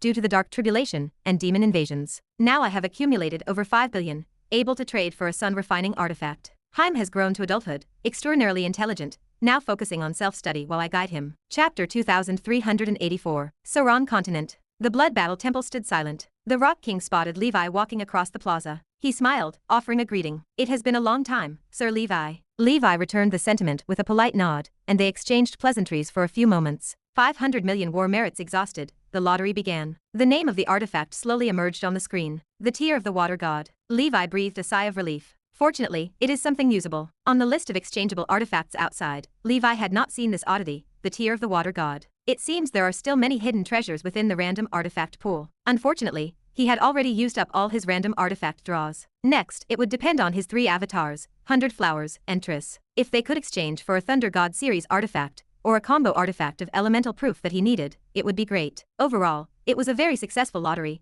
much better than drawing some obscure poisonous or dark faction artifacts. Tower of Summer Flowers. Elena remained busy refining her wizard tower, clearly unwilling to finish until every detail was perfect. She had invited quite a few array wizards from the Witch family and the Tower of Dawn to join the construction. Life felt overly fulfilling now. Wizards, knights, the path of the energy sect, and researching medicine with Triss, refining the wizard tower. Levi was not as busy as she was. This remains one of the benefits of an ample lifespan. Levi called Elena over. He smiled at her. I bought you a necklace. Elena's expression shifted, and delight washed over her features. Could it be the Tear of the Water God? Where did you get it from? A draw. I did not see this oddity on the list. Levi nodded. He took out a treasure blue necklace, like a string of blue gemstones. At the center pendant sat a tear-shaped blue crystal. Rich water elemental power surged. Truth runes flickered. The aura of the sea seemed to radiate from it. Elena's eyes rimmed red as she embraced Levi in silent gratitude. Levi placed the necklace on her snowy neck. Go refine it. After refining this artifact, 100 Flowers had collected necklaces, earrings, rings, and other artifacts of the Water God series. This included 2 bright moons, 1 morning star, 1 radiant sun, and the Water God body talent, which should count as a complete body. The remaining small pieces made little difference. There is no such thing as a set effect for these sequential artifacts. From Levi's current research, divine level sequential artifacts, after collecting enough 2 bright moon artifacts, could indeed birth things like the thunder magic net, and the call of the sea, an extraordinary perception ability. For years later, Blood Battle Year 589. Unknowingly, it had already been the 800th year of the Nora calendar, nearing the end of the first millennium of the Nora epoch. Alexandra and Elsie advanced to the Seventh Circle, and the dragon descendant wizards in the sleeping dragon domain were greatly encouraged. After meeting her father, Alexandra embarked on a demon hunting journey with Elsie. With the purple-green treasure armor bestowed by Ace, and a soul artifact and wizard form that were well known, the two women, though newly entered into the Seventh Circle, maneuvered adeptly on the battlefield. In Gondar City, after setting new millennium goals, Gandalf Pharmacy and Fire Dragon Skyworks surged forward on the tide of the times. Toby inherited the title of his predecessor, the Fire God's Hammer, advancing on the path of dual factions to the senior realm of the Sixth Circle. His powerful talents began to unfold. The initial 5 master refiners of the Fire Dragon Skywork, known as gold, silver, copper, iron, and tin, were collectively known as the Fire Dragon 5 metals. The Dwarf Kingdom's Silverbeard advanced to the Sixth Circle Perfection realm. As a longevity species, it too had hopes of reaching the Seventh Circle in the future. The human Iron Teeth found it hard on the cultivation path, feeling the Seventh Circle was unlikely, prompting him to consider the issue of an heir. Goldeneye finally discovered its own identity. It actually contained the blood of the Golden Spirit clan from the ancient times of the Nora continent, a race naturally sensitive to metals and skilled in weapon making. Copper Ear, as an elf with a long lifespan, was now also at the Sixth Circle Perfect Cultivation, with hopes of reaching the Seventh Circle. The only rare treasure master among the 5 metals, Zion, was himself a genius wizard, who had advanced to the Primordial Soul, at 500, gaining Docket's inheritance, with quite some fortune. Now he was also close to the perfect realm of the Sixth Circle. On the Blood Battle battlefield, the Supernova Link ascended to the Sixth Circle Perfection realm, having cultivated for just over 800 years with hopes to reach the Seventh Circle before the millennium. Most impressively, his path of the energy sect had never been neglected, as those prodigious evildoers, who previously dominated the 7th-level demon-slaying list successively ascended to the 7th Circle, and to the 8th-level list.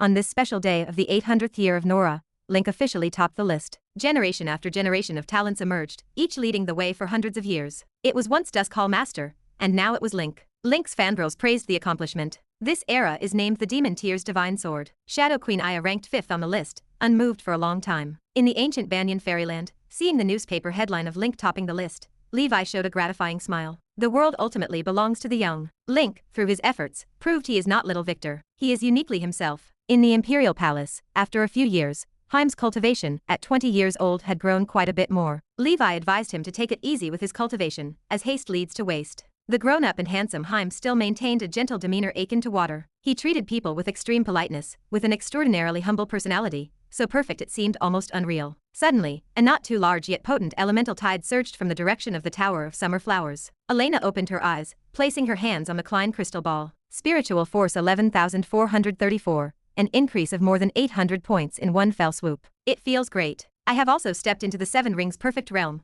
not far from maximum. This is the power of the sun refining artifact, indeed. However, as Levi said, leveraging external artifacts to boost spiritual force too quickly can lead to instability, and it now requires careful stabilization. Levi appeared. How do you feel? Great, thanks. Elena spoke as she placed her forward against an ability testing crystal. Take a look. Levi focused his mind to see. On the azure sea representing the water element child, there was a faintly discernible blue-robed figure, vaguely female in appearance, standing gracefully like a green lotus. Though there is still a sense of incompleteness, it has almost become a complete water god body. Additionally, the special talents born from my previous water system artifacts have all been absorbed by the water god body. Elena snapped her fingers, and her form turned ethereal, dispersing as an invisible mist. At this moment, she seemed to merge into a billion water elemental particles, blending into the water elements of this world, integrating with heaven and man, leaving no trace. Seeing the state of 100 flowers, Levi blurted out, Elemental Holy Body. Chapter 2385. In the void, the invisible water elements gathered before Levi like a never-ending river. Within the water curtain, Elena's figure, like water ripples, emerged once again. The elemental holy body that only a grand wizard possesses, is it not amazing?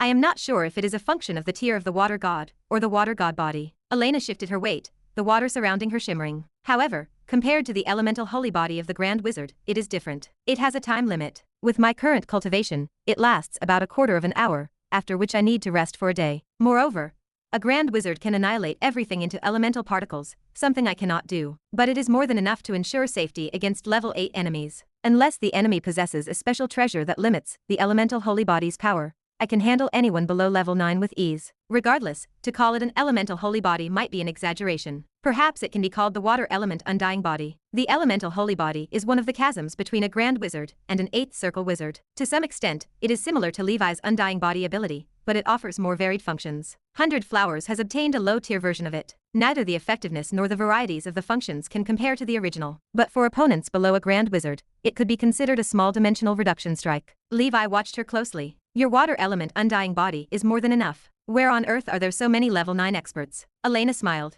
From now on, when I go demon hunting, you will not need to worry about me. I can completely protect myself. Levi nodded. Are there any other changes? All 9 of my innate spells have been enhanced to some extent, but the degree of enhancement seems less than your fire dragon tribulation. It might be because the effect of the sun refining artifact was distributed among them. That is possible, but it is still very good. Gains and losses, Levi comforted her. He only enhanced 1 spell, whereas 100 Flowers enhanced 9 spells. In comparison, there is no better or worse. 100 Flowers then showed Levi her current complete form, the water god projection, which, like a heavenly earth transformation, was guarded by a 3,000-meter-tall blue-robed phantom, more powerful than even the current wizard form of 100 Flowers. Finally, she summoned her accompanying spiritual creature, the sky water stingray. This was something she obtained by refining the water god's joy, and after continuous enhancement, the stingray, like the legendary giant kun, with a wingspan of 9,000 meters, seemed to float in the void like a continent. The stingray's eyes were sapphire blue and exceptionally lively, as if they might come alive. In terms of level, this stingray's current quality is above Levi's SI lay. The Levi's cultivation is higher, and the strength of SI lay is still greater than this stingray. From the divine level sequence artifacts refined by herself and Elena, no matter how many components there are, only one accompanying spiritual creature can emerge. It could emerge in a small item or a large item, but the final result is the same. As long as the sequence artifacts are fully collected, one can eventually get a complete accompanying spiritual creature and a projection of the god of the elements, Thunder God and SI lay, Water God and Sky Water Stingray. The divine level sequence artifacts of other elementalist schools are likely the same. After hundreds of years, with her own and 100 Flowers dual methods, they barely managed to achieve a complete water god sequence. Such difficulty is unimaginable for other wizards. Being able to collect a king-level sequence artifact during the era of blood battle is already very good. The breakthrough 100 Flowers calls for celebration. Celebration helps alleviate fatigue and release pressure, making it undoubtedly the best choice for relaxation. 10 days later, an exhausted Elena lay drenched in sweat beside Levi. Levi smoothed her hair. Take the time to consolidate your realm now. Do not go demon hunting until you advance to the 8th circle. There are no water god artifacts for you to exchange at the blood battle store anymore. The remaining water god sequence components all depend on luck. Elena, slightly panting, replied.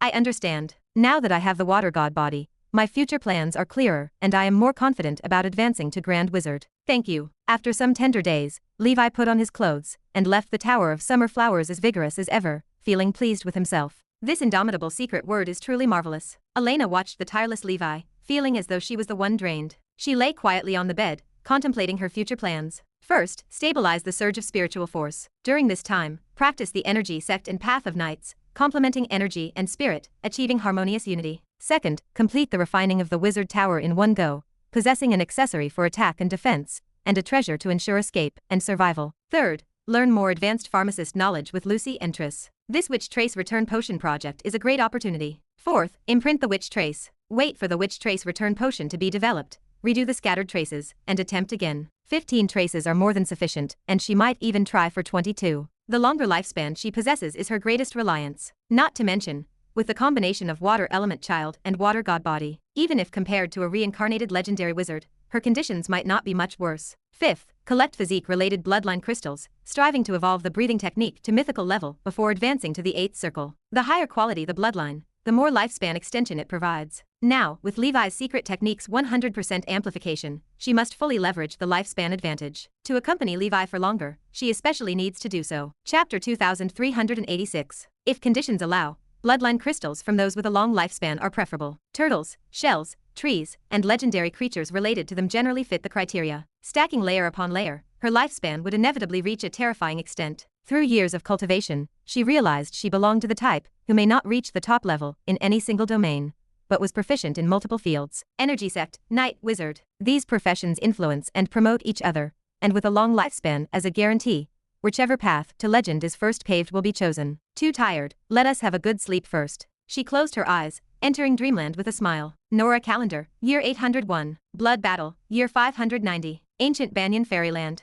Levi awoke from meditation, placing his hand on the Klein crystal ball. The panel shimmered. Spiritual force, 17,666 over 25,550. Getting closer and closer to the 8th circle senior. By the time I return from the ancient tower next time, it should be nearly there. He opened the proficiency panel. Through years of honing, both Thousand Thunder and 8 Direction Fierce Sun are not far from the 19th level, which is the 8-ring limit, likely within 100 years. These sequential spells see a sharp increase in difficulty beyond the 8-ring realm, being supreme methods pointed directly at the legendary realm. Small-scale fragmentation technique is also at the 18th level, still a distance from the limit. Leonardo's sound barrier at the 17th level, when layered onto the Shadow Dragon group at this stage, can withstand attacks even from the primordial soul, proving extremely useful in group battles. Sea God armor at the 16th level can compress seawater within tens of miles range into armor, with such mass distorting space. Sea and field at the 16th level. Every day for 60 years, Levi's first task was practicing spells over the ancient dragon continent. Through measurements, the continental area increased by 1%. This is just the 7-circle standard. Post 8th circle, the pace of land reclamation can further progress. Beyond a high wizard realm, one can control the precision of land reclamation, retaining waterways, lakes, and oceans in certain places. This facilitates himself or organization members in employing ocean faction spells or water-related techniques. All land isn't optimal either. The final one, Sea's Delta, is also at the 16th level standard. Before Levi lay 2 additional crystal balls, one for 8 direction thunder movement, the other for snowfall without trace, both 8-circle spells, top quality, with straightforward functions. The former establishes 8 thunder shadow duplications in a range of 10,000 miles centered on oneself. Indistinguishable from the original, they are hard to differentiate. The original can choose any thunder shadow to merge with, commanding all to flee in 8 directions, thereby confusing enemies and securing one's safety. This is the Thunder Escape technique of the 8 Environments realm, a signature survival spell of the Thunder sect. Levi had seen Destruction Realm Thunder use it in projection. Even legendary wizards reincarnate utilize it, proving its worthiness. Snowfall Without Trace is the Ice Escape technique, allowing one to instantaneously vanish through icy landscapes,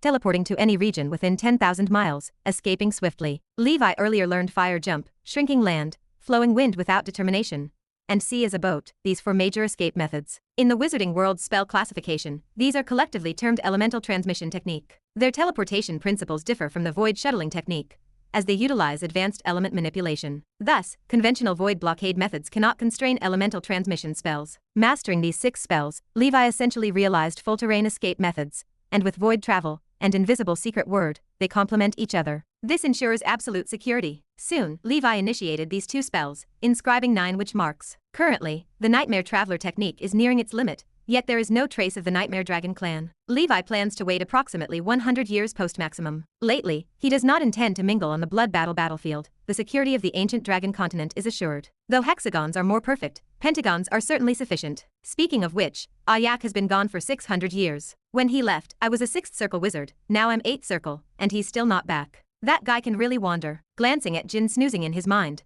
thoughts drifted to the wandering Ayak. The Spider King has been hanging around the Land of Darkness, near the Burning Rock world for nearly 300 years. This time, I will visit and inspect the work, and perhaps capture a few amethyst race members. My wizard tower has some of every rare metal except amethyst. Occasionally some amethyst crystals appear on the market, but their quality is generally low, inadequate for refining a wizard tower, and they are challenging to obtain. Lord Dragon King, it seems Little Grey is about to undergo tribulation. The Black Lotus beast materialized. Little Grey is the affectionate term for the Ash Dragon among Dragon Palace members. Anticipation stirred in his chest. He must witness the tribulation of the legendary Dragon clan. It might provide insights for his own path of knights. Flaming Mountain. What terrifying momentum. Indeed, much grander than when we advanced to rank 6. The majestic dragons hid far in the towering mountains, gazing at the central volcano. Chapter 2387. A gray-black giant dragon, exuding high temperature and ashes, flapped its wings and looked up at the sky. Rolling ashes surged into the sky like a torrent, forming boundless clouds that spread across the earthly realm. Levi appeared.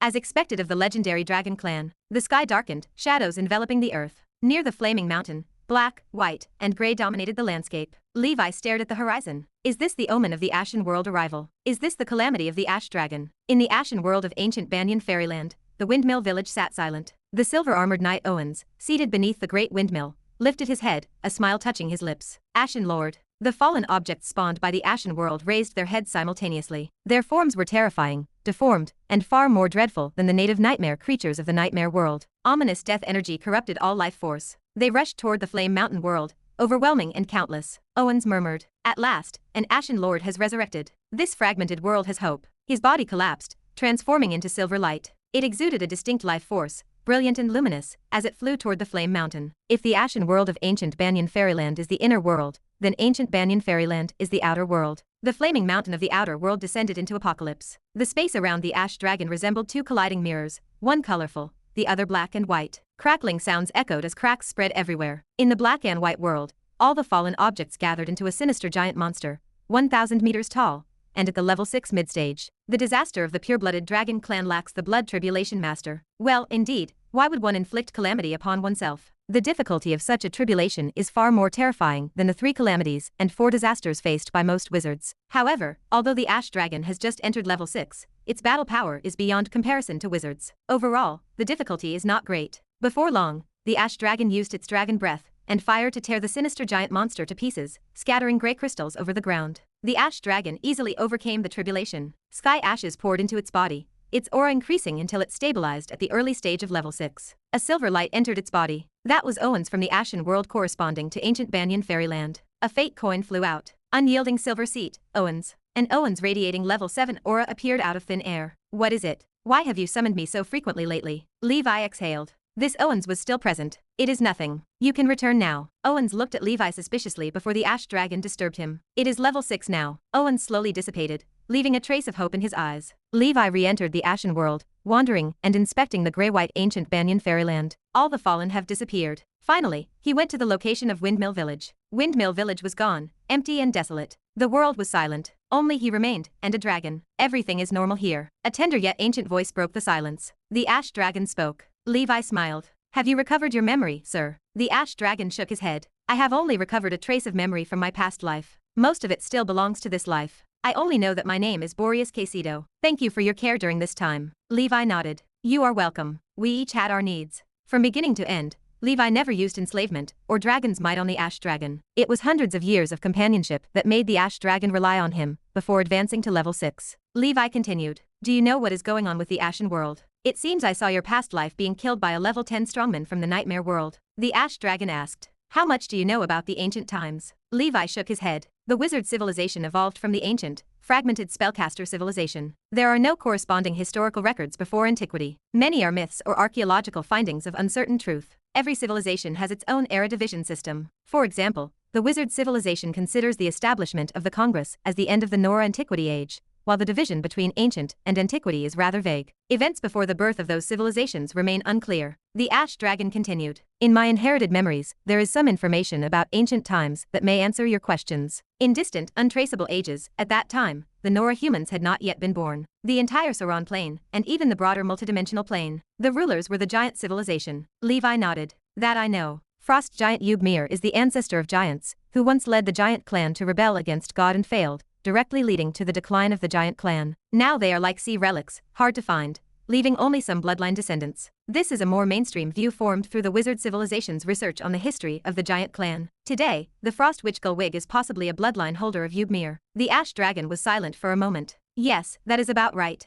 The demise of the giant civilization is widely recognized as the end of the ancient era in the multidimensional plane. But before the giant civilization, do you know which civilization dominated the world? Chapter 2388. Dragon Clan? Levi asked. The Ash Dragon nodded. Yes, as inherently powerful beings, dragons once established a mighty civilization. It was an era when the Dragon Clan flourished. Among them, the most powerful were 2 giant dragons, Blood Dark Dragon King Odyssey and Star Dragon King Ogranian. They were brothers, the overlords of most of the mythical Dragon Clan in the Dragon era, so powerful that many gods felt fear. Did they reach level 11? I am not sure. Maybe they did, maybe they did not. This era is so distant that what has been passed down are merely fragmented memory bits, like tangled threads, difficult to unravel. However, I think they probably did. Many legendary Dragon Clan tales related to negative energy, death, shadow, darkness, blood, and similar things are associated with the Blood Dark Dragon King. In contrast, positive energies like flame, light, earth, and thunder are related to the Star Dragon King. Levi pondered the words.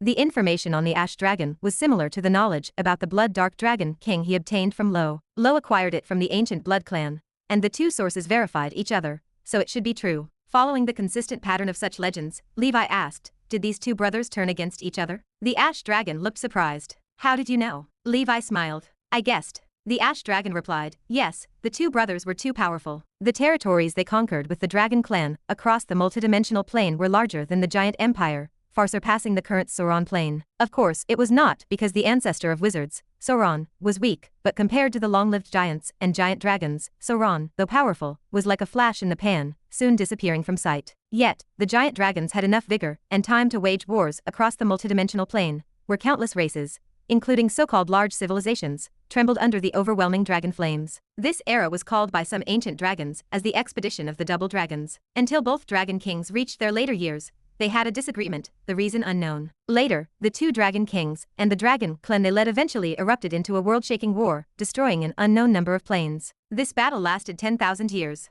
The final outcome was the fall of the Blood Dark Dragon King, whose body was devoured by surviving ancient dragons, giving birth to many first-generation negative energy dragons. Although the Star Dragon King was victorious, it came at a high cost. It went insane for reasons unknown. Its consciousness began to split, eventually becoming two entities, one being a star beast and the other a 10,000 king dragon. You should know the fates of these two entities. Levi shifted in his seat. He looked up at the stars in the sky. Did these two choose to become gods? To become divine beings? The Ash Dragon said yes. Levi felt a shock in his heart. He did not expect that among the 7 orthodox gods, 2 originated from a dragon. No wonder the relationship between the Lord of the Stars and the King of 10,000 Dragons seemed quite good. During the prior Dark Wave revival, the Church of the Stars and the Church of the Dragon God even joined forces against the enemy. They were both alter egos of the Star Dragon King. Split into 2, both could become leading gods of the astral world. The Star Dragon King must have been infinitely close to level 11, or was level 11. As his prowess increased, Levi understood that despite the 7 orthodox churches seeming weak in the mundane world,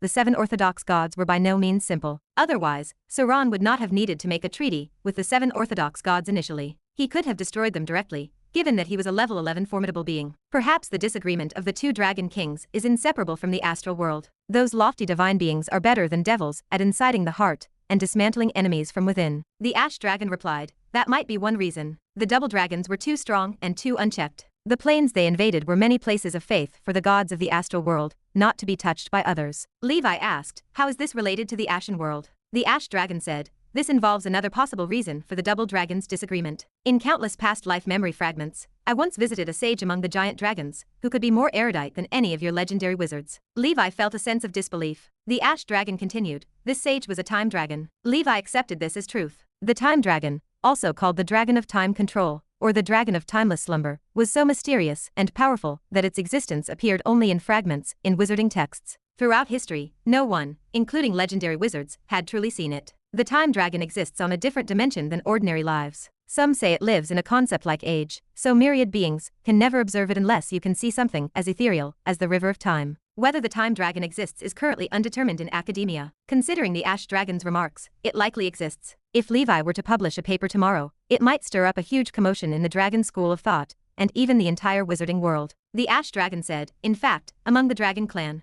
very few have seen or know of time dragons. It is thanks to my constant reincarnation trait that I was fortunate enough to meet a time dragon who voluntarily appeared before me. As the Dragon of Time Control, it lived longer than any other dragon clan. As a neutral and wise observer, it witnessed the history of both the era of dragons and the era of giants, and discovered an astonishing secret. Chapter 2389. Whether it is the expedition of the double dragons, or the giants' divine war, in these seemingly unrelated long ages and histories, a vague shadow persists throughout. The time dragon calls it Mr. Ghost. Levi frowned slightly. Even the time dragon cannot see its true face. Ash Dragon answered, yes, this shadow is equally mysterious and powerful. The time dragon speculates that the downfall of these 2 powerful civilizations, the dragons and giants, might be due to the machinations of this shadow. Levi asked, is it the Shadow Lord from the astral realm? Ash Dragon shook its head. Although that one claims to be the Shadow Lord, in front of the time dragon, it amounts to nothing. Even the strength of the double dragons never dared challenge the time dragon. During the dusk of the giant civilization, that shadow appeared once more and vanished again. In the subsequent ages, towards the end of antiquity, in the multidimensional plane, a powerful existence was born. Its true name is unknown. It claimed to be the ultimate creation and ancestor of 10,000 spirits. Its strength rivaled the double dragons and the frost giant ancestor, perhaps even stronger. It was ambitious, wishing to accomplish the grand deeds the 2 civilizations failed to achieve. It continued to lead many powerful existences further into the depths of the multidimensional plane, until it ruled over the multidimensional plane. But this inevitably violated the interest of the astral realm. Even the generally neutral underworld was affected. After another indescribable battle, this ultimate creation also fell. The time dragon suspects that this ultimate creation cannot be separated from that shadow. Certain existences in the astral realm and other giant worlds have also observed shadow, but the one most associated with the shadow is undoubtedly the shadow world from antiquity. The shadow world reflects upon the multidimensional plane, absorbing the dark side power of the planes, continually expanding. If it continues to expand, even those giant worlds might also fall under its shadow. Thus, the superwar that ended the ancient era broke out, a battle even the time dragon dared not easily observe. The battle process is unknown. The result is that the shadow world was shattered. Various terrifying powers simultaneously penetrated this world. Ash flew. No life force remained.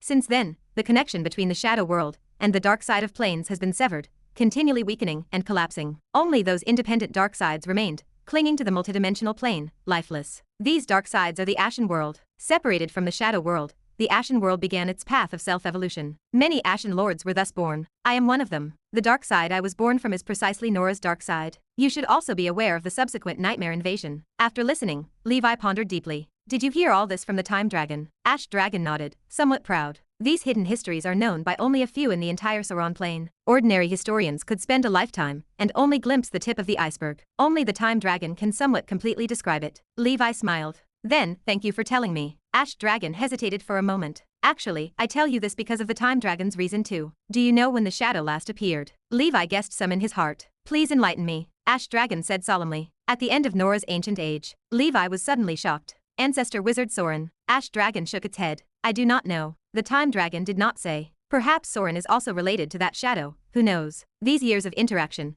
I also heard from the Holy Grail of Immortality, and others that you are somehow connected to Sauron. Whether true or false, you have the right to know these things. Consider it repayment for your life-saving grace. Levi did not expect that his casual inquiry about the origin of the shadow world would be tied to so many secrets. What exactly is that hidden shadow? Double dragons, frost giant ancestor, ultimate creation, ancestor wizard. What is the connection? He suddenly felt an urgent desire to understand these, wishing he could ask the time dragon face to face. But whether the time dragon is still around, or whether it has fallen, even if still alive, he had no qualification to meet it. It still depends on strength. Once I step into the legendary realm, perhaps I can unlock these secrets. Levi asked. What are your plans for the future? Ash Dragon replied. I have absorbed the will incarnation of the dark side of ancient Banyan fairyland, which you call Owens. I have now become a juvenile Ashen lord of this Ashen world. You can understand it as another form of plain sovereign. My growth will be closely tied to ancient Banyan fairyland. The stronger it becomes, the stronger the dark side becomes, the stronger I become. So I will not leave. From now on,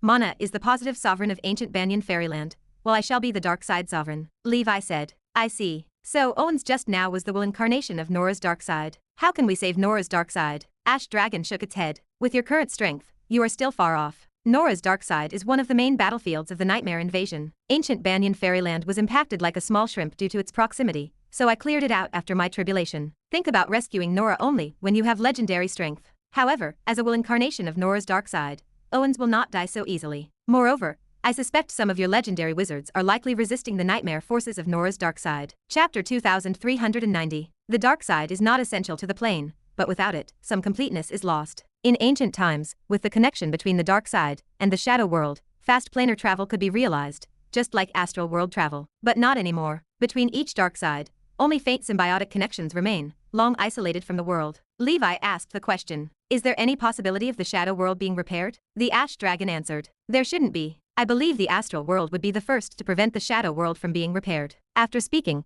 the Ash Dragon's figure disappeared from Levi's sight, seemingly entering the ancient Banyan dark side for rest. It had to remain vigilant to prevent nightmare forces from infiltrating again. Levi did not disturb it. He looked at the puzzled Dragon Palace people and offered a smile. Disperse now. Tonight we shall celebrate the Ash Dragon's promotion to level 6, ranked as the Sky-Burning Dragon General. With the Ash Dragon's promotion, the early elders of the Dragon Palace, excluding mixed blood dragons restricted by bloodline, saw all other sub-dragons and pure-blooded dragon clan promoted to level 6. Time passed. Despite knowing those secret pieces of knowledge, Levi wasn't troubled with undue anxiety. Such worry serves no purpose. Focusing on the present and continuing cultivation and strengthening steadily suffices. On this day, while practicing the spell, an attendant reported that a distinguished guest had arrived, none other than the Grand Wizard. Levi remained unmoved, yet he stirred slightly inwardly. The Golden Wanderer. In the reception room, Levi offered a smile. What brings Sir Florio to visit the ancient dragon continent? The golden-haired wizard stood before him. His gaze was profound and his spiritual force was vast like the sea,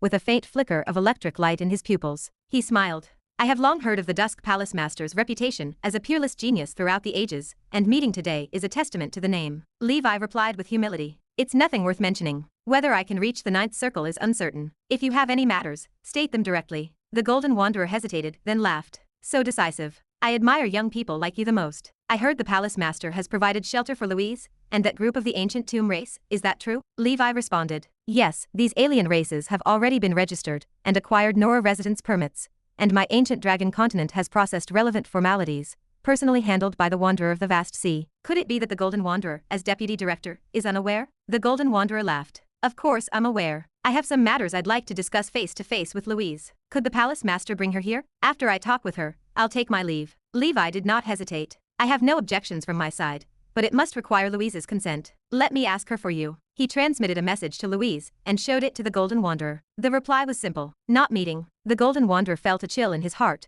but maintained a warm smile. Please inform her that I am speaking with her as a high-ranking member of the Alien Affairs Administration, and need her collaboration in my investigation. Levi questioned the intent. What is the inquiry about? Is there an investigation warrant? If it's within the ancient dragon continent, I think Louise would cooperate. The Golden Wanderer suppressed a flash of murderous intent, but Levi, with his sharp perception, caught the psychological change in the old fellow. The attendant interrupted. Palace Master, another distinguished guest is here to meet. Who? Daydreamer Frodo. Levi's expression shifted, and even the Golden Wanderer across from him reacted. Why would a legendary wizard come here? The Golden Wanderer pondered the question. Levi felt puzzled. He addressed the Golden Wanderer with reluctance. Quite an unfortunate time, Sir Florio. Do you have any more business? If not, I shall welcome the legendary wizard first. The Golden Wanderer offered a smile. Nothing worth mentioning. I'll be on my way. He transformed into a streak of golden lightning and vanished from the Imperial Palace instantly. On the square in front of the Imperial Palace, a figure wearing glasses and a brown coat stood. He looked modest and gazed at the disappearing golden lightning in silence. Levi arrived and offered a polite greeting. My apologies for not welcoming you earlier, Frodo Sr. Frodo stood with two figures beside him, the Phantom Wind Walker and the Dream Moon Walker. He spoke with politeness. Let's go inside for a chat. Sir Levi, need not call me senior. As fellow seekers of truth, I believe knowledge knows no rank. All right, Sir Frodo. In the council hall, Frodo sipped some tea. I heard Sir Levi has a way to explore the nightmare world, and the Tower of Dawn has a branch of the School of Dreams, which is developing quite well, so I came to visit. Levi remarked. Frankly speaking, most of this School of Dreams knowledge comes from the inheritance of your Dreamland steeple. I do have a method to explore the nightmare world, but due to limited current ability, if you wish to enter, it would greatly consume me. Frodo laughed. I understand. If my guess is correct, your method for exploring the nightmare world should originate from your night bloodline breathing method. Levi admitted the truth. Yes. Frodo asked, may I ask, what's the name of this breathing method? Nightmare Dragon. Frodo pondered. Nightmare Dragon. Daring to take on the name of Nightmare. Such nightmare creatures are indeed rare. Levi knew it was rare. Back then, he had no knowledge, and the panel itself provided the name. Frodo continued. As far as I know, the night bloodline breathing method requires corresponding bloodline crystals for cultivation. With the Nightmare Dragon method, does it require the Nightmare Dragon clan's crystals for cultivation? Levi wondered if there was anything this person did not know. Yes, sir. Frodo smiled. I would like to propose a trade with Sir Levi. I provide the corresponding bloodline crystals, offer knowledge and technical support to your Dream Academy, and when you're sufficiently strong, allow members of our Dreamland steeple to enter the nightmare world by your means to develop. This time, we wish to engage in fair competition with the Lost Monarch in the years to come. Chapter 2391. Still want to go to the nightmare world? Levi felt a jolt of shock. He had just escaped the tiger's mouth, and now Freud suggested entering again. Freud asked how it sounded. Levi replied that he needed time to think about it. Freud offered a thin smile. There was no hurry. Whenever Levi made up his mind, he could contact Freud or his two assistants. He lived in Dreamland City. Dreamland City, the sky city Freud had built over the past few years, stood right next to Black Abyss City. Levi agreed. Levi chatted with the Daydreamer, though most topics circled back to the nightmare world and the School of Dreams. Freud generously shared his nightmare years inside the Lost Monarch. He did not view those times as hardships. He felt grateful, even fortunate. Without those infinite reincarnations, he might have vanished among the crowd long ago, turning into mere dust 10,000 years past, failing to achieve the status of a legendary wizard. He was truly an optimistic person. That was Levi's first impression. Perhaps every great legendary wizard possessed that unique trait. Finally, Levi paused and asked for forgiveness before speaking. He had explored the nightmare world for a long time. Given the vastness and abundant resources of that realm, why had nothing similar to magical oddities emerged? Had he simply failed to explore enough? He asked how Freud had obtained legendary artifacts and ascended to legendary status. It was a question Levi had harbored for a long time. Seeing Freud as a senior fond of sharing, he took the opportunity to inquire. Freud pushed up his glasses and smiled. That was a very good question. Even if one explored the entire nightmare world, they would not find natural oddities. That involved deep supernatural logic and related to the inherent traits of the nightmare world. In the primary spiritual plane, it was impossible to give birth to oddities. Travelers of the astral world would find no oddities there either. All magical oddities were nurtured in the prime material plane. Among those, although the abyss was a material plane, it possessed particularities that made it unable to actively birth natural oddities, just like the underworld. Those 4 super worlds remained unparalleled,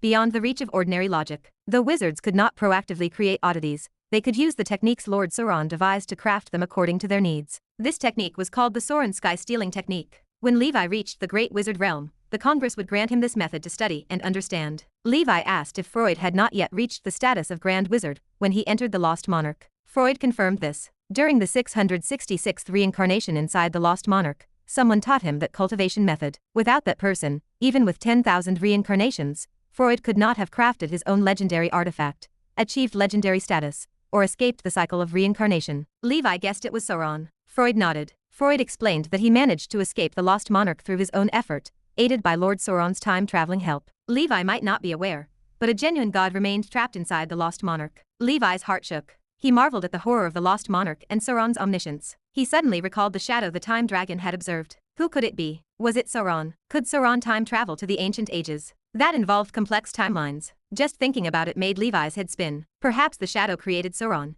including previous ultimate creations. Freud stated that the Sauron sky-stealing technique was truly forbidden knowledge. For safety's sake, only Grand Wizards were qualified to learn it. Freud could not pass it on. Once Levi rose to the 9th circle, the Wizard Council would naturally grant it to him. No matter the reasons forcing Levi to wander, unable to receive it from the Congress, Sauron possessed ways beyond imagination to deliver that method. Those were the means of the ancestor of wizards. Levi asked if Sauron had survived. Freud smiled. He did not know. Dead or alive, ultimately, those were just definitions for ordinary life. Reaching Sauron's level, perhaps death and living no longer held meaning. He might have died, or he might not. Levi understood. It was as if he were dead. Freud continued. The legendary artifact he crafted, called the Illusion Dream Butterfly, drew from his 1001 reincarnation experiences inside the Lost Monarch, and the dream power the Lost Monarch used to build its maze. The Illusion Dream Butterfly allowed for dream connections with the dream worlds of any butterfly within the multidimensional plane. More than 80,000 years ago, when their dreamland steeple decided to explore the nightmare world for the first time,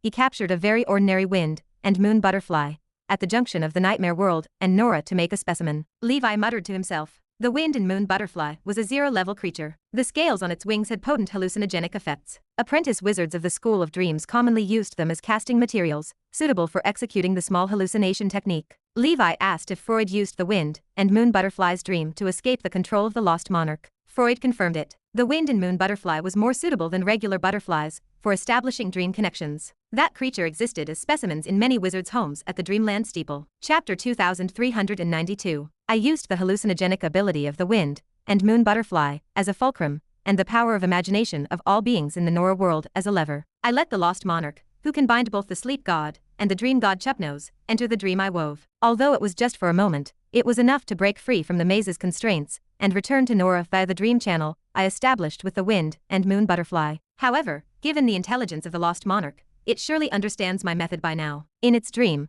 there are not only wizards from the Dreamland Steeple, but many other spellcasters and alien races trapped there. Just level 9 experts number 63. Levi's expression shifted. 63. That is already half of the current Congress of Grand Wizards, is it not? Freud spoke. I want to gamble with the Lost Monarch one more time. This might take thousands of years, even staking my next life. I want to release these trapped lost ones. Those who can be useful to Nora shall become our allies to face the impending great tribulation of all beings together. Those who cannot, it is still a friendship without any loss. Someday, we will face the nightmare directly. The ambition of the nightmare world is no less than that of the abyss. Compared to the chaotic demons, they are more troublesome and elusive. Levi calculated rapidly in his mind. Confront the Lost Monarch. This went beyond his expectations. This is a notorious existence among nightmare monarchs, potentially as dangerous as entities beyond the 600th layer of the abyss. Moreover, Levi's nightmare avatar could resurrect and return, but if he truly angered the Lost Monarch, it could directly come from the nightmare world to the wizard world and erase him in reality. This was not impossible. For such an existence,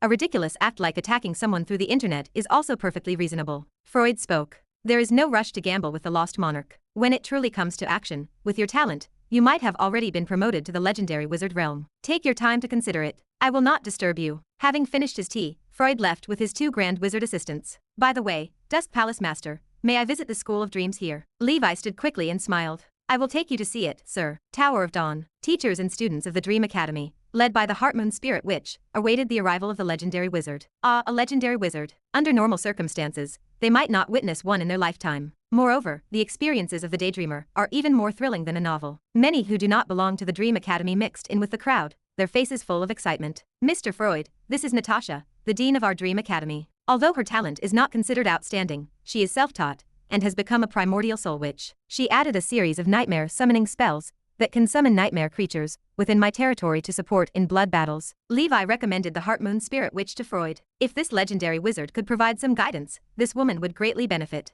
The Heart Moon Spirit Witch smiled gently. Nice to meet you, Mr. Freud. The slightly unstable spiritual force fluctuation and her heaving chest indicated her tension. Freud chatted casually with the Heart Moon Spirit Witch, benefiting her greatly and enlightening her. Later, the Heart Moon Spirit Witch also added Freud's contact information, making others envious. Subsequently, Freud expressed that Dream Academy's teachers and students are welcome to visit the Dreamland Steeple's headquarters in the Yellow Earth continent for mutual exchange and learning. They watched the legendary wizard leave. Levi spoke. Everyone, work hard in the future. Mr. Freud is your role model. Having established a communication channel between the Tower of Dawn and the Dreamland Steeple, the development of the Dream Academy is bound to enter the fast lane. Returning to the Emperor's palace, Levi carefully pondered Freud's trade conditions. After discussing with Elena, Triss, and the Black Abyss Sovereign, the deal felt feasible. What Dreamland Steeple wants most currently is a safer channel to develop the nightmare world. Relying on the strength of Dreamland Steeple, they can completely include the entire Blood Rain realm under their domain and begin large-scale development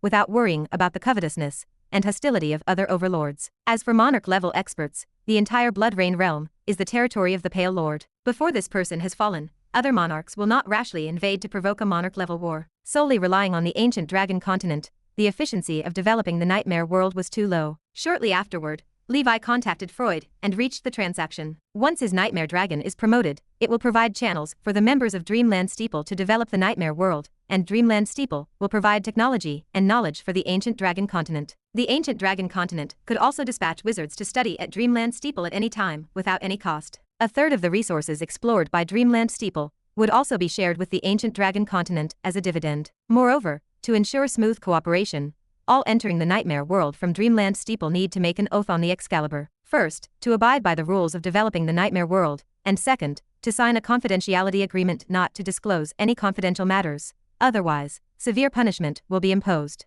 After all, Levi also needs to consider the safety of the Dragon Palace people or other members. Chapter 2393. In general, the trade is relatively fair, considered a win-win situation, as the vastness of the nightmare world negates any concerns about resource allocation. If it were not for his limited abilities, he wonders what the harm would be in bringing the entire wizard world in. Soon, Levi receives the deposit for the trade from the Dreamland Steeple, 2 crystals exuding a mesmerizing aura, one pitch black, the other dark red. The black one contains the bloodline crystal of a black illusion dragon, at level 8, while the dark red one is the bloodline crystal of an evil eye dragon, also at level 8. These were obtained by Freud during his reincarnation, one from a level 8 subdragon species, the other from a true legendary level pure blood dragon, though it was also at an immature level 8 stage. Within the lost monarch's body, countless wonders reside. It is almost a natural treasure trove. Unfortunately, it is a place of entry without exit, making Freud's case one of a kind in eternities. After the Golden Walker leaves the ancient dragon continent, he feels bewildered and uncertain. Even the newly ascended legendary wizards come to visit this Dusk Palace master. Who exactly is this person? Could it be another reincarnated legendary wizard? An indescribable feeling weighs on him. It seems like all the legendary wizards know how formidable the Dusk Palace master is, yet he cannot comprehend it, prompting him to introspect.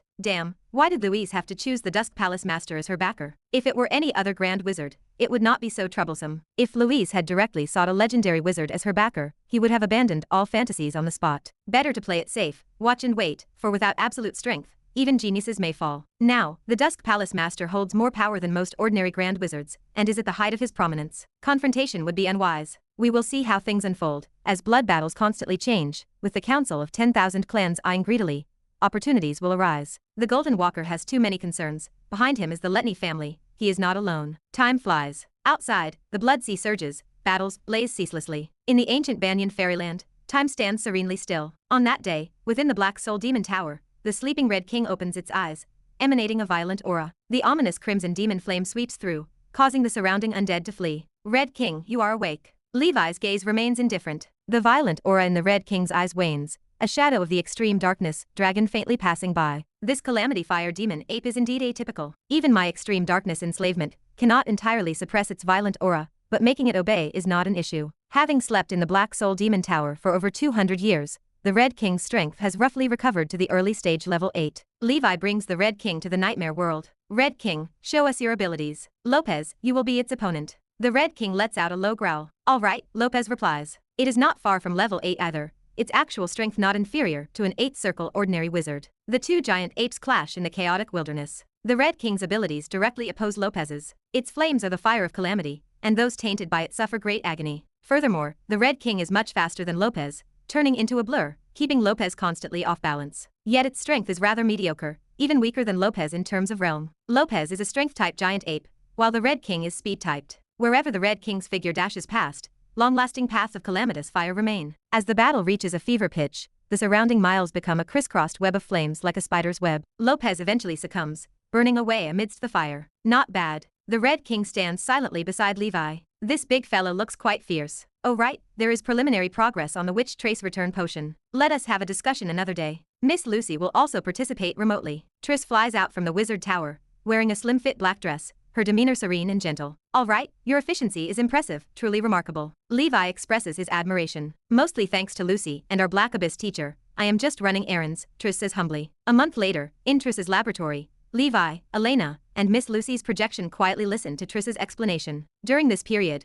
we reverse-engineered and deconstructed the formula and refining process for the Night Return Potion. We have identified substitutes for the main ingredients of the Witch Trace Return Potion, which include the Saint Fruit, Rejuvenation Water, Bloody Rose, Comet Grass, and the crystal core of a level 6 or higher Heartstealer. We conducted 236 experiments. After refining these materials through special methods, we tested them on a 7th-circle wizard criminal from the Council of 10,000 Clans. His 6th circle witch trace was successfully dispersed. Given his aptitude and realm, he could restore a perfected 6th circle witch trace within around 10 years, based on his previously practiced spells. Levi ponders. 10 years is it? This speed is acceptable. Wizards differ from knights, and having the proficiency panel himself means his cost of dispersing and rebuilding is minimal, not to be measured by common sense. How was the experimental wizard's talent? Levi asks. Just a common talent of children of the earth element, along with some insignificant acquired special talents, all gained from refining Morning Star artifacts, Triss replies. Then there is no problem. Chapter 2394. Take 100 flowers for example.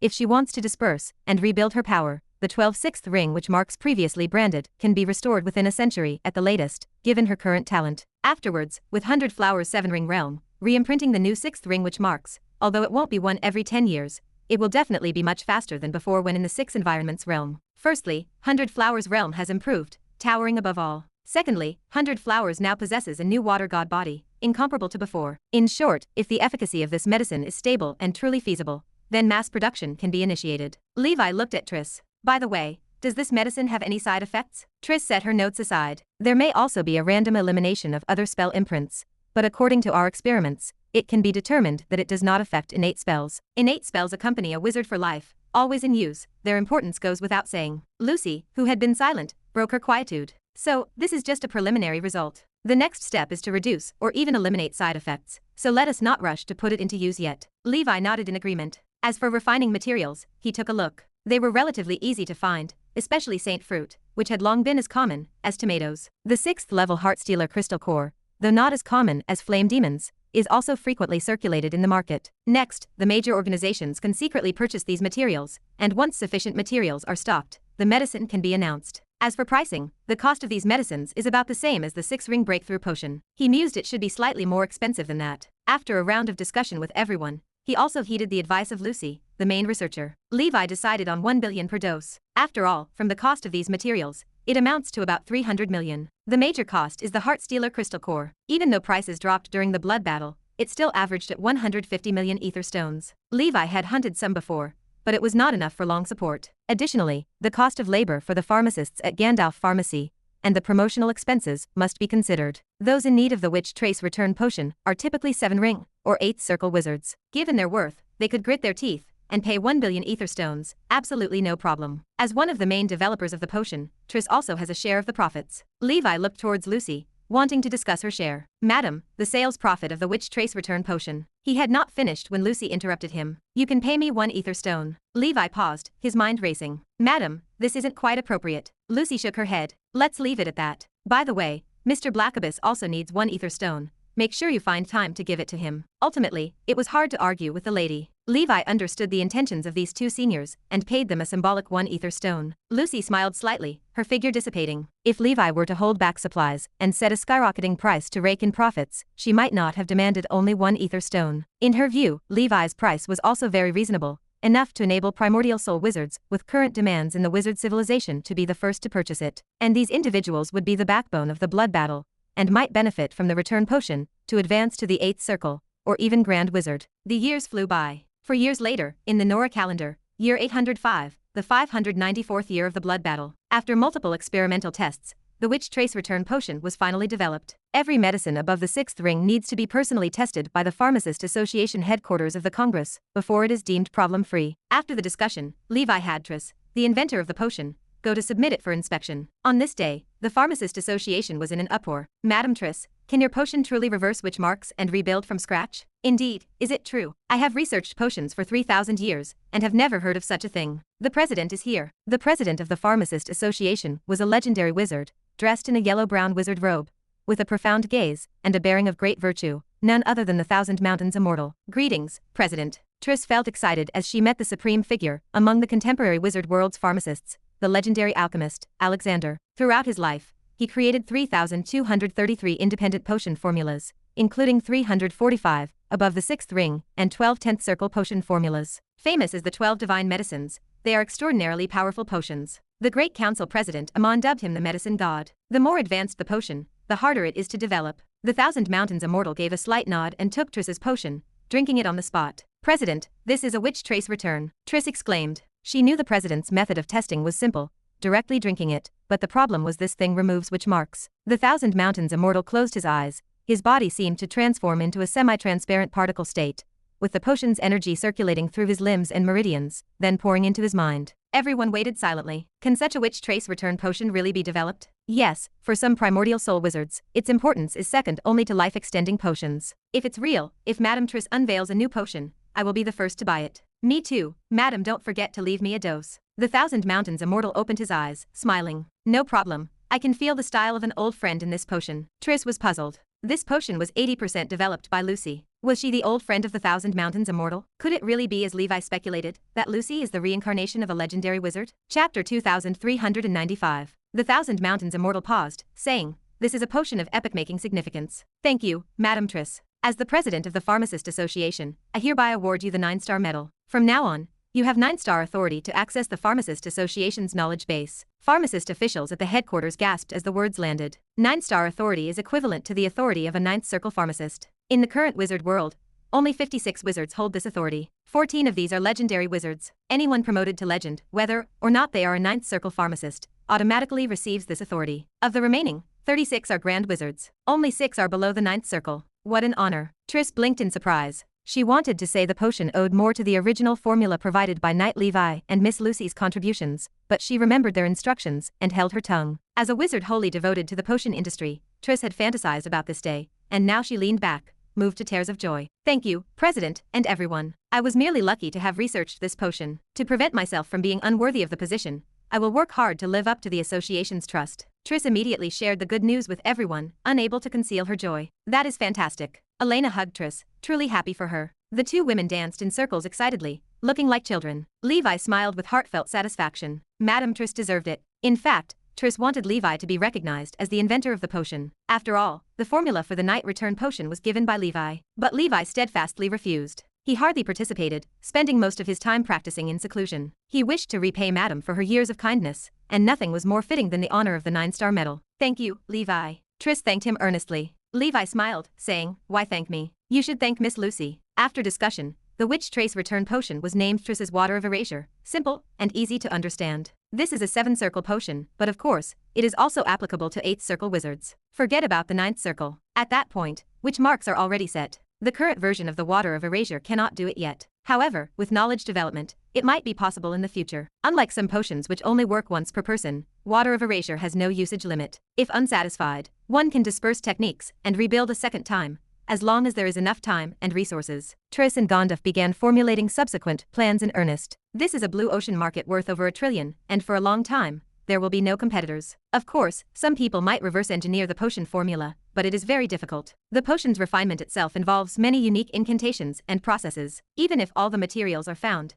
it might still be impossible to refine. The year 806 of Nora, 1230-year-old Levi stopped his cultivation of the Nightmare Traveler breathing technique. Reached the limit. With the help of secret medicine from the Pure Blood Dragon clan, this breathing technique, which had always lagged behind the main group, achieved perfection shortly after the death Ember Dragon. In his hand floated a deep red potion, with a mesmerizing gleam, bewitching any who looked at it too long. Let us begin. While Levi was in seclusion, Elena and Triss each took water of erasure and embarked on their journeys to disperse techniques and rebuild. This time, both had a minimum target of 15 6-ring witch marks each. Elena even aimed for 22 marks. Although Triss had less lifespan than Elena, her talent was also excellent, and she had not studied as diversely as Elena, so she also aimed for 22 marks. Whether or not they could become legends in the future, one must always have dreams. Moreover, her spiritual force was not far off from the 7 circles limit, already bearing 11 7-circle witch marks. Being only over 1,800 years old, promotion to the 8th circle was more than achievable, with a total future lifespan of 4,000 years. As long as she continued progressing at this pace,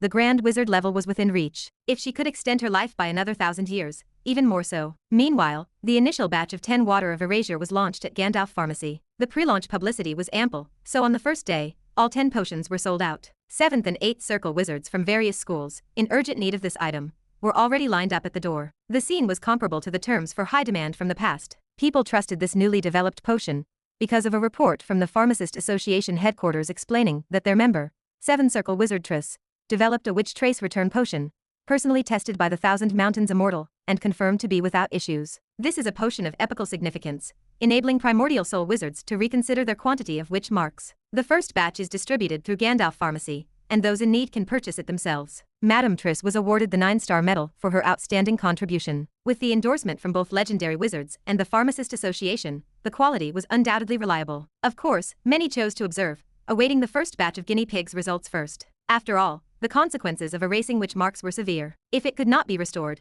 it would mean much of one's cultivation would be in vain. In the future, they could only rely on innate spells. Chapter 2396. With the water of erasure alone, Gandalf Pharmacy's sales reached an astounding 10 billion in a single day. After deducting materials, promotions, labor, and other miscellaneous expenses, the net profit totaled 7 billion. Levi felt no particular joy. His happiest moments occurred when he hunted a dark wizard and earned a few hundred ether stones. To him, ether stones remained cold, emotionless numbers. The need for money had vanished ages ago. Triss received a substantial bonus, advancing further down the road to wealth. Soon, the century-old blood battle auction would arrive, requiring substantial spending. Elena sighed. Knowledge is ether stone. Aside from cultivation, she spent every moment with Triss, greedily absorbing Triss's pharmaceutical knowledge. Victor and the Holy Infant each received a bottle of water of erasure, just in case. They had both advanced via the 15 6th ring witch marks, already possessing a strong foundation. However, with the enhancement of oddities and the improvement of acquired talents, 22 marks did not seem so far off. They felt no hurry,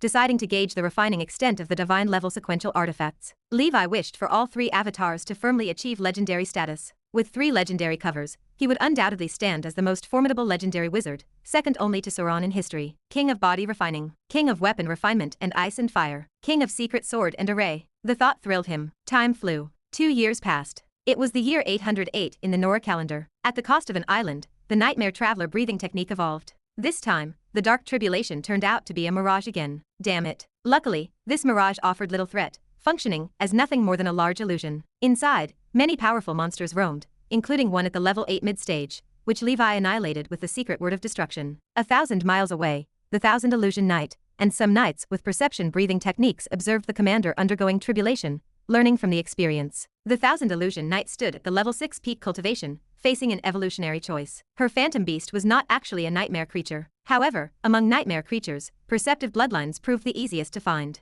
Her future direction, like Levi's, lay in evolving toward the nightmare path. Suddenly, a formless wave swept across. The Thousand Illusion Knight fainted. She awoke in a strange space. Neither time nor space existed here. No sun, no moon, no stars, just endless darkness and twinkling light points. Those light points consisted of countless golden dragon eyes, billions covering the cosmos. Where is this? Not only her, but all the knights realized they stood in a strange world. What is happening? I feel conscious but cannot move, as if held in sleep paralysis. I cannot sense the passage of time anymore. Nothing matters now. I am unable to perceive anything. Quite the opposite. I perceive everything, and it drives me insane. Living feels meaningless now. Outside the strange realm, Levi stood with hands behind his back, holding a black sphere in his palm. It resembled a supernova explosion, a black hole, truly indescribable. He gently dispersed the black sphere. The Thousand Illusion Knight and the others vanished from the surroundings long ago. In the Black Dragon territory, the Thousand Illusion Knight opened her eyes, but before she could react, darkness consumed her again, and she fainted. Upon waking again, she and the other knights stood beside Levi, feeling perpetually dazed. "Commander, what just happened?" Levi smiled. "Do not worry. I just sent your true forms into the nightmare world." The Thousand Illusion Knight patted her chest, relief washing over her. "You scared me. I felt like I entered a void, unsure if it was an illusion. My perception fell into chaos, and nothing mattered as dragon eyes were everywhere." Levi said, "That is my domain." The Thousand Illusion Knight stood shocked. "Domain? I am miles away, and the range of this domain is so vast." Levi replied, "Theoretically, no spatial limit exists for this domain. Anyone I perceive, whose strength is lesser than mine, could be drawn into it. You and the knights should collect some rewards as compensation for being part of my experiment." The knights cheered. "Thank you, Commander." Back at the Emperor's palace, Levi opened the proficiency panel. He did not change the name of the new perception breathing technique, still calling it the Nightmare Dragon. He mentioned the name was special when talking with the Daydreamer before. Levi felt the same. Levi, breathing technique, 20 stage, 1 of 20 million, special effect. Nightmare Dragon body mythical, level 8 early stage, bloodline Dharma idol. Nightmare fog, blood source armor, Nightmare Dragon armor, exclusive weapon, the Nightmare helmet, level 8, bloodline divine patterns, 15 of 66. Bloodline secret word, no hidden, all perceiving, no hiding. This evolution of the Nightmare Dragon granted Levi the most extreme perception ability, with danger perception greatly enhanced once more. Additionally, he could simultaneously project over 200,000 nightmare avatars into the nightmare world. No server issue would force others to disconnect once legendary wizards logged in. Previously, it could only accommodate 30,000, a truly epic enhancement. Levi could even throw the true forms of life forms from the prime material plane into the nightmare world to fend for themselves. However, the prerequisite was that the being must suffer the effects of Levi's woven nightmare. If too powerful, they remained naturally immune. The diameter of the nightmare domain reached 80 kilometers. Finally, the unhidden secret consists of the secret word of sensing and the fear true word. Levi's recent experiments demonstrated the incredible effects of the secret word. On one hand, the secret word significantly expanded Levi's active perception range, making his perception ability far surpass the ordinary level of an 8th circle wizard. On the other hand, once employed, it could form a domain of conceptual perception,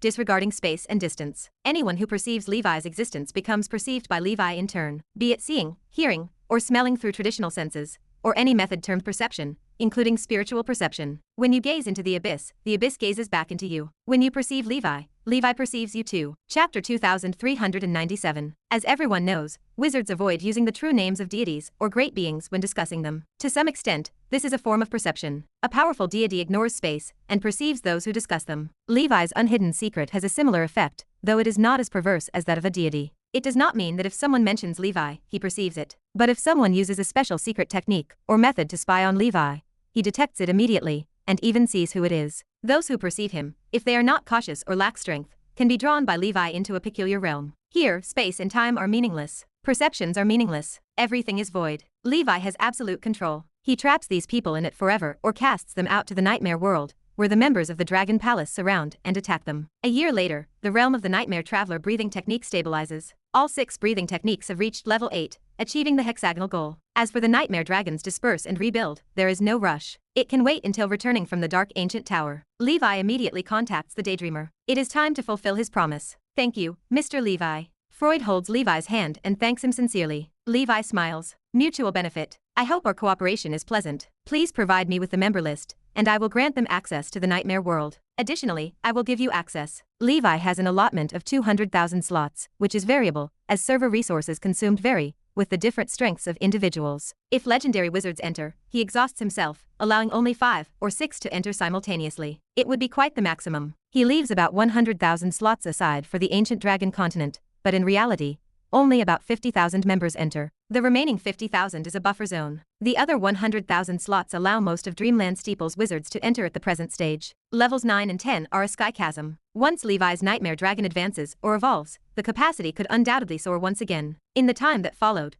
Levi visits Dreamland Steeple and applies access tracking marks to its members. To ensure successful cooperation in the future, he has the key figures from the ancient dragon continent train Dreamland Steeple's members, primarily regarding the necessary precautions in the nightmare world that must be observed. With Freud, the legendary wizard, leading these efforts, everything goes smoothly. 2 years later, Nora calendar year 811, The 600th year of the Blood Battle. The large-scale multiplayer online virtual reality game Nightmare officially begins its second large-scale beta testing at Dreamland Steeple and Ancient Dragon Continent, with a total of 110,345 people participating in this test. Black Dragon Territory. A sea of people fills the area. Drums and flags make it a lively scene. The Nightmare creatures have never seen so many foreigners, all curiously observing the members of the Dreamland Steeple. Unexpectedly, without using medicine, one can enter the Nightmare world as a duplication. It is simply marvelous. Indeed, and it feels like this duplication is even more realistic than our original dream doppelganger, with fewer restrictions on our abilities. 80,000 years have passed.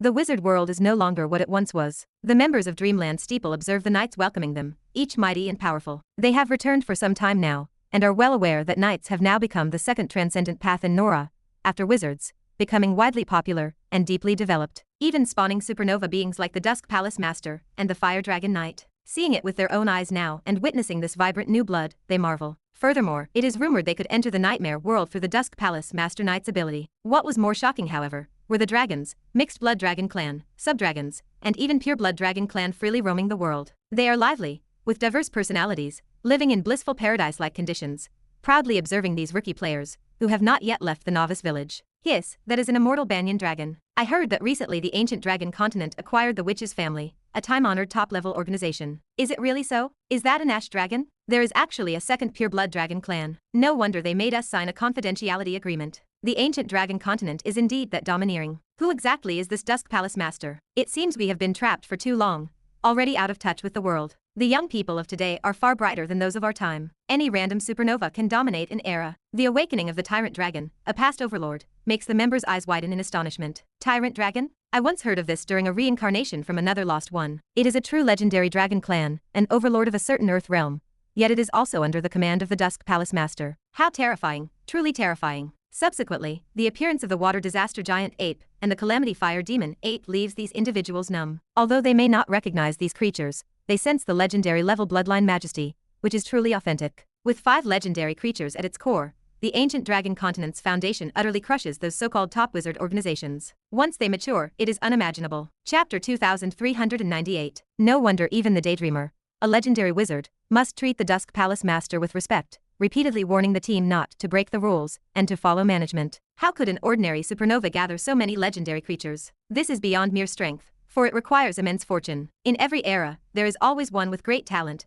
great fortune, and great perseverance who stands out. In this era, without a doubt, it is the Dusk Palace Master. Not long after the return of the Dreamland Steeple members, they heard many legendary tales about the Palace Master. In a millennium, the Palace Master gathered an organization and a team that stands at the top of the wizard world. They dominate the demon-slaying list, causing demons to tremble at the mention of their name. If the 8,000 years of reincarnation Daydreamer endured, finally bringing them out from the body of the lost monarch is a miracle, then is the achievement of the Dusk Palace Master not equally so. Freud addressed the group. He said, "Members of the Dreamland Steeple, we have been exiled for 8,000 years. We are grateful for this valuable experience that allowed us old ones to live into the modern age. Now let us regroup. Let us use the Nightmare world as nourishment to strengthen ourselves. When the right opportunity comes, we shall once again face the lost monarch in a fair duel. You are guests, so please abide by the host's rules. Lastly, happy adventuring." The legendary wizard concluded briefly, then vanished, leaving the Nightmare world. The members of the Dreamland Steeple gazed at the red and black sky, feeling both familiar and unfamiliar. Nearby, the black-armored swordsman sat silently atop the cloud summit, exuding a mysterious yet dangerous aura. The swordsman looked at them. Everyone, happy cooperation. Time flew silently.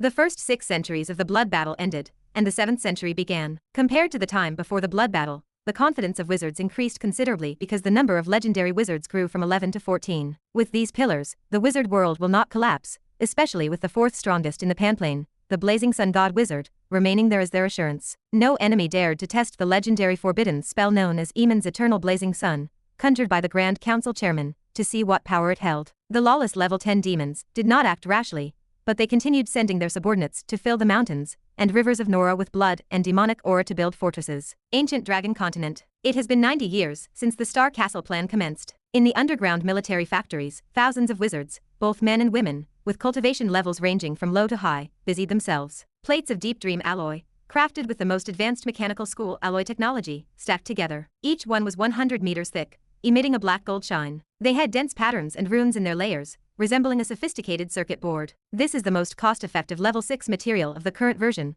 forged from the materials of 6 types of defense-specialized abyss demons and nightmare creatures mixed with level 6 elemental metal. Even without a protective array, it can withstand a full-powered attack of level 6 firepower, or a whole quarter hour before material fatigue sets in. This will serve as the outer armor of the level 6 star castle, layered on the outside, stacked to a total thickness of 300 meters of heavy armor, ensuring absolute defense. Most star castle designs predominantly follow spherical or spindle shapes, abandoning flashy appearances and pursuing practicality and convenience. The prototype of the star castle before them has already taken form, with its main structure completed, while the internal functional modules and components are being simultaneously manufactured in other zones, ready to be assembled finally. Herman watched with excitement, mechanical arms numbering in the thousands materializing behind him. The fantasy-like beams of elemental magnetism particles swirled like jellyfish tentacles, completing fine operational tasks. It is almost done. The first star castle will soon be ready for use. A new era is about to begin, so let us all watch closely. He dreamed that he could use the power of the mechanical school to herald a grand age of exploration for the wizard world. Then, wizards would no longer focus solely on petty gains and resource disputes. Everyone would have the grand ambition of exploring the unknown and daring adventurously, with Nora becoming the largest star castle port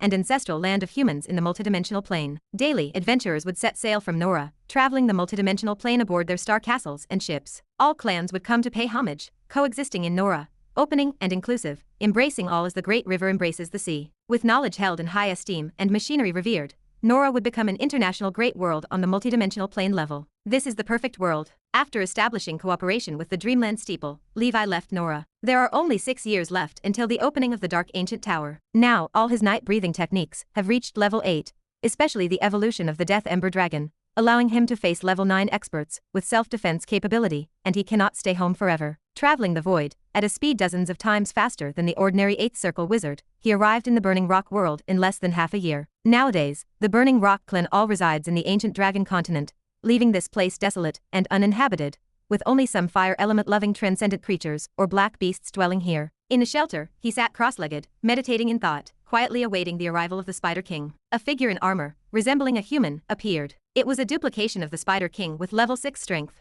Master, you finally arrived. Levi opened his eyes. Bring those collected dragon clan and rare creatures here. Chapter 2399. 505. 10-leaf law god, Aurora. In the land of darkness, a giant beast emitted a level 8 aura. It resembled both a shrimp and a crab. It carried a shell as massive as a mountain on its back, towering 10,000 meters high. Despite its hefty appearance, its speed was astonishingly swift, like a meteor streaking across the night sky. A low rumble shook the ground. The giant beast landed on the wilderness, and a pair of eyes extended out like searchlights, staring at Levi guardedly. Its body trembled. Not bad, parasitic realm crab. You have actually found such a creature, Levi exclaimed. This parasitic realm crab had traces even in the antiquity age Nora. It was a rare transcendent creature, with a self-contained world within its body. In ancient times, some wizard organizations would tame this beast, using its internal world as a sect residence to achieve organizational mobility and enhance defense capabilities. Its inner heaven and earth were not innate, but formed post-acquisition. Mother crabs would lay eggs at the core of some micro or small planes. After hatching, little crabs would gradually parasitize and assimilate the plane will, absorbing the plane power for growth and self-strengthening. Once they reached level 6, they could harbor the plane within themselves, serving as their shelter and home, and then travel across multidimensional planes with their small world on their back. It is said that when Sauron created the legendary wizard realm and explored the demi-plane, his inspiration came from such a wondrous creature. The world is vast, full of marvels. Many seemingly insignificant creatures have played a vital role in advancing wizard civilization. The Spider King duplication spoke. Master, it is called Little Woe, a partner I met in the land of darkness, not my duplication. I provide vigilance and protection for Little Woe through numerous duplications and surveillance, while Little Woe uses its inner heaven and earth to ensure the safety of my main body, a win-win cooperation. This took Levi slightly by surprise. A commendable symbiotic relationship. The Spider King said, Little Woe, this is my master. Open the world entrance for him to enter. He will not harm us. On the contrary, if trouble arises in the future, he can offer us shelter. Little Woe, speaking in a less fluent version of the wizard universal language, said, Yes, Peter. Its inherited memories from within its genes instinctively instilled fear of wizards, wanting to flee to avoid being captured and made into a dwelling. But it trusted the Spider King, so golden light shot between its eyes, drawing a circle in the void, inside which appeared to be another world. Master, let us go in for a sit. Stepping into the portal, Levi and the Spider King appeared in another realm. Levi activated his perception, easily probing its boundaries. East to west spans 10,000 miles, north to south 6,000 miles, the sky stretches 6,000 feet high, the ground 5,000 miles thick. It is far inferior compared to the ancient Banyan fairyland. Although the parasitic realm crab is of higher level, the expanse of its inner heaven and earth is dwarfed by the ancient Banyan King Mana, a mere level 7. It parasitized a very small world. The worlds it parasitized had lost growth potential, thus remaining unchanged. Even so, it is quite remarkable. In the wizard world, Little Woe auctioned for hundreds of billions in ether stones would not be out of the question. However, the Spider King regards this beast as its moving fortress and headquarters, so Levi certainly would not take it away. Master, subdragons and mixed blood dragon clan are guarded by my duplications in the left valley. Rare creatures are in the right basin.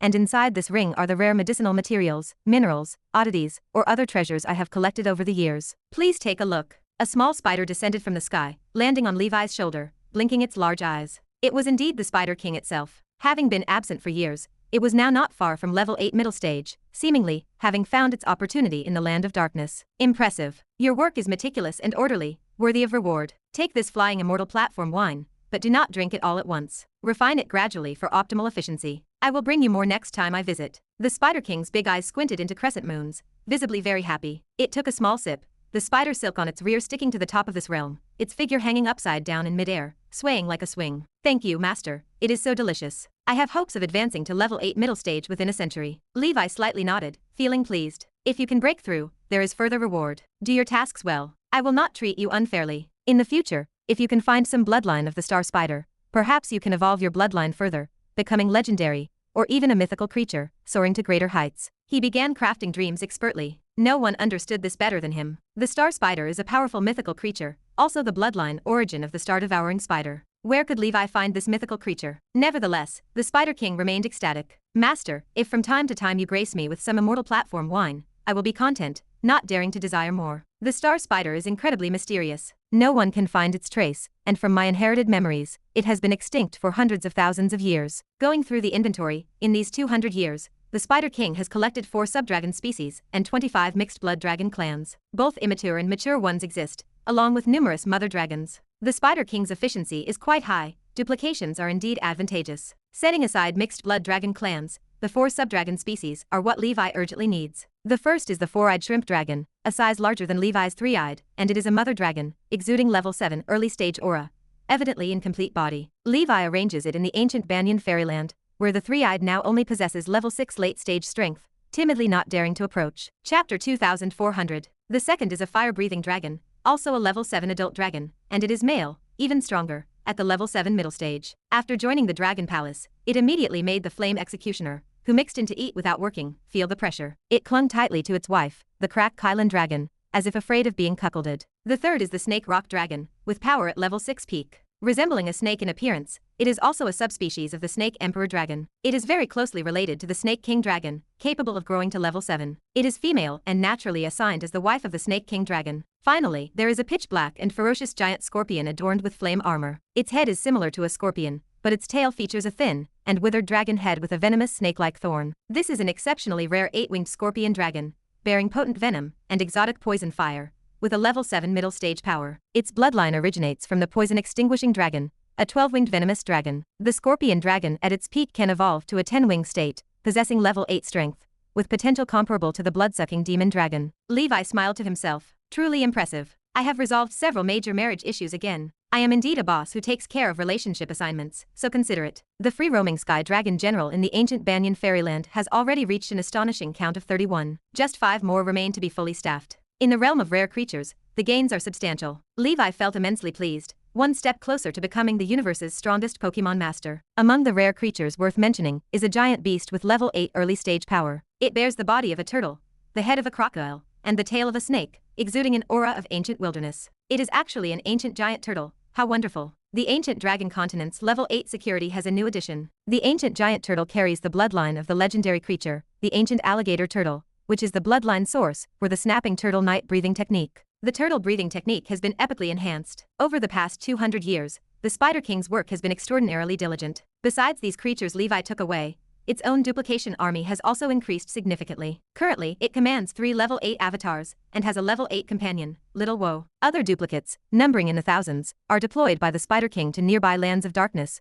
or sent afar to various large plains. They are used for treasure hunting and tracking down the council of 10,000 clans. This little spider is indeed very useful. Its efficiency rivals that of a top-level organization, yet it requires no care, entirely free range. Levi stayed with the Spider King for a while, then left with the clues it provided. Next, he plans to do two things. First, to settle things with Lo's manipulator, the so-called Blood Vortex Venerable. He is greatly interested in creatures like vortex beasts. Second, to go to the stronghold of the Council of 10,000 Clans, destroy it, return to the wizard world to exchange for contributions, and capture some amethyst race practitioners for refinement in the process. After that, if time allows, he will stroll around the land of darkness, freely exploring and discovering, enriching his experience and knowledge until the netherworld market opens, to enter Hell. Black Marsh Plain, a medium-sized world. In terms of measurement units like the ancient dragon continent, it is equivalent in size to 12 ancient dragon continents. Such a vast area entirely belongs to one being, none other than the Blood Vortex Venerable. It is the god of leeches in Black Marsh, the plain sovereign. The whole Black Marsh plain is breeding miasma and poisonous fog,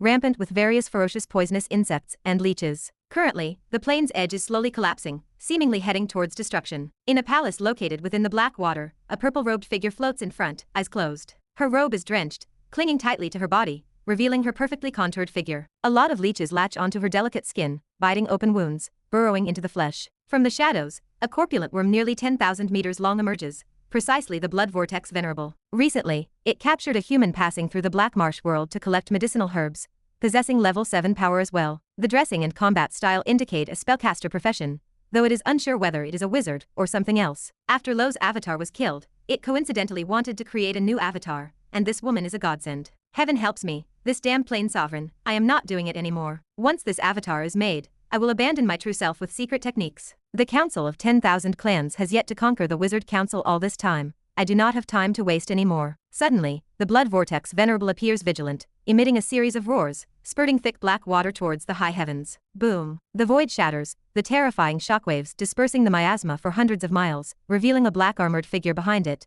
hand resting on the great sword strapped on their back, a smile forming at the corner of their mouth. We meet again, Blood Vortex Venerable. The Blood Vortex Venerable is shocked. Is it you, Dusk Palace Master? It never expected the Dusk Palace Master to travel billions of miles to this Black Marsh plain. Is this person so idle? While the blood battle in the wizard world is so intense, he travels around. As a venerable of the Council of 10,000 Clans, it is naturally aware of the Dusk Palace Master's power. This is akin to a walking turtle king fruit. The Blood Vortex Venerable flies towards the sky, exuding the aura of a level 8 middle stage, forming countless poisonous pythons from the marsh and miasma behind it. Spiraling into the sky with a hiss, it screeched. There is a path to heaven you do not take, no door to hell but you choose to barge in. In my world, I am invincible. Even if a level 8 late stage arrives, in Black Marsh world, it may not be my match. To be continued. Hope you liked today's video. Join the community by subscribing and dropping a like. I'll be back with another update as soon as possible. See you then.